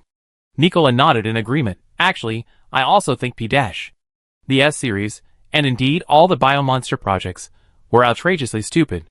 I suggested to the higher-ups more than once that the projects be cancelled and all the test subjects destroyed, but they just didn't care. They thought the human brain was too complex, that people would think too much and even disobey orders, and that removing the prefrontal cortex would make people too stupid, so they wanted to find a replacement. Anyway, in the end, I was also sent here to look after P24. Goodness, There's a complicated story behind this, but Li Bin didn't plan to ask now. Chen Luo would tell him everything. He really didn't want to talk to that Nikolai anymore. Li Bin could see that the giant ape looked at Nikolai with a very docile expression, clearly having a deep affection for its keeper, but Nikolai could easily utter the word suggest destruction. Li Bin, reminding himself that those who achieve great things don't concern themselves with trifles, asked, "Does this giant ape have a name?"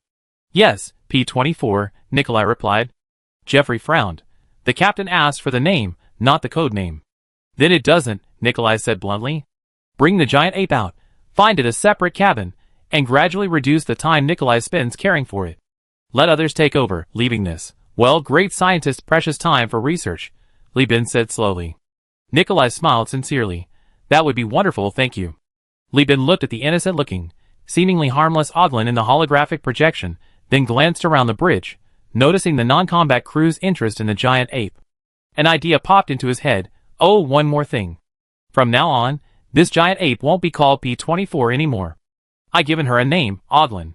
Once she's settled and her fur has grown in, I convert her cabin into a mental comfort room for the crew. Her task is, with its furry body and paws, it can relax the crew. Oh, and let's remove the stun gun too.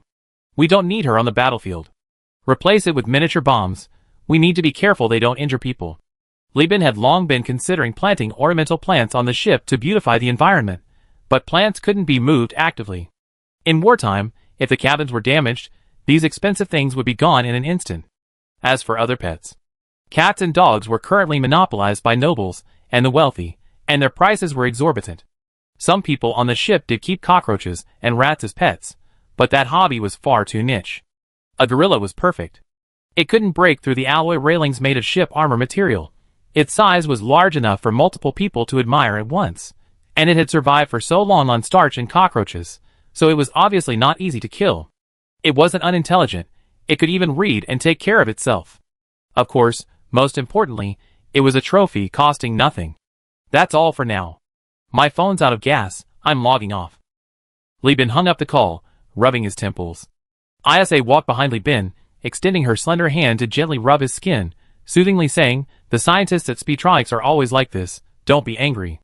They serve us from now on, just make sure they're prohibited from conducting those experiments." Upon hearing that Odlin would become the company pet, Li Chongzhen's thoughts immediately changed.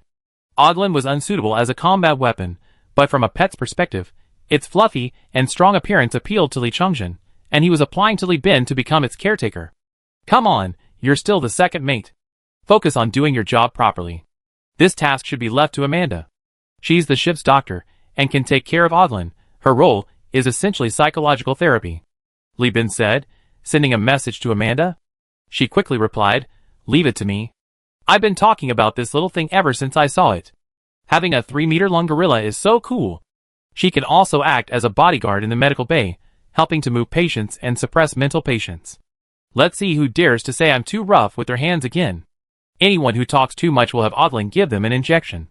Typical gangster girl. Her thinking is truly unconventional. Chapter 197. The nebula was named the Sweet Home Nebula simply because, apart from the Sweet Home site, there was nothing about it that left a lasting impression on the crew. Since leaving the Sweet Home Nebula, the fleet had been traveling through hyperspace for over half a month. During this time, the fleet encountered a hyperspace storm. The Black Tiger, already fragile and having been attacked by pirates, suffered severe damage in this sudden storm, and 2 crew members were thrown into hyperspace and their whereabouts became unknown. Fortunately, the fleet had ample cargo space, and the Black Tiger hadn't stored any valuable cargo, thus limiting the losses. What a huge loss. Mikhail, his hands bandaged, his expression contorted with rage, as the captain of the Black Tiger, immediately ordered the chief engineer to inject antimatter fuel into the engines after the hyperspace storm severely damaged the ship. The immense thrust propelled the ship out of the storm within minutes, but at the cost of engine damage and reduced speed. The Black Tiger's speed wouldn't be restored until the fleet returned to the core sector. It needed a thorough engine overhaul. As for Mikhail's hand injury, it was caused when, during a rescue mission, the ship's cabin was torn open by a hyperspace storm, and he was caught off guard and sucked in, slamming into the gap. Alright, enough talk. Unwrap the bandages and change the dressing. A fracture isn't a big deal. Regular healing injections will do. Next to Mikhail, Amanda sat with her legs crossed, writing a medical report. Her voluptuous figure was subtly concealed by her white coat. Her sleeves were rolled up, revealing a pair of well-defined forearms, a blend of intellectual and athletic beauty. Upon hearing this, Mikhail's face twitched. After a long pause, he finally spoke, his voice softening considerably. "Amanda, how about you personally give me the injection? Is such a trivial matter worth wasting my time on? What, do you not trust the automated syringe, or do you not trust Oglin the nurse?" Amanda retorted without looking up. Yes, the only ones who could make the proud Mikhail bow his head were Li Bin, representing the company's supreme authority, and Old One-Eyed and Li Chungjin, representing formidable fighting power. But since Sweet Home, Mikhail had gained another person he had to bow to, the one standing between the alloy railings, wearing a tight-fitting nurse's uniform, her large head topped with a small nurse's cap, her wet eyes blinking, appearing exceptionally docile. To be honest, if it were a girl, Mikhail, despite his grumbling, would have obediently leaned closer. But this seemingly harmless creature squatting on the ground was actually a giant ape over 3 meters tall, its palm bigger than Mikhail's head. As a genetically modified beast, Oglin's recovery ability was extremely fast. Li Chongjin still needed medication to recover, while she, having eaten and drunk well these past few days, had even grown her fur back. Naturally gentle and intelligent, she quickly became best friends with the feisty Amanda. Now on the ship, Amanda was her boss, and she was responsible for standing behind Amanda, putting on airs. After Amanda's tutelage, these past few days, Oglin had learned to use the idiot-proof medical equipment in the medical bay. These were devices that even Vulcan, from the factory area and barely literate, could use. For the literate Oglin, it didn't take much time. Actually, if it weren't for her image, Amanda would have officially appointed her as a nurse the very next day. However, Li Bin felt Amanda's approach was too radical and insisted that if Oglin wanted to become a nurse, she must be restricted by alloy railings and pass the most basic operational assessment. So today, Mikhail became Oglin's first patient after passing the assessment.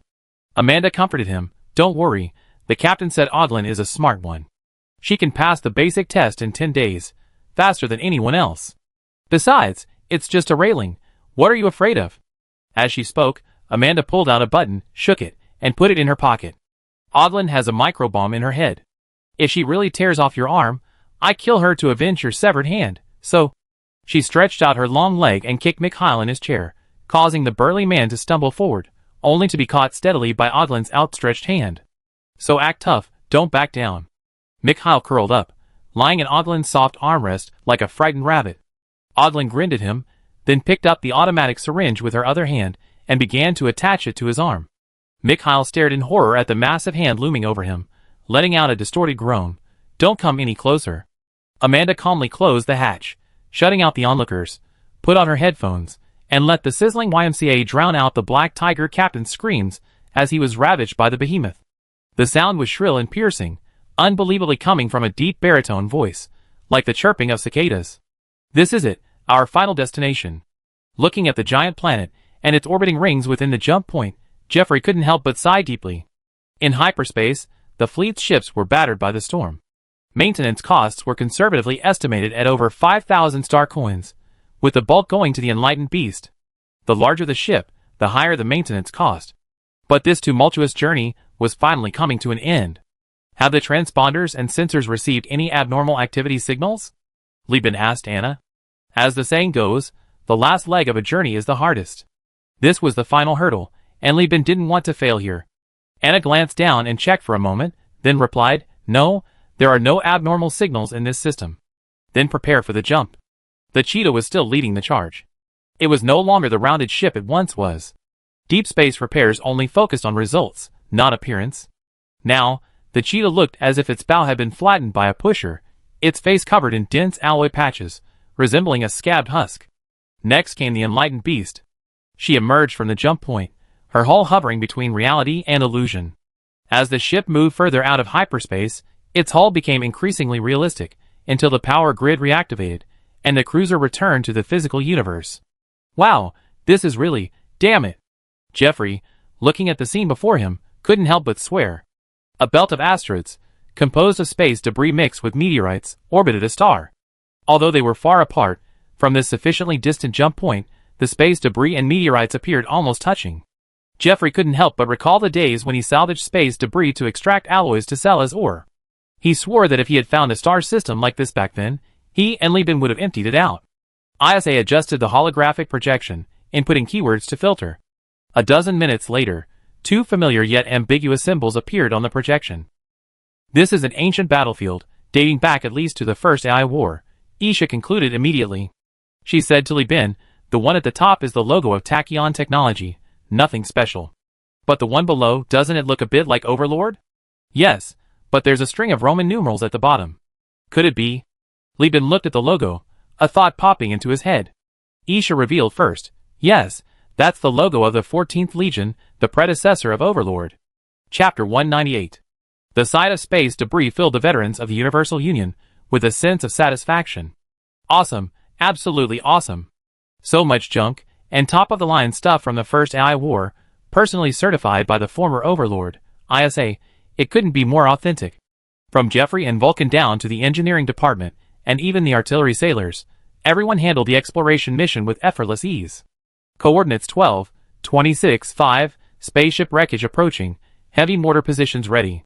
The cabin's loudspeaker played the new book, Romance of the Three Kingdoms, while the gunners, shirtless, listened to Zhuge Liang's 3 provocations of Zhou, discussing when Liu Bei would establish his own kingdom, the topic then shifting to whether the Universal Union could establish a nation.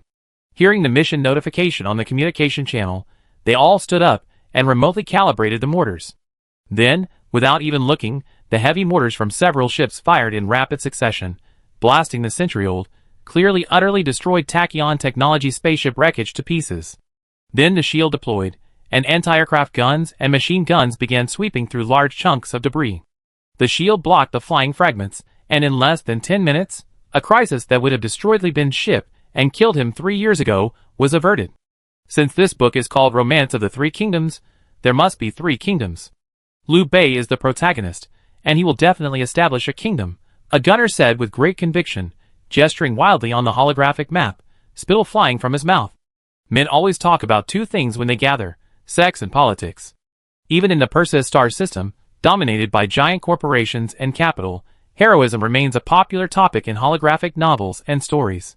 Li Bin had the broadcasting station play various stories and jokes, not only to pass the time for the crew, but also to cultivate their sentiments and improve their knowledge. These old men were all loyal, what they lacked was knowledge. Li Bin couldn't watch the company stride forward while his men stagnated due to a lack of connections and opportunities. There were always crew members willing to learn, and regardless of their methods, as long as they were willing to progress with the company, Li Bin was happy to give them opportunities. The shirtless man with rotten teeth chatted with the other gunners. Hey, heard? This is an ancient battlefield. We might find a lot of good stuff here, blueprints, technology, antiques, even cruisers and capital ships.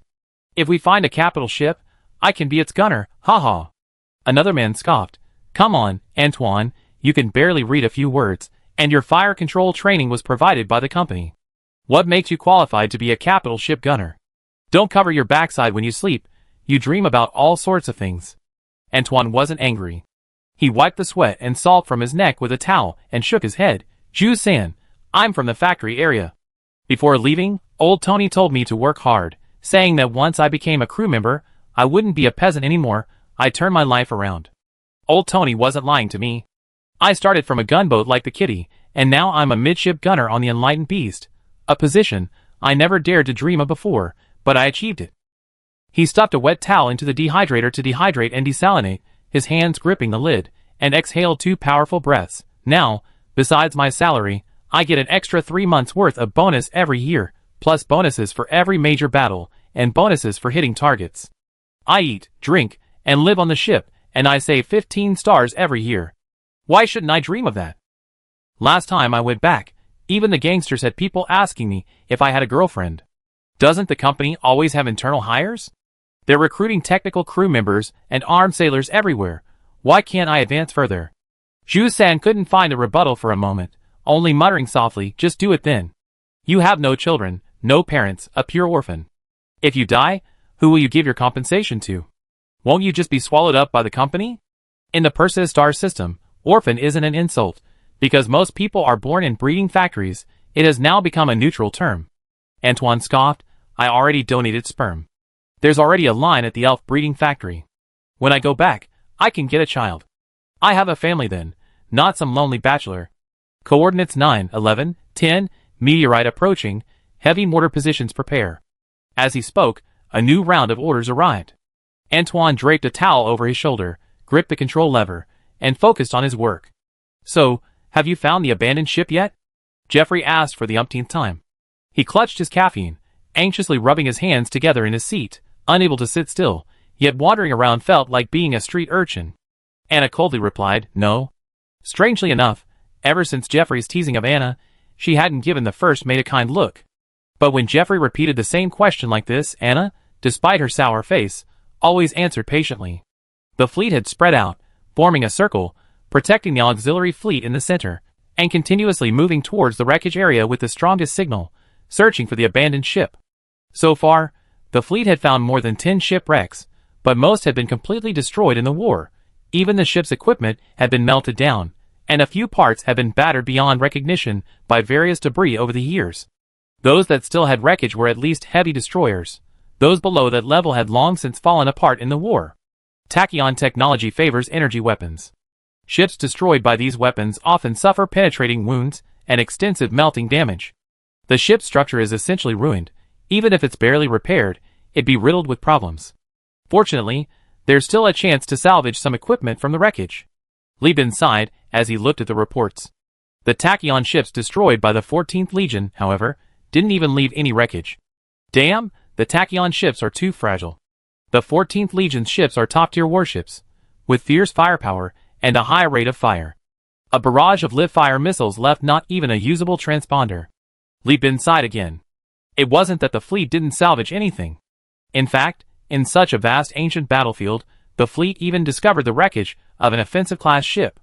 Everyone was overjoyed, thinking they could salvage it and repair it. But when they said people aboard, they discovered that the ship's keel and main structure had long been destroyed by the Tachyon technology's energy weapons. The wreckage didn't break into 4 or 5 pieces simply because the ship itself was too heavy. The space debris couldn't break it apart. After repeated inspections, even sending scientists led by Nikola up, they all shook their heads. In the end, they could only dismantle it, obtaining 50 sets of hull components. The manufacturing process for these components had been lost in the Perseus star system. They could only be obtained through ship dismantling. Each set of components was worth between 90 and 120 star coins, and their price could rise during the corporate war. Jeffrey suggested to Li Bin, Captain, we already dug up 150 sets of hull components.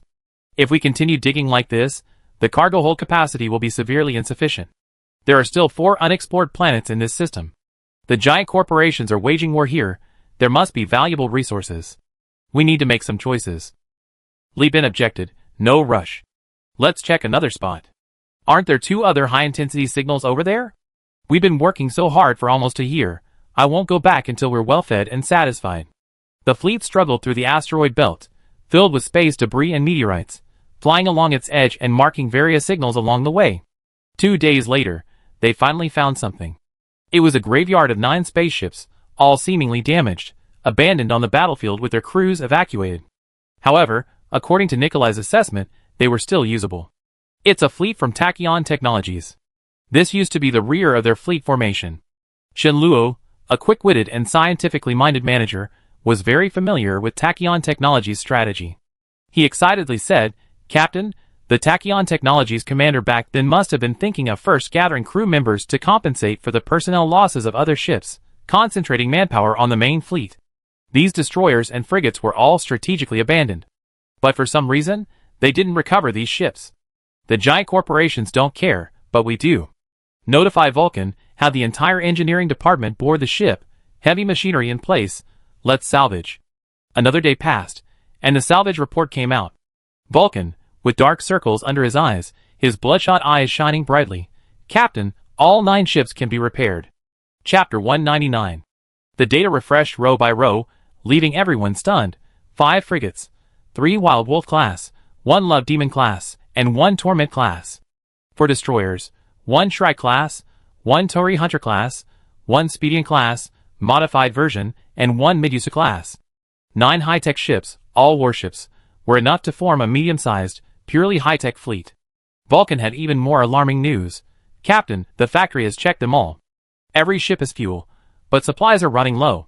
Aside from that, all weapons are intact. Jeffrey broke out in a cold sweat. His lips trembled, and he pinched his thigh, wincing in pain. He wiped his brow and looked at Li Bin. "Captain, tell me, how much is this fleet worth?" Li Bin shook his head. "A single ship and a complete fleet have different values, as do bare ships and fully armed vessels. Let me calculate it." Li Bin bit his nails, adjusting the formula coefficients on the command platform. "These ships are all high-tech vessels, energy-intensive and expensive to maintain, but with formidable combat power. Their prices are among the highest of their class, and coupled with their weaponry and integrated fleet combat capabilities. These ships have all been damaged, but based on various bonuses, their final prices are roughly the same as new ships. So, a Torment-class ship costs 30,000 star coins. This is a phase ship. Its technology is too advanced, making it almost unbeatable in small-scale battles. The Tori Hunter class is a specialized sniper ship. It has high combat power, but a fragile hull and insufficient electrical network. Even as a destroyer, it only sells for the price of a frigate, which adds up to over 30,000 star coins." After a thorough calculation, Li Bin's mouth went dry as he stared at the numbers. 230,000 to 260,000 star coins. If we sell it to a free planet like Elfie, the price could be even higher. After all, it's a ready-made, high-tech fleet. Once we buy it, it can be immediately converted into combat power. Li Bin looked up and asked Vulcan, "What are the maintenance costs? The research cabin should have an assessment, right?" Vulcan nodded. "Yes, the total maintenance costs are roughly 50,000 to 80,000 star coins. That's at least 150,000 star coins in profit." Jeffrey slumped into a seat. 150,000 star coins plus the fleet's cargo hold reserves. That's a profit starting at 550,000 star coins. Of course, with such a pure-blooded fleet, everyone's first thought wasn't to sell it, but rather whether they could preserve it to bolster the company's deterrent power. The atmosphere on the bridge instantly heated up. The crew members' hearts raced, and their blood pressure soared. Even Isa's beautiful eyes sparkled, and Li Chungjin jumped for joy. But Li Bin, having been the top leader for many years, had developed a toughened mind under immense pressure, and his rationality remained. He immediately suppressed everyone's eagerness to begin salvage. "Don't rush to retrieve the ships. We're in this star system, the ships won't escape. First, retrieve the ship logs, then look for other signals. We decide what to do after we surveyed the entire star system." Vulcan himself was also extremely excited about this discovery, but upon hearing Li Bin's order, he immediately obeyed and saluted. "Aye, Captain." The fleet circled the asteroid belt and jump point of the star system thoroughly, but found no other such concentrated ship graveyard. However, they salvaged several almost intact 14th Legion warships from the space debris, 2 Hammerhead class, 14th Legion version, and 1 armor-piercing class, 14th Legion version, these 3 being destroyers. In addition, there were 2 Vengeance Elf class, 14th Legion version, these being frigates. Looking at these former 14th Legion warships, which had drifted through hyperspace for centuries from other star systems, abandoned due to malfunctions on this ancient battlefield, each ship held special political significance for the Overlord. She couldn't help but sigh. During the First AI War, the Overlord still had many 14th Legion warships. At that time, Tachyon technology was far inferior to the Overlord's. This can be seen from the number of abandoned ships and the markings on the wreckage. In that battle, the Overlord actually had the advantage. In the entire star system, considering only the Overlord and Tachyon technology, we also had the advantage, but the Second AI War reversed that. Isha's words were true. The fleet circled the battlefield, and among the wreckage and space debris, the number of ships destroyed by Tachyon technology far exceeded that of the 14th Legion. After all, it was a private enterprise fighting against the regular army of the human realm. Defeat was to be expected. If the Overlords hadn't suffered heavy losses in the First AI War, losing too many ships from the 14th Legion, and if, as a military force, they had warship blueprints but lacked the industrial technology to build the human leader warships, the outcome of the Second War would have been uncertain. Even now, the Overlords could only produce conventional offensive-class battleships, struggling to reverse engineer the 14th Legion's offensive blueprints without any breakthroughs. As for the so-called Northern River Strike Group, it was actually composed of the 14th Navy Legion and the 200th Marine Corps. However, in the Interstellar era, the Navy has always been superior to the Army, so the Overlord symbol evolved from the Navy's Legion flag. The Northern River Strike Group was assigned a rotation mission back then. No one expected the galaxy to be in its current state. If they had foreseen it, the commander at the time would have tried to acquire more technical data, at least the technology for the human leader warship hull foundry, ISA said, lowering her eyes. That way, the Persis region could have been unified after the Second War, and the strike group wouldn't have fallen into the overlord state. But there are no what-ifs in life. Because the strike cluster had been adrift in hyperspace for over a century, it was too late, and it had offended most of the giant corporations. Its strength was severely damaged in the two wars, and even now, despite possessing two nano-furnaces and an efficient bureaucracy and economic system, its technological backwardness and diplomatic isolation rendered it incapable of forming a military advantage against the giant corporation alliance led by Tachyon technology.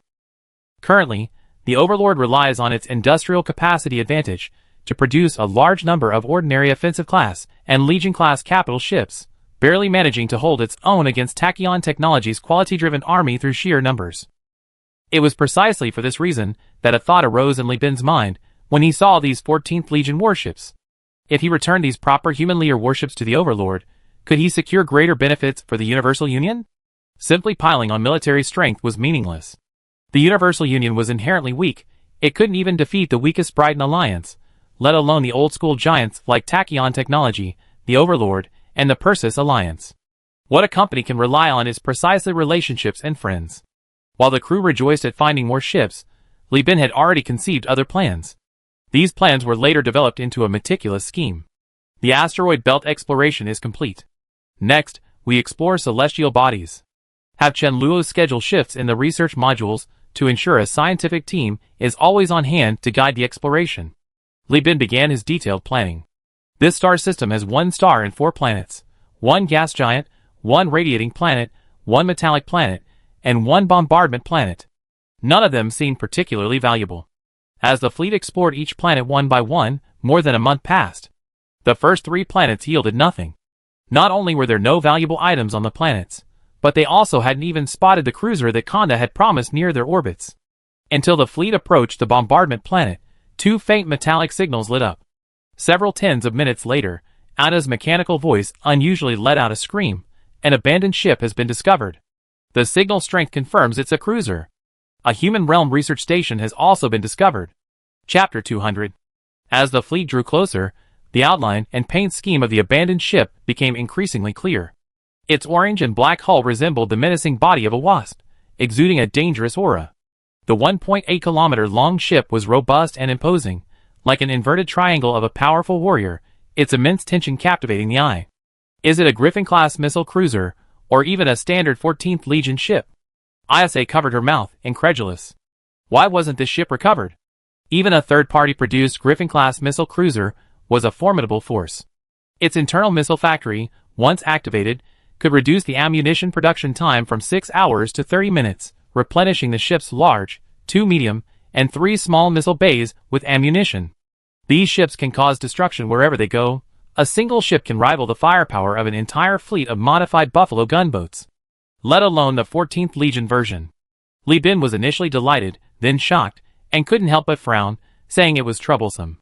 He quickly realized what was happening and slammed his fist on the table, cursing. No wonder Kongda gave me the coordinates so readily, he was just waiting for me here. He gritted his teeth, looking at the puzzled crowd and the now recovering ISA, and explained, as you all know from what ISA said earlier, the Overlord values ships from the 14th Legion. Frigates are fine, just wash off the paint, change the transponder serial number, bribe the patrol team, and you can still make money on the Overlord's territory. But cruisers are different. The Legion version is vastly different from the non-Legion version. Their ship performance far surpasses that of ordinary Griffin-class ships. It wouldn't be an exaggeration to say one can take on 2. I sail the ship back. Just 1 battle, and the Overlord's AI core will find the problem. Then, 1 Overlord inspection team after another will come to investigate. The trouble will never end. Although I don't know where Kanda found the ship's coordinates, she must know this cruiser is a product of the 14th Legion. This old woman doesn't dare take it herself, so she's using this ship to exchange for my help, exchanging the cruiser, which she can't monetize, and other things for the reputation of defeating a giant corporation. In the core star sector now, she's the most famous pirate. Countless pirates and mercenaries flock to her. Old hag, what a clever plan. She's dumped the problem on me. Li Bin's expression twisted, inwardly chuckling. But you have your clever scheme, I have my counter-strategy. You don't know my girlfriend is a member of the Overlord Wars. Are they from the family? I give these 14th Legion warships to my future father-in-law in exchange for a regular cruiser. Isn't that reasonable? Now I not only have a dowry, but I also have a powerful backer. All things considered, I'm the one who benefits." He figured it out, and decided to use this opportunity to give away all the 14th Legion ships he acquired. He gave them the 14th Legion fleet they've been dreaming of as a dowry, with a cruiser as the flagship. His future father-in-law would have to provide a cruiser-centric fleet as a dowry, right? Otherwise, he could sell them to other families in the hegemony and make a fortune. The 14th Legion wasn't just a fighting force for the hegemony, it also held special political significance. So he immediately sent his engineering department to search the ships, demanding the removal of all weapons, and the complete removal of all supplies from the hold, using the empty ships to exchange for cruisers. After receiving his orders, Vulcan immediately led his men onto the repair platform. As the platform approached, the engineering crew, secured by safety ropes and aided by thrusters, boarded the ship through a hole carved out by Tachyon technology energy weapons. Following Li Bin's instructions, Vulcan first retrieved the ship's navigation log from the bridge. He used the 14th Legion identification tag, salvaged from the wreckage of other ships, for verification. A deluge of information and alarms lit up the holographic projection, a dense barrage of signals overwhelming the eye. Vulcan deactivated the alarms one by one and began exporting the data. While waiting for the data to export, he idly checked the cargo hold reserves in the control panel, browsing through the powered armor, weapons, fuel, and supplies. After exporting the data, he handed it to a crew member, who quickly took it back to the flagship, where ISA oversaw the analysis. Vulcan then began inspecting each compartment. ISA, leading her research team, categorized the navigation logs and quickly made a discovery. "Captain, I found the fleet mission records for this battlefield." She inserted the data into the command console, and a star map appeared on the projection. A winding semicircular route appeared on the star map. ISA pointed to the star systems marked with orange and red light, and explained to Li Bin, this fleet was dispatched by the Northern River Strike Group shortly after arriving in the Perseus star system. Their mission is to track distress signals outside the core star system, rescue the remaining human territory colonies, and bring back their assets, technology, and survivors. In addition, they are also responsible for marking the star systems where the Afterglow AI and human territory automated war machines are located, and placing warning beacons at the hyperspace jump points of these dangerous star systems to warn other fleets. As she spoke, ISA pointed to the bright orange and red star systems. These were the dangerous zones where the Afterglow fleet existed, with the red ones harboring Afterglow motherships that could endlessly replicate and produce ships. It was best for any fleet, except perhaps the main fleet of a major corporation, to avoid these areas. ISA said seriously, this fleet was specifically separated from the Northern River Strike Group to deal with the Lost Star Sector colonies and the out-of-control AIs, in order to rebuild the human realm. However, they encountered an attack by Tachyon technology here. Because the fleet was far from the core star sector, it didn't receive news of the war, lacking relay communication. This ship was damaged in the first wave of the Tachyon technology attack, and the captain had to order an emergency abandonment, which is why she was left here. I also found planetary data for over 60 planets in the logbook, and 3 of them require close monitoring. ISA marked them one by one on the star map. One of the planets is protected by a red planetary shield, which should contain planetary defense, shield devices, and maintenance technology. The other 2 planets are ocean planets and jungle planets, including ocean planets in the western sector, are 78 light-years from the core. And this jungle planet. ISA illuminated the system, displaying a galaxy map and planetary data. This planet is only 52 light-years from the core and 44 light-years from us now. If we set off from the Tonfa system, it would only take 20 days to reach it. This fleet has already explored it. The system contains a gas giant and a metallic bombarded planet, which could support the harvesting of volatiles and minerals.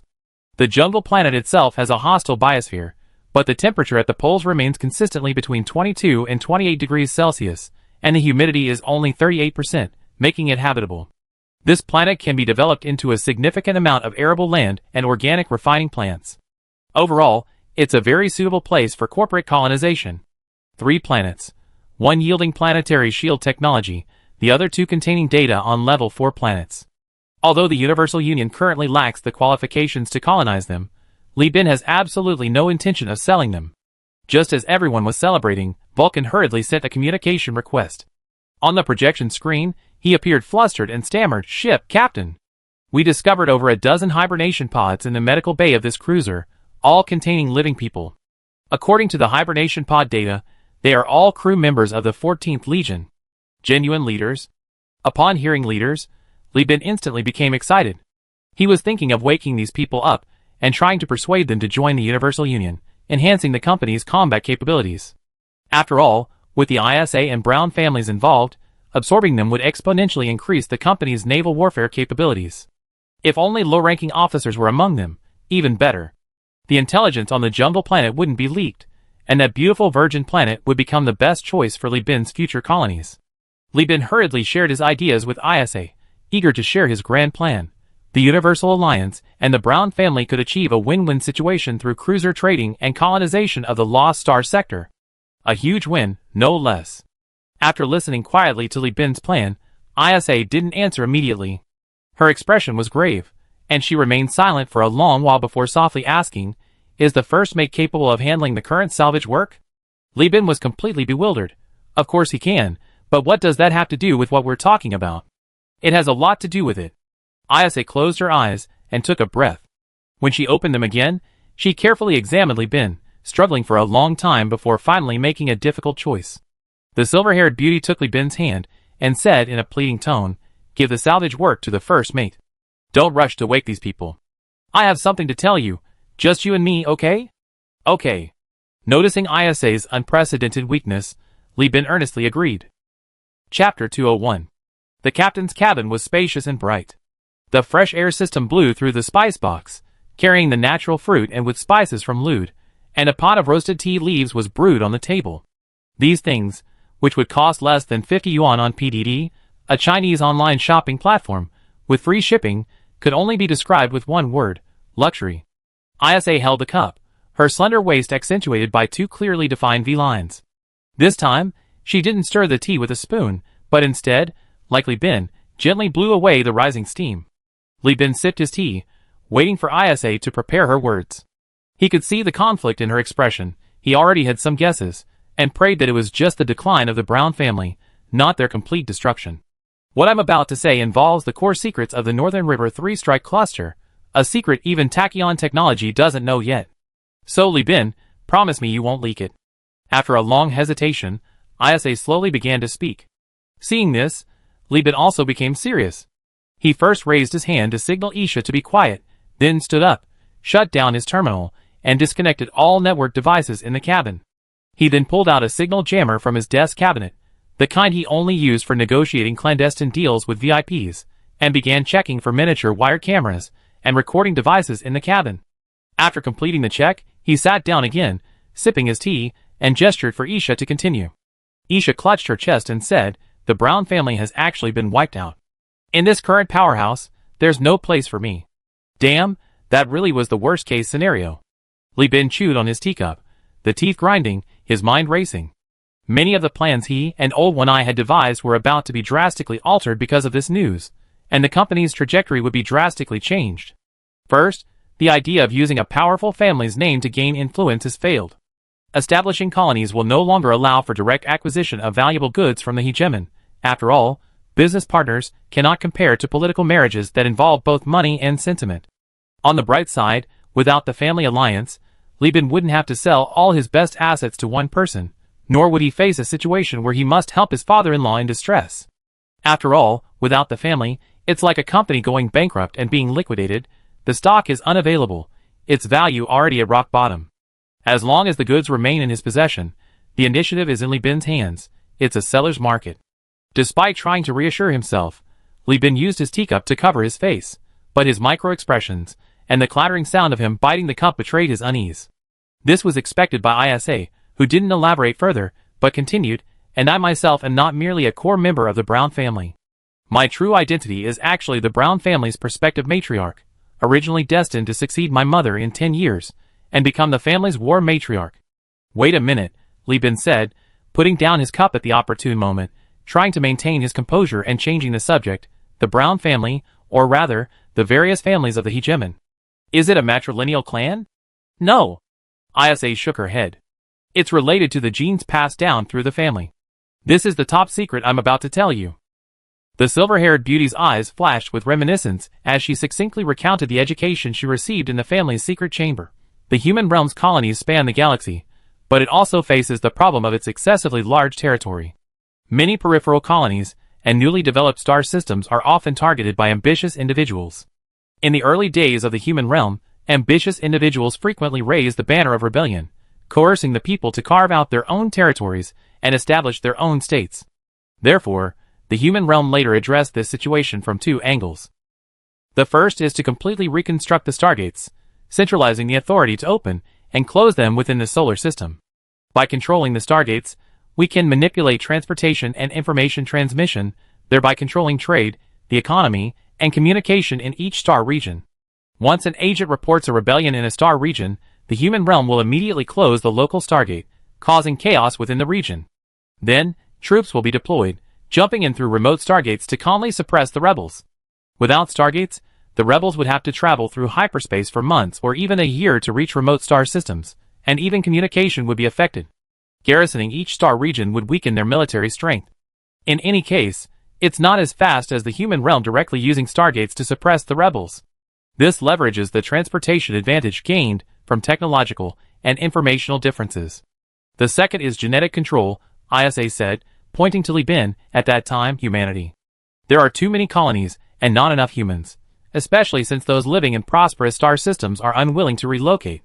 This led to the deployment of breeding factories across various star systems. In the later stages of the human realm, scientists in the solar system made a breakthrough in genetic engineering. The human realm government used this technology to adjust the breeding factories in remote colonies and newly colonized star systems. This caused humans born in these factories to age rapidly after the age of 65. Although it's said that people born in these factories are designed to live to over 120 years old, in reality, if they don't have new organs by 70 or 80, or have their brains removed and replaced with prosthetics, they will eventually die from organ failure. The prevalence of the Perseus organ trade is largely related to the fact that the majority of the population comes from these breeding factories. This technology is called the gene lock. It's a technology that only the human realm officials, and even only allowed to research within the solar system, are permitted to use. Even Tachyon Technology and the Earth Modification Group aren't allowed to touch it. It's just that after the Great Collapse, most people who came out of the fertility factory didn't even live to die of organ failure, and their naturally conceived children didn't have this problem. Their genes hadn't been modified, so most people don't know about it. Tachyon Technology has been researching genes, and the fertility factory is trying to crack it, but how can a branch of a private company catch up with the technology developed by the human realm, which rules the galaxy, in just 100 years? These words made Li Bin's face change drastically. He and his younger siblings were all conceived through sperm and eggs donated by their parents, and sent to the fertility factory. Was he being told that in his 70s, he'd have to have his brain removed and put in a can? Is there any way to remedy this? Seeing Li Bin's hand trembling as he put down his cup, the beauty reached out and grabbed Li Bin's hand. Of course I have it.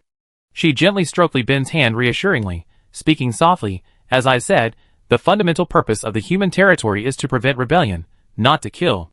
This kind of artificially modified gene can naturally be cured through gene therapy. This relates to the rotation of the Northern Pollux Strike Group back then.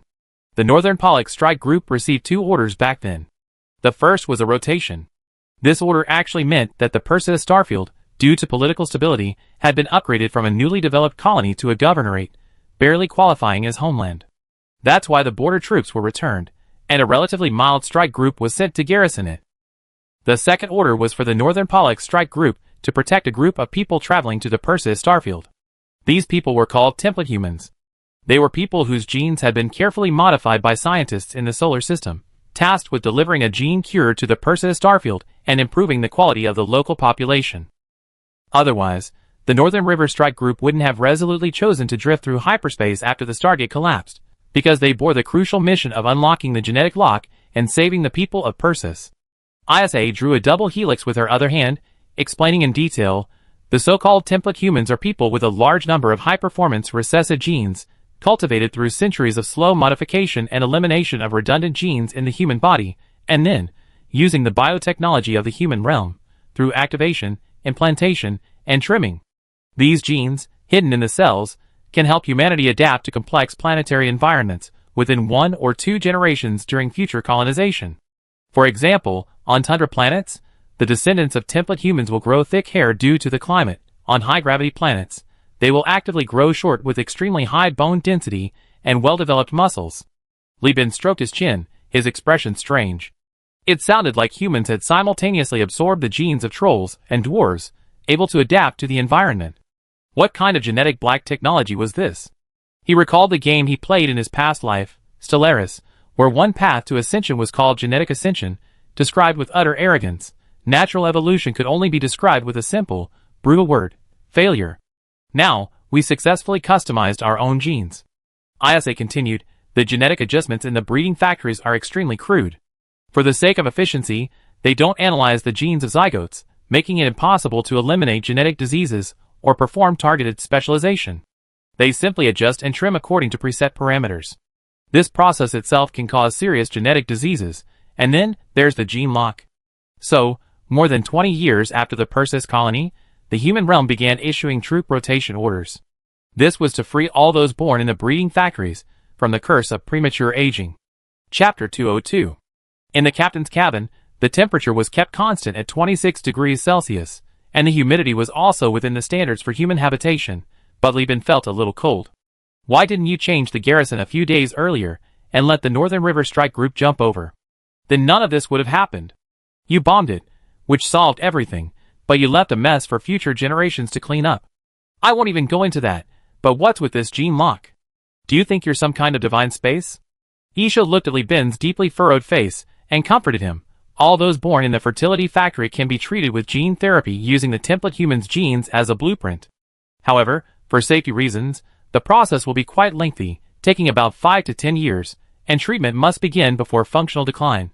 Otherwise, once decline begins, organ aging is irreversible, and the only options are organ transplants or being placed in a jar.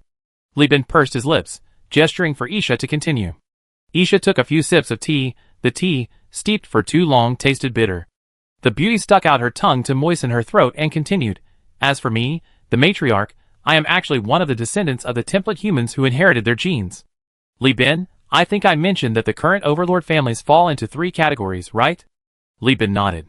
I know, war families, domination families, and prosperity families.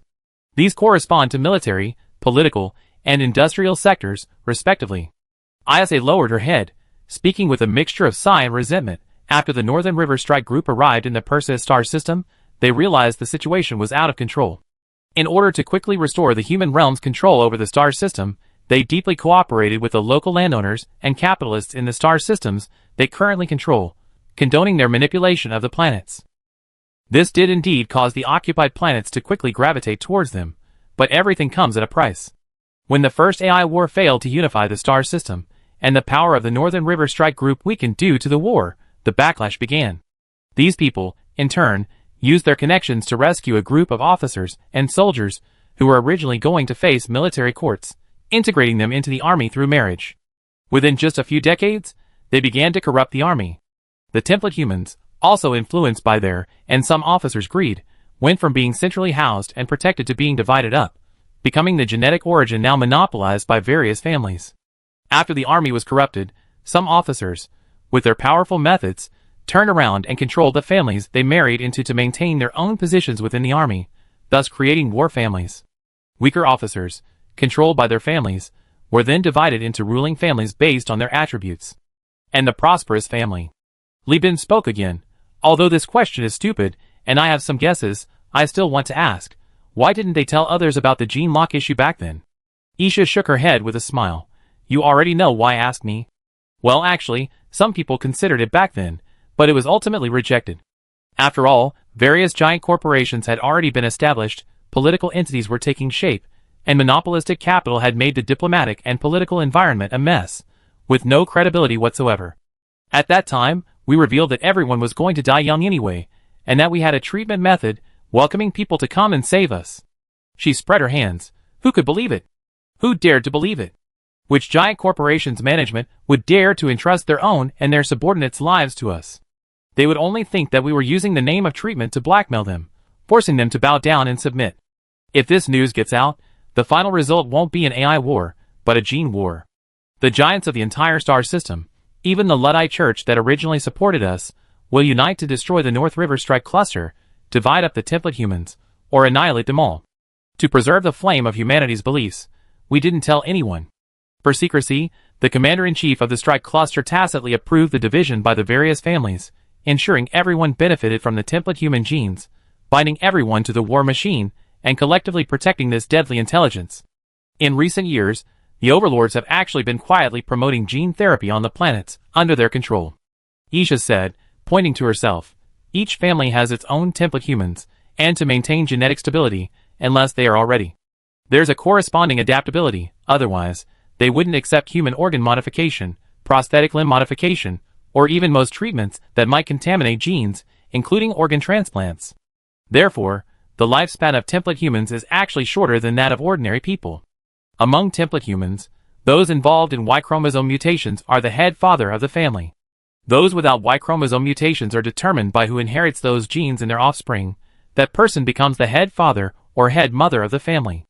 Unfortunately, the Northern River 3 Strike Group only received gene therapy technology at the time, without obtaining further data and principles.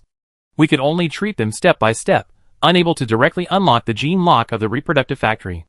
Therefore, we could only provide postnatal treatment to those born, unable to directly address the embryonic stage. This step requires the governor and his team, arranged by the human leader, to handle it. And later, the overlord even restricted this kind of treatment, only using it on peripheral members of the family, which represents the overlord's depravity. Of course, besides being able to unlock the genetic locks of ordinary people, the overlord also possesses enhancement programs, which can enhance the core members of the family based on the different special genes of the matriarchs of each family. At this point, Isa smoothed her ponytail, revealing the almost indistinguishable artificial skin behind it, and gently peeled it off. Based on the matriarchs and fathers of each family has its own specialization direction. The template human that the Brown family obtained back then, that is, my great-grandmother, had very excellent genes. The Brown family's genetic specialization direction is personality stability, mental activity, and acceptance of neural implants, etc. Therefore, as a prospective matriarch, I can only accept neural interfaces. This was originally the evolution of my ancestors. Direction. Although it sounds far-fetched, simply put, our family's specialization isn't good at physical combat, governance, or economics, but it excels in naval warfare and uses implants to enhance our command capabilities. That's probably why the Brown family is coveted. Li Bin was deeply shocked. He reached for his teacup while saying, "This isn't the Primarch mistress, this is clearly the Primarch. The core members of your family are your offspring, your war band. Is there some giant golden guy in the solar system researching black technology in an underground palace, and a group of oily guys on Mars abstractly researching both science and theology?" Li Bin had already finished his tea. Isa pressed his hand down and picked up the teapot to make him some tea. She didn't understand Li Bin's later complaints. What giant guy? What oily guys? She just assumed her words were echoing the strange stories in his head again. As she made tea, she said, "If you like, you can call it the Primarch. Ordinary members' embryos undergo a complete gene editing process before being implanted back into the mother's body for development. However, core family members, especially the prospective, the Primarchs, must be nurtured by a natural mother. While artificial wombs can cultivate embryos, the survival rate and proportion of healthy embryos within a natural mother are much higher. It's said that the solar system is developing artificial womb technology that can rival or even surpass natural mothers, thus completely liberating women from childbirth and allowing them to dedicate their time to labor. But as you know, in the end, with the Great Collapse, everything is lost." Although she repeatedly mentioned natural mother, Li Bin could tell that Isha was simply trying to maintain her own emotional state. The tenderness on her face when she mentioned her mother was genuine. After all, in this world, not everyone has parents, and not everyone's parents are willing to endure the hardship of 10 months of pregnancy and childbirth.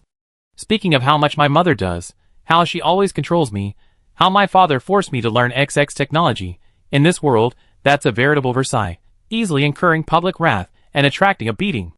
Li Bin felt alright though.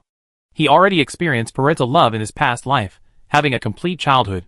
From riding on his father's shoulders, like a horse, to being stewed in a leather belt, and howling like a banshee, it was all quite complete. Alright, the most crucial secret is over. Isha put down the teapot and patted her face. Regarding the Brown family's demise, if you're interested, I can continue. If not, forget it. Yes, go ahead. Li Bin nodded vigorously. What a joke. He was deeply bound to Isha. The Brown family's problems were his problems. being able to resolve his own genes, even using the genetic lock as an incentive reward to extend the lives of loyal company employees, allowing them to continue contributing to the company. This was a tremendous opportunity. Without Isha, where would Li Bin find another matriarch? Was he supposed to steal one? Chapter 203. Silver-haired Isha drank several cups of tea to soothe her throat. Having finished speaking her mind, she felt incredibly relieved, as if a heavy burden had been lifted. In contrast, Li Bin looked troubled, immediately taking on Isha's burden. Just as the Brown family, built around the matriarch, had an obligation to keep her secrets, the Universal Alliance, by accepting Isha, was essentially taking over the Brown family's mission. Isa spat out a tea stalk. Today, the three types of families are no longer in the same tense, hostile state they were at the beginning, vying for the Primarch's body. From a genetic perspective, and for the sake of family continuity, the three types of families will each seek allies to complement each other, forming an iron triangle of war, domination, and prosperity. The three families will also send their core members to intermarry, exchanging Primarch genes. At its peak, the Brown family possessed an offensive-class battleship and a Legion-class battleship carrier, though neither were the 14th Legion version. They also had over 1,000 family blood relatives serving in the service, making them a truly powerful family. With a fleet configuration of 2 capital ships, Isa's family was undeniably wealthy and powerful. And the thousands of blood-related professional officers, jointly trained by the family, controlled every level of the family fleet from the bottom to the command level. This was truly awe-inspiring. There's an old saying, brothers fight tigers together, fathers and sons go to war together. The 3,000 Jiangnan soldiers of Xiangyu, the king of Chu, and Zhangguofan Xiang army are examples of this. It's almost unimaginable what kind of initiative a fleet composed of so many officers from blood relatives could unleash in war. Even if it's not part of the 14th Legion, and doesn't qualify as a top-tier noble force, it's still a behemoth within the entire core star sector. According to ISA, the hegemon's corruption was deeper than outsiders imagined. A military government centered on the army and ruled by officers had split into 2 groups, industrial and political. ISA explained that the industrial families were essentially monopolistic capital, but the hegemon's industrial families didn't monopolize through economic means. Instead, they relied on alliances with warring families for guarantees. The various families within the hegemon have been fighting for so many years, developing a unique system. The victorious family devours everything. After taking the genes of the matriarch and father, they kill them. Then, they slaughter the core members of the family, and arrange marriages between their own family and the branch families of the defeated. Speaking of the reasons for the family's demise, ISA became somber. Finally, those peripheral members who belong neither to branch families nor core members are exiled, assigned dangerous missions by a third-party family with no blood feud, the War of Atonement. If Atonement fails, these people die. If Atonement succeeds, the third-party family arranges a grand revival ceremony to welcome them back and help them. They busied themselves redeeming their clan names, absorbing these tested elites into their own system, making them branches of their families. ISA said in a low voice, commoners who want to rise to nobility also have to go through similar adventures, but in the eyes of large families, those with Primarch bloodlines can stimulate the vitality of the family bloodline more than commoners. If multiple Primarch bloodlines can be accommodated through generations of hybridization, it is possible to give birth to a perfect bloodline, a bloodline that will possess all the abilities of genetic specialization. As the gap between the Overlord and Tachyon technology widens, many high-ranking officials have begun to believe that through this method, they can cultivate a so-called perfect human, and he and his descendants will lead the Overlord to defeat all enemies, bringing back the human realm. Li Bin was dumbfounded. What was this? Genetic ascension? The Overlords, seeing they couldn't compete with Tachyon technology and spaceship technology, decided to take a different path. Genetic ascension? This was something the military was doing, with perfect bloodlines? Really? He couldn't help but facepalm. This tactic of exiling without complete annihilation was also well practiced by the Beiyang warlords. The various warlords fought each other, and the losers didn't die. They would issue telegrams announcing their resignation, their armies were absorbed by the winners, and they would go to Shanghai or Tianjin to live as recluses. The overlords' families were using this tactic not only to attract talent, but also to secure their own future. Who knows? What if things are flourishing now, but one day the edifice crumbles? What if someone on the periphery of the family revives it, continuing the bloodline and name? Just like the Han dynasty, after the former and later Han, there was Shu Han, and after Shu Han, there was Zhao Han. They're all Han, revival is all that matters, as for whether it's complete or not. These families that lost the struggle wanted to preserve their matriarch and father, but the victors didn't give them that chance. Otherwise, Isha wouldn't be hiding everywhere. The overlords and the Beiyang warlords are truly warlords, playing the same game in a very similar way. Thinking of this, Li Bin's face revealed a strange smile. Isha felt a chill, cleared her throat, and continued recounting her escape. Actually, I don't really know how the family was destroyed. At the time, I was on a mission to gain experience. Because the information about the prospective matriarch was absolutely confidential, no one except the core members knew, so when I received the message from my mother through an ally family, before the pursuers arrived, I found a port to dock and deserted. If I don't run, even if the Brown family is restored by the outer clans in the future, they only be treated as a branch family. Without a pre-march, they'd be forced to marry into other families to cultivate their degraded genes. Besides, if I still exist, and if I can one day return home, even if I have to rely on another family, I can reclaim my Brown family's territory and army. Those crew members and captains are all my blood relatives. We share the same lineage, and a pre-march naturally wins the favor of blood relatives. If I can go back, I can gather my old troops. Hey, this is starting to sound more and more like a pre-march, okay? You don't actually have some kind of warp essence, do you? Li Bin couldn't help but click his tongue. At this point, Isa's tearful eyes filled with hatred. In this way, I can also exact a great revenge on the Eisen family, throwing their pre-march into a star. Cutting off the Eisen bloodline. It seems her family really treats her well, Li Bin thought, and this Isa also deeply loves the Brown family. A very rare tenderness, a poignant and winding life, love from Persis.jpg. The so-called prospective matriarch is someone whose genes have stabilized, and who can become the family's new genetic source at any time, the successor and backup of the matriarch. A young, long-lived genetic prototype with limitless reproductive potential, which family wouldn't drool over it. Compared to these families of the Overlord, the other giant corporations' worthless families are truly inferior. No wonder the Overlord is willing to painstakingly train officers and value highly qualified personnel. Because these beings truly have blood different from ordinary people, no wonder the Demon Aerospace advocates pure bloods. Naturally bred individuals genuinely have an advantage over those produced by breeding factories and artificial wombs. Their theory of race isn't just empty talk. However, compared to the Overlord's pre-march and bloodline, which condense the essence of human genetic engineering, the pure bloods of Demon Aerospace are nothing. The Overlord is the boss, and if you disagree, keep quiet. And your so-called Speedy Technologies Biobehemoth project, don't even try to get involved. Isa then brought up the Redemption Officers group when she joined the company. Logan Montanetta, you should remember him, right? Yes, he was the second in command of the officers, the guy who helped us convince Wangda to forge the report. What happened to him? Li Bin countered. Isa whispered, the Montanetta family was actually the ruling family that the Brown family allied with through marriage, and the family my mother entrusted to help me. Although the Brown family is extinct, the Montanetta and East families still have many people with brown blood. They were willing to help me, and Logan was deliberately placed in the officer corps by the two families to meet with me. His mission at the time was to use the pretext of the War of Atonement to place me as an instructor in the nest of Konda, and secretly send other members of the Brown family scattered throughout the sector to help me rebuild my family.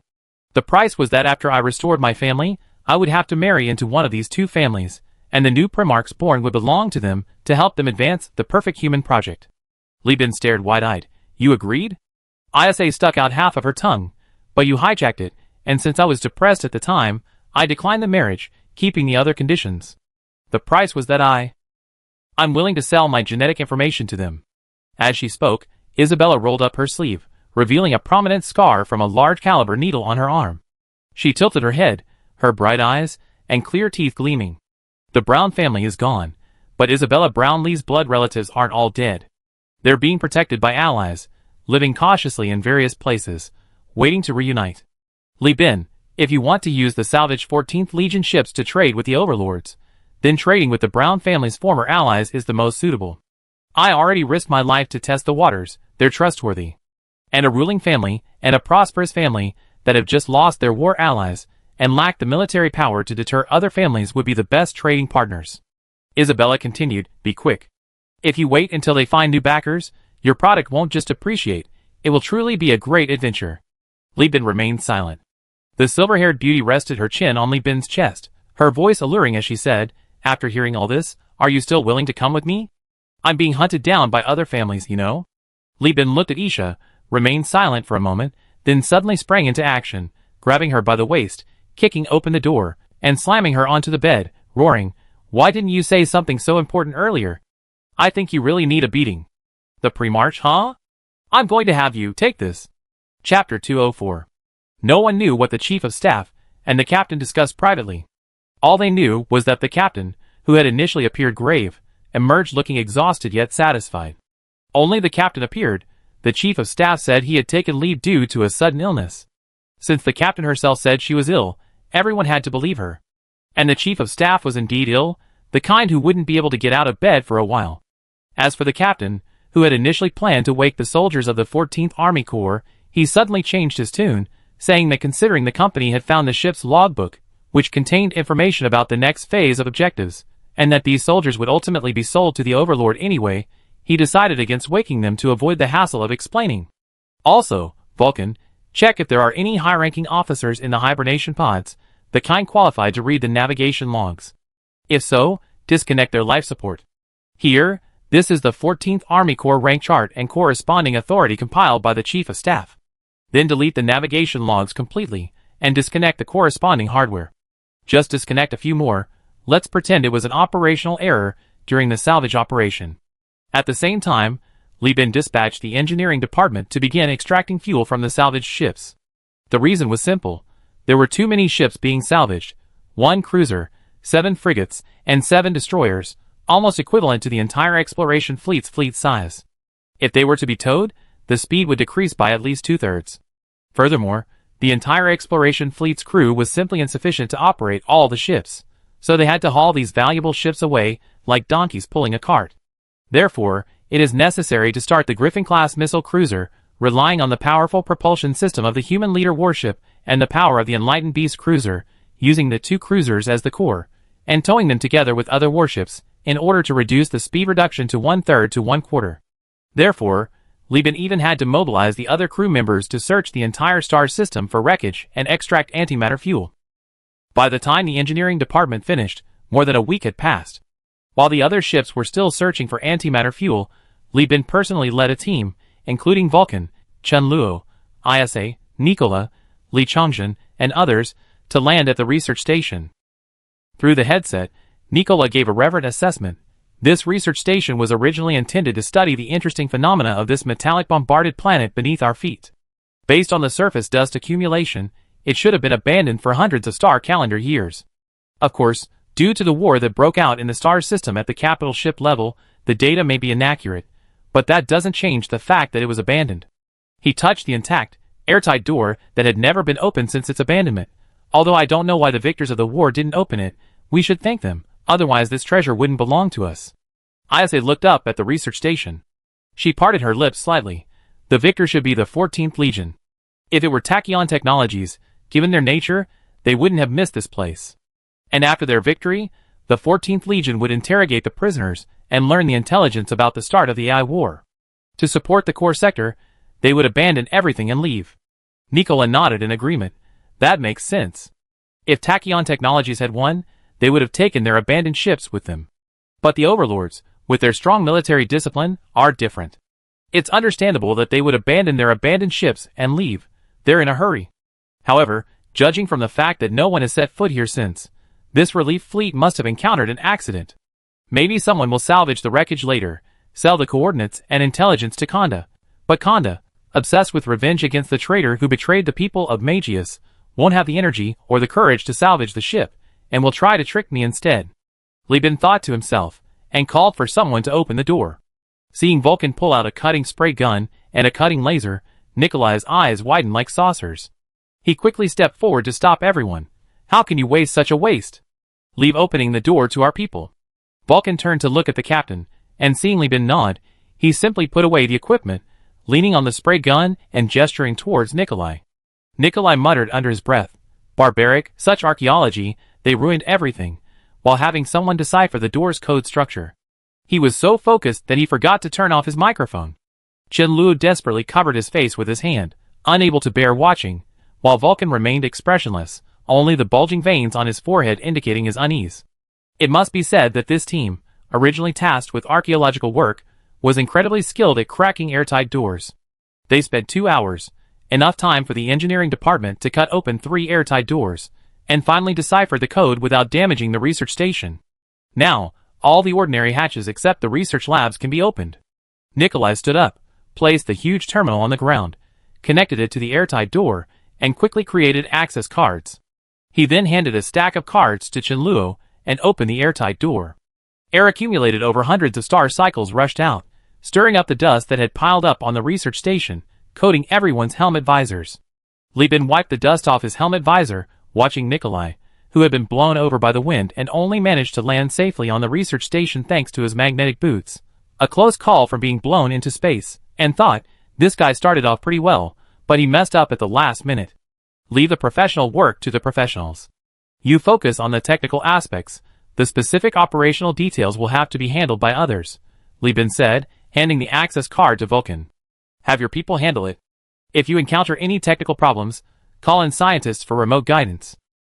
Yes, sir. Vulcan didn't say much more, helping Nikolai up and leading his men inside, leaving Nikolai standing there, his face flushed. Nikolai was a research immature individual, but Vulcan was known for his loyalty. Since the captain needed him, he couldn't afford to hold a grudge, no matter how angry he was. The research station wasn't like a mining station or a space station. It was actually quite small, spindle-shaped, only a little over 1 kilometer high, and a few hundred meters long and wide.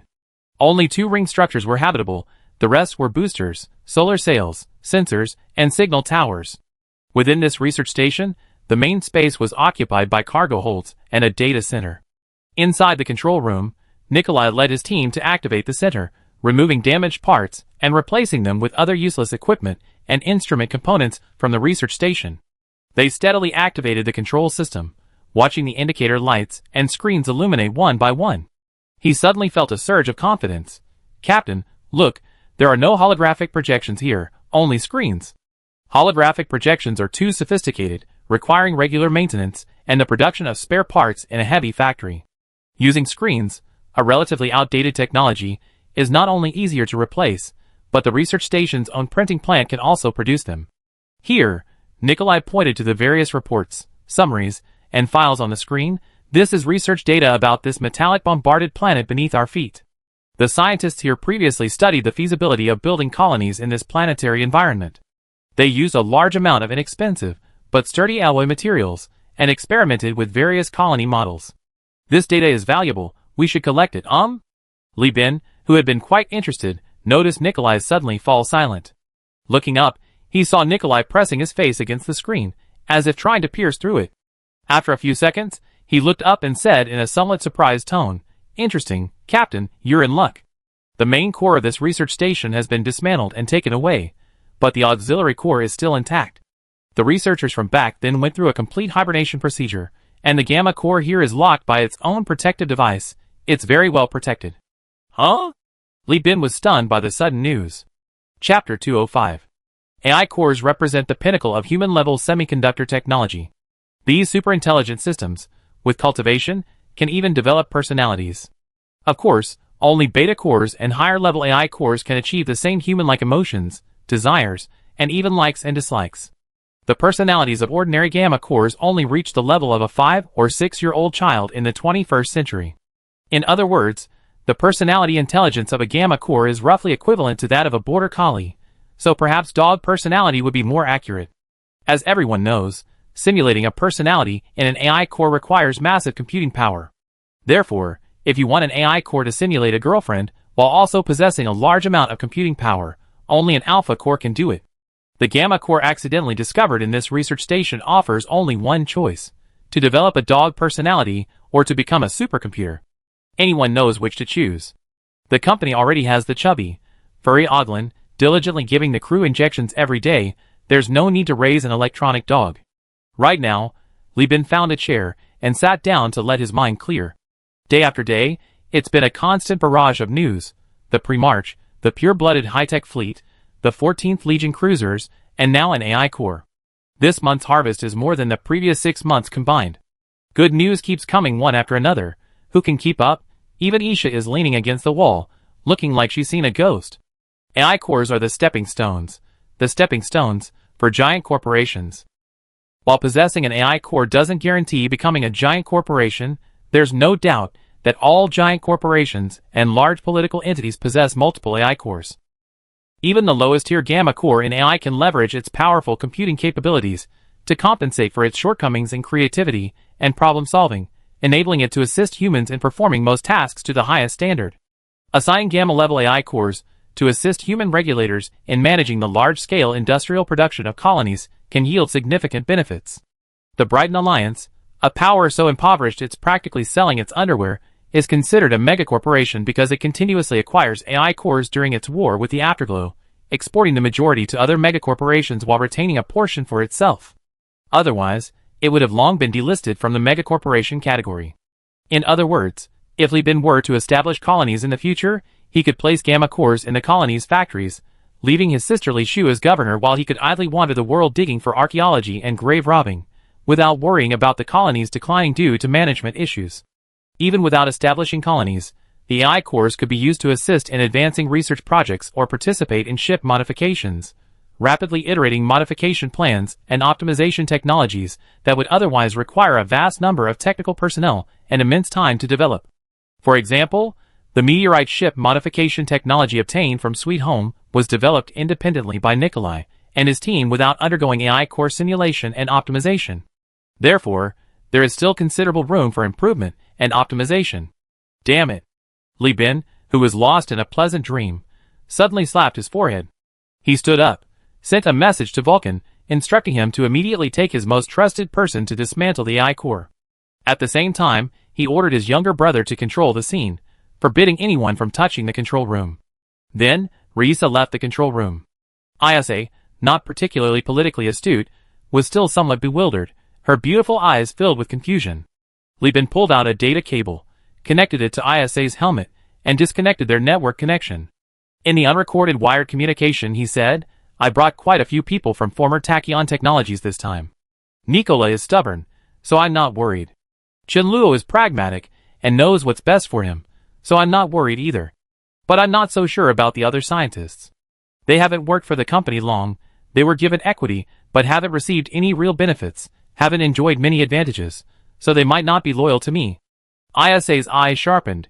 "You mean, you're worried about someone betraying us? I didn't expect to find this thing in the research station either. I originally thought it was most likely an advanced relic from another territory. Those relics aren't heavily controlled by the giant corporations, but AI cores are the domain of the powerful. The Lud Church and even Tachyon Technologies strictly control them.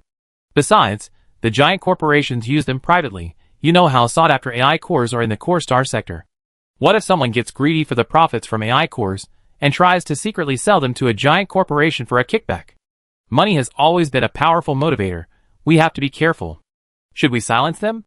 Isha, true to her military background, drew her finger across her neck, seemingly about to make the ruthless decision to eliminate dozens of scientists.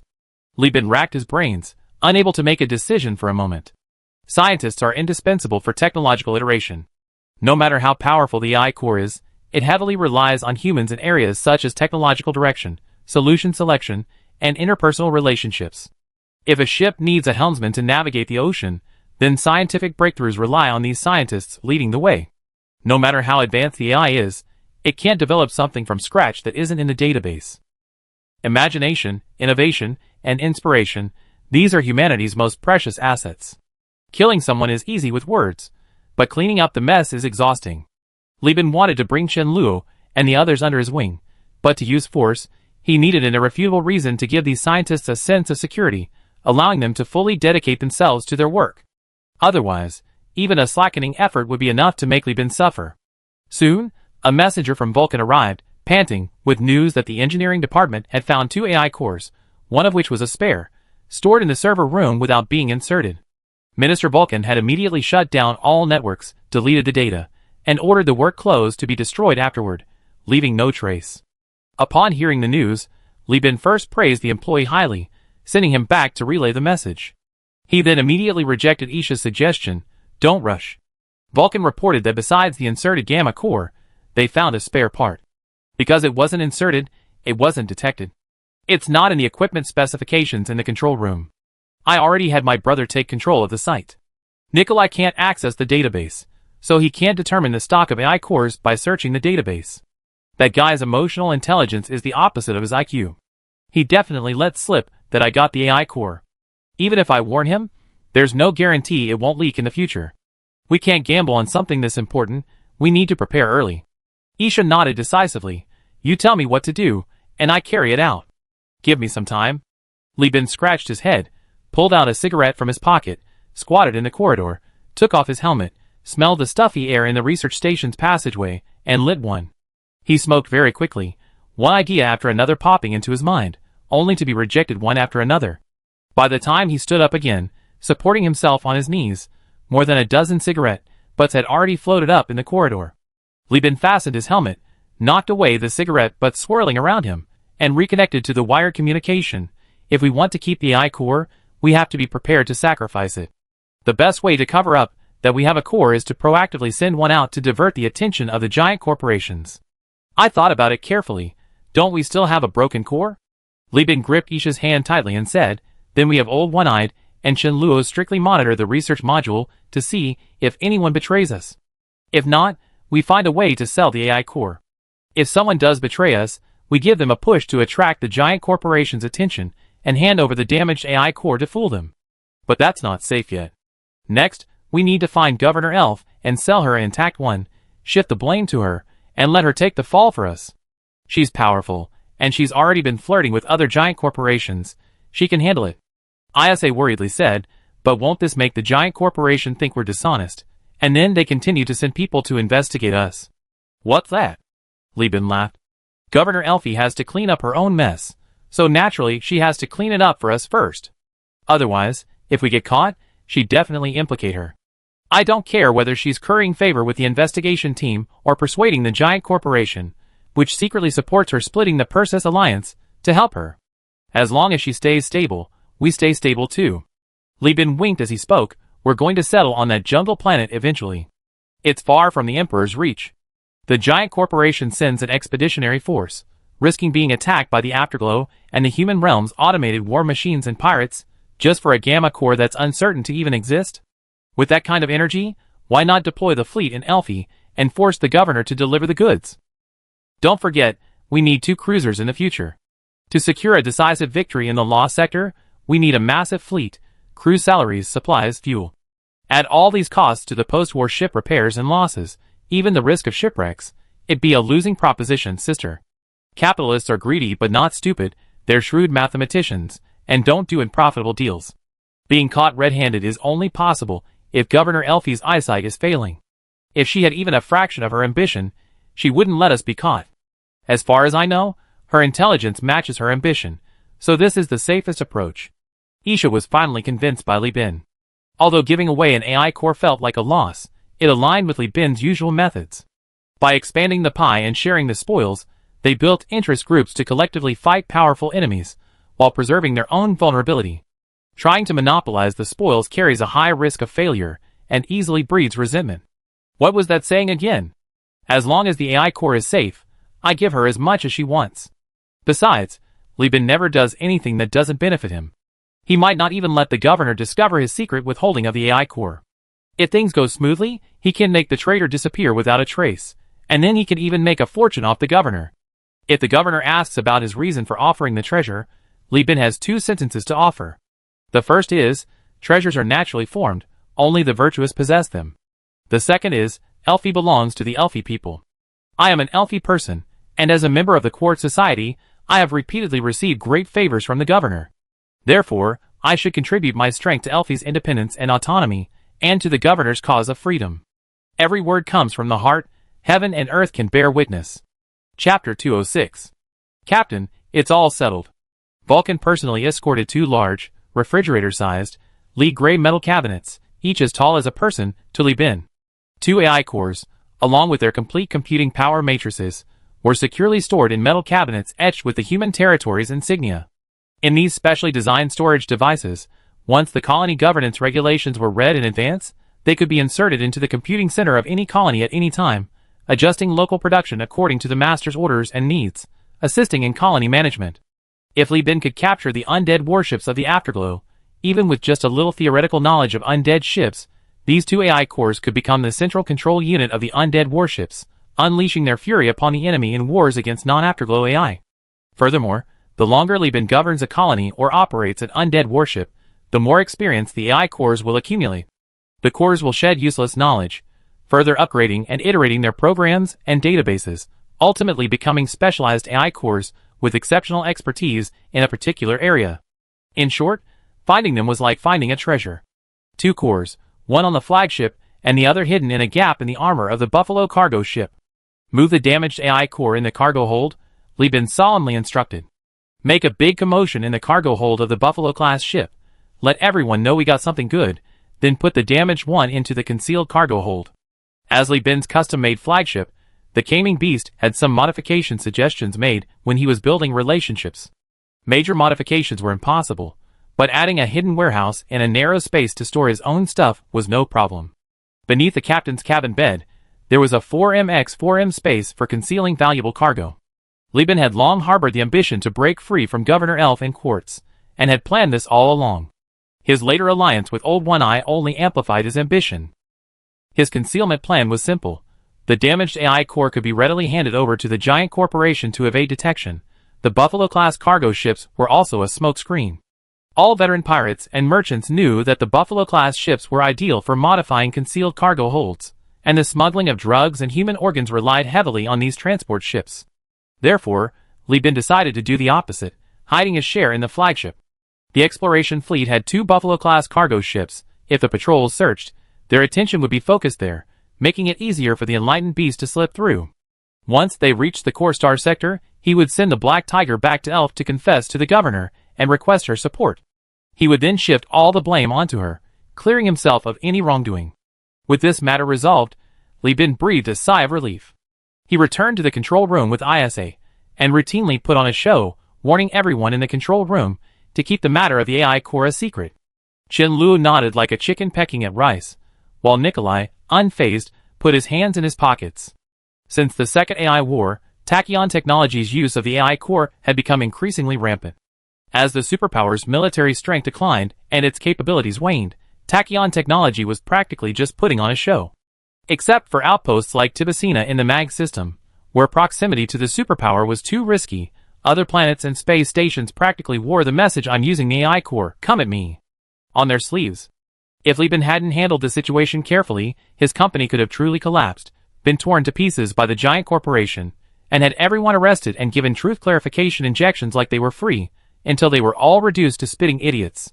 While Nikola and his team of scientists increased the probability of the company's collapse, their value quickly became apparent. 6 hours later, while Li Bin was eating an energy bar, scientists in other compartments responsible for data retrieval reported new intelligence.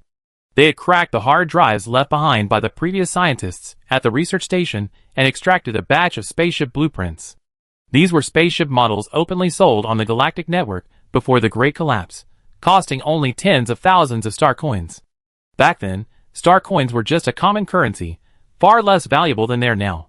The scientist in charge of the decryption, adjusting his glasses, sighed. Now, all the spaceship blueprints on the Perseus network have been deleted.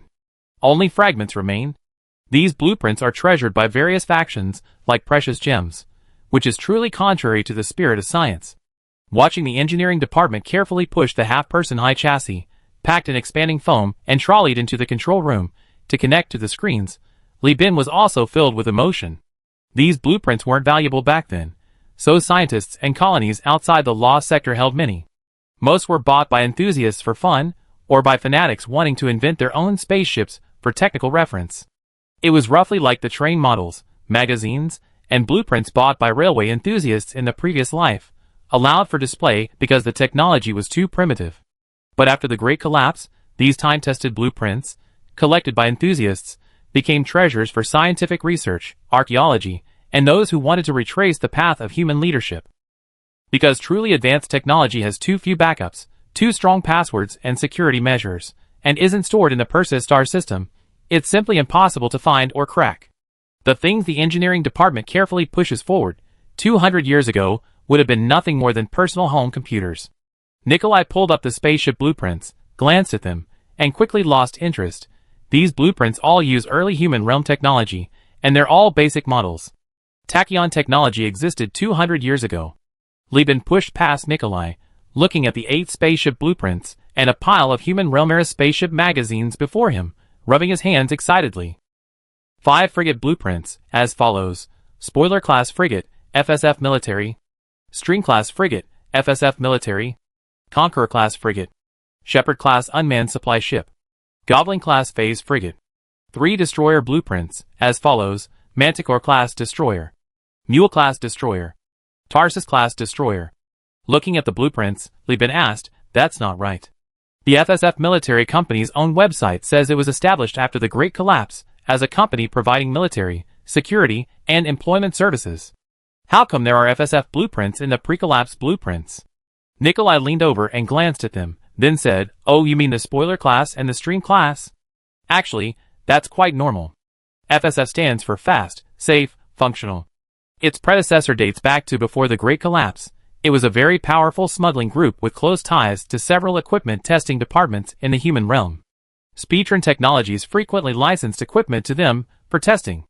They combined maintenance manuals from various providers with blueprints collected from the open market and began independent research and development long ago.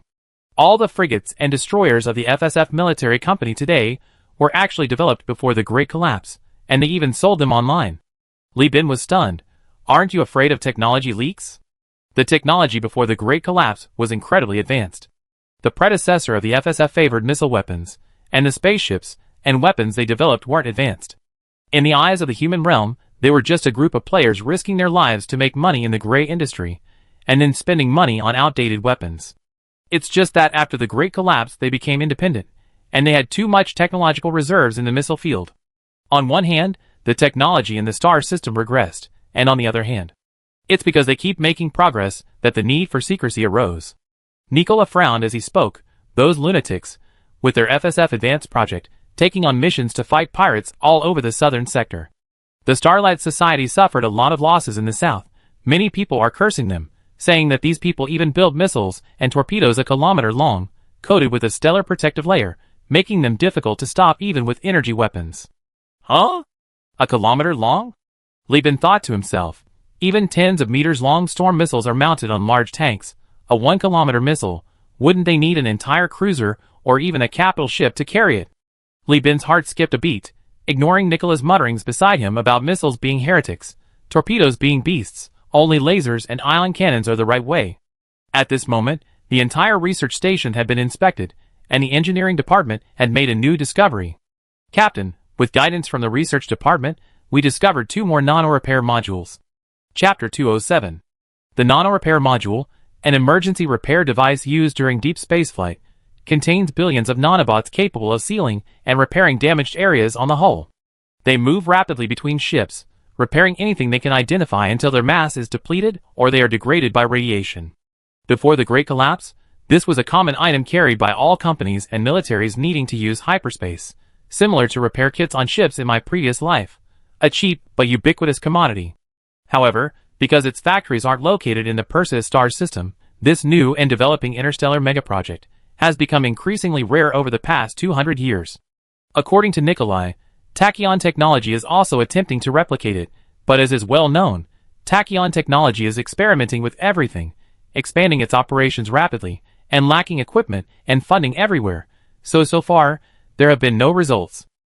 This thing can repair and simulate almost all spaceships or mainstream automated factories on the market, so nowadays few people use it to repair ships. It's mostly sold to giant corporations to maintain factories on the verge of shutdown.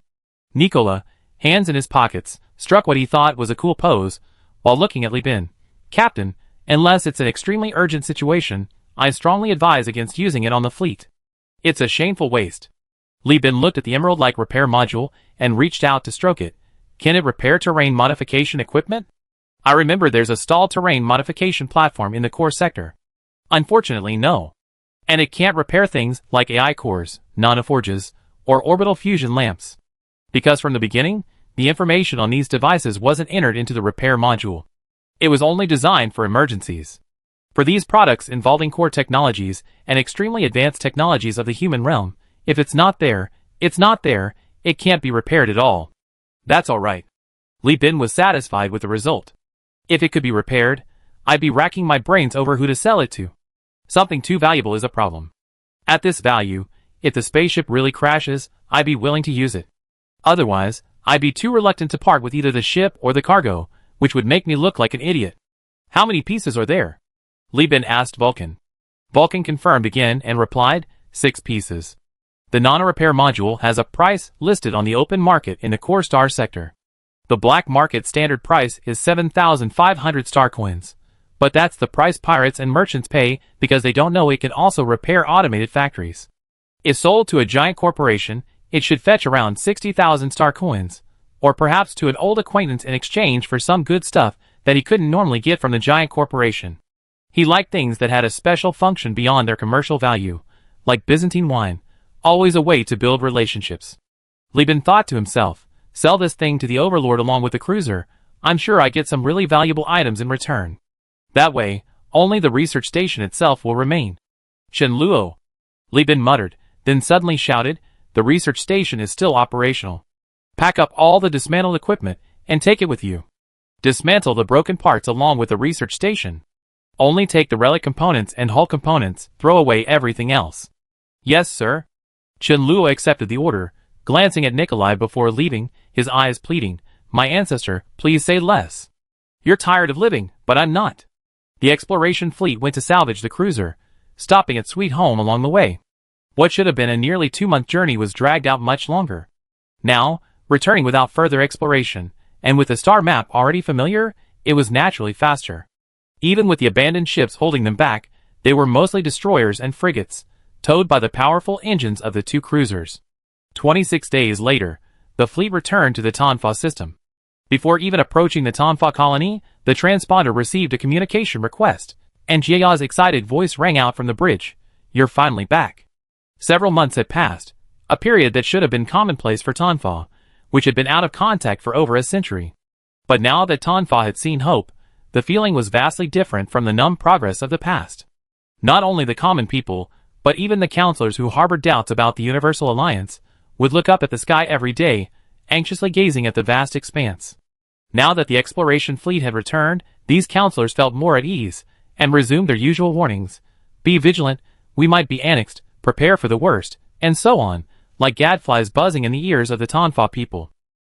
These words, seemingly meaningless, were actually a manifestation of the Tonfa people's extreme caution and conservatism, one of the key psychological factors that had allowed them to survive for so long. Only by being cautious in everything, even dealing with events with a 1 in 10,000 chance, could they manage to survive with limited resources. However, Li Bin was always a man of his word.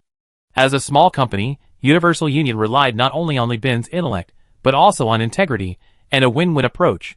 The Tonfa factory warehouse, originally used to store technical documents, had been cleaned out and used as the office of Universal Union's branch. Planetary Governor Jia and the counselor sat in a fan-shaped formation. Li Bin, with his feet propped up on the table, confidently displayed the abandoned ships he had salvaged. My fleet has had a very fruitful haul this time. According to the contract, we need to provide the people of Tonfa with a batch of ships. Except for cruisers, which we can't provide, you can choose any other ships you like. Although Jia immediately took a liking to the 1.8-kilometer-long Griffin-class ship, she pinched her thigh and forced herself to look away.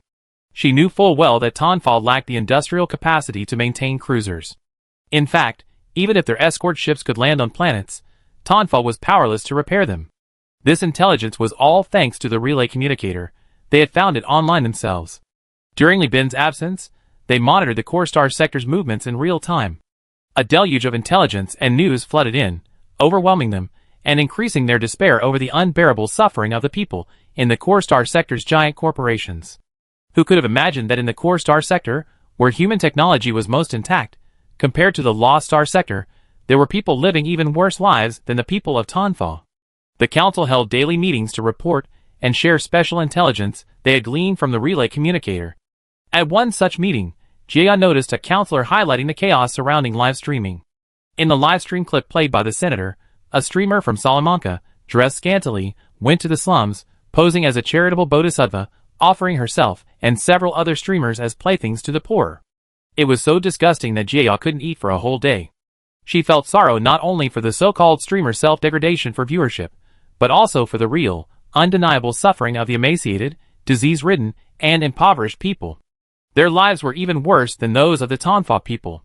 This information reinforced Jia's initial advice to Li Bin, not to rashly expose her coordinates and intelligence to the powers of the Core Star sector. Because of this real information, Jia was extremely grateful that Li Bin was the one who found Tonfa. He not only genuinely provided support to Tonfa, but also signed a contract on an equal footing. Today, Tonfa, thanks to alloy plates salvaged from mining sites and tracked vehicles, and various industrial equipment provided by Li Bin, has not only repaired many stalled facilities and factories, but has also begun maintaining the massive sand-pushing shovel outside the colony. Li Bin's return also brought with him a batch of protein farms. Although they consist mainly of cockroaches and rats, their reliance on feeding on excrement has undoubtedly greatly alleviated Tonfa's food shortage problem. The proportion of artificial starch on the people's tables will further decrease as a result. Less to say, just looking at the rounder faces of the Tonfa people, as if their cheeks have puffed out, shows they are doing well. At least they can fill their stomachs with artificial starch. The counselors were all talking at once, some saying they wanted destroyers, some saying they shouldn't be greedy and only wanted frigates, and others saying what the hell they wanted, that they shouldn't show trust by not asking for anything. The noise was jarring. Jia bit her lip, thought for a long time, then raised her hand, clenched it into a fist, and gestured for silence. The chaotic council quickly quieted down. As the Tonfa colony entered a virtuous cycle, Jia's popularity soared after her decision to welcome Li Bin, nearly rivaling that of her great-grandmother, Dali Tonfa. The people's thinking was simple: whoever brought them a better life, they would follow. This gesture was merely a display of prestige. But Jia wasn't blinded by power. She knew her prestige stemmed from the funding of the Universal Union.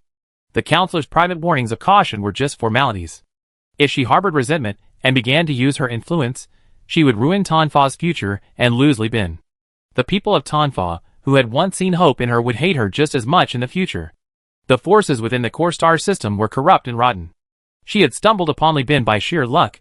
She had to seize the opportunity. Then the brown-skinned beauty, puffing out her ample bosom, smiled sweetly at Li Bin.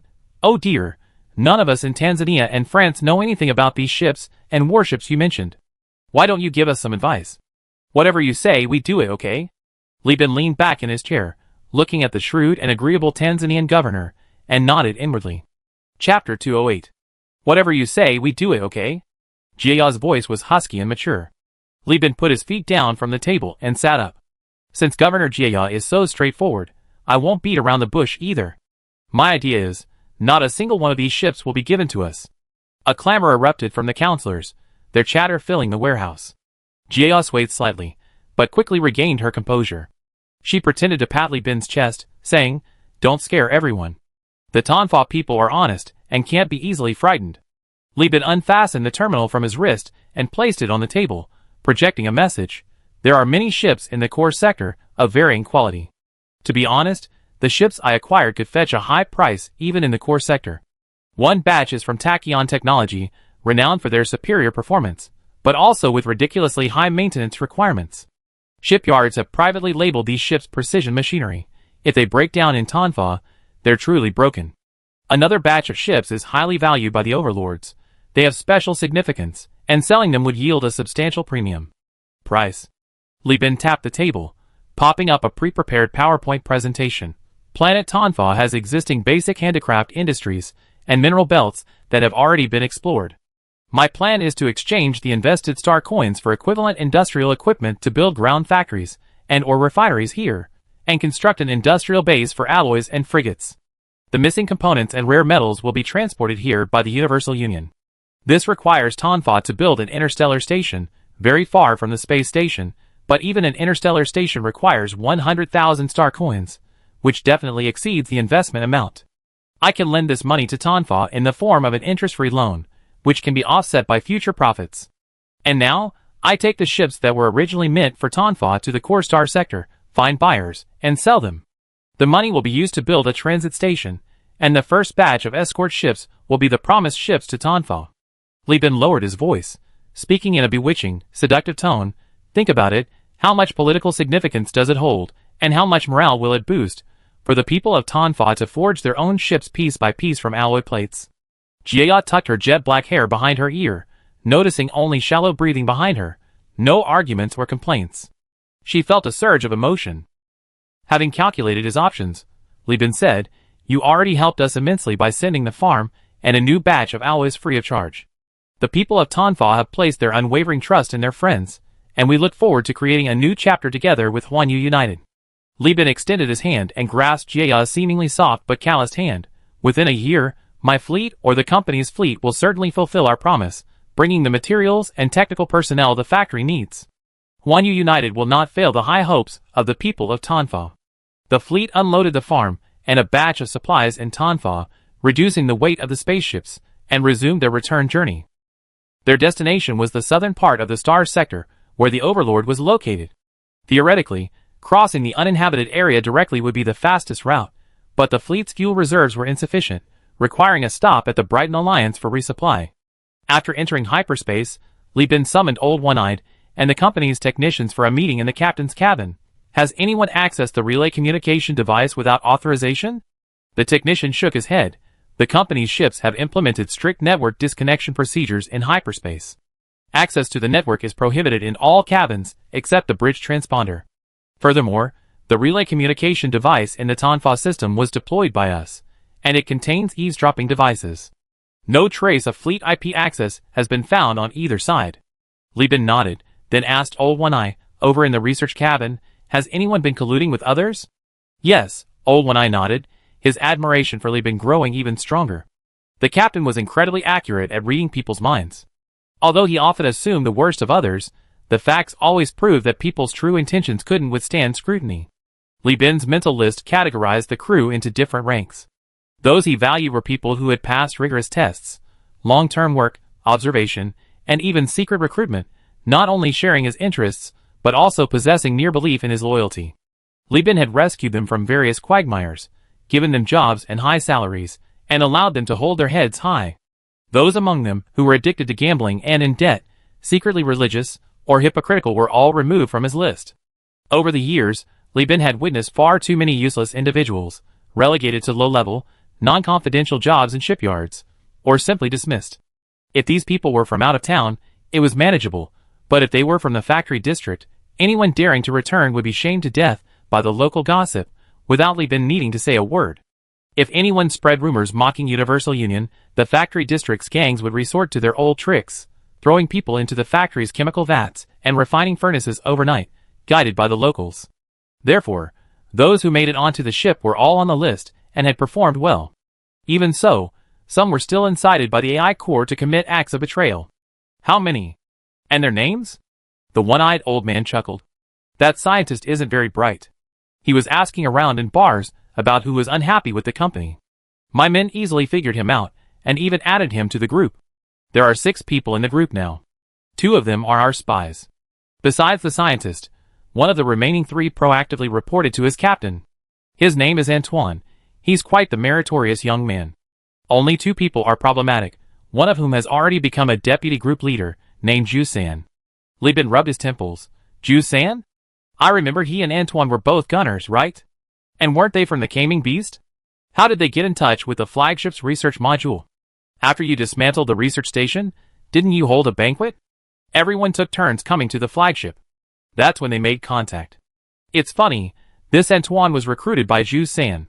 I had someone investigate. He's very devoted to you. Ju San himself took the scientist's good activity funds, bought the drinks provided by others, got drunk, and let it slip, thus recruiting him as a subordinate." The old one-eyed man chuckled. "The ship's security is strict, he doesn't dare kill anyone, and he is wishful thinking. He felt that if he was interested, others had no reason not to be. He used the offer of buying a ship for a few thousand star coins, and becoming its captain to persuade others, and Antoine pretended to hesitate for a while before convincing him." "Ah." Li Bin paused, rubbing his temples, sighed, and skipped the topic. "Continue monitoring. If necessary, give them a push to spread the news. Use this opportunity to probe around and eliminate any disloyal individuals. Once this is over, the company will expand again, and these people on board will be invaluable in the future." "Yes." Old One-Eye nodded in agreement, simultaneously transmitting the scientist's information before leaving with the technician. As the hatch slowly closed, Old One-Eye's warning to the technician faded. "You're the technician? You can talk to Susie's group." Go try to join the group and find a few more people. You've seen it yourself. The captain is the god of the fleet. What news doesn't he know? The company is about to expand. The captain himself said he'd be invaluable. A few thousand star coins are nothing. You're all company veterans, think long term. Li Bin looked at the information in his hand, a slight smirk playing on his lips. Lopez. I remember Chen Luo saying he got into the team by sleeping around. Ha, I didn't expect an academic slut to be so loyal to Southern technology. Perfect timing. Let's use you to kill two birds with one stone, and try to take them all down at once. Li Bin closed his eyes and thought. Traitors must be punished severely, while heroes should be richly rewarded. He certainly couldn't personally oversee the future trade routes between the Core Star sector and Tanfo. After this incident, he needed to create a new trade fleet to run this route, selecting the personnel from among those who had contributed to the success of this operation, a way of repaying their loyalty.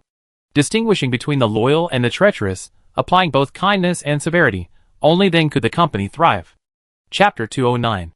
Following the familiar path, the fleet carved a crooked course through hyperspace, avoiding the ever-expanding and contracting hyperspace storms, firing blocking pulses to drive away the annoying hyperspace ghosts, and venturing into unfamiliar territory, navigating the twisted hyperspace gut, finally reaching a point 11 light-years from the Brighton Alliance. Originally, everyone was jubilant, thinking they would return to the civilized world in just over 10 days. But accidents always happen unexpectedly. Unidentified signal detected in hyperspace, huge signal range. Anna reported coldly from the bridge, attracting the attention of Li Bin on duty. Upon seeing the signal, his heart sank. Judging from the signal's strength, it was definitely a massive fleet. Li Bin immediately sounded the alarm and asked, "Is it still possible to evade them?" Anna, after gathering and analyzing the information, shook her head. Although we only activated the passive transponders and didn't actively release any signals, we didn't activate stealth mode because we were rushing. Plus, the fleet has a lot of salvage ships, so the probability of being detected is already quite high. The fleet signal has already been intercepted. They're heading towards the fleet now. As Anna finished speaking, the unidentified signal trajectory on the star map showed a clear deceleration and turning mark. Li Bin's scalp tingled. He immediately notified the entire fleet, all ships, converge on the flagship and fly towards the nearest star jump point. Detailed star maps and routes will be sent later. Strictly adhere to them. The other captains quickly responded, "Yes, Commander." As the exploration fleet made an emergency turn, the distance between the two sides initially increased. However, as the enemy's massive fleet completed its difficult turn, the unidentified fleet's speed began to rapidly increase. Before the jump point, the distance between the two sides was so close that the optical observation post could vaguely distinguish the enemy's ships' blurry silhouettes from other light sources. "Damn it! It's you, Hui!" Li Bin decisively switched to the highest alert. Red lights blared in every cabin of every ship, whether sleeping, using the toilet, lying in a hospital bed, or even fighting with their partner in a dark corner of the cargo hold.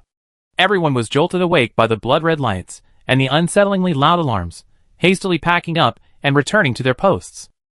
An hour and a half's journey away, a fleet painted in uniform Bianchi green, its surface etched with varying shades of asteroids and space debris, swept in from the distant border.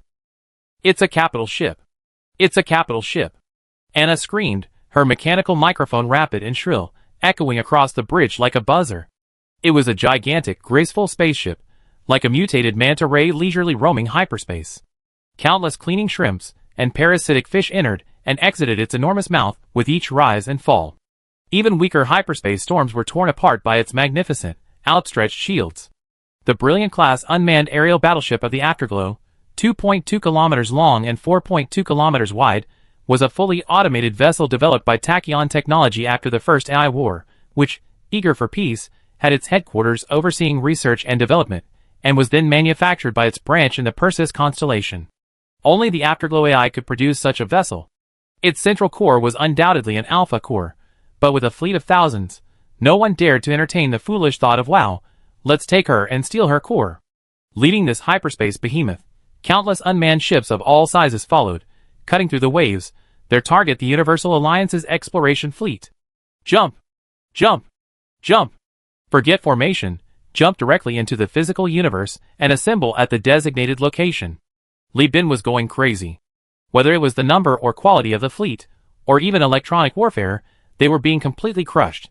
If a battle broke out, it would be a 1-to-9 split, Li Bin's fleet could be wiped out 9 times in an hour. He even saw at least 4 Mystic-class unmanned cruisers in that fleet. Is Yu Hui that vengeful?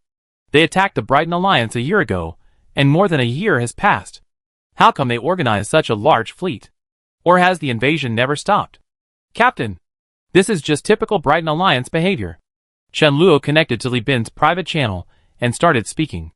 This guy wasn't like Nicola and his straightforward, simple-minded scientists. At least he knew that command channels shouldn't be randomly accessed. If it were Nicola, he might have hacked into the command network and started interfering. Seeing Chen Luo, Li Bin felt a surge of relief. Fortunately, he had rescued these former members of Tachyon Technology. What they possessed was common knowledge for the company, but for a free businessman like Li Bin, it was confidential information. While steering the enlightened beast recklessly into the jump point, Li Bin, feeling dizzy and disoriented, listened to Chen Luo analyze the relationship between Tachyon Technology and the Brighton Alliance. As you know, the Afterglow is actually an automated war machine developed by Tachyon headquarters and exclusively for the company, but the Perseus branch doesn't have a single blueprint for these ships. After the Great Collapse, Tachyon Technology has been trying to reverse engineer unmanned ship technology. But ever since the first AI war, when Tachyon Technology proactively deleted the Afterglow's central control program to prevent the Overlord from completely destroying it, Tachyon has lost control of the Afterglow.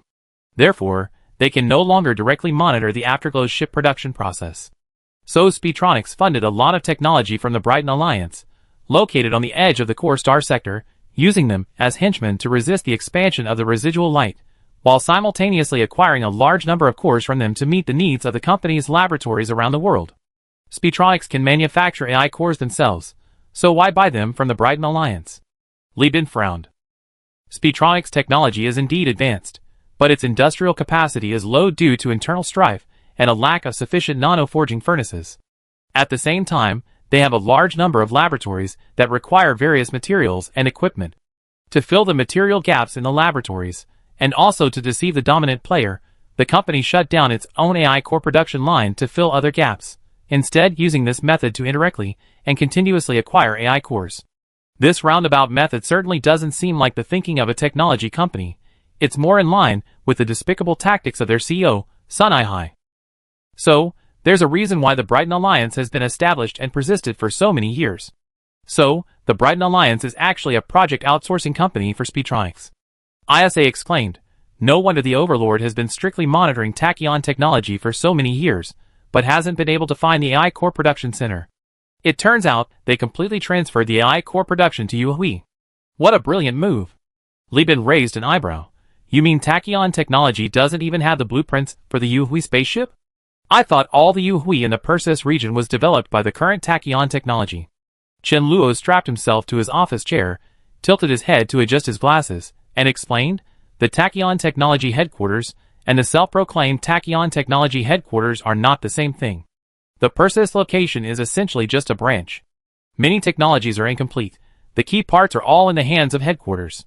If it weren't for the fact that it's far from human territory, making it convenient to conduct some gray area experiments, headquarters wouldn't have located the Yu Hui project here. In short, the Tachyon is in complete chaos, with severe internal strife. The Tachyon has attempted to reconstruct the Yu Hui central control system more than once based on residual data, but each time it has been thwarted by Yu Hui's self-iteration. Now Yu Hui, aside from still considering Tachyon Technology as its creator and refraining from attacking proactively, is completely unresponsive to commands. Chen Luo, enduring the discomfort of the hyperspace jump, gagged a few times before urgently saying, I'm saying all this just to remind the captain. Even if we haven't been expelled from Tachyon Technology, it's impossible for us to contact Yu Hui and ask them to stop attacking. Yu Hui only recognizes company codes now, not individuals. Don't count on us. Asterisk nonsense. When have I ever thought of relying on you to solve this? Didn't you see I ran away the moment I saw me? Asterisk Li Bin cursed the cowards inwardly, his hands moving without pause. After the Caming Beast crossed the jump point and restarted, it rushed towards the asteroid belt in the star system. More than an hour later, the Yu Hui unmanned fleet also entered the physical universe through the jump point, plunging headlong into the asteroid belt along the heat radiation trail left by the exploration fleet's high-speed travel. However, upon entering, the thermal radiation detection in the afterglow revealed not clear tracks, but dense, chaotic traces, like an anthill spreading in all directions. This was Nikolai's technical suggestion. Upon reaching the asteroid belt, The fleet should immediately disperse, with ships flying around scattering radiation, disrupting the tracks and wasting the Afterglow's time analyzing thermal radiation dissipation. By the time the Afterglow fleet had pinpointed the location of the largest ship, the Caming Beast, the time difference from Nikolai's estimate to Li Bin was less than 5 minutes. We all seen plenty of AI cores. If we can't outcalculate them, can't we at least estimate the approximate time? It's all experience, nothing to mention, Nikolai said when submitting the data. Just as the Afterglow fleet was heading towards the correct location of the Caming Beast, a signal from the Universal Alliance fleet came from the opposite direction, attenuating rapidly. Without needing a second to calculate, the Afterglow fleet deduced the enemy's plan to fabricate the flagship's thermal radiation trajectory, buying time for the main force to escape. Thus, these out-of-control AIs, which had been following the message received during the first AI war to destroy all ships except those using tachyon technology, began an emergency reversal, rushing towards the fleeing Universal Alliance fleet. They then fell into a trap set by the former tachyon technology scientist, the former commander of the dominant fleet, and Li Bin. Chapter 210. The sensor decoy, likely salvaged from a large, old ship, was a disposable device used to detonate a large-scale signal pulse, then burn and disintegrate.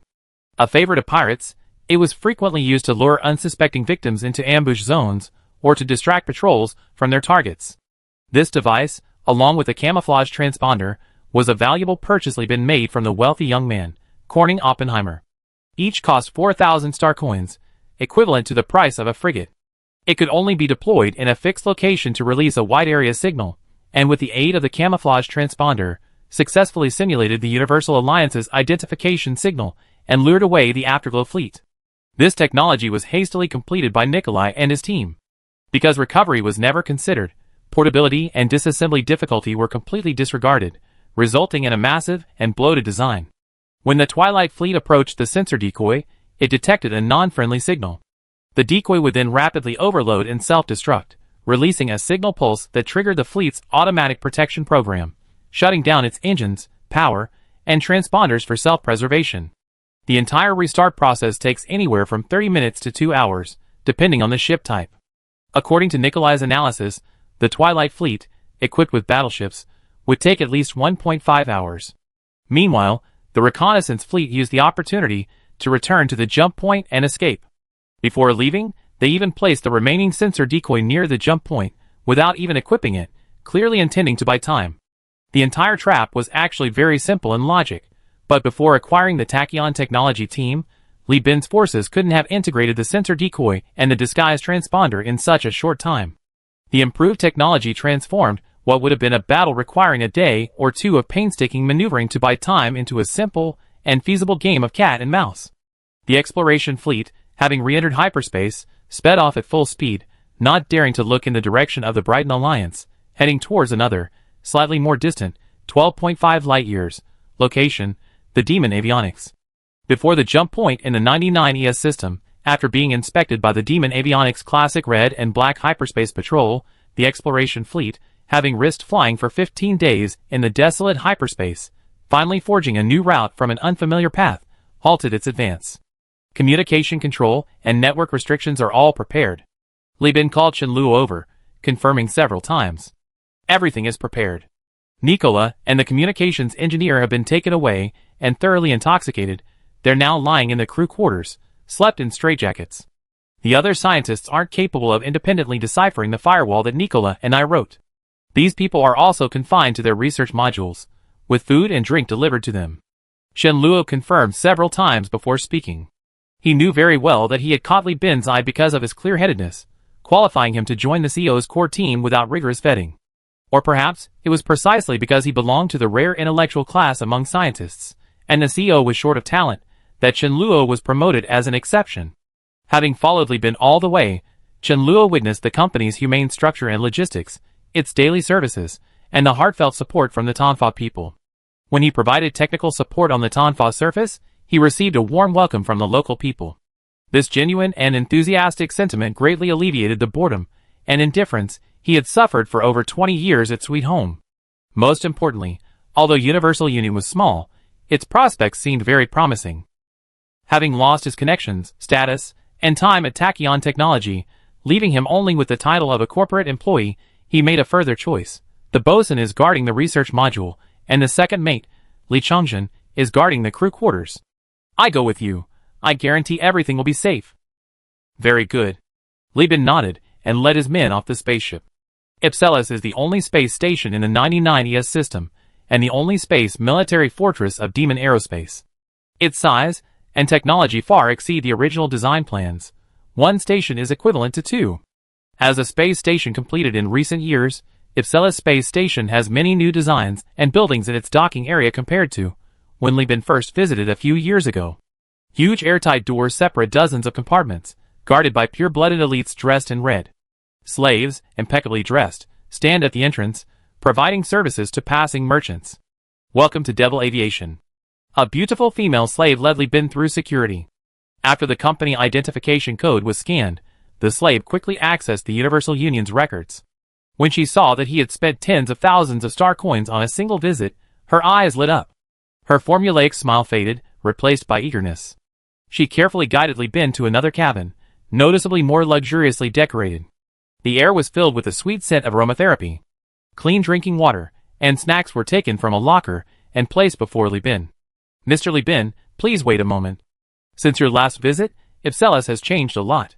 Perhaps you need a guide. Li Bin noticed that outside the porthole, other merchants were led into their cabins, and the slaves responsible for their reception quickly emerged, their attitudes completely different from the one before him. He immediately realized that because of his previous spending record, he was being offered VIP service. He didn't touch the snacks on the table, but leaned against the scarlet sofa inside the cabin, gesturing towards the compartment with his chin. What's going on here? The slave knelt on both knees, her shapely buttocks and slender waist protruding, and respectfully looked up at Li Bin. Last year, the gravity generator on the Ipselis space station was successfully commissioned.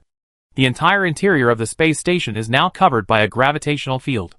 If you went directly into the spaceship, your body wouldn't be able to withstand it, so these adaptation cabins were installed.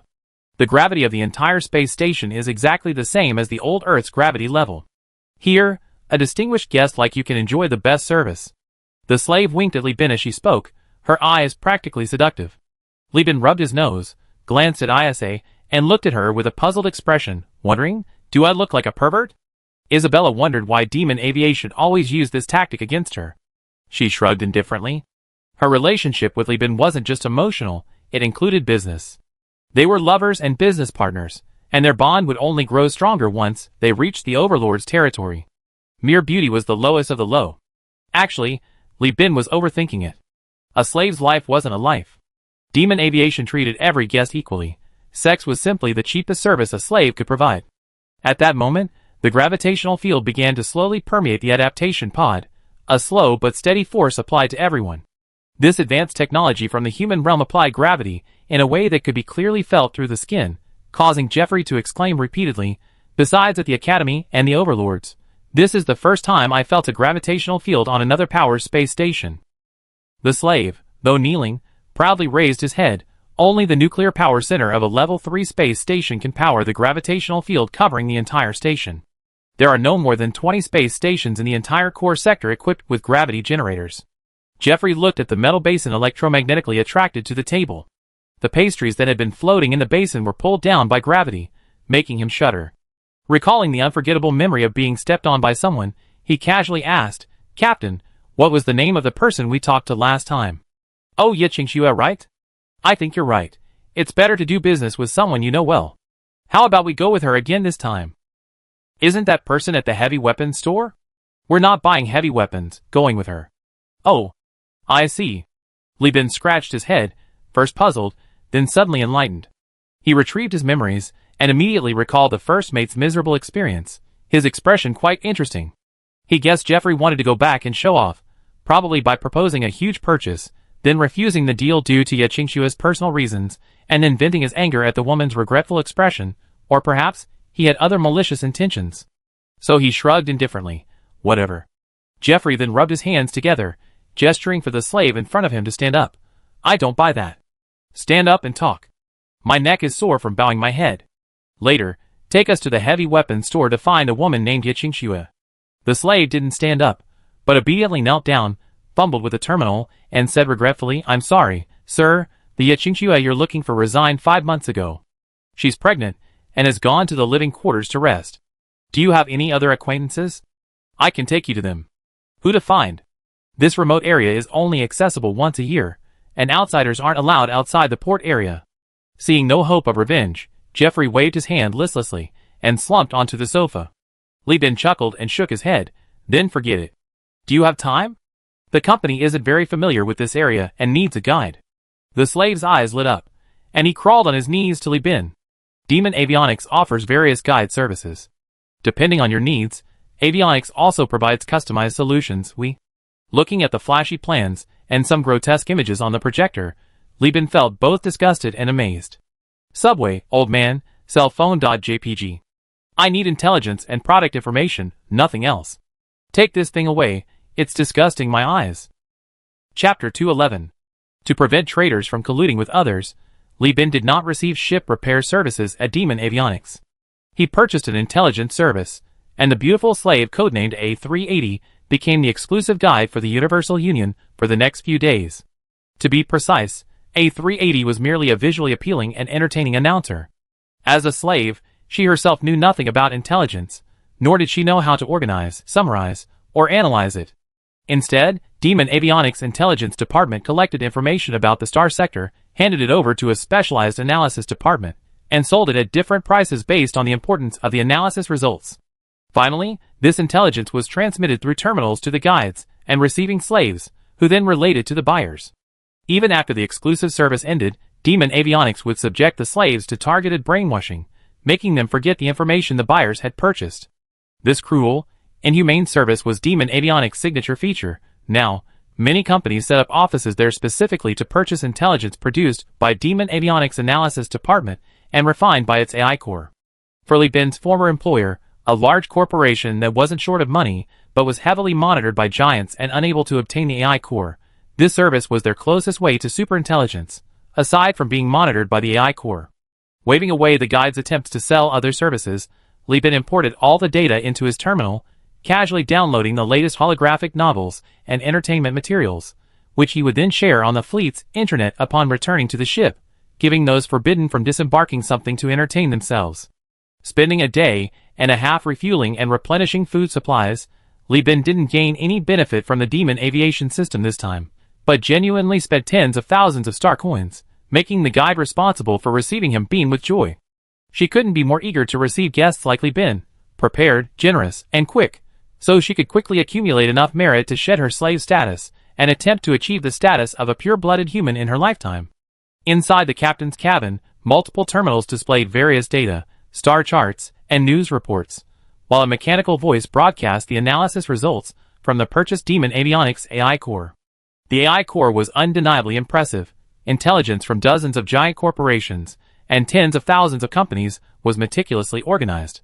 Just as Li Bin was diligently working, the cabin door quietly opened, and Isa, carefully controlling her feet to avoid making a sound with her magnetic boots, cautiously entered. She brought a work meal prepared by the mess hall using fresh ingredients purchased from Demon Avionics, placing it on the table and securing it with magnetic snaps. She then reclined on the sofa, her slender waist arching, leaving several large indentations on the soft fabric. Isa waited for Li Bin to finish, and several hours passed. Only when the shift change bell rang in the corridor did Li Bin snap out of his reverie, his mouth dry and his stomach rumbling. He grabbed his water bag and gulped down half of it, exhaling a stale breath. Only then did he notice the now cold work lunch on the table and Isa, who had been sleeping on the sofa and was now propping her head up, watching him. Her silver hair was tied up, cascading over her shoulders, with the help of an electromagnetic counterweight, and her champagne-colored eyes blinked occasionally. Li Bin stood up, picked up the work lunch, put it in the microwave to heat it, and pressed his rumbling stomach full of water, saying, "Why didn't you call me? Watching you work is quite amusing." Isa covered her mouth and laughed.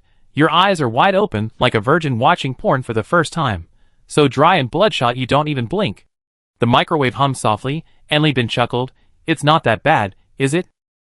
Next time, I should take a picture of you and make you into a meme to put on the internet.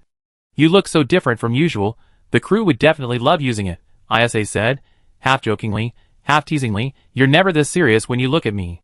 Li Bin, carrying his piping hot work lunch, came to the sofa, sat cross-legged on the floor, leaned back, and rested his head on Isa's stomach. The back of his head was soft, revealing firm abdominal muscles beneath. Isa reached out to massage Li Bin's eyeballs. As her fingers rubbed them, Li Bin groaned comfortably. I have no problem with it. When I was at work, everyone loved using the boss's emojis. Where are Ma Huading's emojis used most? Undoubtedly, within Tingzi company itself. This is a kind of joke among working-class people, a form of light-hearted banter that emerged with the rise of the internet. It's rare in state-owned enterprises and government, but commonplace in private companies. Bosses who would fly into a rage and stop people from using themselves as emojis often end up with even more emojis. And the working class's purpose in creating them shifts from humor to satire. This is the corporate culture of the new era's private companies. Image of a product/service don't play if you don't like it. Then next time I take a picture first, Isa asked after pressing her eyeballs. How's the core sector now? Li Bin opened his lunchbox, took out a packet of nutrient-rich puree with a salt and pepper potato flavor, and started slurping. He mumbled, Demon Avionics' AI core analysis is indeed thorough, but the parts about itself are severely censored. And because Demon Avionics has territorial conflicts with the Overlord's parts are also distorted. The current situation? Well, it's very bad. The sector's diplomatic environment is very poor right now.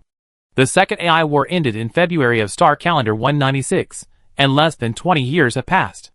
Tachyon Technology and the Overlord haven't recovered from the last war. Other giants are taking the opportunity to probe and expand. Relay communication devices are frequently cut off by local wars, sometimes by pirates, sometimes by freelance mercenaries, but behind the scenes, there are always giants involved. Li Bin opened a can of fruit, revealing sweet juice and apple slices floating on top. He ate with a fork, saying, there's been constant fighting in the western sector. First, the Hell Legion launched an expedition against Kelja Technology Company.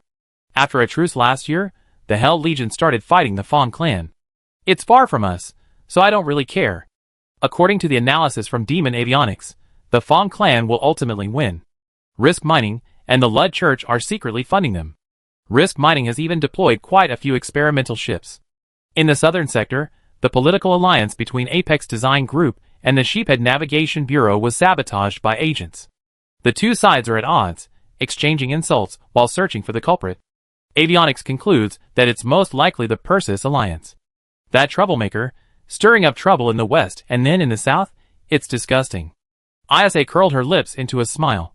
The Persis Alliance is an alliance formed by various planets.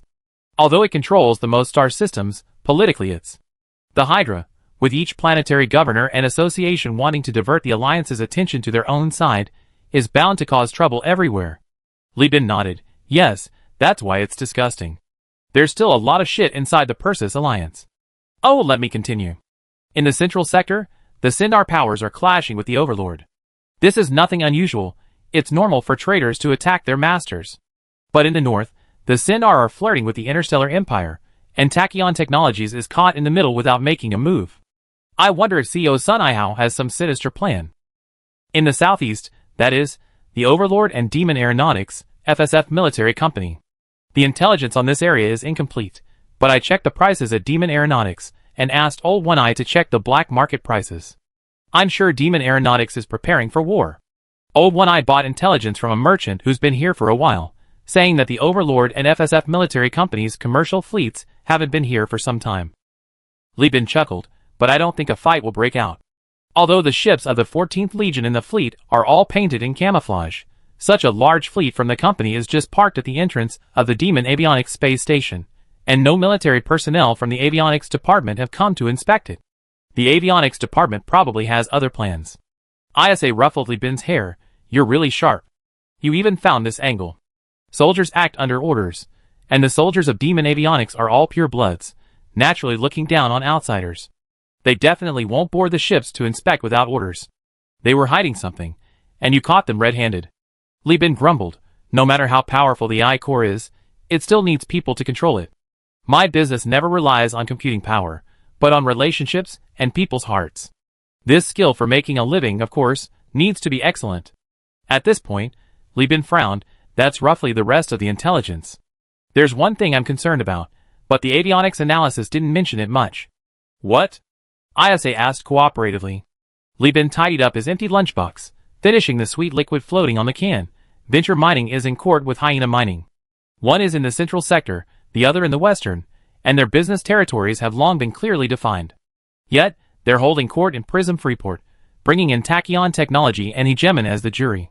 So far, both sides have only sent one delegation to the Interstellar Court, and publicly stated they are seeking a settlement. Li Bin held the last piece of apple, the sweet liquid making his fingers sticky. He fiddled with the oxidizing, blackening apple slice, his eyes full of confusion. Supposedly it's about their respective market share of minerals in the core sector, but the problem is, who brings a general to their delegation in a lawsuit? Demon Aviation even omitted this. If I hadn't reviewed the documents first and roughly memorized the personnel list, I would have completely overlooked it. Chapter 212. Li Bin muttered about the chaos in the core star sector. Isa listened without finding it strange. She was born at the end of the Second AI War, when the Overlord and the Speedsters were locked in a fierce battle. Every family was grieving, husbands cried for their deceased wives, wives for their deceased husbands, children for their parents, and parents for their children and grandchildren. When she grew a little older, the war had only recently ended. The Overlord had suffered heavy losses, initially losing but ultimately drawing a draw. More than 15 capital ships were sunk, and the heavily damaged ships filled the docks of 2 military space stations. This war was the first time the Overlord had faced such a massive disadvantage, forcing them to later use population and ship numbers to fill the battle lines. As a result, even after the war ended, a dark cloud still hung over everyone in the Overlord. As for the disputes among other forces in the star sector, frankly, it was like kids fighting and arguing in elementary school, a daily occurrence.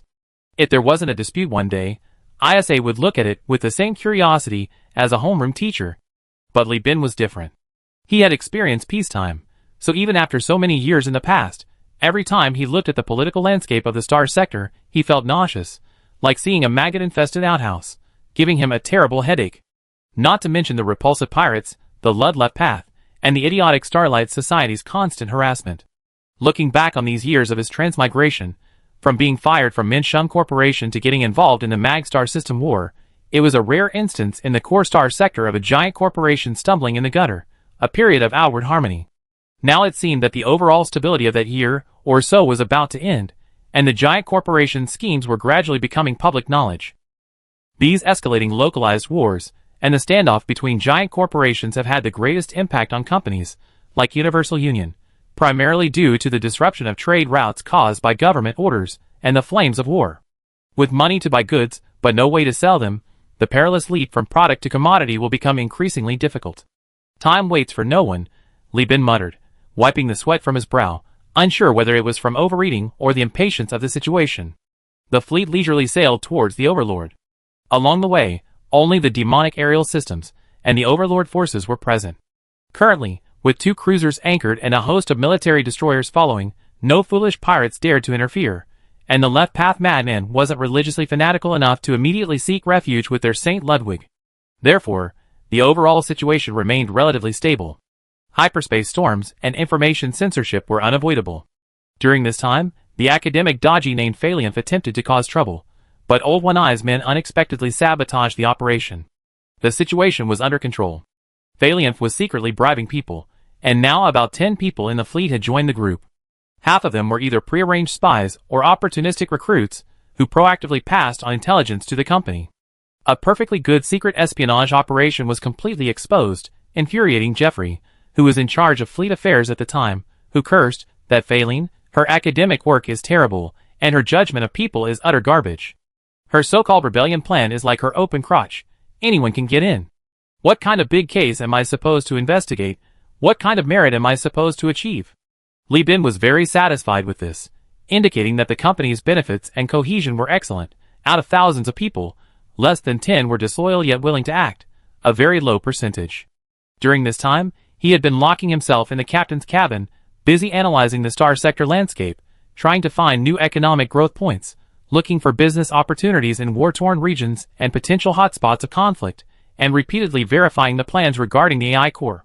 Since Phalianth had already assembled the group, she was determined to betray him. Li Bin had an idea in mind, to use this incident and the AI core to make a fortune. If we don't squeeze every last drop out of her, wouldn't all her hard work have been wasted? This was what Li Bin said, as he suppressed Jeffrey's plan to close the net early. We only need one AI core for now. There will be plenty of opportunities to explore the lost star sector in the future. If all else fails, we can fight the Brighton Alliance for the afterglow. The situation in Elphi is the key. That's our current home base and recruitment point. He who doesn't plan for the big picture cannot plan for the small details. In short, the governor of Elphi must succeed so that we can gain even greater benefits there. The Raven system is a wealthy system in the southeastern quarter of the Korstar sector, under the rule of a hegemon. It was once the hegemon's military front for conquering the Asiatic system to the northwest. Since the line of Sindaria's betrayal, this system, originally planned to become an economic hub, has suspended further economic development. However, it remains renowned for its wealth, thanks to the planet Giangela, which concentrates 90% of the Raven system's riches. The exploration fleet slowly traversed the Raven system, while the bustling trade fleet lined up to enter the jump point. ISA pointed to the star map and explained to Li Bin, the Raven system consists of one yellow dwarf star and 6 planets. 3 of these planets have human settlements. Jianghua, directly under the control of the Overlord, is occupied by refugees and criminals. Asaru, nominally subservient but actually a free planet, and Garnier, an ice volcano planet, is occupied by pirates, illegal mine owners, and miners due to the large amount of volatiles present there. Because the Tianyuan 4 Utopia Group's mega construction was operating in this system, when the Great Collapse occurred, space stations now float on all 3 planets. Li Bin pondered as he looked at the data, thinking to himself, under the rule of a hegemon, how could they allow unrelated forces to build space stations? It's just that there's a looted, abandoned land reclamation platform above Asaru, and an abandoned volatile matter extraction station above Alnial. The latter, due to the harsh environment of the Garnier ice volcano planet, forced pirates and miners to convert extraction stations into settlements. But the abandoned terrain modification platform above Asaru was truly just a massive shell. In the data compiled by ISA, Li Bin even saw numerous records of families and armies under the control of powerful figures using this abandoned platform for personal gain, turning it into a black market for transactions with pirates and merchants. He looked up and, sure enough, saw ISA smiling at him. I already contacted the Montanetta family and the East family. Their agents are waiting for us at the Jiangra space station. Once we arrive, we can start discussing payment. After the company delivers the spaceship in Jiangra, the ship you chose will be loaded with cargo and immediately assigned to a patrol team for a mission. Then, this fleet will be attacked by pirates and wiped out while on duty near Asaru. After that, the company can pick up the cargo from the abandoned terrain modification platform. ISA casually described the fate of a fleet with a cruiser as its flagship, as if it were just a shuttle. Looking at the free planets and pirate dens in the Raven system, Li Bin couldn't help but chuckle. No wonder there are 2 outlaw realms in the Raven system, so that's how it is. But Asaru only has tens of thousands of people, and Garnier only a few thousand. Compared to Giangela's more than 12 million people, they're practically destitute. Can this be explained by the Supreme Overlord? What's inexplicable? Isa giggled, but her eyes betrayed her disappointment. The Overlord is no longer the leader of the army. Even the Supreme Overlord's own family is using this to make money. Why criticize others? True. Chapter 213. The fleet entered the Raven system. Li Bin had just told Anna to turn on her transponder, and was still steering the ship when a patrol team received the signal and flew over immediately. Excuse me, are you Mr. Li Bin from the Universal Alliance? Although it was a deep male voice, Li Bin could detect a gentle, almost tender quality in it. He awkwardly turned on his microphone. I am Li Bin. Before Li Bin could introduce himself, the patrol team ship immediately began to rock rhythmically from side to side. ISA explained, this is a gesture of goodwill.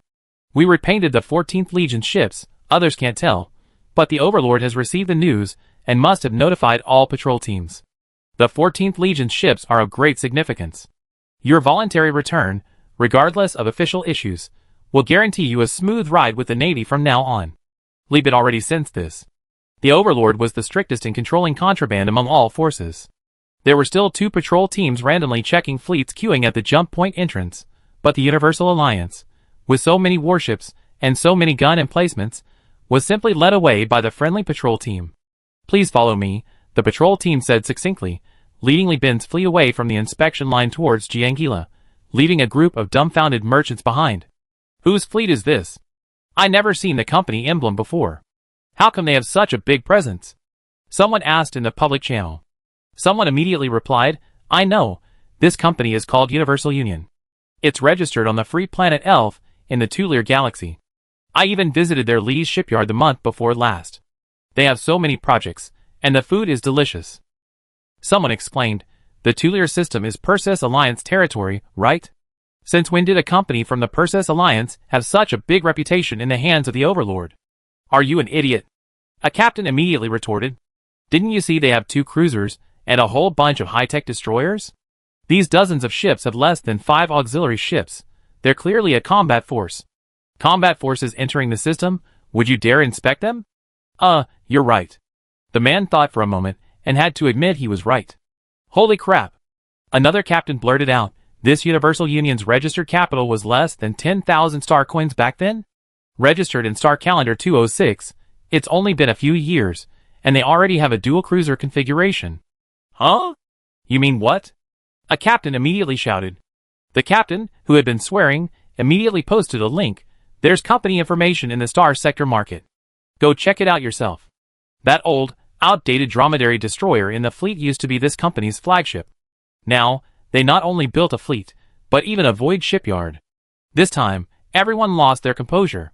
The captains all opened the Star Sector market information and began gathering intelligence on Universal Union. What they found was astonishing.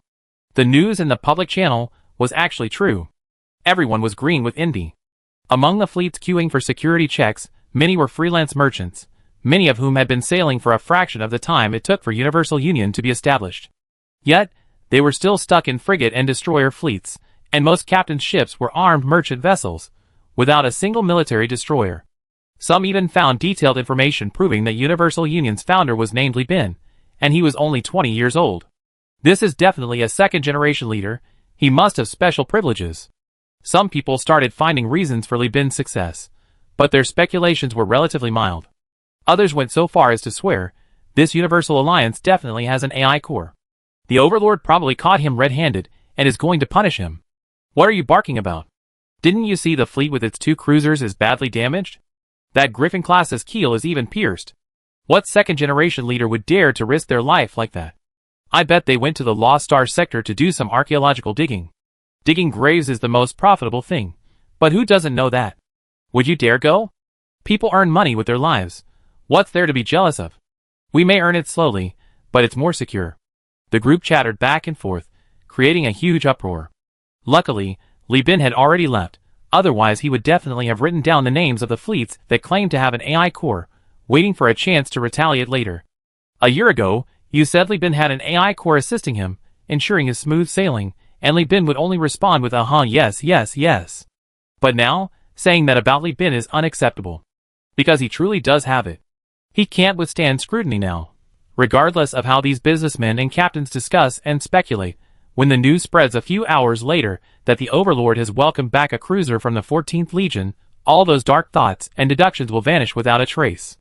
Because this proves that the Universal Alliance did indeed head to the Lost Sector, risking their lives for their future. Captains and businessmen may envy those who make a fortune, but they only have heartfelt admiration for the exploration fleet. The Hyperspace Storm and the Afterglow AI, since the Great Collapse, have destroyed countless fleets, and countless legendary captains of once renown have perished in the dark and dangerous Lost Sector. Jiangra Space Station was eerily quiet today. The usual bustling starships were all ordered to cease their movements. The Joint Exploration Fleet hovered outside Jiangra Space Station, hesitant to approach. Even the usually naively Chungjin was now trembling, biting his lip as he stared blankly at the feedback from the optical observation post projected on the screen. As for Jeffrey, he was drenched in sweat. He looked at Li Bin, his heart pounding. Captain, this isn't right. Is this really to welcome us? You have quite the nerve, expecting an offensive-class capital ship to greet you? Li Bin glanced at the first mate and sneered. This is to welcome the 14th Legion's warships. The Universal Alliance is just basking in their glory. As he spoke, he placed his left hand under the command platform, gripped ISA's hand tightly, and ordered, have the engineering department get to work, remove the paint, reveal the true appearance of these ships. Aye, Captain. 2 hours later, the Griffin-class, Hammerhead-class, Armor-piercing class, and Vengeance-class ships had all had their gray paint removed, revealing a bright orange and gray-black exterior. After the frantic engineering department returned to the fleet in their repair platforms, a grand and stirring military symphony roared forth, amplified by relay communicators and resounding throughout the entire galaxy. The marching drums beat cheerfully, and trombones and trumpets sang in chorus, as if urging the warships adrift at sea to return to their ranks. Before the fleet cobbled together from a motley collection of spaceships from various countries, lay a vast open space. On the massive steel structure of the Jianghua Space Station, 15 kilometers in diameter, were various portholes and lights, seemingly covered in eyes. These lights now uniformly emitted a yellow and black glow, reflecting the insignia of the 14th Legion. Between the space station and the exploration fleet were two long lines of superpower warships lining the way, offering a welcoming welcome. From the outermost ranks of the Overlord Patrol, comprised of the typical escort ships like the Gladiator gunboats, Shepards, and shuttles, to the destroyer fleet of the Enforcer class and Manticore class, the fleet marched on. The warships, arranged symmetrically in pairs, lowered their bows in salute after the Griffin-class ships passed. Next came the cruisers, Falcon class, Eagle class, Mora class, and Dominator class, lined up one after another, guns pointing upwards, bows downwards. The aircraft carrier decks were filled with impeccably dressed Overlord crew members, a dense mass of heads that was difficult to discern from a distance. Further ahead were the only two capital ships responsible for protecting the Jiangla Space Station, the offensive class. The trident-shaped hull was ancient and menacing, with three large ammunition bays housing Devastator cannons. Heavy armor plating across the hull resembled interwoven dragon scales. Two internal heat pulse cannons, requiring the entire sides of the hull to be filled, were mounted on the front. Their barrels were large enough to fit a truck, gleaming coldly in the yellow light of the yellow dwarf star. The two ships advanced like dragons bowing their heads. These ships, built after the establishment of the Overlord, even as capital ships, had to bow to the Griffin-class cruisers of the Universal Alliance fleet. When Li Bin led his fleet to the Jianghua Space Station, the two rows of warships that had been welcoming them raised their heads in unison as the military music reached its climax. The moment the music ended and the quiet silence returned, a barrage of cannon fire erupted. The brief silence was instantly shattered as torpedoes, missiles, electromagnetic railguns, rapid-fire cannons, and even heat-pulse cannons unleashed a deafening barrage of fire. Outside the space station, the live ammunition of these cannons exploded, creating a dazzling and intense space fireworks display. The shockwaves from the explosions shook all the ships below the cruiser. Shu Jin and Wahab gripped the armrests of the captain's platform, watching in horror as the Overlord flaunted his military prowess, utterly shocked. The Jiangla Space Station stood firm amidst this turmoil, its presence steadfast and unwavering. In the military port's berthing area, hundreds of soldiers in uniform, wearing the Overlord's insignia, stood in neat rows. They were divided into two groups, gathered under two flags emblazoned with their family crests, hands behind their backs, chests out, eyes fixed straight ahead. At the very front of the column, Logan Montanetta, in his military boots, looked up at the battered exploration fleet anchored below, puffed out his cheeks, and strode forward. Chapter 214. The entire airport was solely for the Universal Alliance fleet. Therefore, although the fleet had a considerable number of ships, including two cruisers each occupying a separate berth, the multi-tiered airport still felt quite spacious after all the ships were docked. Logan watched Li Bin disembark from the enlightened beast, his lips twitching. He tried hard to maintain a serious expression, but the faint smile was impossible to suppress. How could he not be happy? Originally, helping Isabella's real name, which she mentioned during her initial introduction, find a place was merely a side benefit, stemming from family duty and personal relationships. Covering her entry into the Universal Alliance was just a secondary matter, no more troublesome than using connections to infiltrate the Redemption War. Konda had promised to arrange an officer position for Li Bin years ago, but it was rescinded due to Isabella's sensitive identity. He had promised to compensate Li Bin, and he still owed him that. Who would have thought Li Bin was truly capable of pulling off such a feat? After a year and a half of relative calm following the war, he set sail again, returning with a fleet of the 14th Legion. This man is truly capable, he's genuinely generous with gifts. Even the Supreme Overlord was alarmed. If Li Bin hadn't maintained strict information control until the ship entered the Overlord's sphere of influence, preventing the Overlord's leadership from being distracted, it wouldn't have been Logan presiding over the return ceremony in the dock area. Even the governor of planet Jiangla originally wanted to preside over the ceremony, but the Montanetta and East families used their connections and promised benefits to persuade him to turn back. Once the holographic video of the return ceremony is recorded, Logan's face will be renowned throughout the Overlord's households along with this Griffin-class ship. Therefore, how could Logan not be overjoyed? He was secretly grinning from ear to ear, and just now, he was hiding in the bathroom, covering his mouth and giggling incessantly. As Li Bin and his men approached, Logan stepped forward and, with a swift snap, gave a military salute. Li Bin, in turn, bowed respectfully with one hand on his chest, a merchant salute. Logan then took the lead in the ceremony, leading Li Bin to appear before the cameras. During the brief moment of posing for photos and shaking hands, the two discreetly connected a wire and began chatting under their helmets. Li Bin grinned at the camera, his voice squeezed out through clenched teeth. Isa couldn't show her face, so she didn't come out. There are too many people here. Are there any members of the Eisen family? Think of a reliable way to get her down. Logan straightened his back for the photos, and only after the reporter from the Supreme Overlord's war warning gave him a thumbs up, indicating that today's headline was secured, did he feign delight and chat with Li Bin. The Griffin class is very rare even in the 14th Legion's ranks. This matter has alarmed the Supreme Overlord, so how could the Eisen family, as a war family, not join in the fun? Their family members at the Jiangra military base also participated in the ceremony, and are currently watching from the back of the crowd. Don't worry about it, I arrange it. Li Bin nodded, adopting a formulaic conversational style. His expression was joyful, but his tone was rather bored. After the photos are taken, can I just hand the ship over to you? And while I'm at it, can the reporters photograph you more and me less? Isn't becoming a big celebrity in the underworld good? It's not bad. I'm a businessman, Li Bin said helplessly. I still need to take advantage of Suzy in the future. If I become too famous here, it won't be convenient for me to criticize you in Suzy's eyes. Logan asked curiously, I'm a military officer in the underworld, and you're going to criticize me to my face? Isha told me a lot about you. You don't know me well, but I know you very well, Li Bin replied. You and Isha have been friends since childhood. She said she considers you her older brother, so I should call you brother-in-law. She said I don't need to pretend in front of you, so I won't. You and Isabella, Logan's pupils contracted, but thankfully, he remembered they were in a public place and didn't utter a curse. He truly hadn't expected that the proud and aloof Isabella, known as the unattainable beauty of the Brown family, would be involved with Li Bin so quietly. No wonder Li Bin returned the warship so readily. Isabella had certainly been whispering sweet nothings in his ear. Logan felt a little dizzy, looking at the nonchalant Li Bin, and began to doubt whether his decision to send Isabella aboard the ship had been correct. Brother-in-law, hurry and think of a solution. I, your brother-in-law, know nothing of etiquette. This is such a big matter, even the Supreme Overlord is watching. If I, your brother-in-law, make a mistake, it won't just be me who embarrasses myself, it will be a slap in the face to the Overlord. Li Bin's words were sincere, and Logan swayed, almost losing his balance. He took a few breaths and said repeatedly, you can leave after the recording is finished. I make up a reason, but there's one condition.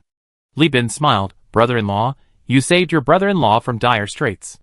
I agree to 10 of your conditions, let alone one. Just one, that is, don't call me brother-in-law anymore, and don't call yourself brother-in-law.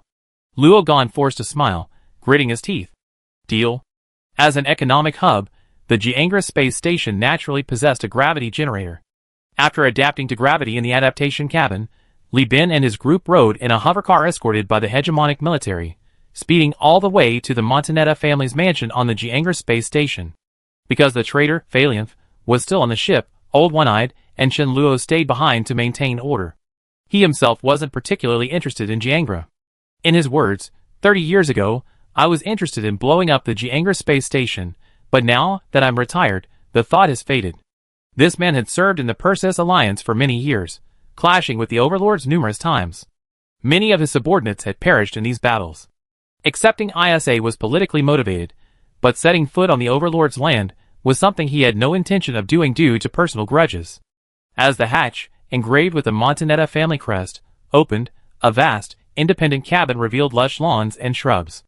Illuminated by a massive light source simulating the yellow glow of a star, suspended from the dome, the verdant leaves were still adorned with artificial raindrops. Simulated natural winds, fanned by blades, brought in fresh air distinct from the cabin corridors. Below the space station lay a jungle planet. Wealthy families could purchase expansive plots of land on the space station to build virtual resorts. Those broadleaf saplings that could fetch hundreds of star coins in Elf were commonplace here. The breathtaking scenery moved everyone for a few seconds. Then Jeffrey and Li Chongxin continued their conversation about their experiences upon entering the port. Jeffrey, fiddling with the natural cigarette he brought, popped it into his mouth. My goodness, that's an offensive class. The oldest capital ship, modernized over the years, still holding its own in the main fleet. Li Chungjin clicked his tongue in amazement. I heard the Overlord has 100 offensives. How much iron would it take to build so many? First of all, the offensive class is just the oldest military capital ship designed by the human territory's official authorities. In terms of size alone, the oldest capital ship is actually the Atlas-class super freighter. Secondly, you're trying to make dumplings out of nothing. 100 offensives. Where would you find that? Isa's voice came from outside the door. A beautiful woman dressed as a hovercar driver removed her driver's hat, revealing her neatly tied hair, which Li Bin had helped her with, and corrected the first mate. Li Bin asked in surprise, "When did you infiltrate the driver team?" Logan replaced all the personnel taking over the fleet with members of the Montanetta family a long time ago. He arranged for me to infiltrate the takeover team, disguised as a driver, and come with you all. As Isha was speaking, the courtyard gate closed, severing the Montanetta family's connection with the outside world and sealing the secret within. At this moment, the mansion gate opened automatically, and a handsome man, not very old, but with weathered eyes and a melancholy expression, strode out. He looked at the crowd following the sound, his gaze quickly sweeping over them until he saw Isha. His eyes remained fixed on her, as if afraid she would disappear if he missed her. He hurriedly ran up, weaving through the crowd, and rushed to Isha. He pressed his hands against her face, looking her over from left to right, then at her hands. Li Bin turned his head to look, and was shocked to see glistening tears in the man's peach blossom eyes. He choked out, "I told your second aunt to send someone to pick you up a long time ago, but those people from the Montanetta family said it was dangerous, that they be exposed, and refused no matter what. They're supposed to be in-laws, huh? They're all cold-blooded. It's good you're back, it's good you're back. Isabella, don't leave anymore. Come live with your second uncle at the Montanetta family's house. You coming with me will also keep those scoundrels in check." Isabella awkwardly had her hand squeezed by the man who called himself her second uncle. The man kept rambling on, complaining and crying. The more Li Bin looked at him, the more he thought this man resembled Logan. He wondered if this man was Logan's father. Logan seemed like a straightforward person, so why was his father so fussy? Isabella quickly changed the subject. "Second uncle, let me introduce you. These are my colleagues. Li Bin, this is my second uncle." The man turned around, as if seeing everyone for the first time. He straightened his clothes and bowed formally. "Greetings, everyone. My name is Lone Brown Montanetta, Isabella's second uncle." Isabella added leisurely, "Also, Logan's grandfather." "Ah!"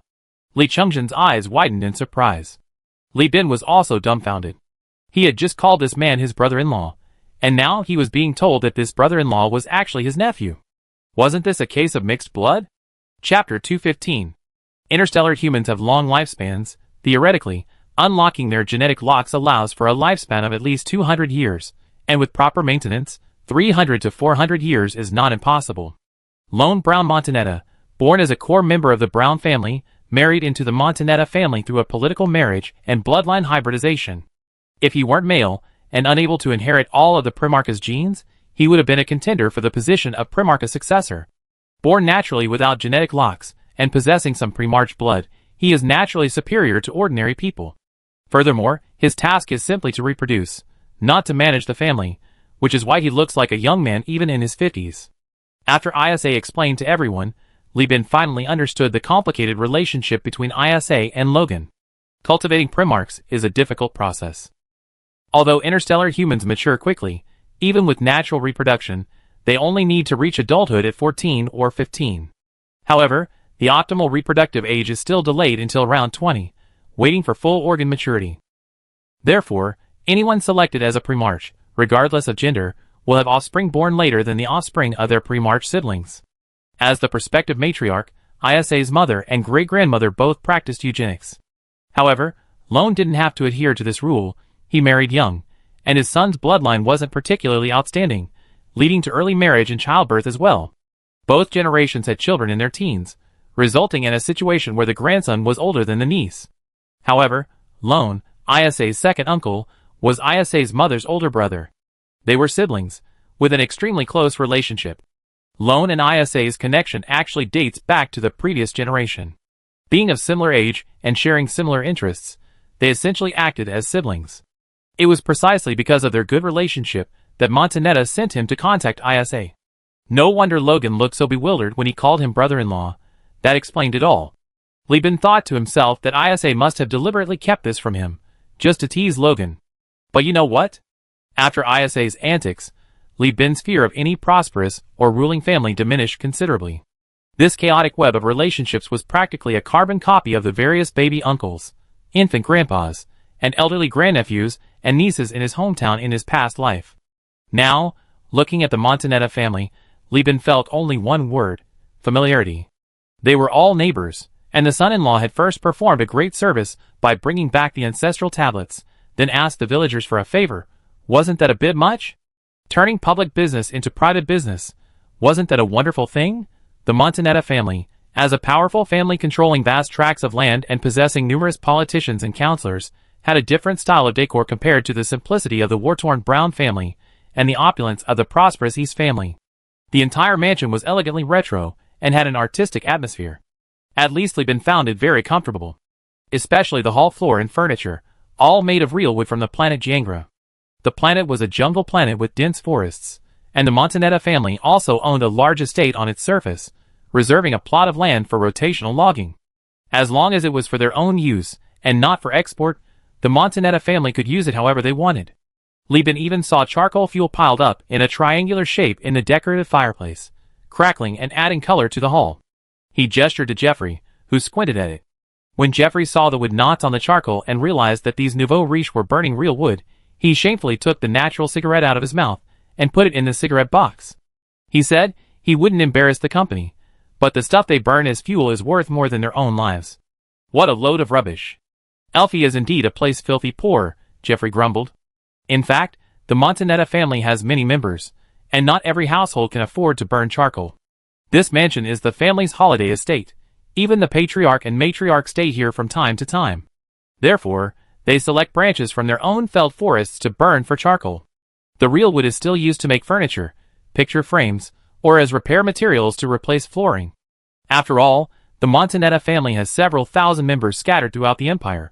One piece of land is hardly enough. Burning charcoal here is simply a matter of proximity and privilege. Luo led everyone to sit down. ISA chatted with Luo in about everyday matters, and Luo An's eyes remained red as he spoke of his family's destruction, lamenting incessantly.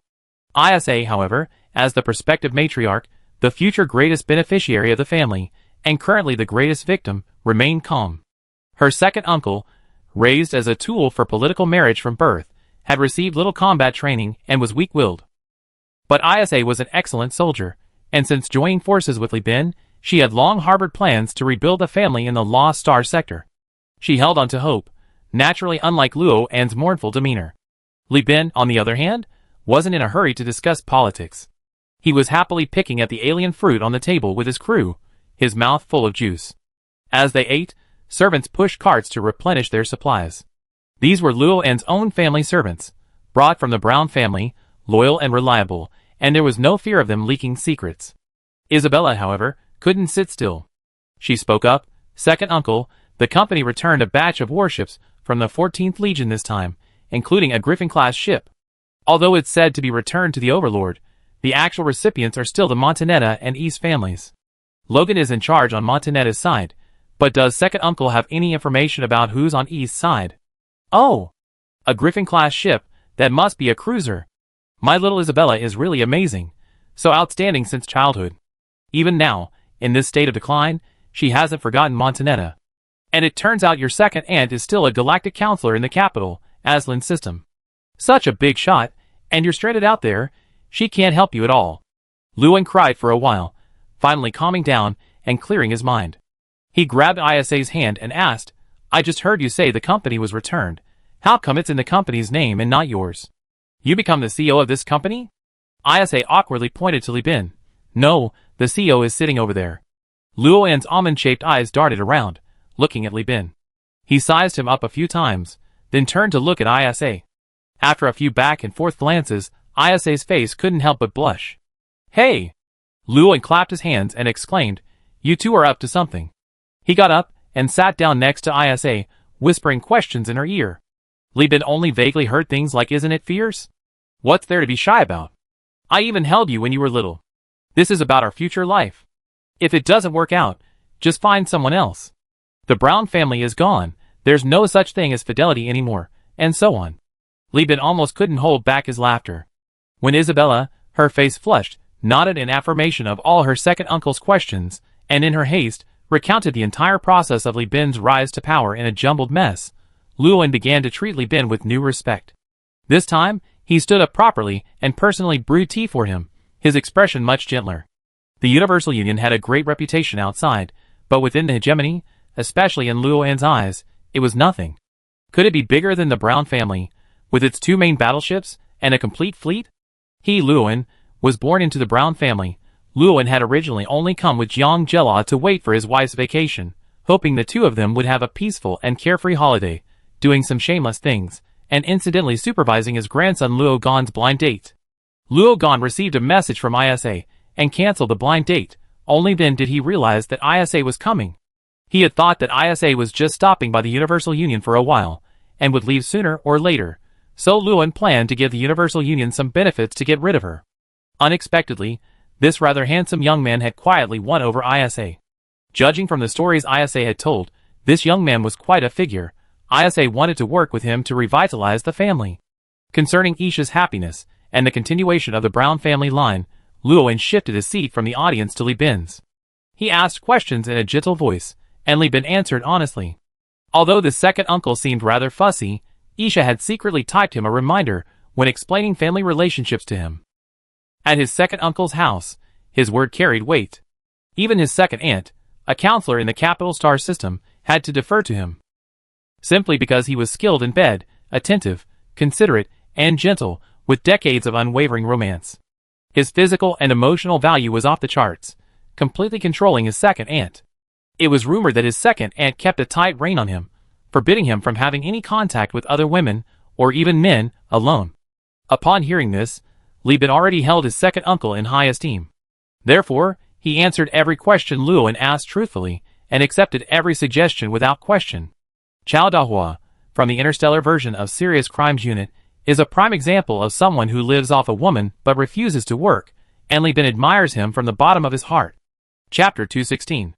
At the Jiangra space station, in the Montanetta family's virtual mansion, elegant interiors were adorned with portraits of outstanding members of the Montanetta family throughout history. In the Perseus star system, portraits were a luxury. Only the middle class, seeking a hollow sense of prestige, would hastily display photographs, as if possessing a picture of their ancestors would elevate their own status. However, the portraits in this mansion depicted individuals who had truly made outstanding contributions to the family and the overlord. Some were even younger than Luowen, but death, always accompanied by the suddenness of war, had claimed them all in the Second AI War. Under the gaze of countless fallen Montanetta members, Luowen was extremely satisfied with Li Bin. Although Luowen did not publicly participate in council affairs, he was adept at managing his politician wife. His ability to read people and understand their thoughts was first-rate. After settling the matter with Isha, he could discern whether someone was telling the truth in just a few words. Faced with this question, Li Bin didn't hide anything. He even openly confessed that he was a virgin, that he had given his first time to Isabella, and he seemed very proud of it, appearing extremely old-fashioned. Li Bin's handsome appearance goes without saying. He was also clear-headed, had high emotional intelligence, and his family management philosophy perfectly aligned with Luowen's philosophies. Like harmony in the family brings prosperity, and unity among the clan can overcome any obstacle. Li Bin treated Luowen with the same attitude he had towards elders in his previous life, always managing to tickle the sore spot of this seemingly young but actually grandfatherly man. As for how satisfied Luowen was with Li Bin, just look at Luo Gan's miserable face. He returned to the mansion in high spirits, only to be immediately pulled away by his grandfather, who, without hesitation, blurted out, "The Montanetta and East families receive so much from the Brown inheritance. Can you bear to see Isabella suffer? I don't ask you to fight the Eisen family for Isabella. I only ask that you, for the sake of the Brown family blood flowing in your veins, lend Isabella a hand and help your uncle." Lone said a lot, and Logan listened silently. He had no power to refuse his grandfather, who was the undisputed head of the family. Lone's emphasis on family and blood relatives was evident in his attitude towards Isabella, and he had also devoted considerable effort to his grandson, Logan. The destruction of the Brown family, and the deaths of his parents and brothers were devastating for Lone. He almost committed suicide back then, and if it weren't for his wife's desperate pleas, he might have died long ago. Logan helped Isabella back then partly because of his grandfather, and now that his grandfather had seen his niece with his own eyes, He was overwhelmed with emotion. Asking for his help was, in essence, a way of compensating for his guilt towards all his family members by transferring it to Isabella alone. Even if Logan were utterly cold-blooded and indifferent to family ties, he would still have to comply out of respect for his grandmother, who always obeyed his grandfather.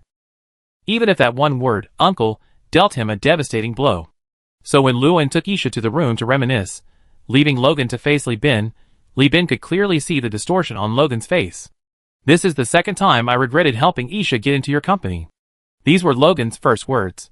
"Do you want 2 military cruisers, or something else? Let me make this clear. This is the most sincerity I can offer the East family by using Grandma's name. The East family is a prosperous family.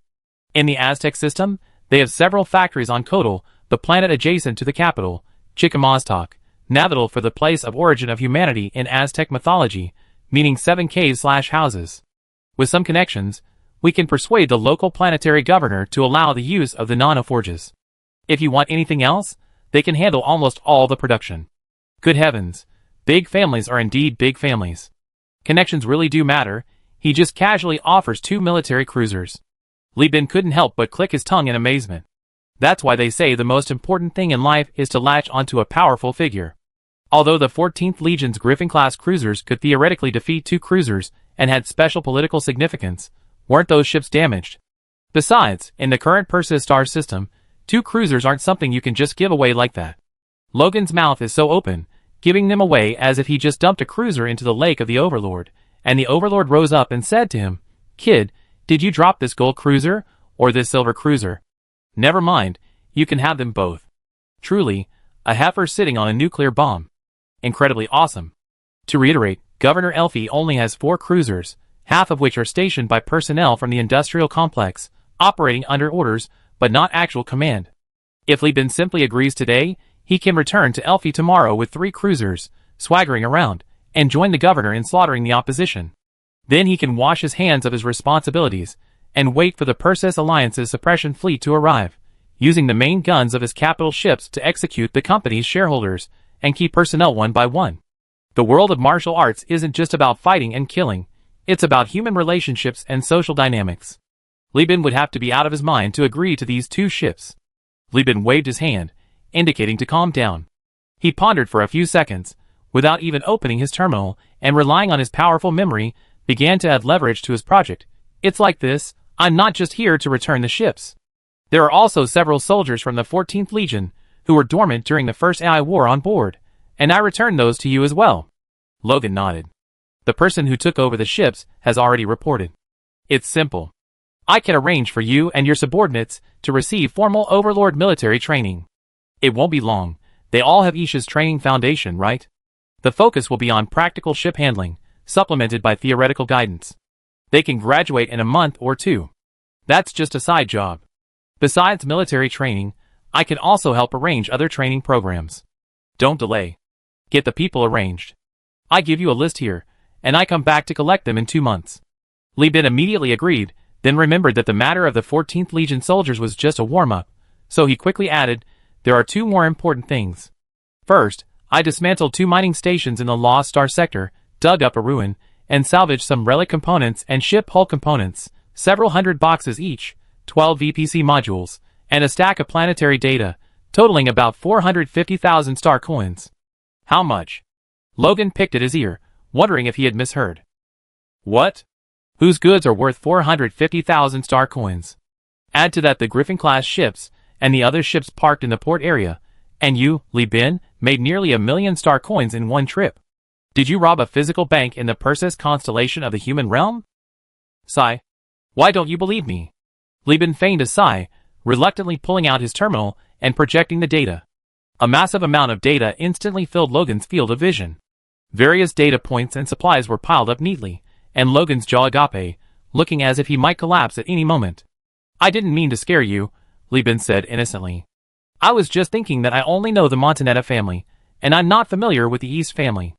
I heard they're in the industrial sector, whether it's shipbuilding or maintaining space stations, they need hull components and relic components. I was thinking of asking you, my nephew, to help me introduce them. I sell these things to the East family, and they can pay the bulk of the cost with the products. I know that industry is very focused on cash flow, so I only need about 100,000 star coins. Don't laugh at me, but I went out with 300,000 star coins in my pocket. I spent 160,000 on the ship purchase, and then there were all the repairs and supplies. Going out has cost me countless expenses. In the past year or so, I've been running around, burning through 40,000 star coins just on fuel. I only have 24,000 left in my pocket. I'm panicking, Li Bin said, noticing Luo Gan's pale face. He gasped, covering his mouth with his hand, as if belatedly realizing his mistake. Sorry, I shouldn't have called you nephew, it's my fault. Luo Gan quickly reached out and grabbed Li Bin's hand, shaking it vigorously. No, you are my uncle, and I am your nephew. There's absolutely nothing wrong with that. What a joke. That's almost 500,000 star coins. 500,000 for a single word like nephew. Is that a problem? Li Bin is perfectly fine. Chapter 217. Most people might think, 500,000 star coins. Such a huge piece of meat passing through my hands. How much profit will I make? But Logan Montanetta was different.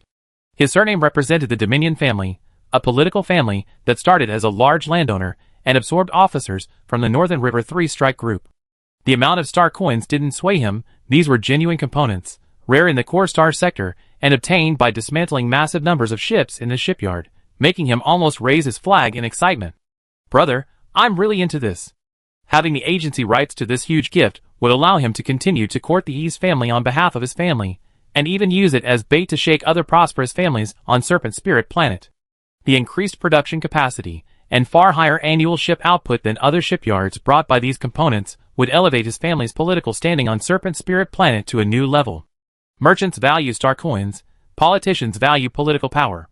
It's important to understand that the Second AI War was only about 20 years ago. The Overlord suffered heavy losses in the last war. Now, not only are its 14th Legion ships scarce, but even the number of its conventional offensive-class capital ships and Legion-class carriers has plummeted to an all-time low. To maintain its dominance in the core sector, the Overlord's leadership has practically squeezed its production capacity to the limit, producing large military ships at a rate of 2 cruisers per year and 1 capital ship every 3 years, many of which are salvaged from battle-damaged vessels. In contrast, Tachyon Technologies produces 1 capital ship every 5 years and 2 cruisers every 3 years, and this is despite Tachyon Technologies placing massive orders for basic components with the Persis Alliance. Based on this, the components been salvaged from mining stations and ruins could be incorporated into the production plan after only a very short adjustment period. Those rare relic components, seldom found in the core star sector, could even be used to repair the wreckage of the 14th Legion ships lying in the ship graveyard due to a lack of manufacturing technology. This could repair at least 2 14th Legion cruisers.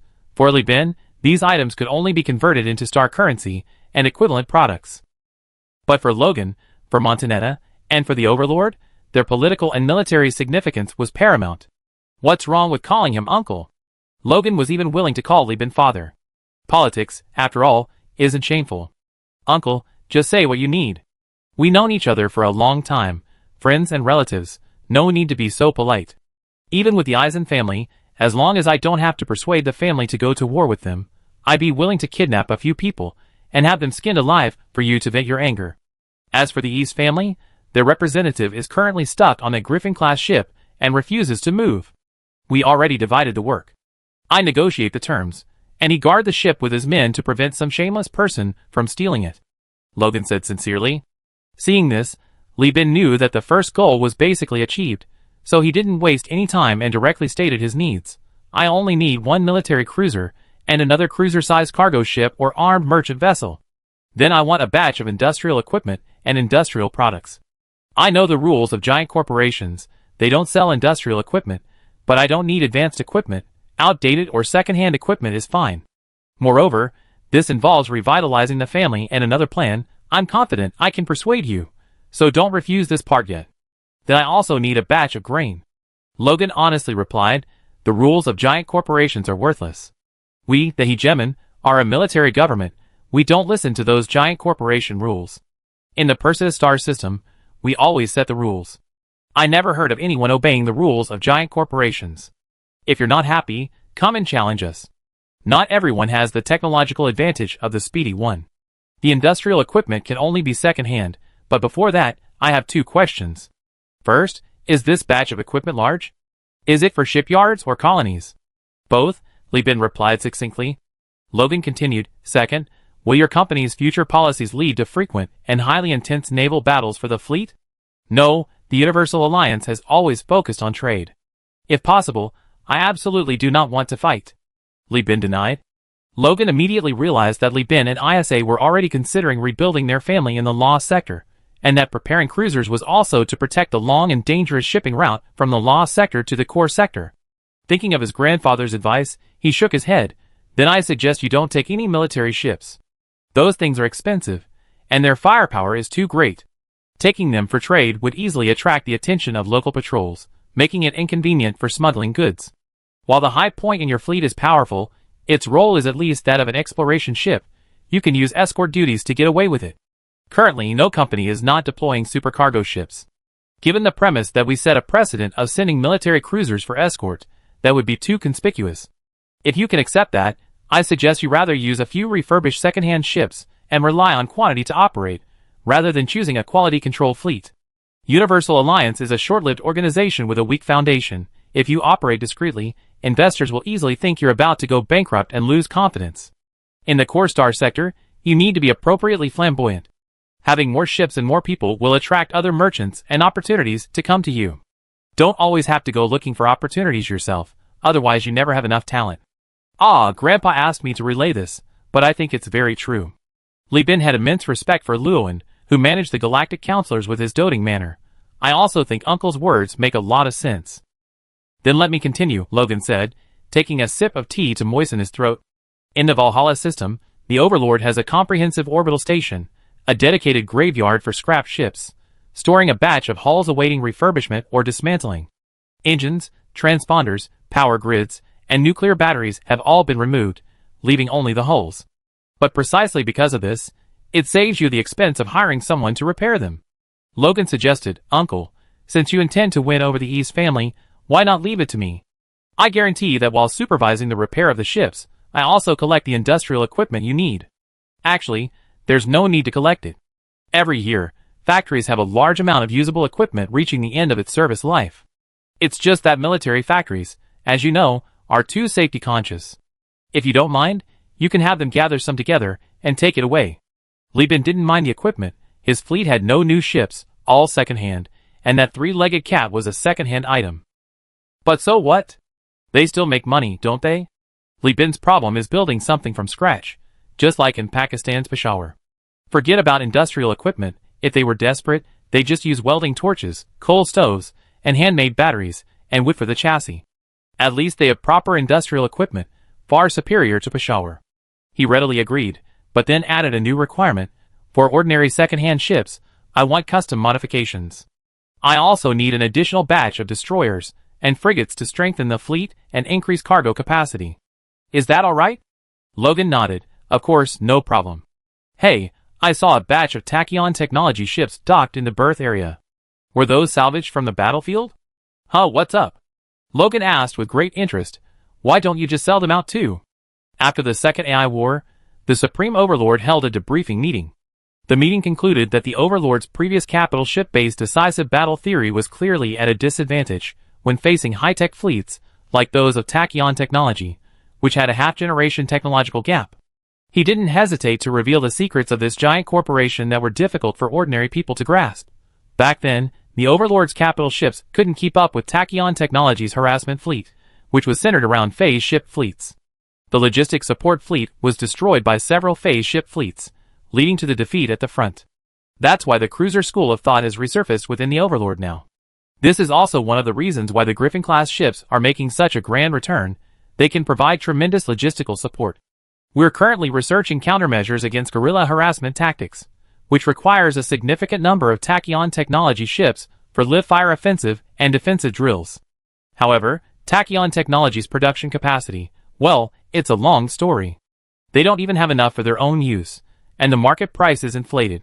If you're willing to sell, I can try to acquire a fleet of military destroyers and a batch of cargo ships, all second-hand, but in sufficient quantity. Without an inside source, Li Bin wouldn't be able to find this kind of military intelligence even if he thoroughly searched the public market. He half-jokingly asked, such a good deal, only a batch of tachyon ships? Logan grinned mischievously. 114th Legion Griffin, a batch of goods worth 450,000 star coins for 2 cruisers destined for the scrapyard, and a batch of industrial equipment. It doesn't seem worth it, does it? Adding a little more would be more reasonable. As for the quantity, that depends on the operation. Li Bin looked at Luo Gan and thought to himself, as expected of someone from the ruling family, he's really quick-witted. Chapter 218. In the Montanetta Void Mansion, charcoal crackled and sparks fell onto the charred iron sheets. Servants, mindful of their surroundings, swept away any potential fire hazard. Logan's heart trembled again in the hall. He thought to himself, Isabella truly is my good aunt. She found such a good son-in-law who knows how to make money and share profits. This family is really taking off. Overseeing the allocation of components to the East family further strengthened their alliance. With the Griffin-class weaponry in hand, warring families would be lining up to become part of the new Iron Triangle. Under these circumstances, the Eisen family would never dare to try again to force the 2 major families to hand over the Brown family members who had married into their clans, and the Brown descendants scattered across the Montanetta family farm, disguised as army officers trained by the family, no longer needed to worry about being betrayed. It's all settled. Everything's settled. Logan was about to rush back to inform his family, but Li Bin pressed him down again. Don't rush. We only just settled one thing. There's another I need to tell you, or rather, talk to the Overlord about. What is it? Logan was in high spirits, beaming with confidence. Li Bin smiled slightly. I want the Overlord to further support Governor Elf's independence. What did you say? Logan was dumbfounded. He grabbed his hair, unsure if he misheard due to the overwhelming amount of good news, or if Li Bin had gone mad. Why support Governor Elf's independence? Wasn't he planning to establish his own colony? Why was he now plunging back into the vortex of the core star sector? Seeing this, Li Bin revealed that Elf's status as a free planet was being secretly manipulated by the Industrial Complex Association, an agent of the Perseus Alliance, and that Governor Elf's determination to become independent and his plan to establish the Quartz Society were all laid bare. This intelligence wasn't new. The Overlord had already learned most of it from Konda during the Battle of Konda. Logan, who had infiltrated the Redemption Officers Corps, had personally reviewed the intelligence. But he still sat there, listening to Li Bin's detailed explanation. This is the current situation in the two-layer system. The Perseus Alliance is too fragmented. Kazalin, as the core of the Alliance's industry, can't even truly control the system, allowing the miners to rebel and occupy the Turian space station. Even Elf is restless. I think this is a good opportunity for the Overlord. What opportunity? Li Bin held up a finger, making a needle-pricking gesture, an opportunity to plant spies in the Perseus Alliance. The Overlord failed to achieve its goals in the 2 AI wars. Although Tachyon technology is on the opposing side, after listening to your analysis, I realized that Tachyon, with its technology but no production capacity, isn't actually that scary. What's scary is the Perseus Alliance, which can continuously produce military equipment for Tachyon. Its relationship with Tachyon is comparable to that of the Church of Benedict and the Overlord's allies. The system is more compatible, allowing the hegemon's production capacity and military advantage to be caught up. If we can sow discord among the puppet-free planets within the Perseus Alliance territory, and even further induce member planets to defect, then in the next war, the hegemon will crush Tachyon technology in terms of production capacity. Logan nodded, and then shook his head. What you said makes a lot of sense. In fact, the hegemon has been sending agents to sow discord between Tachyon technology and the Perseus Alliance in the past, but without success. That's because the hegemon went too far in the early years, making other free forces distrustful, which also made it difficult for the hegemon's agents to carry out their work.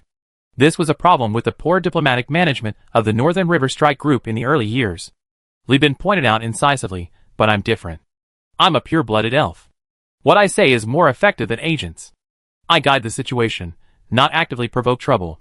As far as I know, Governor Elfie's determination to become independent is unwavering. She has been steadfastly pushing forward with the plan to eliminate the Industrial Complex Association, rather than having agents pay to fabricate a rebellion. These are fundamentally different things. Li Bin said, opening a star map and pointing to the planet Elfie, located in the heart of the Perseus constellation, adjacent to the Kazalin Industrial Hub. Imagine if Elfie succeeds in becoming independent.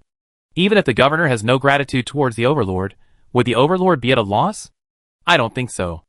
A governor who succeeds in becoming independent will only have one option, to fight the Perseus Alliance to the end. Otherwise, if she fails, the consequences won't be as simple as becoming a rubber stamp again. she herself will certainly not survive. Even for her own life, she would fight to the end. If, and I mean if, the third AI war breaks out, and Elfie successfully becomes independent, what choice will Governor Elfie make to protect herself? She will try every means to harass and hinder Kazlan's industrial production, or lobby the locals to secede. In any case, her existence will be a thorn in the side of the Persis alliance. Li Bin scratched his head and said, Elfie will become a corn on Persis's long leg, a hemorrhoid hanging from its eye, a tick biting its testicles, making it uncomfortable and restless. If one planet becomes independent, and it's like this, what if several come?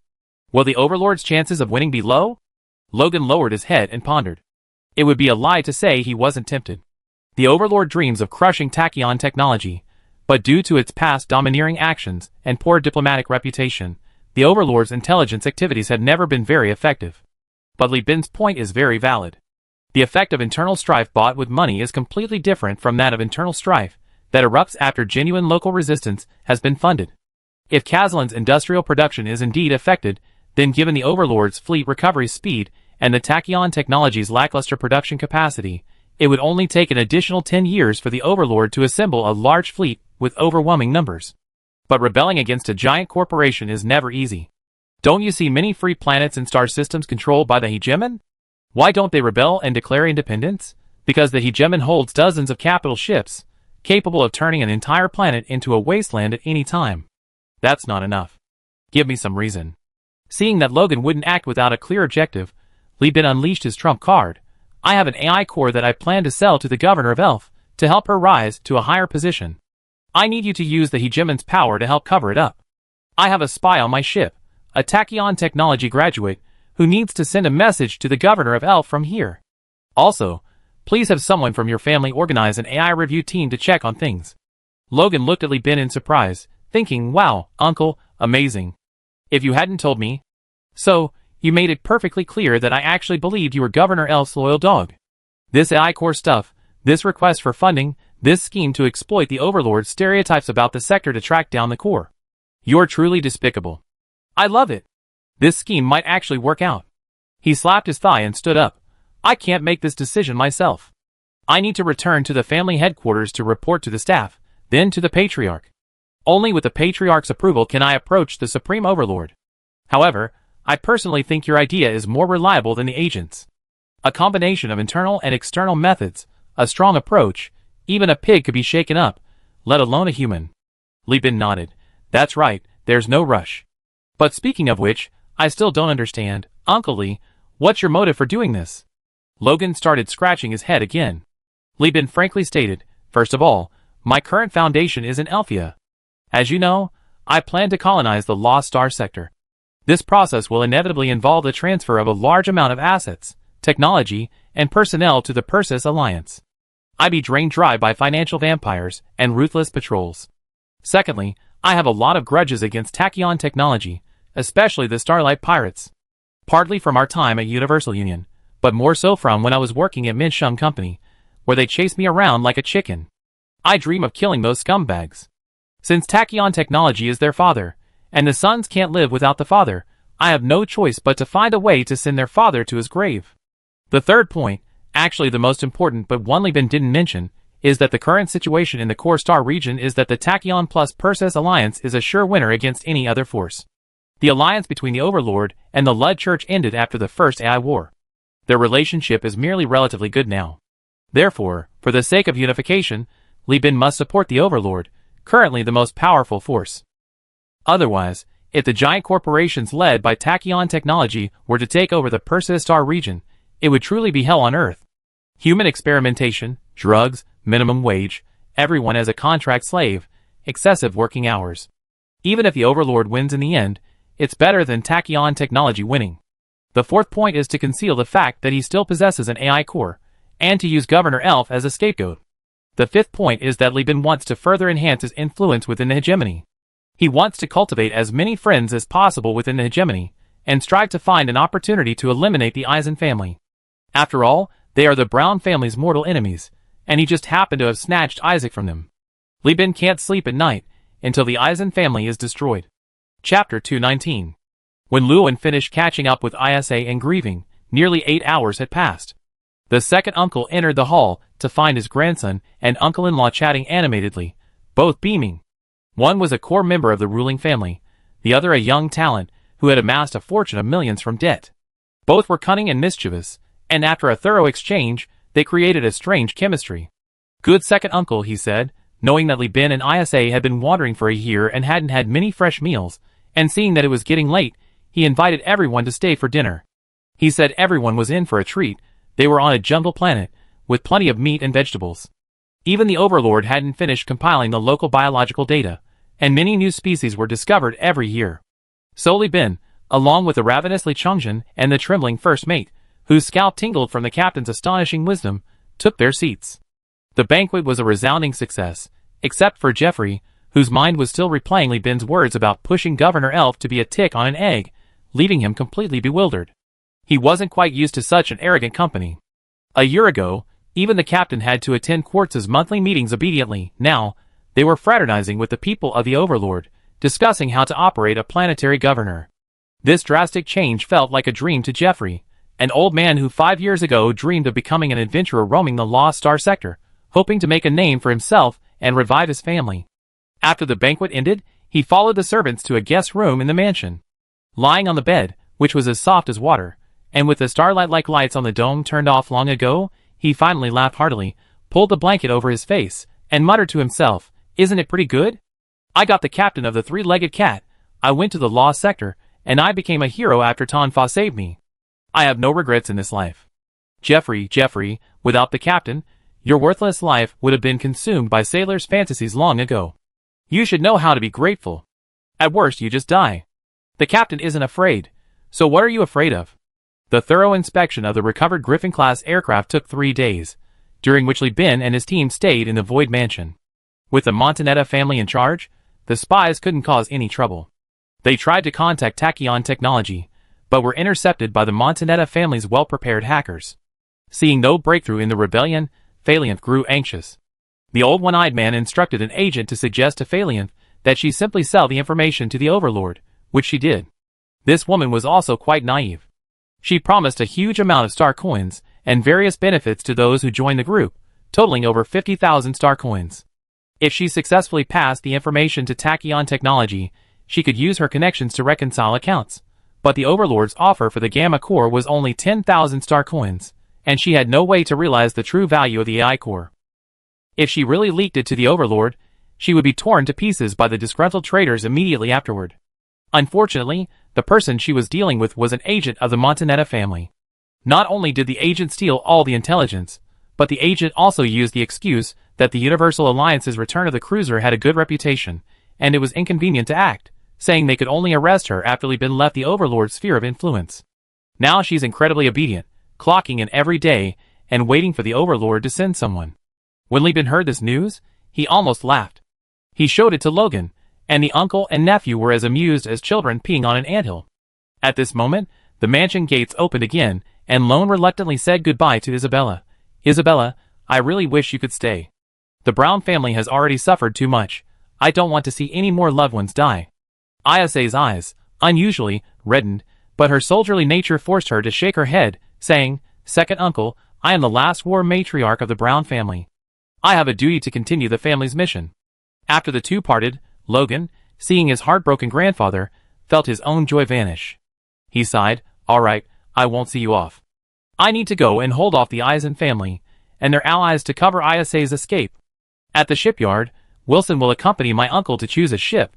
He represents the East family." Logan then looked at Li Bin. "I also entrusted the destroyers and other auxiliary ships to Wilson. He's from the Prosperity family. He's very professional in this area. With Isa here, I don't need to say anything about the fleet composition. Take care." When Li Bin returned to the ship, the fleet, guided by the airport tower, departed. Looking at the fleet, now much smaller, Li Bin was filled with anticipation for the future. Then, he was dragged back to the captain's quarters by Isa, who was heartbroken and dejected from parting with her fallen kin, to help the silver-haired beauty soothe her melancholy. Departing from Giangra, they flew for a day in the physical universe before entering hyperspace, then flew for 5 days in hyperspace before returning to the physical universe for 2 more days, finally docking their fleet at the shipwreck graveyard. The Overlord shipwreck graveyard is not a planet, nor the name of a star system, but a spacious, dilapidated space station without a gravity generator. The shipwreck graveyard is located in the Valhalla system.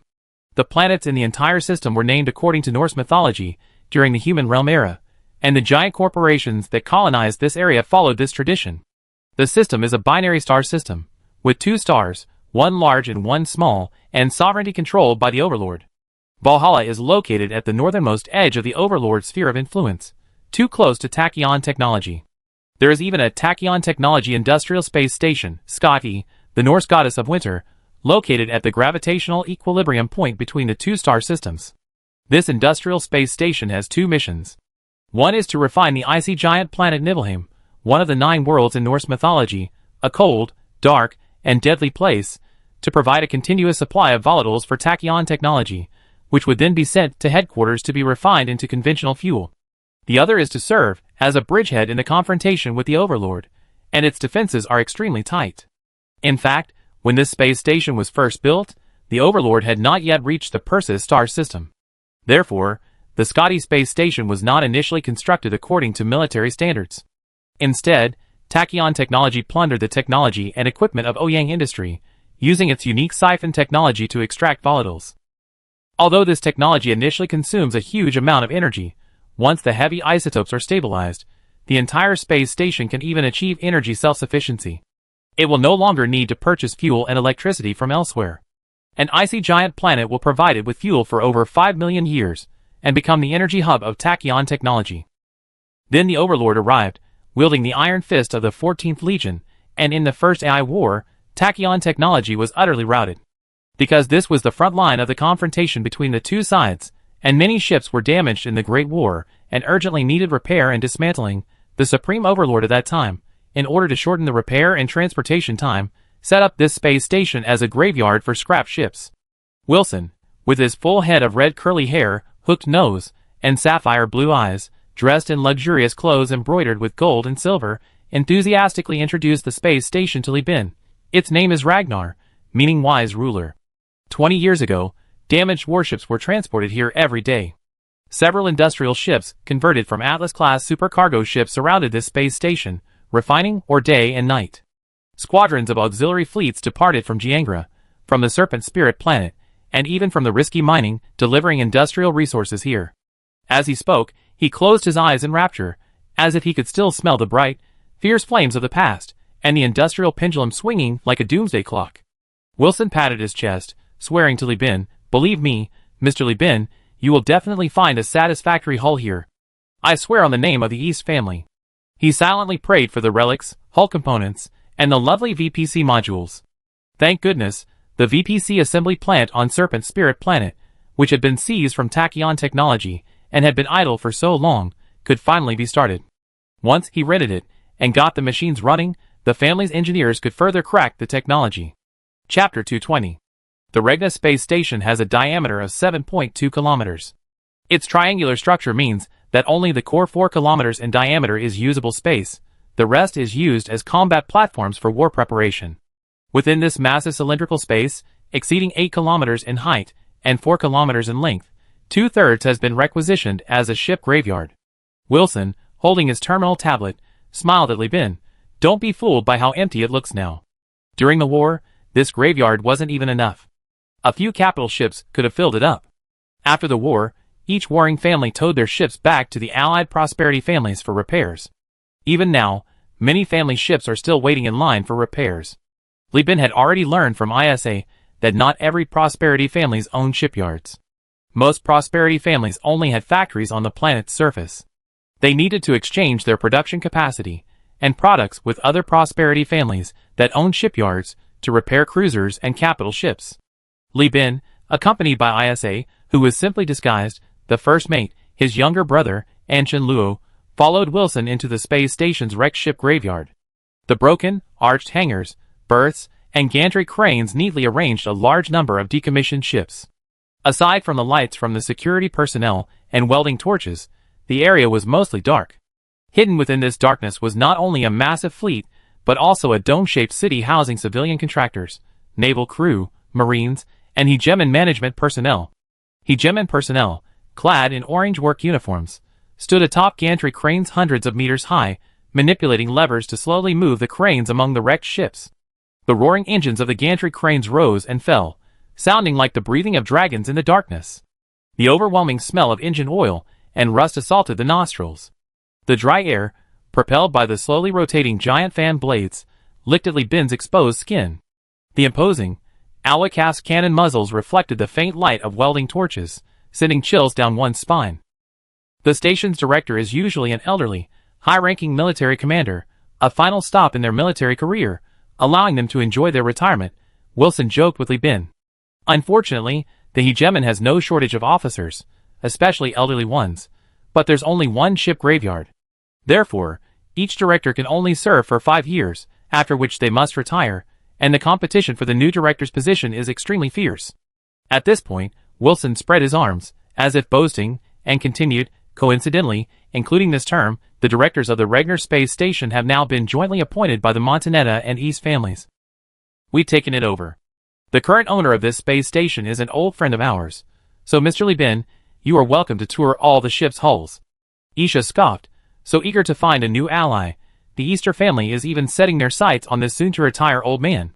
Wilson looked at Isha with a complex expression. He too had brown blood flowing in his veins, though the relationship was distant, tracing back to his great-grandmother's generation, and he wasn't particularly familiar with Isha. Nevertheless, the Brown family was one of his bloodlines, an ally, and a powerful family. Their fall from grace resonated with Wilson. Therefore, he could understand Isha's current state of disarray. It was truly remarkable that she, having fallen from grace as a prospective matriarch, still possessed the will to fight. He clasped his hands together. In the Iron Triangle, the Prosperity family is responsible for economic support, the Domination family for political struggle, and the War family for the Alliance's military strength.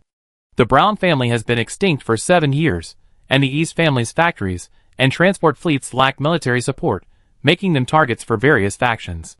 Our situation is actually quite difficult. Fortunately, your partner sent the 14th Legion's warships, giving us a chance not to kneel.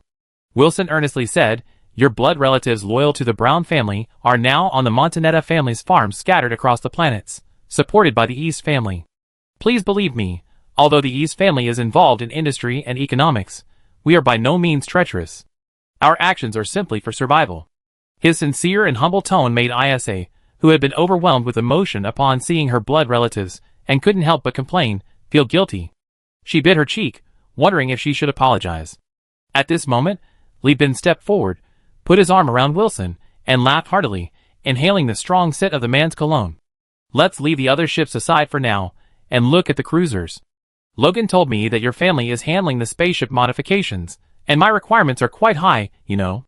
Wilson tactfully changed the subject, chatting and laughing with Li Bin as they entered the elevator.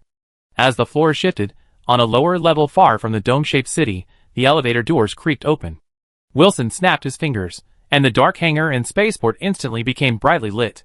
Dozens of cruisers were neatly arranged, ranging from military ships to fuel ships, from exploration ships to cargo ships, from light cruisers to heavy cruisers. Each ship had been stripped down to its hull, the holes illuminating the front and back, resembling skinned and dismembered skeletons, yet exuding an adrenaline-pumping smell of engine oil and rust.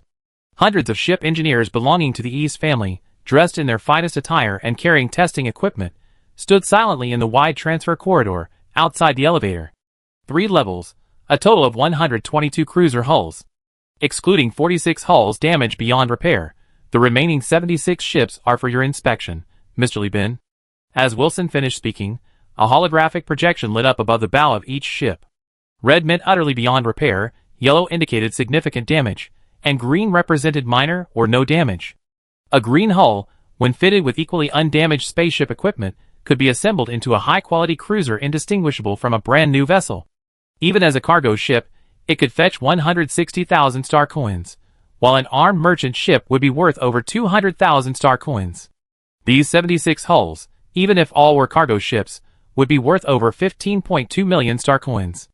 And this was only a portion of the cruiser losses in the Second AI War. Heaven knows how much money the hegemon lost back then. Li Bin followed Wilson out, saying, my brother's a simpleton, he can't resist good ships. He's only ever seen destroyers and frigates before, and cruisers number less than 5 in total. Seeing so many good things here, he can't help but be tempted. Could you let him go for a spin and see how high the sky is? Wilson laughed and replied, why not? You got the cruiser section all to yourself today. See as much as you want, no need to be shy. Li Bin thanked him and gestured to his brother, whose big toe was twitching with impatience. Behind him, aren't you going to thank Mr. Wilson? Li Chongjin was overjoyed, bowed deeply, and auspicious phrases flowed from his mouth like broken beads, all learned from the fleet's broadcasting station. After saying them, he took off running, creating a gust of wind in the cemetery, laughing like a wild boar that had wandered into a mushroom forest. He was like a bumblebee, clumsily flapping his wings, flitting about in the flower bed, his eyes dazzled by the profusion of blossoms. Wow, wow! This must be a Mora class. It's huge. Too bad it's beyond repair. Wow! What kind of ship is this? He asked innocently. The engineer hurrying alongside him immediately replied, this is a twin sail class, a ship captured from pirates. Its high-speed light cruiser concept was interesting, so we kept it. Is this an Eagle class? No, this is a Crane class composite cargo ship. However, its original hull was indeed converted from a decommissioned Eagle class, therefore it has excessive weapon bays for a cargo ship. I know this, a Climax class long-range missile boat, converted from an interstellar cruiser. The Serpent Demon's former vessel was this. Li Chongjin pointed to the hull of a ship, exactly like the interstellar cruiser, except for several huge openings on the side of its hull for missile bays. After Li Chongjin finished speaking, he turned to the engineer following him and asked, why aren't you saying anything? The engineer replied helplessly, you said everything. I have nothing more to say about the hull. Oh!